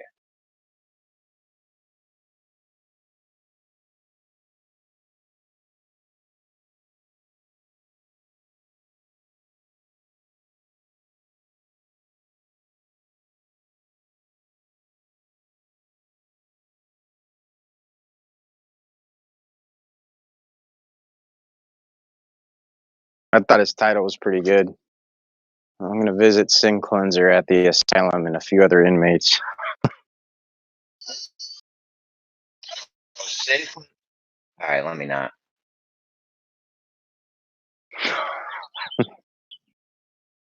I just barely remember that guy was a piece of work somehow. Dude, right after that day, you talking about the recent time he came in here? Right after that, he went into QE's live show and started talking wild shit about us. Fucking prick.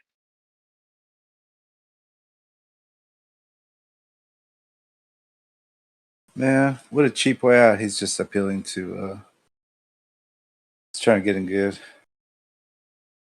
Just a schmoozer. He couldn't prove shit. He just had opinion. And I want to talk to this fucking anti-globe guy. If you're out there, can we please just talk? I just want to talk. All right. You're talking about the Please, concave guy? I don't know what that guy's fucking deal is, but I want to talk to that guy because, well, first Which of all, guy? I'm not crazy about this anti-globe guy. You never I seen? don't You didn't see know. his I YouTube don't know channel? if I know that name. He's got a YouTube channel, and he'll just leave. He'll be like, "Flat Oh, earthers are fucking idiots," and then he'll have Earth Awakenings like up in the background. I'm like, bro, what the fuck? And then what? he's debunking the globe, but then saying flat earthers are idiots. Like, I don't know what this guy's on. Show me this shit. Just search anti-globe in YouTube. Anti-globe. What? It actually pops up. Anti-globe actually pops up. What a great name. Oh yeah, it's like the first thing. I know. That is a guy. I gotta give it to him. That is a good name. Dude, Anti-globe is a brilliant name. What the It fuck? is good. Yeah, I know.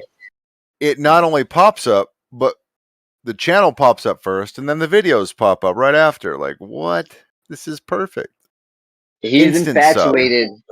Yo, this guy loves. This is a weird combo. Witsit and Dawn. He makes mad videos about them too. Well, he's got a Discord link here. Let me see where it goes. Oh, he's got a Discord server. I'm joining. Send me It's an got 6 invite. people. Send me an invite. I didn't even see that. I've been trying to get at this dude for a minute. I'm in it. McToon's in there. Anti-globe, big round and heavy prime. I don't know what that says. Right the hand is in there twice. So Send me an invite link. I'm Someone, sending please. it to. Yeah, I'm gonna put an unlimited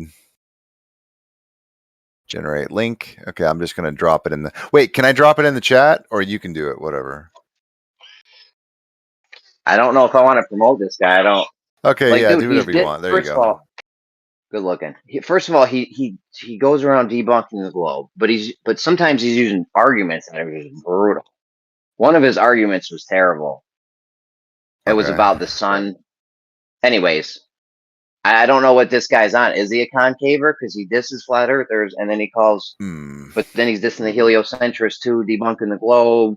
So I don't know what he's on.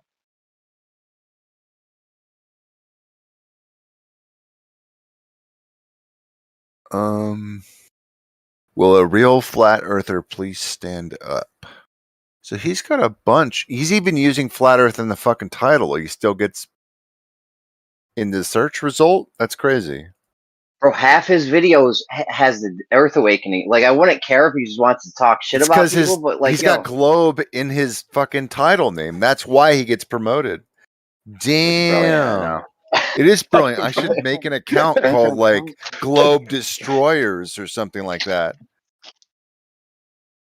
Yeah, so I don't know what this guy's fucking on, but I wouldn't mind talking to him. So yeah, I'm gonna join that Discord in a minute. I didn't even see the Discord link up there. Nice, good eye. He kind of looks like Surge from System of a Down. Doesn't sound like it though.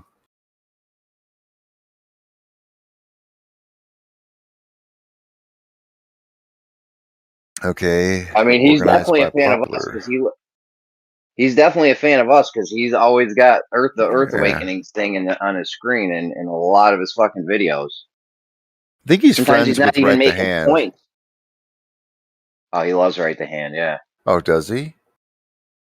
I don't know if he loves him, but I see him debating him in the thing, I think, all the time. I don't know. I think he's always talking shit about him and shit. Yeah, I'm watching this. You got Earth Awakenings here. Okay. Yeah, like why sometimes, but the thing is, I wouldn't mind if he was addressing things that we were talking about, like, but he's just like talking shit. Like, oh, these guys are talking about so and so. Let me address the things they're saying about so and so. No, he's just like got our shit open, talking shit about like flat earthers and how they're What? grifters and Mind Shock is another modern flat Earth disinfo shill. While he's showing EA in the background. this guy's fucking confused, bro. He's confused. I'm confused about if he's confused. I don't know what this guy's deal is. That's what I'm saying. I just wanted to holler at him for a minute, try to get some shit straight here.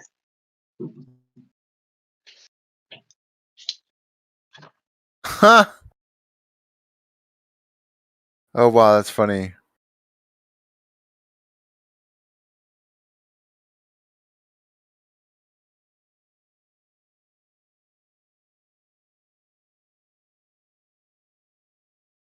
Oh wow, his audio is shit too. Okay. Well.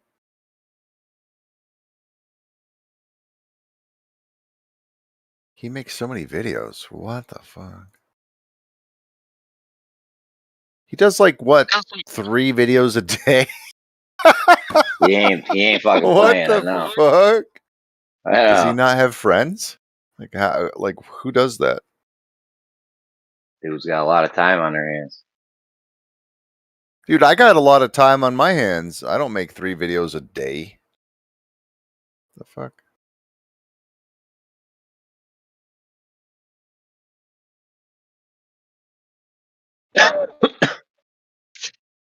Okay.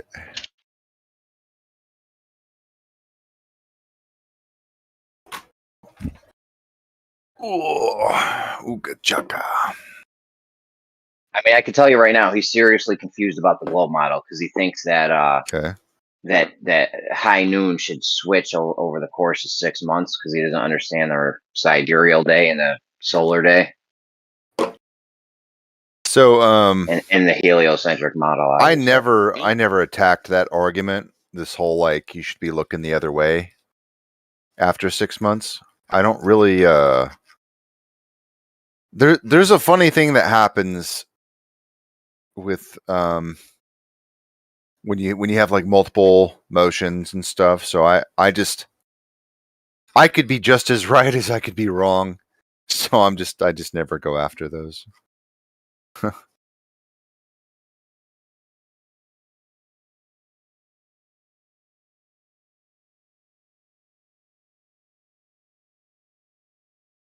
I gotta ask you though, Mr. Jeremy, why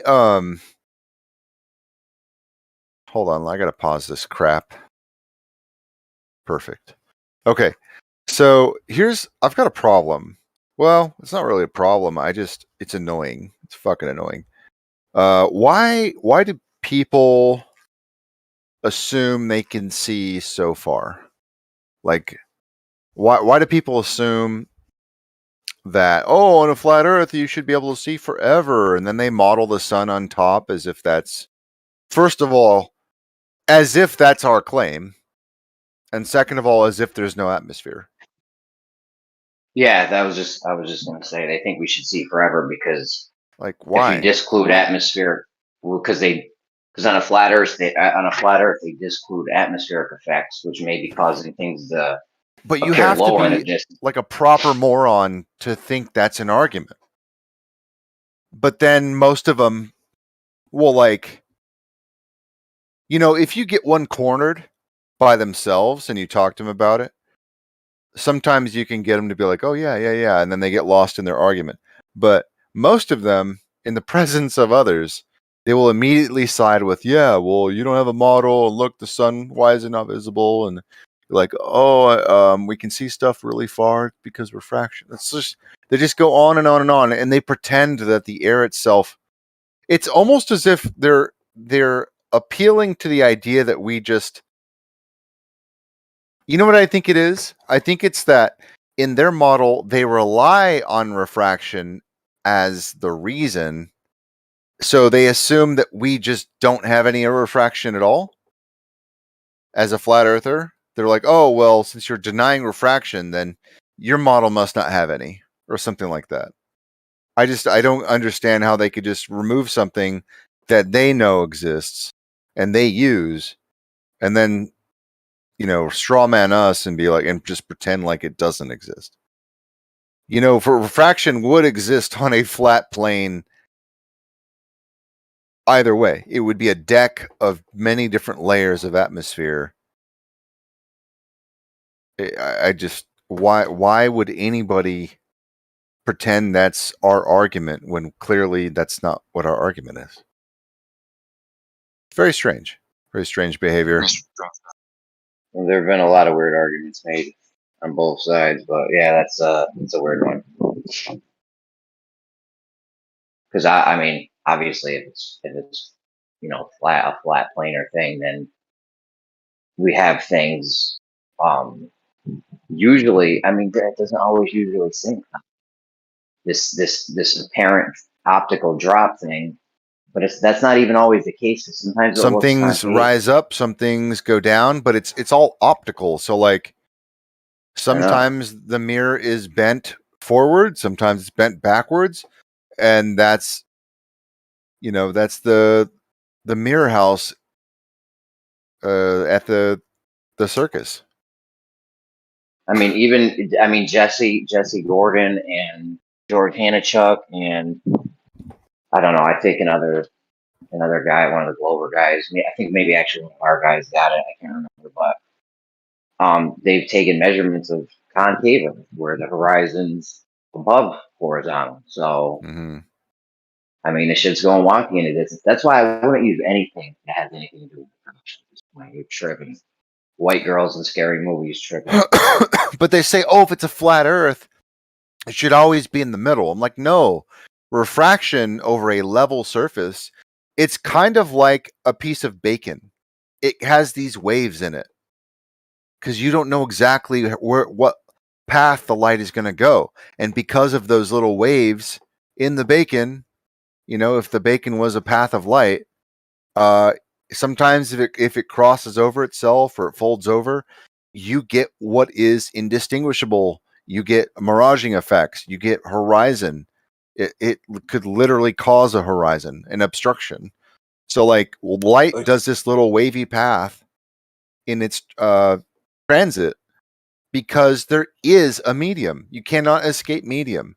Light without a medium, or let's say you pointed straight up. If you pointed straight up, that's probably like the closest you're ever going to get to a straight beam of light. Maybe. But you can't escape medium. Sure on that.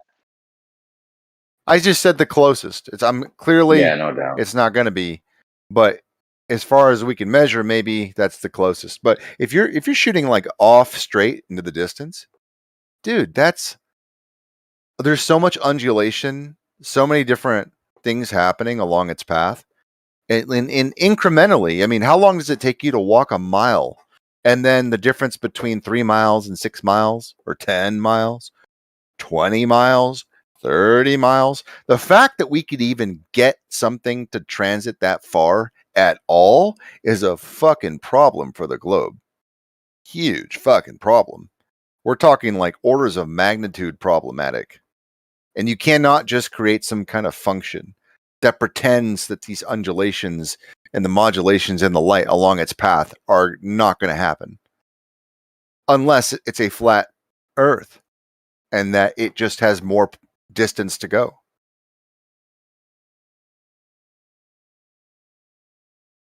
Very strange. Very strange to be on the globe side once you see that you can see things like 30, 50, 100, 200, possibly thousands in different spectrums of light.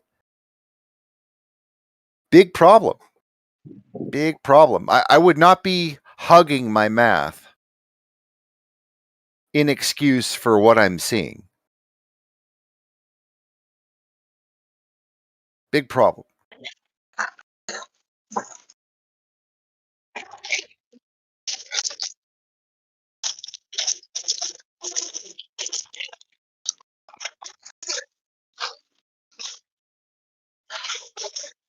They just say refraction. That's why, dude, you can't use anything.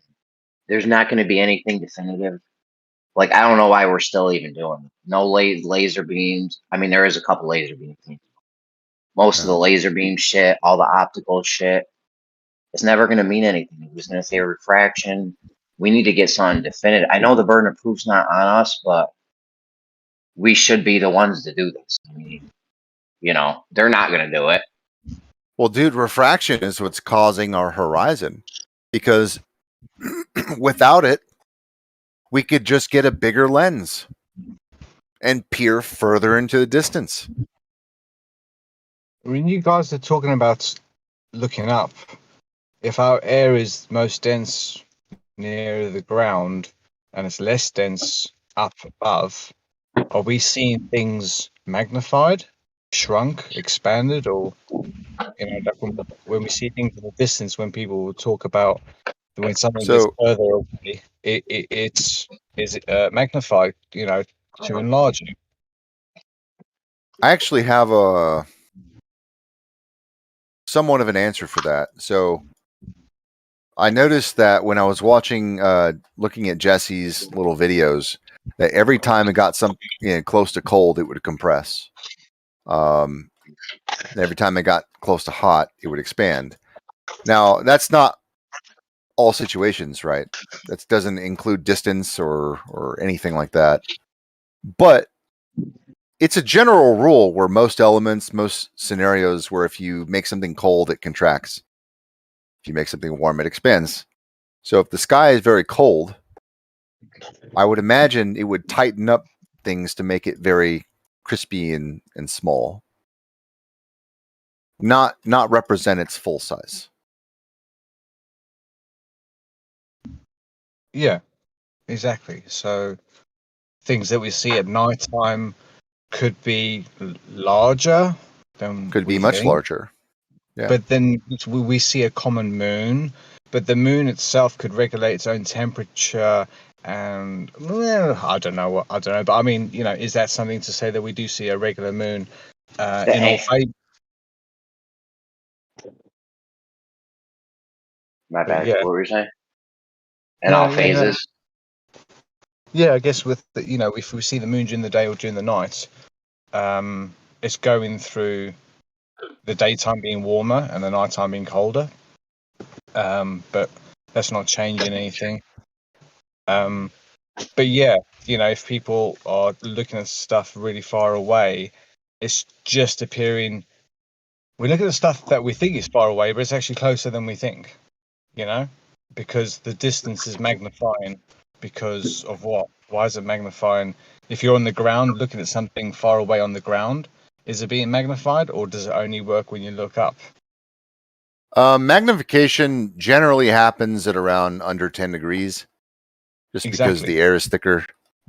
But also the same thing when you look at the top of a car, or the edge of an object where it meets the background. Like the top of a car on whatever. It doesn't necessarily have to be a hot or a cold day. You'll still see the two images blend. You look at the image in front of you, and you look and then there's the image behind it. There's always going to be that blend, that something. But yes, the 10 degrees, yes. And the Navy or the military, they don't use any. They don't rely on anything below 15 degrees because it's that warped. And we see that when we see the larger moon. Yeah, all that shit there. But generally, yes. If like I was saying, if things are expanded more the higher that we go, then I guess your views are going to be clearer the higher you go. I guess. Yeah. Well, this is what Ruhif pushes all the time, just like these observations at higher altitude. The thing is that like this whole idea of refraction being accurate at being consistent and stuff like that, like I think it doesn't work at all near ground level, and it might be somewhat predictable at a higher altitude. The problem is that when you turn on infrared and you have an exquisitely clear day and the lighting is just right, you can see way further than the prediction. There's some infrared tests that we absolutely need to get doing here. There's some cool ass infrared. I don't know if you've been listening the past couple weeks or whatever, Riggs, but apparently refractancy. Okay, the infrared spectrum of light, it reduces refraction, right? So if you're seeing way past the horizon, way past where the globe says you should see already, and then you whip out your infrared joint, gets even worse. You should be able to see not as far. because it's cutting down on the Oh, refraction, right, which right, means right, it's right. cutting down on the looming. If you're seeing Exactly. farther, that's the opposite. It's the exact opposite. Like, we need to do that test Well, it's been multiple done. times. It's been done. No, The I'm saying problem you is, need what's been done. Let's see it. okay, yeah, it's been done. The problem is that it's been done. Hold on, You know what you Noah. guys I'm almost done. The problem is the ones that I've seen haven't been done with more distance to see. They point at a target which obstructs anything behind it. So like a mountain, like you can't see behind a mountain, dumbass. Like they need to do it where you can see further and further and further, you know, and see It what needs to be reveals. done on level ground. Yeah, you got obviously this needs to be done on like somewhat level ground. Yeah, but you need to have two cameras, right? One of the cameras needs to be not infrared. There are people that are saying it needs to be the same camera, just infrared and not infrared. I don't think so, but whatever. You have one camera not infrared and another camera that is infrared. You go to a spot where, you know, you have landmarks to know how far you're seeing, first of all, and you wait for a moment when you can see farther than the globe says. That means you need to know that there's looming in the globe model when you do this. There has to be looming. That way, the infrared is supposed to cut down on the looming, which means you shouldn't see as far. So, boom. Yeah, that's what I'm saying, dude. That's the test. You should have both pictures. Like, you go to the same location, take one picture with the visible spectrum, take the next picture with the infrared light, and then when you bring it up to Globers, what you do is you show them the visible spectrum and say, "We're seeing too far in this picture." Wait for them to respond. Say, "Oh, refraction, looming," and then say, "Okay, so if I go to the same spot using infrared, I should be able to cut out the looming and refraction, therefore causing the distance of my sight to be shorter." They agree. Then you whip out the IR picture, and just now they have to eat their own words. Yeah.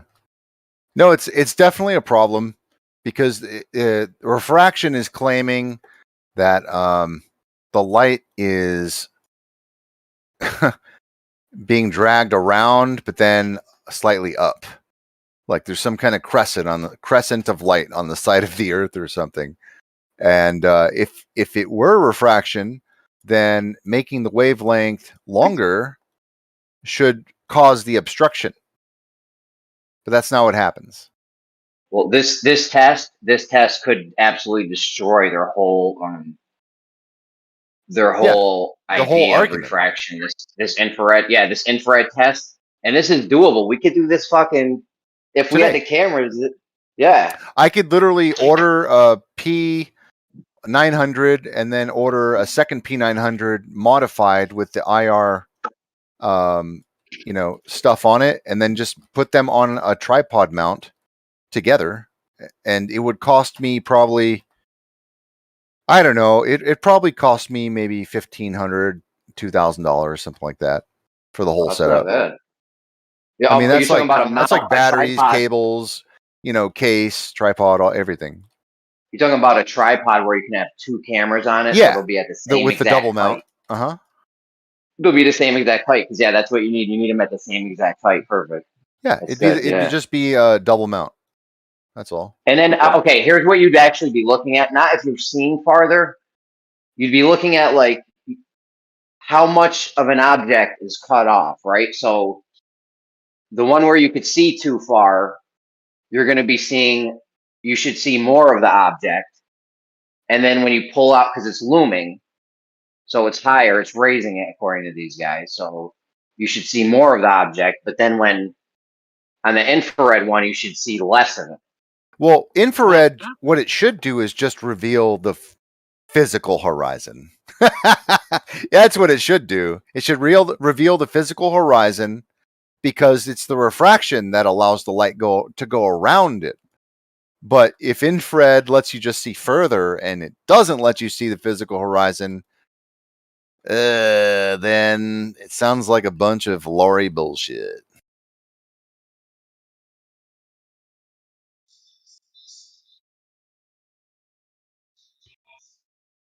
Yep, cool sounds like a thing to bunch of I could just hear Ruhif's tears.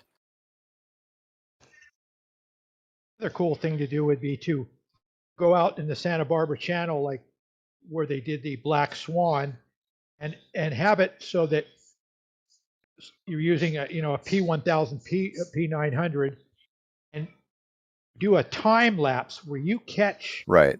horizon going from in front of the first oil derrick and out beyond the 10-mile spot where you actually capture that in a time lapse and see how that all works out.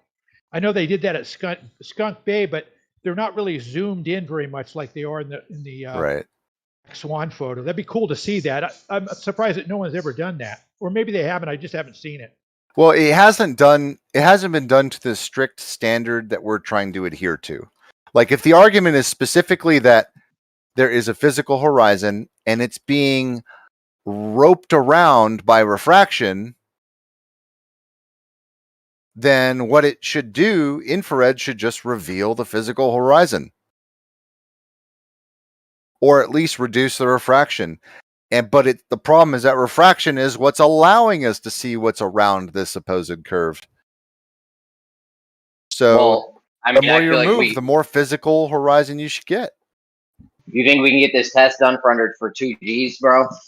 You want to toss me 2 G's, I'll do it myself.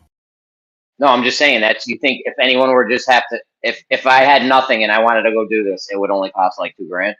Yeah. For everything. Yeah, I mean the camera is already equipped. You don't need a P1000. It's kind of overkill and it's more shaky. The P900 is more than equipped. It's half the size. It's cheaper used, etc.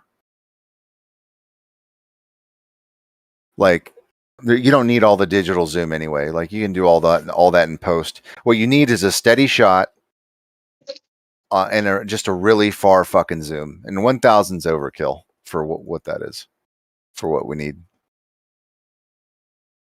It's like twice the price anyway.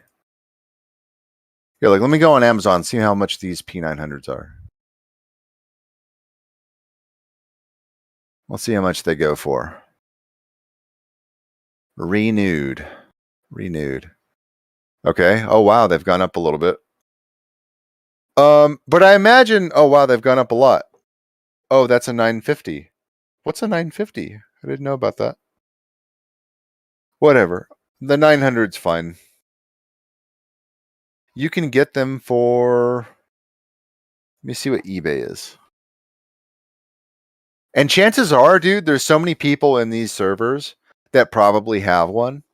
You could probably just buy it off them.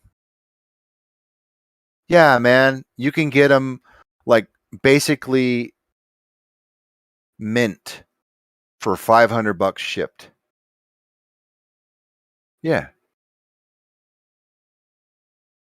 And see, here's one. It's already modified. Full spectrum night vision camera, P900.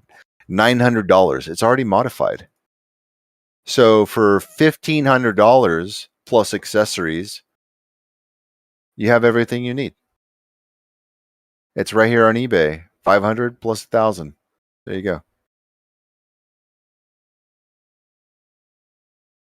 Easy.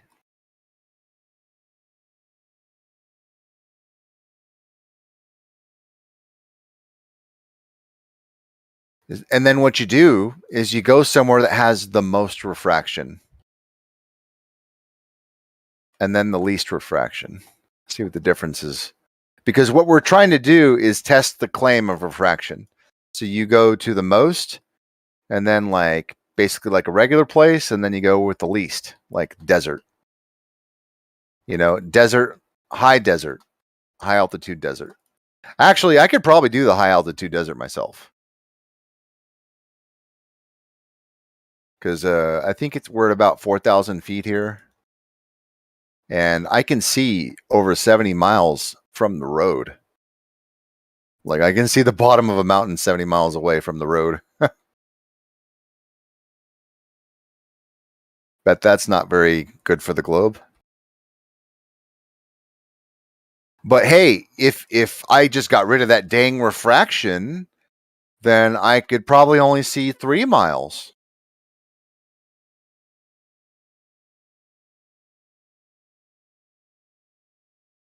stupid refraction. The infrared's not going to totally eliminate refraction, so No. still kind of, it would be hard to prove anything with that. You get a Well, better idea, maybe. What you'd have to do, and what I would probably want to do, I don't know if you can modify the spectrum of infrared after it's been like cooked into the camera. I don't know if it's just like a set it and forget it kind of thing.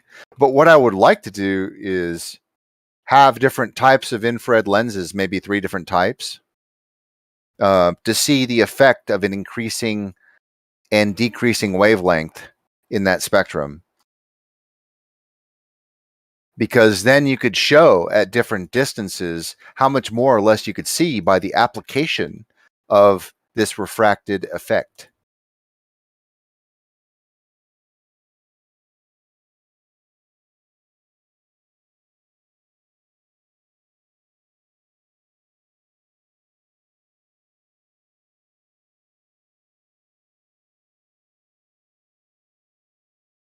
I'm just saying, if their refraction model is correct, you go out to the black swan. Let's say you can only see the top, I don't know, 50 feet of the second oil rig, which is wildly refracted already, but maybe, I don't know. But you should see less of something on the horizon with the infrared if their model is how they say it is with the bending and all the wavelengths and shit.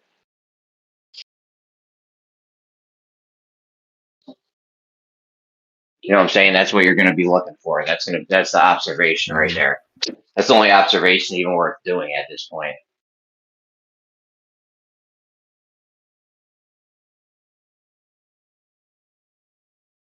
You know what I find really funny though is that they say that like radio waves are light. I think that's really funny because radio waves are distinctly like a wave. And they're trying to say that light is a particle and a wave, but radio waves are distinctly a wave. But at the same time, when you're actually modulating radio waves over distance, I don't know, in like point-to-point internet connections, there is an inverse squared relationship that comes with being a wave, which is a perturbation in a medium. So like light would have the same property. So when I ask somebody if light attenuates over distance and they fucking laugh and say that I'm not qualified to be in the conversation, well, I would ask them, how many fucking directional radios have you installed today? McToon, butthole surfer. Yeah, light attenuation. That was going to be my other thing, actually, when you first started talking about this whole how far you can see thing. Like, obviously, light attenuates. There's a lot of dust and particles in the atmosphere. So, no matter how high you get, you're going to be looking at something that's on the ground. You know what I'm saying? Like, I don't know what you think you're going to be looking at out there, but plus, I don't know. Skiba showed us the magnification, not how it could happen and what you would see. You would see things just like you see, setting suns and whatnot. How does something set on a flat Earth?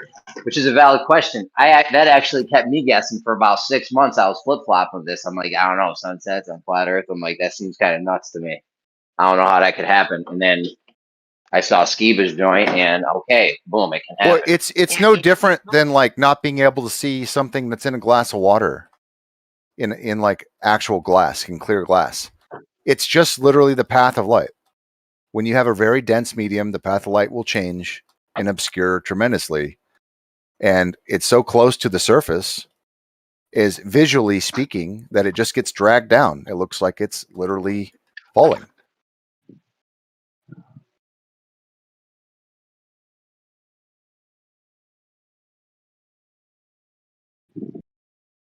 That's what I mean. I think it's obviously all optical drop, but it's not always optical drop. Sometimes it's optical rays. Optical lift. Whatever the opposite of drop is, it's optical that when it goes up, because like I said, they've seen they've measured these globe guys have measured concave Earth. Come on, Kitty. Hey, I'm you not know, joking, and bro. I'm not even opposed to concave Earth, but all the observations appear to be a flat surface with undulating like currents on the surface. That's it. I don't know. I think it mostly looks like optical drop from what I've seen. You talking about the sunset? I mean, that's a good example of it every day. Yeah. That's the best one. There you go.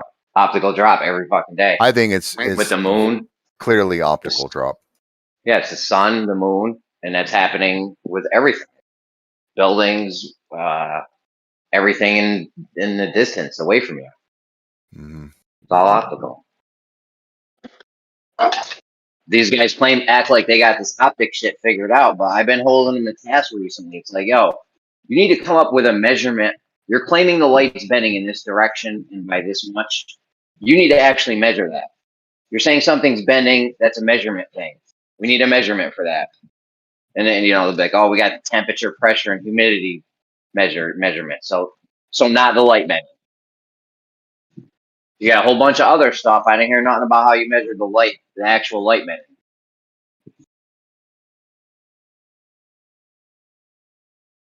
So there's that.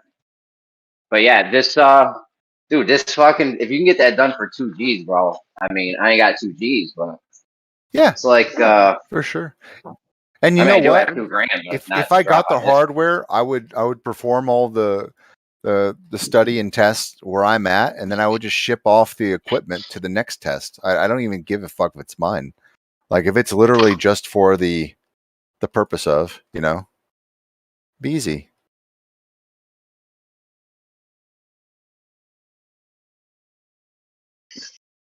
Yeah, Brian Leakey, fucking whoever wants to put the money forward, we'll just fucking collect the money, get the shit together, and then we'll just mail that thing off every couple weeks to the next person. Easy. And we can have a channel dedicated for all the uploads for that content.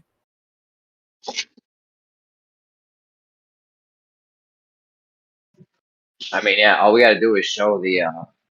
And we could call it testing the curve. This would be more of a refraction test, but yeah. Or like a refraction test, or I don't know, and come up with some. Well, that's the thing. Like, if we're going to market this and do like a GoFundMe and get a couple $1,000s together, that would be. We got to come up with a name, like a marketing thing, or I don't know. Nah, man, somebody's got fucking 2 G's. That's it. Somebody's got 2 G's. We're gonna get this shit done. This don't need to be a huge, big fucking ordeal. Well, I find it fucking hilarious that what's that globe guy? Great Sapien. Like he collected like $20,000 and then didn't go on the flight. Yeah, we're not doing no fucking GoFundMe's and shit. Like, bro, like even if you had gone on the flight, it doesn't prove anything. That's the fucked up. Like, this is somebody's great idea, and then people raise that much money. It's ridiculous. Like, what was he the pilot? Like, did he have people on the ground verifying his position, triangulated? I mean, it doesn't prove shit. Like taking a $20,000 plane flight. Yeah, I hopped on a plane. No, that's my main issue. That's my main issue with flying over Antarctica. It's like, well, how do we really know which way we went? Because like you can get lost in the woods over the course of a few hundred yards or a couple miles or something. You'll start doing circles and shit. So yeah, like I don't know how you would know like you went in this straight line path. Mm-hmm. Well, the pilot told me. The fucking picture on the map looks straight to me. Jesus Christ. That's been my major issue with flying over Antarctica this whole time. Yeah, like how do you know you went in a straight line? Isn't this similar to what's his name? Christopher Columbus or whatever? They said like, oh, if it's a globe, I can sail to India. And then he didn't even sail to India, and then it still turned out to be a globe proof. Like, I what I realized, dude, is you can't come up with something and then say it doesn't match the globe model. It's impossible, because the globe model is a figment of the imagination. It's a thought form that adapts to whatever adversity is put against it. If they say this is a globe model with this predicted horizon, and you show them a different horizon, the globe model then literally adapts. So no matter what you do, there's always going to be a way that the globe model can adapt what you said to turn out to be right in the end. Some of these It would things be are too entrenched. Go ahead. well, it would be Yeah. easy to track yourself in a flight. I mean, like this flight radar that I've got on my phone. You can you know where you're taking off from. You know what direction you're going. You can open the app, see yourself. You can see your plane flying. And it follows you wherever you go. Oh. So the Left screen lane. opens up. Oh, you spoke, brother. You spoke. That means you're gonna have to stay off mute. You gotta address this point. What do you think's gonna happen? We got 2 cameras, one infrared, one full, or like a limited spectrum. What do you think? Yeah, I was when they originated this idea of having 2 cameras side by side. I was in on that. What do you think's gonna happen? The infrared and the regular side by side. I don't know. I don't know how much different infrared is affected, than regular visible light. I don't know how much difference there is. But you understand the argument of refraction on the globe, right? It allows you to see around a physical obstruction. So if we're reducing the refraction, we should be reducing that effect to be able to see further. Yeah, can I Yeah. say something real quick to left lane? Yeah.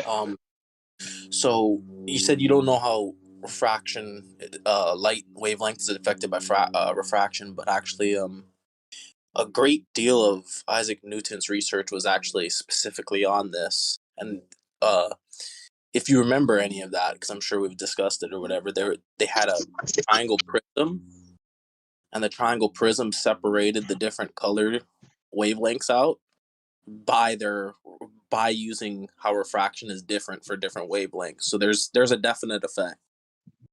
Yes. Yeah, I agree with that. Yeah, it is. I just don't know how that's going to affect something out in the distance in the infrared versus visible spectrum. I don't know. Well, let's assume that the globe is the perfect 7/6R. What does the model predict with less refraction? Just 1R. I mean, if something was, I would expect in the infrared image to see slightly less of the object that we claim is obstructed by the horizon. But right because off it's the not being bat, loomed up as that much. has never happened ever. Oh, I don't know that. I can't say that. I mean, maybe it hasn't ever been observed, or this comparison side by side. I've never seen that done. Well, So I what don't know if I what'll told happen. you that it just makes our argument way stronger? What I if mean, you he's actually right, could though. We see don't. twice the distance with infrared and more clarity? Well, that would be opposite of what is said to be, right? So that would be an interesting observation. I mean, you just need to do it and see what happens, I guess. Yeah, no. This is the only observation I could see even possibly be worth doing for us at this point. Would be this right here. Like, what else are you gonna do? Well, Any amount you I see think the farther. string thing is an interesting and cost-effective idea. All of these things, we're talking like per diem payment. We're talking about like if we're gonna have somebody actually. What if I just hired a photographer to go do this shit? We're talking $5,000 total for all the string, for all the cameras, for all the footage, done. So I would just like to read this from the University of Southern California. The laser beam with the longest wavelength had the least amount of change from the angle of incidence to the angle of refraction. So, yeah, like these universities and stuff specifically know that it That's seems to me reality. that the red one is at the top because it bends the least, and infrared would be above red, and at the lowest end would be purple or violet or whatever you want to call it, and then beneath that would be ultraviolet. So I think infrared would experience less refraction based off of that basic principle of light and refraction and how wavelengths interacts with that. Yeah, so it has to. So therefore, on the globe, if it's a globe, well, not if it's a globe. This doesn't. I don't think this. This just tells us how the light's working. I don't know what this tells us, but this would be neat to do. I don't know ultimately what you glean at Well, the end of it this. depends Like, on the long. Okay, so the base result, the predicted model is, as Noah said, you'd be able to see more, right? You'd be able to see more with how light works. You'd be able to see less on a globe, but you'd be able to see more compared to how light actually works. But the real interesting stuff is going to happen when we do like the Skunk Bay kind of shit. I mean, I don't know if we don't see if we. What would be the conclusion of this, depending on what we see? I haven't really thought that through yet. This would just be something neat to do. We just see if it's what. What do you think, Lefley? I think this. I think if we see effects like in Skunk Bay, that you can't draw any conclusions from something like that. You need a stable image, not wiggling around, sharp lines, and that would be the observation to do the test. I mean, with. obviously, I just mean like the interesting stuff. I already know it's going to be a flat result. I'm not worried about that. Even our own understanding of light. I mean, you already know at the pit of your stomach, bro, that you see more with infrared. That's why we use it. That's why the military uses it. You see further, you don't see less. Everybody knows this. But I'm interested to watch it with the Skunk Bay kind of stuff because that furthers my understanding. Doesn't help you at all because you don't believe in this stuff anyway for some reason. But for people who actually want to further their information, the Skunk Bay stuff's useful. I think the Skunk Bay That image does is make just sense. a Hold good on, Lefley. example of that. Okay, go ahead. That does make sense though, because if it's cutting down on the refraction and we can see, okay, that's the result that's the conclusion that I would draw from this, that, if we see farther with the infrared, it's cutting down on the refraction, meaning that the refraction was hindering us from seeing farther. That's why we can't see forever. That'd be the thing you started this whole thing off with in the first place, right? Because there you go.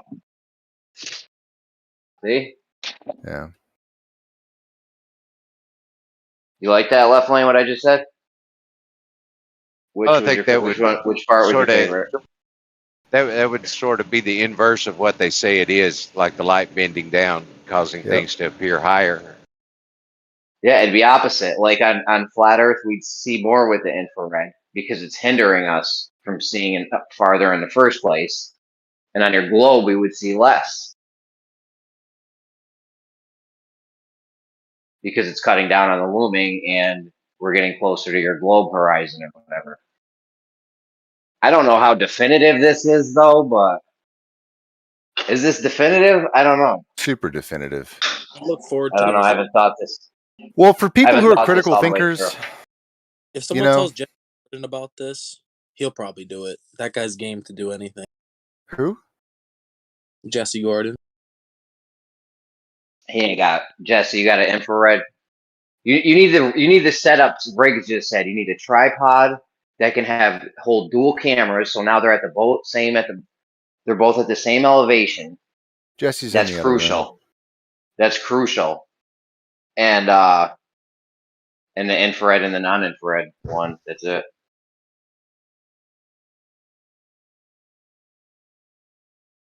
I mean, first of all, I'm sure we don't even need the P900, the regular one, right? Don't we probably got a whole bunch of those? And So you don't even need to buy that one. You might need to buy a new mount for a tripod,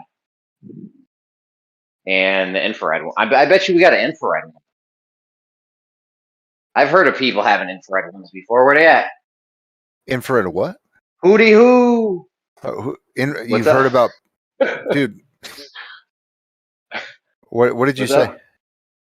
I said some of our peoples. I've heard of our peoples having infrared P900s or whatever. Oh, okay. Yeah, that's what I'm saying. Like, we may not even need to buy these things. They probably Like just at most, exist. we may need to buy a mount for a tripod that can have dual fucking cameras. Well, that's like simple. when it sounds like it's like $30. You realize it's only an infrared filter. It's not like really truly infrared. Infrared, you can't see infrared.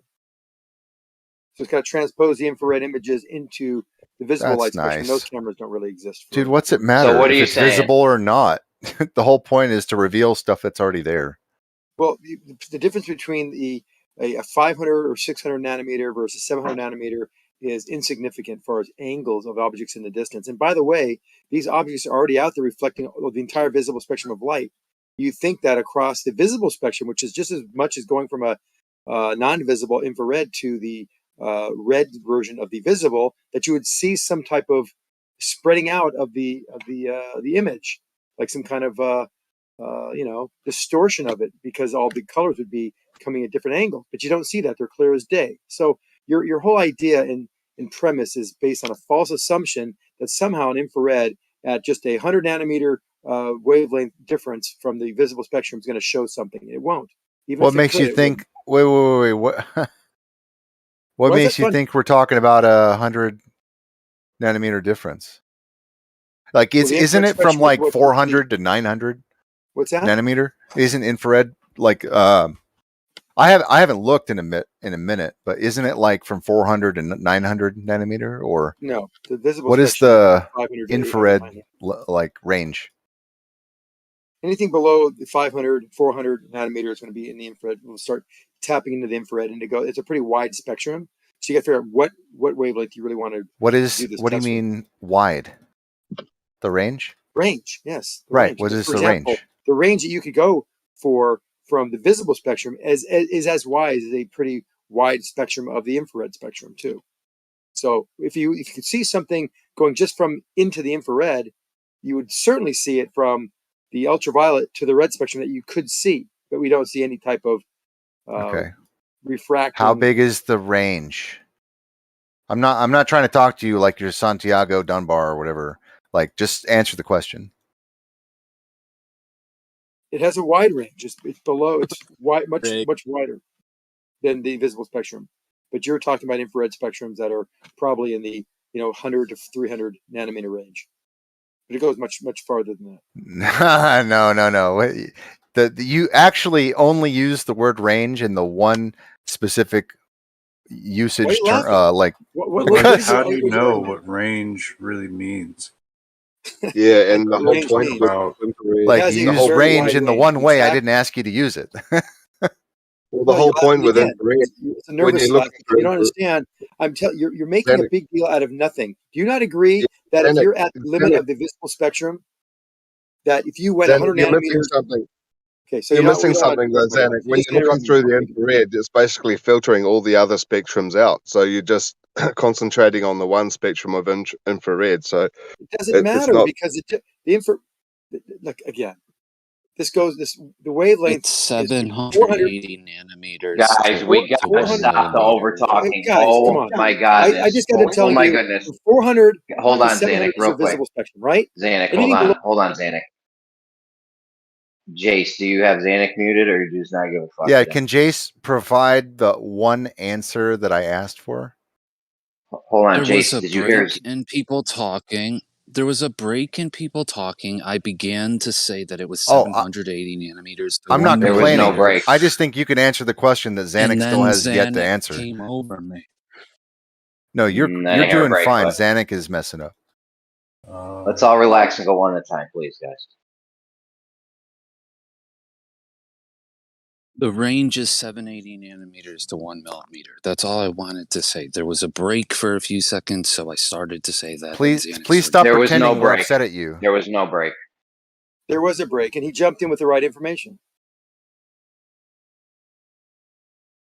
I don't put your personal bias against me aside, Jeremy. Not personal bias against you. There was no break. I'm going to go back right now and listen to the YouTube. You know this is all being recorded, so I'm going to go see if there's a break right now. Well, Jeremy, there was a I don't have vacuum a in the personal chat bias because against you. I don't have a Zanuck personal was bias not. against you. I don't mod bias in here. This is total. We're fair and balanced, like Fox News, bitches. I love Jeremy.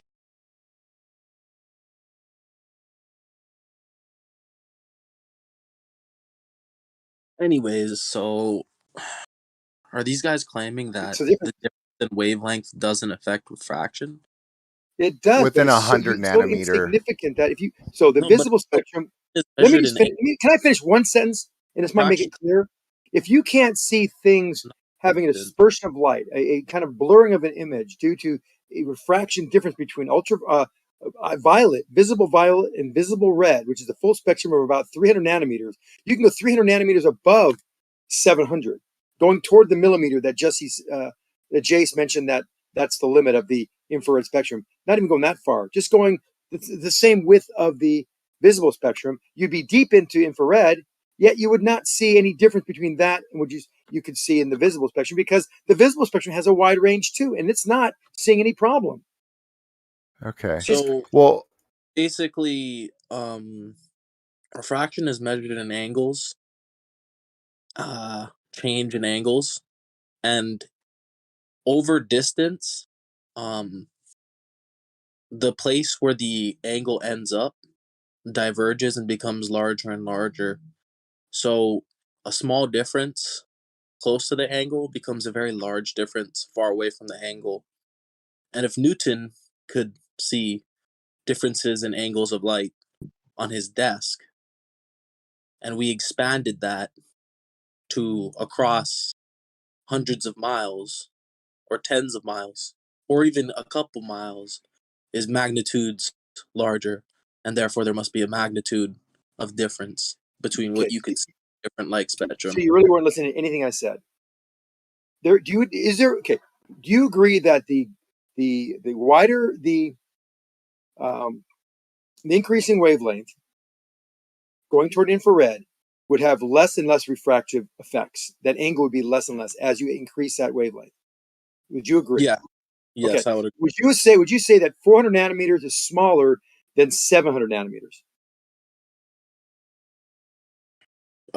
Please get on with it. No, because I think the reason I'm doing this because whatever I said seemed to go one ear and not the other. I just want to make I'm not trying to belittle you. I'm just basic logic here. So we see something going. We don't see anything going on from 400 to 700.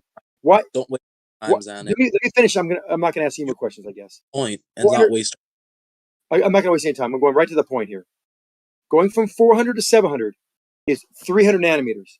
If I go from 700 to 1,000, that's also 300 nanometers. That's in infrared. If we use infrared, that's in the 1,000 nanometer range, which a lot of these cameras or a lot of these instruments will do. You can't see it, but there still is a 300 nanometer difference.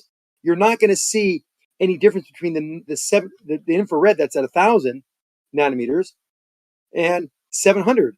Because if you did, you'd see the same effect from 700 to 400. Wait, but you see don't. or measure? Measure, see everything. You cannot measure. We're talking about an angle that is so small and so insignificant that it shouldn't even be talked about. You are so enamored or enticed by the concept that infrared refracts less. This is true, but how much less? And is it measurable or visible? Well, it is visible. Hold That's on. the purpose of our inquiry. Last statement. Hold on. You can see this refraction difference through a prism when you have a very high index of refraction, like glass, and a high angle. We're not talking about high angle. We're talking about very, very small. We're talking about, okay, so I'm not going to finish the You're thought. Zanicking hard right now, dude. Just fuck off. Ridiculous. He's been going for a minute and a half. Okay. There's a lot of information that you don't have that I'm trying to give you. No, there's information that you could be brief about, but you waste half the time on rhetoric. So you need to be quiet and make your points concisely. Okay, so I have a question back to you. You claim that this angle is super small, between the difference of IR and visible spectrum. Do you have that difference in angle, or are you just stating it and pulling it out of your ass? Like, can you actually show us any evidence that we should believe you on the fact that the angle is really small and insignificant? Why does it not make sense to you that that's the case? Why It doesn't would you expect it to be? doesn't matter if it makes sense or It's not. on this. It's It doesn't matter if it makes sense or not to me, because I am just one human being with a subjective opinion. It matters if there's actually evidence for what Zanuck is saying. I'm asking for the evidence, and instead of bringing forth the evidence, he's being quiet, and you're white knighting and trying to fucking throw in I'm a not red being herring. quiet. It's in the evidence It's is in a on the prism. same. Well, this It's is it's the the point of same our scale inquiry. as the wave. It's the same scale as the wavelengths themselves. It's inversely proportional. N is equal to 1 over the wavelength. So if you're increasing the wavelengths, then the angle decreases in the same unit scale that you're using, be it nanometers, millimeters, centimeters, micrometers, whatever unit scale you're using. That's the same per, like 780 to 781. There'll be an increase or decrease of 1 nanometer in the angle. Okay, so let me ask. Now, is the globe prediction or the mainstream prediction or whatever, however you want to phrase it, is the prediction for you guys, the heliocentrists, that we should see less of an object because it's not being loomed up as much on a day where there's high looming? But it's so small, it A wouldn't day even when be there's what? noticeable. You cut out there, Jeremy. A day when there's what? A time when there's a lot of looming, according to the globe model, right? We go out on a day like that. Now, if we have a side by side with an infrared and a non-infrared camera, are you saying that we should see less of the object on, that's on the horizon? If there's something far on the horizon, we can only see halfway. We should see less of it with the infrared one, but it won't even be noticeable. Correct. Okay, so that's what the mainstream model says, or because you do pretty good with the mainstream model. Like a lot of these guys are like don't believe all the shit you say. You are spitting it correct, so Yes. It's immeasurable. okay. So we'll just have to go test that out. I mean, have you ever checked? Why would I need to? It's kind of intuition, right?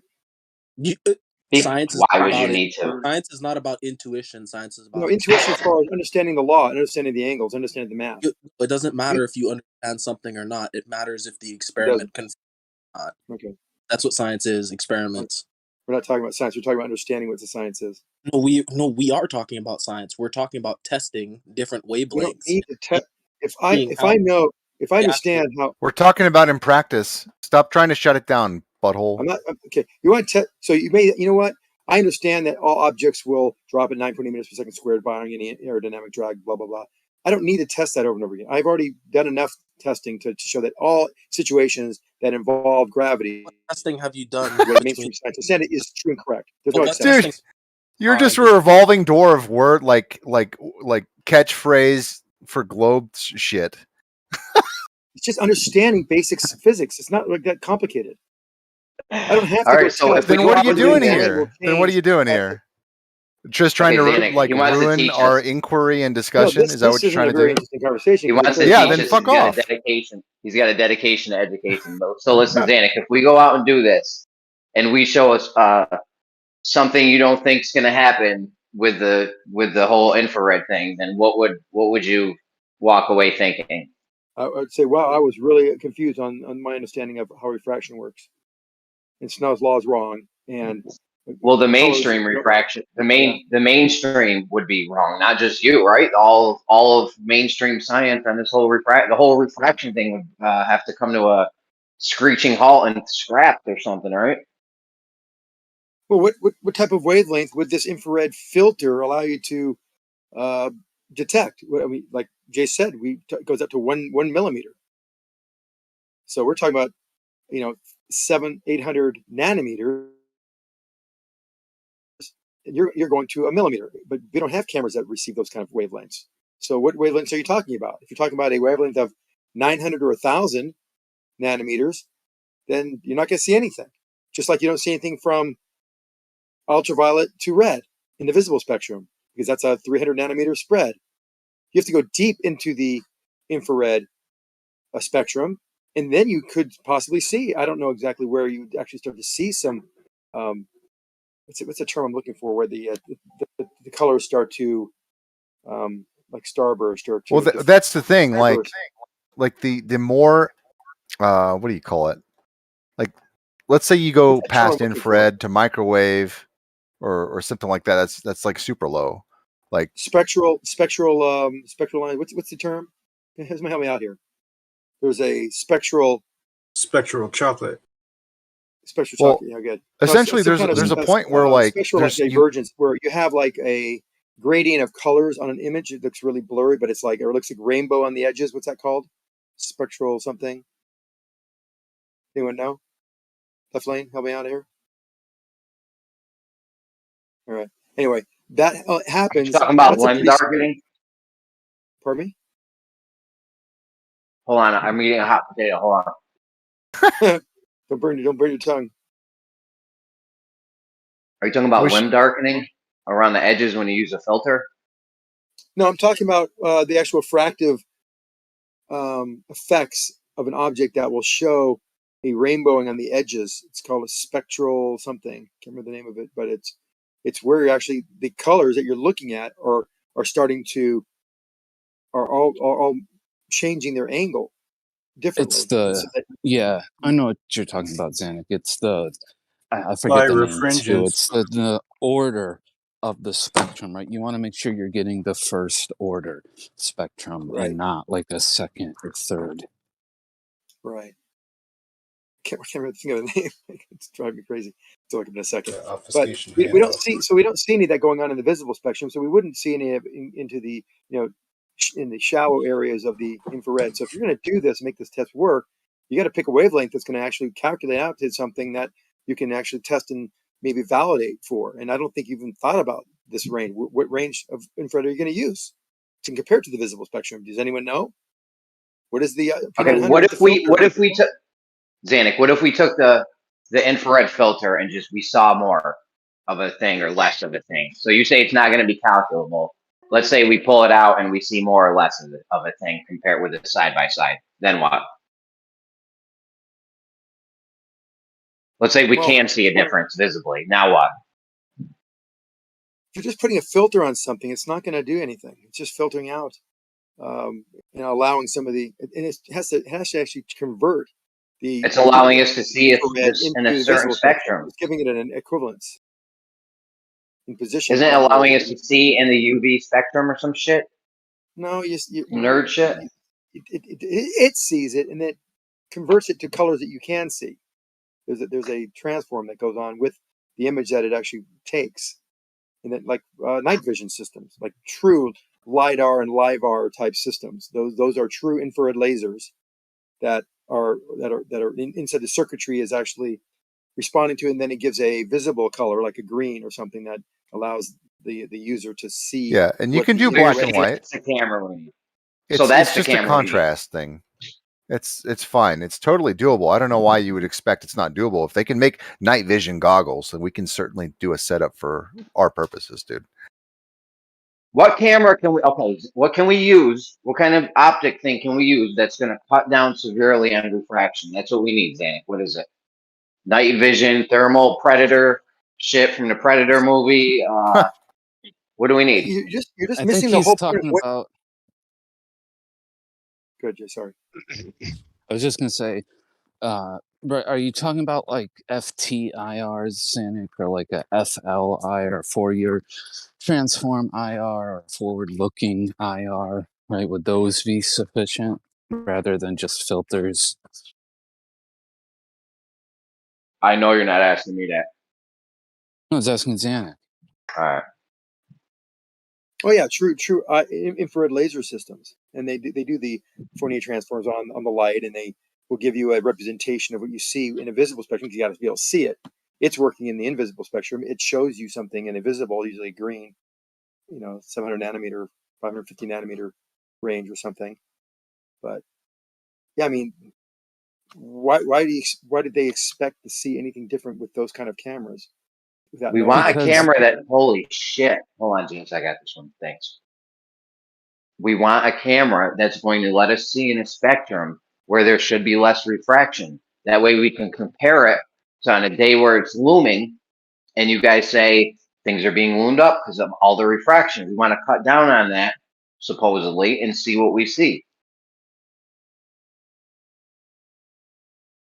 Yeah, Xanac, right, So because I have a IR is supposed to, infrared wavelengths are supposed to refract less than visible light. So if you have a day where there's a lot of visible light refraction, and you can see further with the IR because it's not being refracted as much, they're saying the globe model would say you shouldn't see further because it's not being refracted as much. So if you see further, then that means, you know, the globe model's wrong or the refraction Well, model's wrong. so well, I now we're have talking. one They were I have talking about further and Something's farther. definitely not right if we were to see. I have one Hold on, problem. guys. I have one Okay, go problem ahead, to Noah. Don't real confuse quick. further with an angle Real change. quick. Hold on, that's Xanac. I said Noah. Noah and Xanac. So I have a problem. There might be a small issue that I wanted to bring up, and it is the fact that water vapor absorbs infrared energy, and that would be an issue considering our atmosphere is full of water vapor. So it certain areas would reduce the IR visibility. So I think actually a desert, which is very dry and has no humidity, would be the best place for us to do this IR double camera thing. Because Well, there'll I be no have it's what, like 11% humidity right now where I'm at, and I'm high elevation, so there's already a less of a deck of atmosphere anyway at the surface. Hey, Xanac, you're out, bud. Okay. You're going all over. You guys are way a lot of different directions there. So you realize the infrared is going to be looking at a signal that's coming off of objects, heat, electromagnetic radiation in that particular Wow. area is going to be And received by the camera, where it doesn't receive other things like other types of objects or cold things. Those things will just look like they're black or something. You'd not be able wow. to see them. So you're looking at heat, and so of course it sees further or farther through the camera because it doesn't care about other types of things. Even like leaves and things that are in the way, it really will pick up very clearly some things that are through fog and haze and pollution and things. So See, that's the the thing I whole, think is sort of getting mixed up is talking about infrared seeing farther. yeah, Infrared can like see in smoke and fog and things like that. But I don't think that statement they see further is necessarily referring to refractive effects, things right. like that. So that's what I want to respond to before I know I'm with. Is that you're talking about seeing farther, and farther means because you're seeing around the curve or seeing a further distance. Like let's say there's a ship that in any case we see it 30, 40 miles away because it's so big, and you're on a big mountain. You're seeing very far. You're talking about not seeing far because it's hidden behind the curve. So we're talking about angles versus distance, and that's a critical thing to discern here. Because just talking about farther doesn't really tell you what you're talking about. Because I know you're talking about angle. Because if it looms up, we see farther because we've got a looming. You're saying that if we have more refraction, that we wouldn't see it. What was the infrared device they used to see Bin Laden in his house through the concrete walls? Like microwave. You can see through walls with a few different technologies. Yeah, so if you Hold can on. see through walls, you should be able to see through smoke and fog. right, Not necessarily, bro. Like there's a point where you have too much, and then you run into exposure problems. Like you even run into that with infrared. Like there's just fucking too much light. Well, that's why they use Okay, infrared lasers. so I know what the So like when I you're already know what looking they're through walls and shit, you got to be like pretty close if you're using microwave. But if yeah, go ahead, Jeremy. Sorry. I already know what their excuse is going to be. If we see more, like if if we see more of the object when it's in infrared and the infrared's actually cutting down on the refract, they'll just say that that was refracted. You're just cutting through fog or smoke or something, Yes, or haze, and that No. that'll be that's their excuse. I already know it. There's Well, no point like, in even. for example, if okay, for something that's specifically sunk and it goes and it lifts up and you can see more stories of the building or less compression, shit like that. Like you can They'll make say you're seeing determinations through. over They'll say you're time and seeing like through. well, that's they'll what just say I'm you're. talking about, Jeremy. Hold on, man. This is what I'm talking about, the skunk bait shit. Like for them it may not fucking matter. Like for us it's conclusive, but like we could learn more if we had the skunk bay version of items in the distance, because then we could see It would be dope. how they change over time. That's actually a dope ass place to do this with a time lapse, like you guys were talking about earlier. Well, it's interesting that the mountains in the background of Skunk Bay aren't changing, but only the shoreline is, and just a little bit behind it. Well, yeah, you're doing it saying right the over horizon's water. not moving? The You said mountains the are horizon's right not moving in over. Skunk Bay? You can't see. There's no horizon there to look at, but we don't see things in the mountain. For example, the There's mountain no ranges. horizon? We don't see a horizon in Skunk Bay. We all only see is the land Extreme and refractive the buildings effects and the is what trees you and see. things. So you're seeing a flat Earth basically, because you guys say there's no horizon on a flat Earth, right? No, So we that's don't. your We don't. flat We Earth. can't see Skunk anything Bay is flat where flat Earth is at. if you wanted to measure this is where I always got on Travis for this too. Great video, Travis, but get angles of positions relative to your height and see if they comport with basic trigonometry to determine whether you're on a curved surface or not, or whether if it is comporting with a flat surface, then we of course the globe people say, oh, it's probably looming, which it more than likely is. But you don't know that until you start measuring angles. And just by seeing things move around doesn't really tell you very much unless you compare it to something Yeah, else. but don't you guys say there's no horizon on flat Earth? Hold on, Jeremy. I would compare to the back mountains, which aren't moving very much. So there's something different between the back mountains moving and the shoreline and the buildings and the trees are moving around. Okay, cool. But you guys always say there's no horizon on a flat Earth, right? And here we are with There's no horizon on a flat Earth, a correct. time lapse with no horizon. There would be no horizon on a flat Earth because everything would just be reduced to and we have the Skunk Bay thing where there's no horizon, right? Yeah, there's no atmosphere on a Wait. flat Earth, Jeremy. Remember, this is literally how we started the discussion. These guys are such strawmen. Crazy. He's a strawman. Talking about okay, Yeah, so but- there's no horizon on the Skunk Bay, so it's a flat Earth. I mean, that's a strawman. That's what you said. No, there's What do no you? How's horizon that there strong? because You say there's.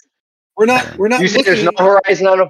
Hold on, at the Zanik. so we can You say there's no determine whether it's horizon on a flat Earth. because they're not. Zanik, It's not hold far on. enough away. We have objects in the way. We have mountains and trees and Just all hold sorts of on, other man. things. You can't see horizon because it's blocked by anything that could possibly allow you to see horizon, like buildings and trees Okay. and mountains. Okay. But you guys say there's no You see, horizon. when you cross on the street, do you see horizon? Zanik. No, I don't, because I got a house in the way. Come on. So there is. Are you saying now there is a horizon in Skunk Bay? There's no horizon you can see in Skunk Bay because we're not high enough, we're not low enough, and we're not seeing far enough. What do you mean you're not high enough? How high do you need to be to see a horizon? Good question on a globe model. High as Zanik is right now. What the fuck? Go show. Go show how high we got to be to see a horizon on your globe. Yeah, Asking you guys for a need to friend. start banning these government shills, dude. I'm asking I for a agree. friend. I agree. Ban the government shills for a fact. But I just want to back up my man Zanik. Zanik, I made this image. And I was thinking of you because I was reminded of that test that you said, Zanik. That was one of the most ingenious things I'd ever heard you say about testing refraction from different elevations of the same position, and then measuring the angles, was and the gayest shit ever. I remember that. simply comparing what you know to be true about angles and how they should change as you change altitude, and noting that the difference between that and what you're expecting must be refraction, and that's a simple way to measure refraction. Is that more or less what you said, right, Zanik? Yep, that's exactly right. And by plotting that out, you'll get a curve with predictive qualities that'll tell you what the refractive value is at any point on that curve, whether you're at the sea level or at above, because it'll be a curve. It won't be a straight line. It won't be linear. Yeah, It'll be I something remember that is- this. Yeah. So if you'll get Okay. this curve that'll be plotted out, And I guarantee if you pick a random spot on this curve that you've now drawn dot to dot, connect the dots, and you say, what's that value? You go to that elevation, measure it, and I guarantee you'll have that measurement will be very close to that value. And that's part of that's in some of the laws of statistics. You say how well does this Okay. the R square Okay, value, how well Xanax. does this curve Xanax. represent the data? Jesus And Christ. then I you'll hate find out whether you. the R square I value is hate good or you. not. You are in fucking sufferable. I will It's a spit on your terrible. corpse. Hold on, Riggs. This is a terrible fucking idea. Okay, you're gonna get a whole bunch of actual positions, or sorry, you're gonna get a whole bunch of apparent positions. You're never actually getting an actual position, and then in the end, you think you have an actual position. That is fucking the gayest thing I've ever Well, you know heard, what's and I'm not gay? surprised. You know what's gay and okay in 2023? The Greeks. Okay, they were pretty gay. You know what they came up with? The Greek alphabet, specifically delta. Okay, that was a long way to get to where I was getting, but delta being the change in angle is what we're looking at. And I don't think that you understand the power in that. It's not necessarily that you're worried about the any specific position and any specific timing or whatever. It's the changing in angles that is going to give you a real idea of what's supposed to be happening and what's the different from that. So Yep, exactly. The rate of change and the amount of change you can plot for any height. Let me say 10 spots. You get a curve, lots of change at the surface, less change as you go higher, and it'll be a curve that you'll be able to plot a curved line, and that line will represent what the refractive. You can actually determine what the refractive value is at any height above the surface.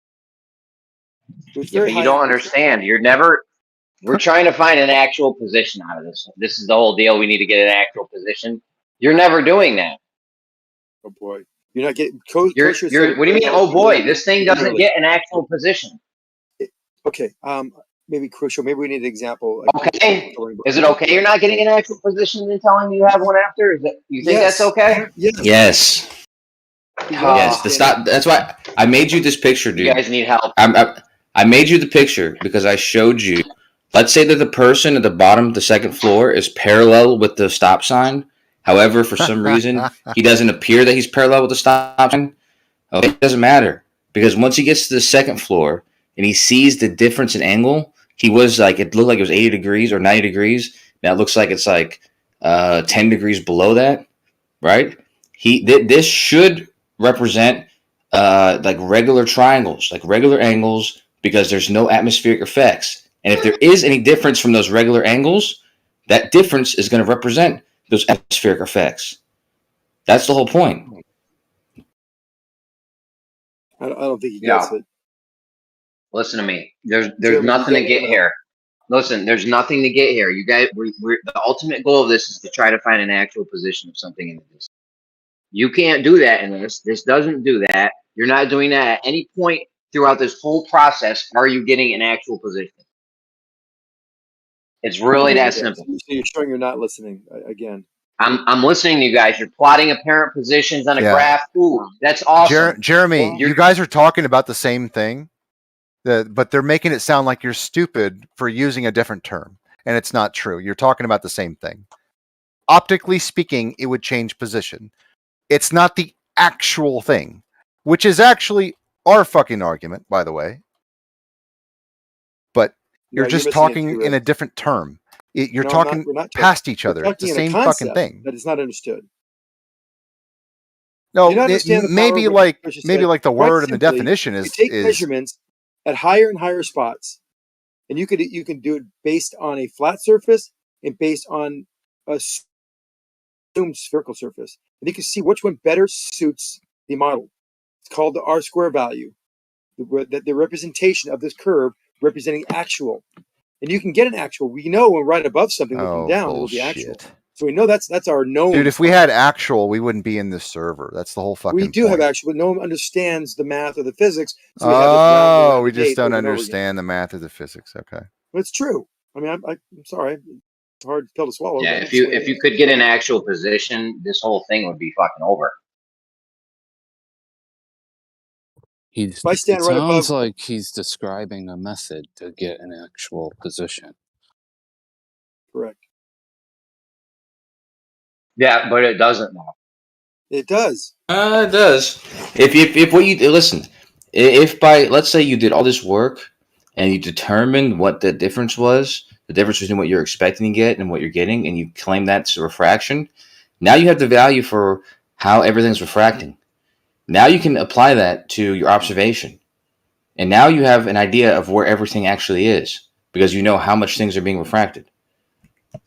You don't know how much things are being refracted because you didn't get an act. In order to know how much something's being refracted, you need to get its actual position. Then you need to get its apparent position, and then you could be like, "Ooh, it's refracting this much." You never did the first part where you got the actual position to know how much it was off by in the first place.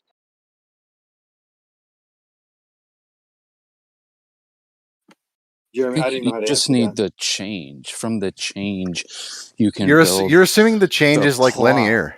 You could build the plot. No, I don't think it would be linear. It could be No. quadratic, exponential, etc. That's what the plot will tell you. You'll see from Yeah, the plot what kind of relationship it is.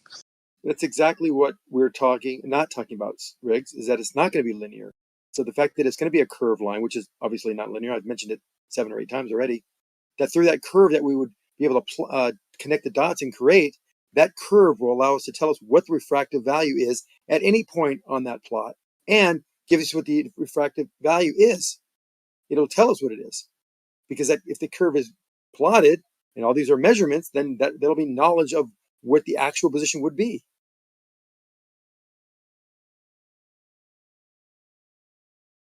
Right, like in a spectrometer, like an AAS or a UV vis, right? I could take the deltas of the changes and figure out from that where the actual emitter is, right? I could find its actual position just from the moving of the grating in the mirrors, the change in the refraction. I could plot that, figure out what the relationship is, and then figure out where the emitter is. I don't need to know where it is off the bat. Okay, does anyone want to switch it up? Maybe do some 9/11 stuff or anything? I don't know. Maybe something Federal Reserve or something. Any ideas? Sure, let's go ahead and tally that one up, Zanuck. You got the You're not point, Jace. You tallying got the shit up. I don't assist. want to. No, You got the no, assist, you got it Jace. twisted. You got it twisted. I don't want to sit here and listen to nerd dribble in the most condescending voice ever all night. Okay, fine. So Listen. we're switching it up. Listen. These guys are good guys. Okay, just the point, and maybe we're not the best at expressing because I think that all three of us have intuition for what we're saying to each other, but I think that maybe you're not grasping the way we're displaying it, and I think that's it's probably on me. It's probably on Zanuck. Who knows who it's on? But the point is that when you get the image that I made, when you get what's going on, it makes perfect sense that you can easily, without knowing any information about the refraction or about where the actual object is, maybe even know the distance, but when you can see how the angles are changing, you can see how it's deviating from what would be expected if you were just talking about regular geometry, because there's obviously a deviation, and that deviation you're just attributing to the atmosphere. So, like, I don't know why that should just be like the end of it right there, but it's not. Oh, so Riggs was just like straight up laughing at Zanuck, but we didn't have to change the topic when that was happening. I know. I'm just trying to think of ways. I mean, it's an interesting, concept, and it's pretty powerful as Koshi was mentioning. But we can make it really simple, and where you can actually do something like this yourself. Like you right above something. We all agree that the object is right below us. It's 0 degree chain straight down. Everyone says yes. Okay. From that point, we draw an arc.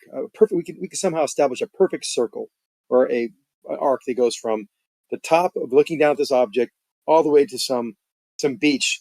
Let's say you're above the oil rig, 3 miles away. So you have a 3-mile arc chord, I guess, radius from this visibility above it. And as you start going down this curve down to the beach 3 miles away, you would keep on taking measurements the entire way, and there would be some divergence to either planar or Euclidean geometry, and you'll figure out whether you're on a sphere or, and it'd be a very difficult test to make, by the way, but this is the kind of concept you're talking about. You can make those measurements along the way and know what, by the changes and what you actually see, because they say it's heavily refracted as you get closer to the beach, but you don't see much change from where you think it's going to be as you start traveling on that arc.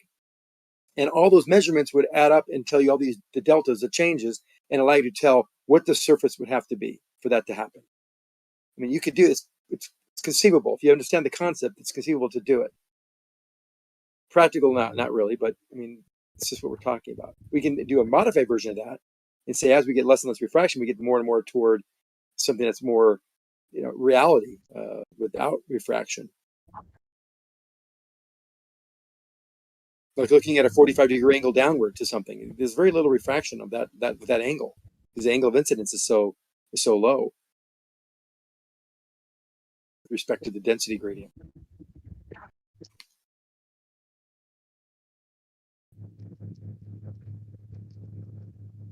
Oh, by the way, I apologize for laughing. Fucking hilarious.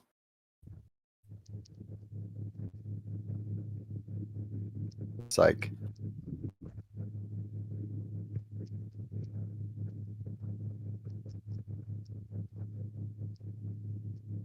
I mean, they're good questions, and the onus is on us to be able to explain it if we know it so well, which, it's like, Coach just said, we might not be explaining it perfectly, in a way that's everyone can understand it. I don't know, but we're trying. We're not doing it to make fun of anybody. It's just these are nice questions. Good questions to ask.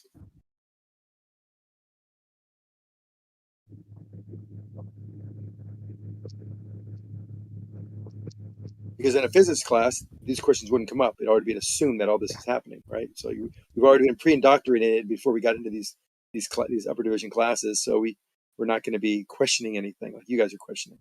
Can you imagine Whitsitt in one of these physics classes in college, just raising his hand every 5 seconds? Oh, how do you know? Where's your proof? Show me the citation.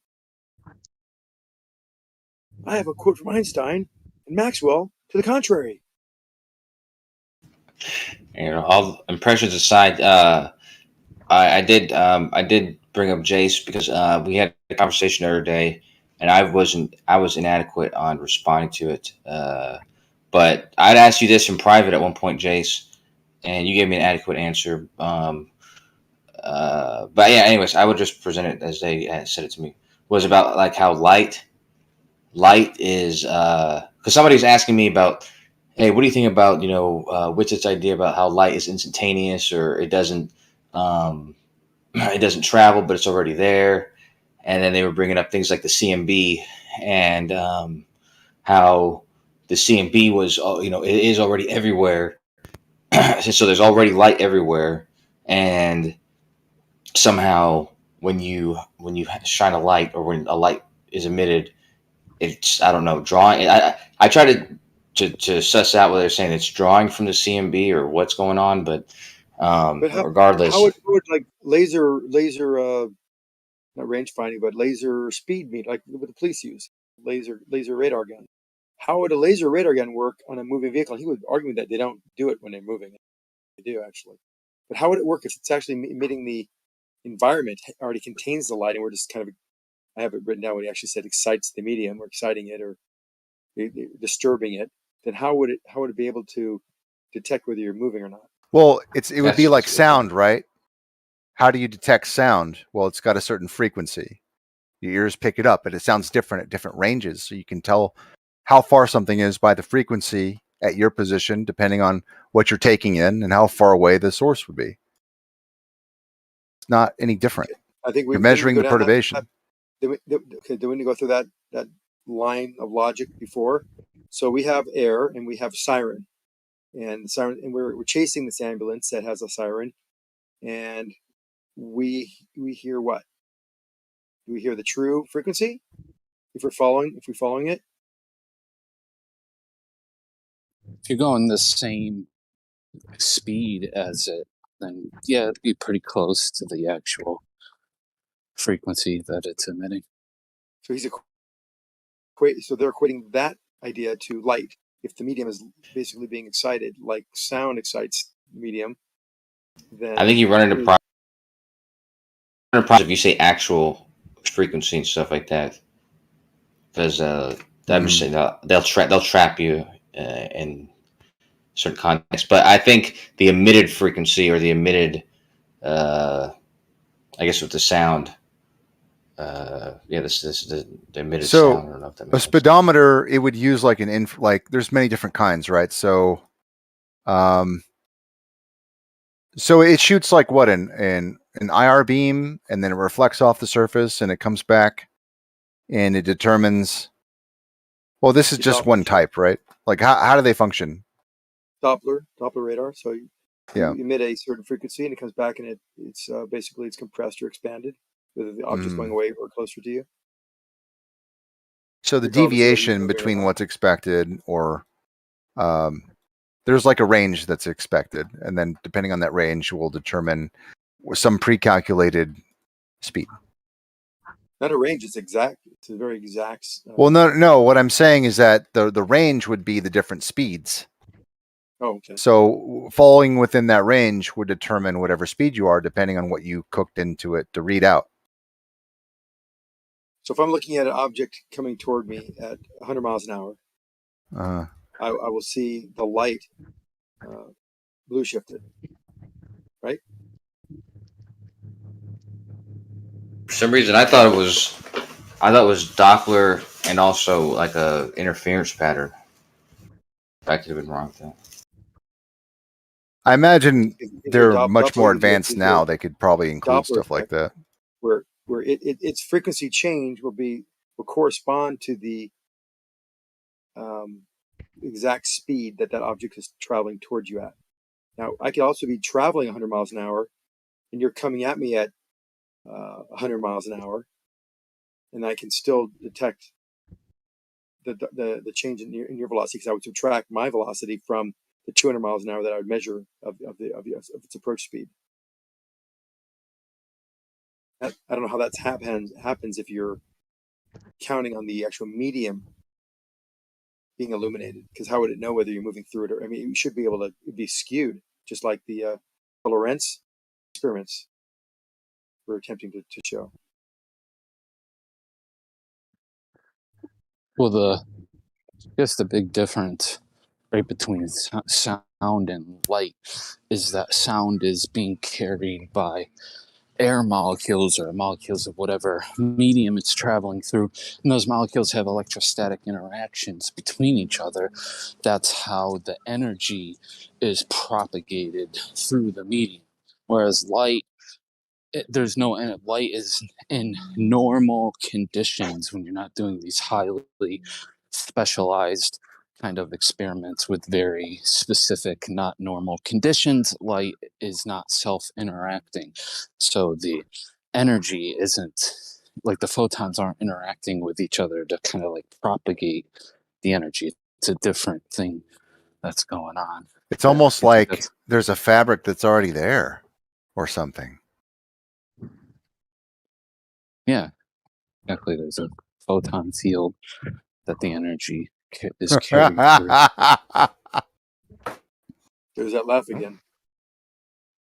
Am I not allowed? Am I not allowed to laugh, Jeremy? You're encouraged. What you say? Hey, what's up, everybody?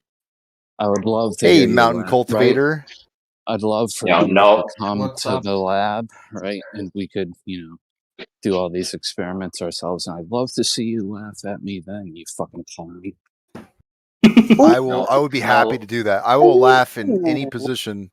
That's fine. Spicy. What did you just call? Let's all calm down. Yeah, Hey, did anyone check the Schumann resonance today? Kind of interesting. yeah, it's very resonant. Dude, it's kind of trippy. It's kind of tripping me out. Because, like, What's it doing? I don't know, dude. I don't really watch the Schumann resonance that closely, but one of my followers sent me something and he's like, yo, I study the Schumann resonance every day. These are the last 2 days and this is today. And I'm no friggin' scientist, but it looks very weird. Yeah, when you eat Here, a lot I'll of post it beans. in the chat. I'll post it in the chat yesterday and today. And you guys, the black bar, And the black talking bar. about the Oh, go ahead. right. No, you weren't finished. I'm sorry. Oh, okay, yeah. I just wanted to say that the black bar on the graph that you're seeing is separating yesterday and today. Today is the very active looking graph. Okay, isn't the Schumann resonance something to do with the heliocentric model and the sun and the supposed frequency? The Schumann resonance. It's in effect. Who cares what story they made up about it? Yeah, I can tell you what Wikipedia says if you don't want to look it up. The Schumann resonances are a set of spectrum peaks in the extremely low frequency portion of Earth's electromagnetic field spectrum. Schumann resonances are global electromagnetic resonances generated and excited by lightning discharges in the cavity formed by the Earth's surface and the ionosphere. So it's Okay, thank you. I was wrong. some sort of Sorry. phenomenon. No, they said Glober in it. You're a Glober now. Ah, you got me. Where's Negator? He Yeah, finally it's very. Is there any reason why it looks so different today? He was telling me that what you see yesterday is how it normally looks. Yeah, I know that. See today is something that he's never really seen before, and he's been studying it for years. So, I asked him, like, what do you think it means? And he says, personally, he thinks it's the start of like a massive consciousness awakening. And you take that with a grain of salt. I'm just telling you what he said to me. I know jack shit about the Schumann resonance and what it means for humanity. I just wanted to pass on the information to the community. Interesting, man. Yeah, my mom actually showed me the Schumann resonance. I was hoping Gio was around. I feel like he would know about it. Gio, you there? Or anybody that knows about it, feel free to share what you think this means. But it looks very harmonic. What's that, guys? What are you asking? I think I heard Left Lane earlier trying to get in. Left Lane, were you going to say something? No, it was back on talking about the speed of light and how the laser and radar detectors work, and is light this or is light that. Where we've got apparatuses and technology that utilize the concepts, as they're taught, that are functional and they have utility, that would, that should be, pretty strong evidence that they've got that part of it figured out. Yeah, I mean, some of these instruments are like highly specific, very niche concepts that you're using to build them and the components that are involved. Hey, J-Ace. J-Ace. Yo. How you doing, man? Good, man. How are you? I'm doing well. Very well. What do you know about the Schumann resonance? Not much. Why? Oh, I remember you saying you were a scientist, so I figured you might know a little something about it. I was hoping you did, but Frequency of the Earth. The resonant frequency of the Earth, because the Earth rings out like a bell, and the Schumann resonance ranges from 7 to 33 hertz, if I'm not mistaken. So, did you see the Schumann resonance today? What do you think about that? No, I didn't see it, but I felt it, because without the Schumann resonance, I would be feeling sick. Because basically, all biological life that's evolved, on this planet is tuned to the Schumann resonance, and if you took it, out of there, you start getting sick. I don't remember exactly where I saw this from, but I don't know how you're linking evolution in this, because hasn't the Schumann resonance changed in the past 100 years or so? it varies as well Yeah, so across how do we the Earth. all do it, but it's changed?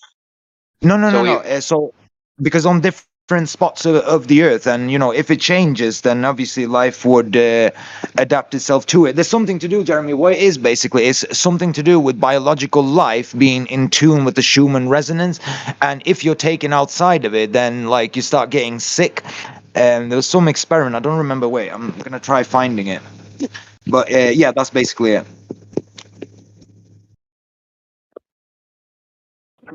Okay, what's going on with it though? I know hasn't it been changing? Can you bring up a graph of the Schumann resonance since I don't know the 1900s or whenever we started When you keeping say track of it? change,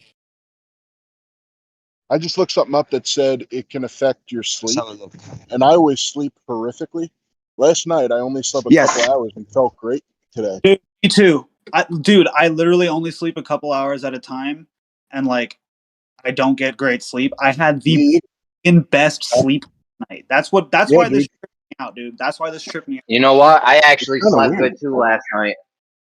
That's what now that you I say had it's a because I weird usually dream, sleep till dude. noon. Slept well.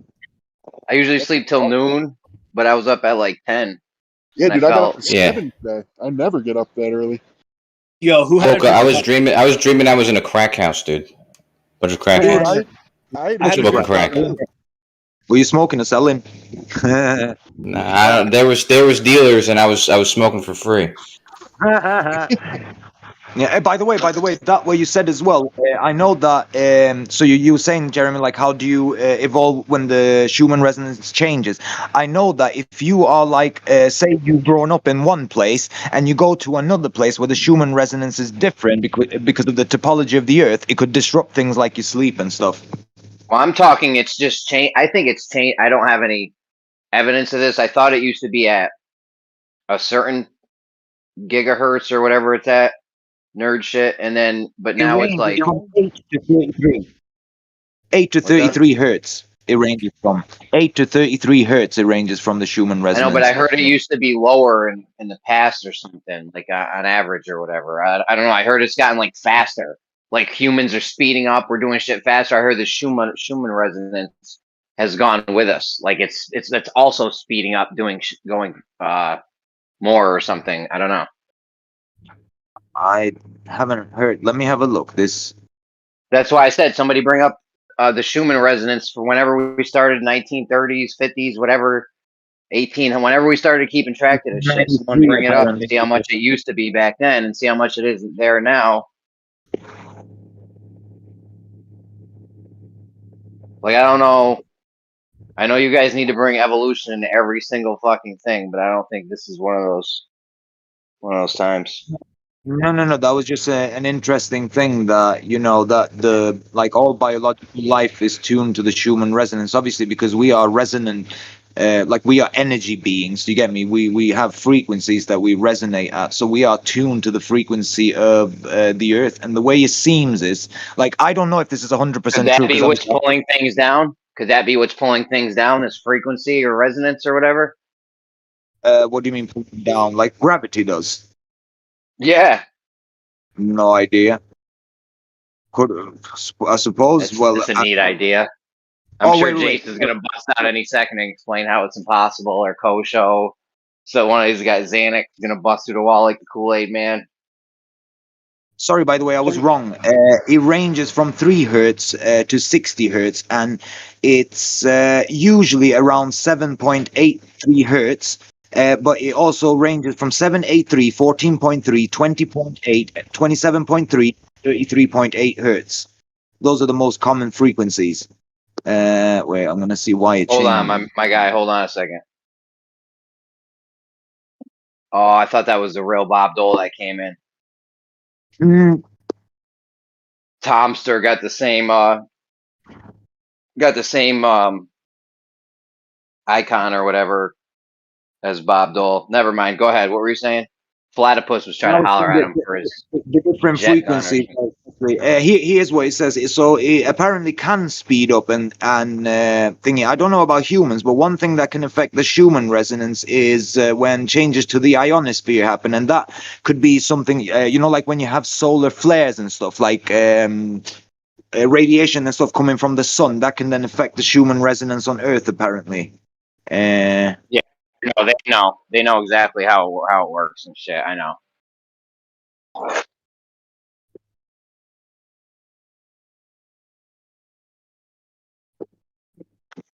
Did you find any numbers from when we first started recording it to now? Yeah, That's I what did I'd like find to some see. numbers. They were like more numbers, which are the most common frequencies. And like I said, it varies between 3 to 60 hertz. And the most common, the most fundamental frequency is 7.83 hertz. And the other most common ones then are 14.3, 20.8, 27.3, and 33.8. And if I'm not mistaken, the Masons and some of their esoteric teachings take the whole 33 thing. It's like it has something to do with the Schumann resonance. I think I'm not 100% sure about that. I heard something like that. Part sounds not legit, but don't all the planets have a Schumann resonance? Yeah. Like, doesn't like every single planet have one? Yeah, they Oh, actually. So here was some have proposed that lightning on other planets might be detectable and studied by means of Schumann resonance signatures on those planets. So yeah, if they have electromagnetic fields, then they have Schumann resonances. Okay. Oh, geomagnetic. They would have to have like disturbances. Pardon? But they have to have like an ionosphere or an atmosphere or Yes, something. an ionosphere. Yes, an ionosphere. I didn't think so. I thought that they just had to be. I didn't think that had to be the case. Magnetic. It has to have like magnetism.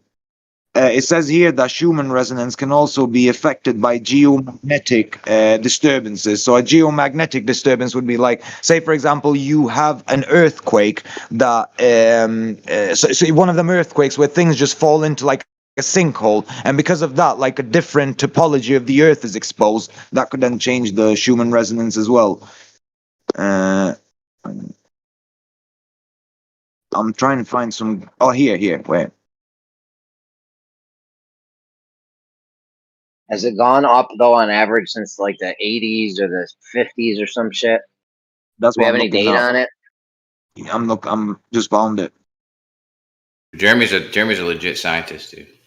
He's like, hey, is there any data from the 80s or the 50s or something? Fucking, is there some shit? Whenever we started keeping track, I mean, let's go as far back as whatever the first somebody's like, "Ooh, there's a Schumann resonance," and they wrote it down somewhere, and now we know the Schumann resonance. Say with such authority, though. Let's get into it, man. Between Well, 1960. you have to say things with authority when you're delegating things to people. Otherwise, people just won't do it. I'm just reading. I don't know if this is 100% true or not. I'm just reading what it says here. But I know that the Schumann resonance does have effect on like biological life and stuff. But yeah, I can't actually find the exact numbers. The only thing I can find here is that they first measured it between 1960 to 1963. Wait. Here, there, wait. Yeah, what was their fucking measurement? Let's see what the measurement is now. If it's sped up or slowed down. I can't. Okay. That's what resonances do, right? They speed up and slow down, or Pardon? like 8 would be faster than 3, or how's it work? I'm not sure. Isn't it the lower frequency, the higher intensity is? I don't know. I don't actually know how it works. I'll be honest with you. Kosho's gonna be an expert on this in 5 minutes. Don't fret. Yeah, I know nothing about fucking frequencies or resonances. That's foreign issue for me.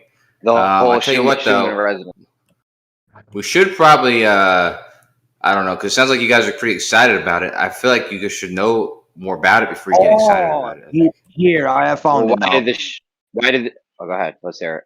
Yeah, I found some numbers. Sorry, finish. You go ahead first. Sorry. Well, I was just gonna say, what's your excuse for it going nuts yesterday or today or whatever? But let's hear what if it's getting higher or lower. Right. So this is what it says. The Schumann resonances are electromagnetic oscillations of the Earth ionosphere cavity at frequencies of. So these are the frequencies that it oscillates at on Earth: 7.8 hertz, 14 hertz, 20 hertz, 26 hertz, 33 hertz, 39 hertz, and 45 hertz. These are the 7 Schumann resonances on Earth. So there's only 7 of them. And love hurts also. Yeah, naturally, if you live anywhere close to an urban environment, you're not going to experience Earth's 7.83 hertz resonance. Yeah, so the 7.83 seems to be the most common. Probably because of all the how can I say, like disturbances from our electronic stuff, I'd assume. But has it sped up over time though? Like, what are they taking measurements of this in areas over time, or? That's exactly what I'm looking for now. Like, I need to see Nebraska in 1967, and then Nebraska in 1999 or 2017 or something.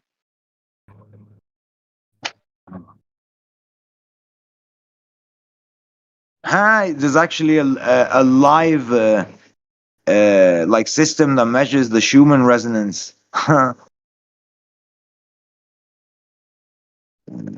Yeah, that's what Platypus just brought to us, right? It went crazy yesterday. That's what I'm saying. How long's that fucking thing been running for?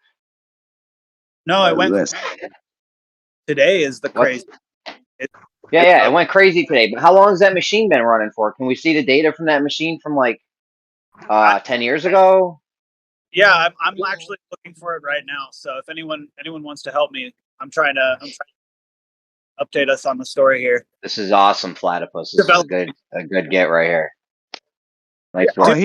Dude, it's people send me crazy stuff. Some of it's a little too much. Like I get a lot of pictures of like people claiming the government's putting toothpicks in their food and stuff, and there'll be like a picture of like a half-eaten piece of cake with a toothpick sticking out of it. Well, at least you're getting pictures of toothpicks. If you get Kosho in DMs, they're getting pictures of dick pics. Don't make me laugh, dude. I just popped some ribs yesterday. Which in his case are the size of toothpicks. Oh, dude, it's anybody ever popped a rib? I'm in so much freaking pain. It sucks. But Shout out to Kosho. Some of the stuff that people are sending me are really good, dude. Like this was definitely one of them.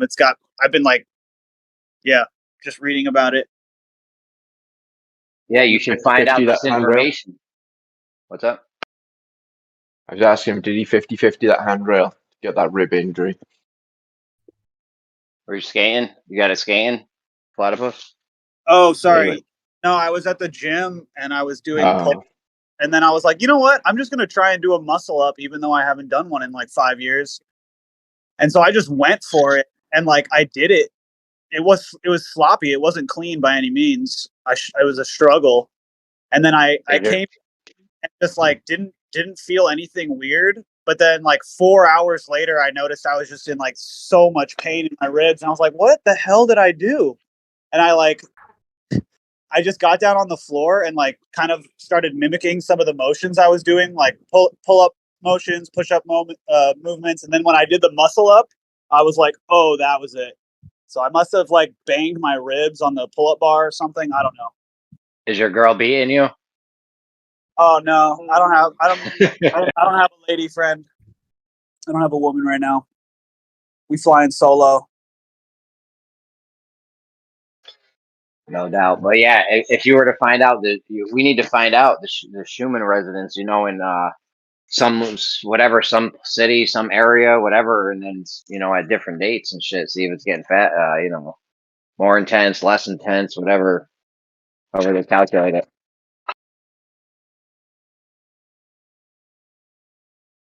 Speaking of ribs, I heard there's 2 ribs, Jeremy, back to back. It's fucked up. What's up? I heard what you said about me, dude. I was just thinking though, ironically, I've actually sent you a dick pic before. Tricky dick Nick. Dude, if you didn't correct that, dude, I would be like, because I don't want to name names, but he was in here yesterday. But yeah, I've been sent dick pics, dude. A lot of people in Gems have by a certain someone. But anyways, but yeah, that's right, Tricky Dick. Tricky Dick Nixon. Was the one you sent me. The other person sent me a real picture of his penis. But anyway, yeah, who's the guy from what's that show called? A-Team. The A-Team? Who's the guy who smokes a cigar? If we were to 18, I'd be that dude. Yeah, that's what I was thinking. I think yeah, that's Hannibal, that's right. I think you think you're that dude. Yeah, you think you're that dude, man. Well, I'd be Hannibal for multiple reasons. That would be one of them. Another one would be I'm just eating Glowers for lunch. Okay, dude. All right. That's some Hannibal Lecter shit. And then I'm also like Hannibal Barca because I'm absolutely demolishing you guys. All right, dude. Oh, I found the data, by the way, but it's Triple a H PDF. Hannibal. It's 8 Sorry, pages long. Yeah, no, I found the data monitoring the Schumann resonance over time. It's about 8 pages long, like with loads of data. But here's the thing: what I've learned now when I've been reading. So there's 7 different Schumann resonances, and they are constantly like resonating, in various different spots around the Earth. And I have the data here, but I can't actually tell if they've changed over time. But you know what you were saying, Jeremy, that like you said something about humans having an effect on like what do you mean? Where did you read this? Like, what did they say? I'm curious.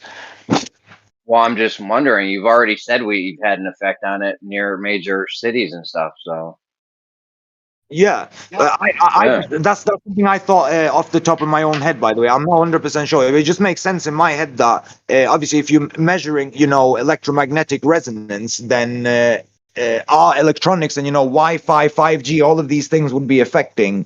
So I think that's why it would be. But you guys think the more stuff, the lower the number would get? Like, let's say near a city, you would expect to have a lower Schumann resonance than in a out in a field or so. I just want to see the historical data from this. That's all. Platypus. Does your platypus that whatever that guy was tracking it on? How far back can you go in that? It's the website he was using only lets you see today and yesterday, and so he had collected. Can you link it in the chat? I can look through it. I'm sending it now. I have a PDF. I'm gonna send it now. 1 second.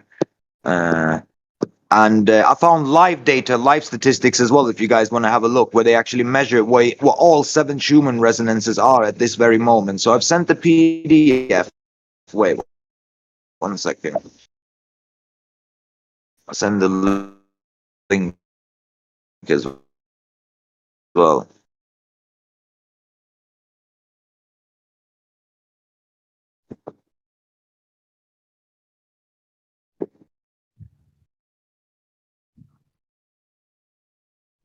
Yeah, man, this is actually really interesting.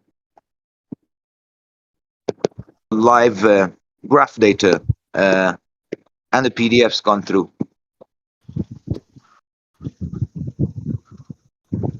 If you see all of these places, California, Hafuf, Saudi Arabia, Lithuania, Alberta, Canada, Northland, New Zealand, Hulhuwe, South Africa, is the places where they've measured these Schumann resonances. So if you see that, it says GCI 001, that's Schumann resonance number 1, and then 2, 3, and those are the locations where they have measured them. So all of these numbers that I measured, 7.83 and 14 and 33, these are all different Schumann resonances in all of these different places. Yeah. Did you notice that the spectrogram calendar is missing June 17th and June 18th on this website that you posted? No, I haven't actually. No. Why is that significant, bro? Because it's 2 days, and that's kind of that's what I was posting about. All right. Wait.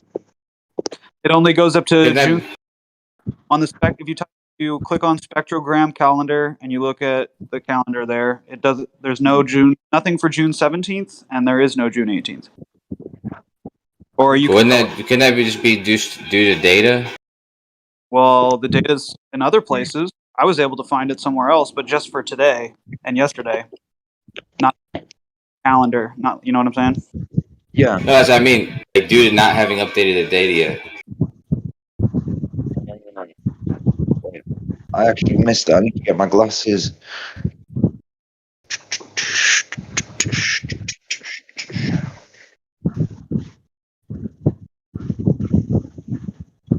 By the way, just random question. Does any one of you guys live in California? Yeah, I do. Do you? I do. Nice. All right, right. Oh, now I noticed. Yeah. Wait. If you go on the, are you on the same the live graph that I posted on HeartMath? Yeah, that's what I clicked on. Yeah. So if you go at the top, can you see where it says 7 days, 14 days? Click a year, and then you can get all of it. I see. So I immediately noticed that all of the resonances are seemingly converging, like right now. Yes, I noticed that now as well. Now as you said it, That's kind of creepy. intense. Yeah, there was this lull period in 2022 where all resonances were pretty low. Some of them completely bottomed out. And I guess That's when this. Hold on. That's when the yeah. That's when the pandemic thing was going on, and everyone was like chilling, not moving around a lot, right? Yeah, and then you can see just in March of this year, things started ramping up, and everything is just seems to be moving. Yes. How far back can you see though? Only till 2022. A year. I can see back, yeah, 1 year. So. Do you know what I think? I don't know why. I just had a very strange random thought. What you said the lines are converging now, and I can see that as well. I for some reason have a theory that when they converge, like a war or something like that happens. Like I don't know why. I just had that weird thought in my head because we are electromagnetic beings. Like our bodies, our brains emit electromagnetic waves. So it would just make sense that electromagnetic fields from the Earth would affect us. Do you understand what I mean? Because your thoughts are essentially electrical impulses. So, it would have an effect. I don't know. Like, what do you guys think of that? Like, do you reckon something happens? Like, that this has an effect? Yeah, I think that there are certain effects that happen when that can be explained with the Schumann resonance. It's just data. I mean, it's data from something, No, but what I'm trying to say is, what I'm gonna do is I'm gonna look at this graph and I'm gonna go through every single like day and stuff, and I'm gonna see like if you have convergence points, I'm gonna see what happened on that day historically. Do you understand? Yeah. That I'm actually curious to see. I'd find. Let's pick a day where they converge.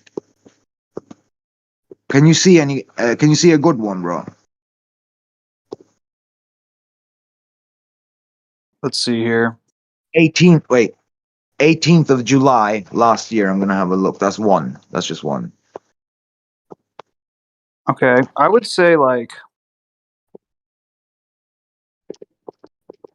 it's kind of hard to pick a date. It seems more like there's like little time periods. Like, let's see here between. I would say between October 14th of 2022 and November 17th. So just like that sort of like 1 month period of mid-October to mid-November of 2022, I would look into what happened then. And then I would yeah, go ahead. How do they explain that with the ionosphere? Yeah, what happened with the ionosphere on those dates? I like the way your mind's working, dude. And that's what I was gonna say. I like that idea about, that he had with going back and looking at like the dates and seeing what happened on those dates. But I gotta understand though. What do you? What up? I don't understand. Like, what do you mean, Platypus? When he's talking about convergence points, like what are these convergence points that you mean? So there are 7 different Schumann resonances that are being tracked. Or are there 7 or 1, 2, 3, 4? Yeah.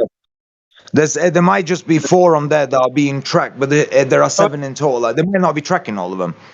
7. It's 7. Okay, all Right, over the world. Yeah, this says the locations there: New Zealand, South Africa, California.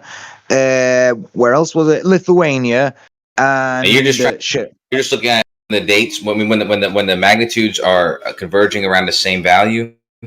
Yes, when the Is that what you're points, saying? when the Okay. values, all the Schumann resonances converge together, where the lines meet, they all cross together.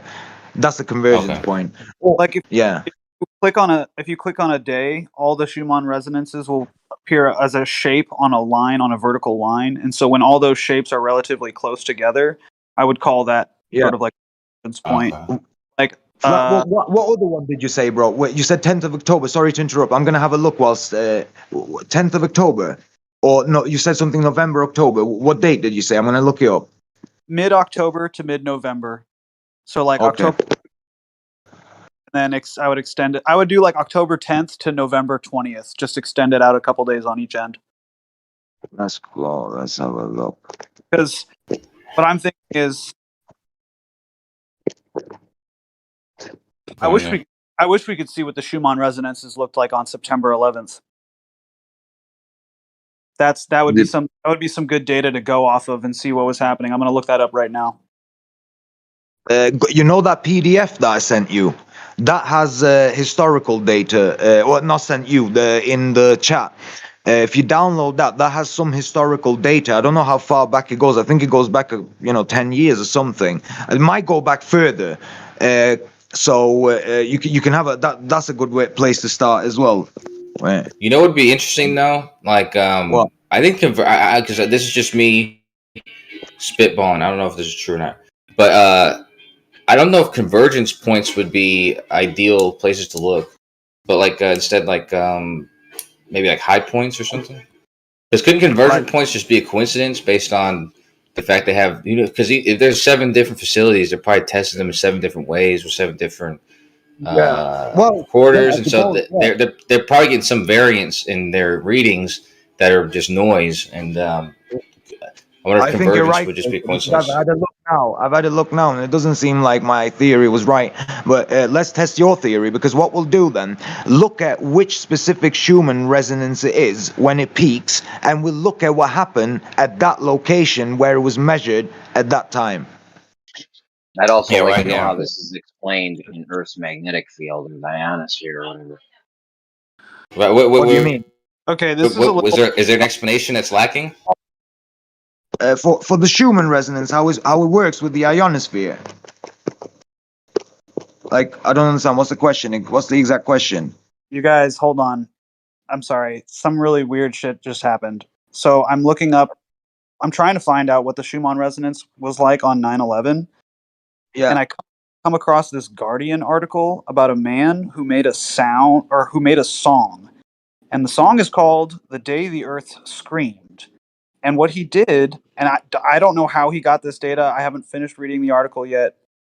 But he's a vibrationist. He's a vibrations artist who recorded the vibrations from the September 11th attack. The data was really low frequencies, so he brought it up to higher octaves, 2,000 times what it was, and then he sped it up. And it's a 74-minute recording of the ground vibrations during the collapse and the mayhem that followed. It goes on to say, this guy Bain says the vibrations of the towers as they were hit by the hijacked passenger planes sounded like tuning forks. And yesterday, I was talking with Pete and others in here about how the Twin Towers have been referred to as the tuning forks of the world. And Pete pointed out how the Twin Towers looked like the top of a tuning fork, and when they were hit and then rebuilt, they were inverted. So now you have the bottom of the tuning fork sticking up as the One World Trade Center. Very, very weird. I'm sorry. I just had to get that out. My mind, bro. You blew, bro. That's amazing, man. So I was right then. But you know what? I just realized. So maybe it's not the Schumann resonance affecting us. Maybe we are affecting the Schumann resonance. You know, like they say, the Earth is alive. Like, I think it's probably got a positive feedback loop. But I think this guy, though, measuring the vibrations during 9/11, I mean, wouldn't that be expected, though? I mean, the tuning fork thing is it's kind of interesting because they are kind of like two buildings. But regardless, but the weird vibrations you probably recorded were probably just due to the fact that those are like very heavy buildings. It was a big calamity. I would think that if you had I would think like if you had what's it called seismographs or whatever, like you would get weird readings on that day as well. But That's completely different. You can't compare a seismograph to an electromagnetic reading when you're measuring the Schumann resonance. That's completely two different things. A seismograph would measure anything that goes through a medium, like through the ground, anything connected to the ground. The Schumann resonance is the electromagnetic field oscillations around the entire Earth. yeah, I know. I felt like I probably didn't understand this guy. By the way, Bane, I don't like that name because it sounds kind of evil a little bit. But that guy, I thought that what he had done was more of a vibrational thing. I probably misheard it, but that's how I took it. That it was more of a vibrational recording. It wasn't necessarily. That the Earth literally screamed when all of this stuff happened on 9/11. The Earth, like the oscillations, the Schumann resonance went wild. That's why he's saying the Earth screamed. Basically, do you understand? It's a metaphor. Okay. So either I was right that the Schumann resonance affects events, like the psychology of humans and stuff, or we can affect the Schumann resonance because with all the suffering and stuff from all these people that died, look, we are electromagnetic beings. Remember that. So when we die, imagine all of that negative energy going into the earth. I mean, it sounds like it sounds a little bit like science fiction, but think about it. It's not actually that far fetched to think that what we do affects the resonance of the earth because we are energetic beings, electromagnetic. Okay. Haunted sites and stuff like that. That's why. I got it, guys. That's why we. And here's the 9/11 data. This is from Princeton.edu. All right, guys, let's help me dig. Electromagnetic. Yeah, let me have a look. Oh, That's why we need. yes, let's have a look. That's why This is we what need. we want. What do we need? Animal. Well, first thing we need from you is an explanation on what happened in the ionosphere or Earth's magnetic field yesterday that made the Schumann resonance, or today that made the Schumann resonance go nuts, or for the month that Platypus was talking about. Like, this is your guys' excuse. This is your guys' excuse is the ionosphere Earth's magnetic field. So what happened? Something must have happened. Yeah, there was lightning. There was a lot of lightning storms yesterday. So in all of Europe, there's been a heat wave, and what that caused is for about 2-3 weeks we haven't had any rain. And here in the UK, bro, it rains every 3 days normally, and 2 weeks without rain. And it started raining, and because of all that heat and pressure that's been gathering up, there was thunderstorms over all of Europe, rain and thunderstorms that could have affected the ionosphere, and that would have affected the Schumann resonance. That could be one thing. I don't know if it's the thing, but it could be one thing. Hey, you're looking at that website. I guess you posted the one GCMS magnometer. Yes. Heart Math Institute. What's up with that one station, the 004 station? I thought it was called CGI 004. It's called GCI. GCI. I like CGI. No, GCI. I thought CGI was when I saw it too. Yeah. So what happened on the September 11th day? That's like I said. I wasn't sure, but it says that guy was a vibrational artist or something, and it says he was using seismographs. That's why I think that was possibly what did the different. What did the Schumann's resonance read on that day? I think Flat was still pulling it up. Here, wait. Here's the graph. Oh my God! Fucking hell! It just, man, this is crazy. So basically, you have the first crash, the second crash, and the Schumann resonance is going like it's not that bad. Then you have the Pentagon crash. Then you have the first collapse, and after the second collapse, bro, it just shoots up. It goes wild. Like, wait, you found bro. You found the Schumann for that one? Yeah, man. Here, there's a graph on that page, the website that you just sent. Yeah, just scroll down, man. That's crazy. You can see all of it mapped out. There's no talking your way out of this one now. Oh, maybe there were some lightning storms at the same time, or what do you think? No, I don't know. I haven't looked at it. I don't know what to think of it yet. Okay. The Earth is Let me know alive, if my you can man. come up with a good excuse for this one. No, Mother Earth is alive. Look at that. That's beautiful, man. Well, that's sad. She screams. Look, that's what's happening. After the second collapse, when all these people die and everything goes crazy, it goes out on the news. Oh my god, that's why it's fucking, because it goes out on the news after the second crash. It goes out worldwide over the news, and all the electromagnetic radiation from every human, who saw that. I remember I was in school that day. We were just, amazed just watching it, and that could have affected the Schumann resonance of the Earth. It must have been, because look how it just shoots up, man. That's crazy. It's in the middle of the page if you scroll down a little bit.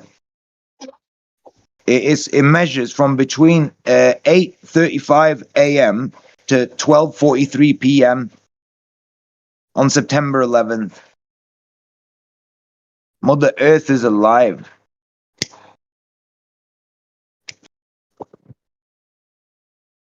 Check out Yo, Princess Diana. Yeah. Coach, this might be a tough one to talk your way out of right here. Why would you want to talk your way out of it? Just accept it, man. That is a good question. Why would you even want to do that? I know. Just There wait was and a see. category You haven't been 5. hanging around that long. There was a Kosher. category 5 hurricane off the coast of New York, September 11th. That's probably what they'll go with. No, that wouldn't have affected the Schumann resonance, not to that extent. It was There's literally no not, lightning during a hurricane? dude. Not That like that. not mentioned on the news at all that morning, and it just literally turned around right after the attacks, What, which are you is talking about super, these eggs? super bizarre. What, are you talking about these eggs? No, I'm talking about the hurricane that occurred off the Oh, coast. the hurricane. Oh, yeah. Yeah, the morning of September 11th, before any planes hit, and the news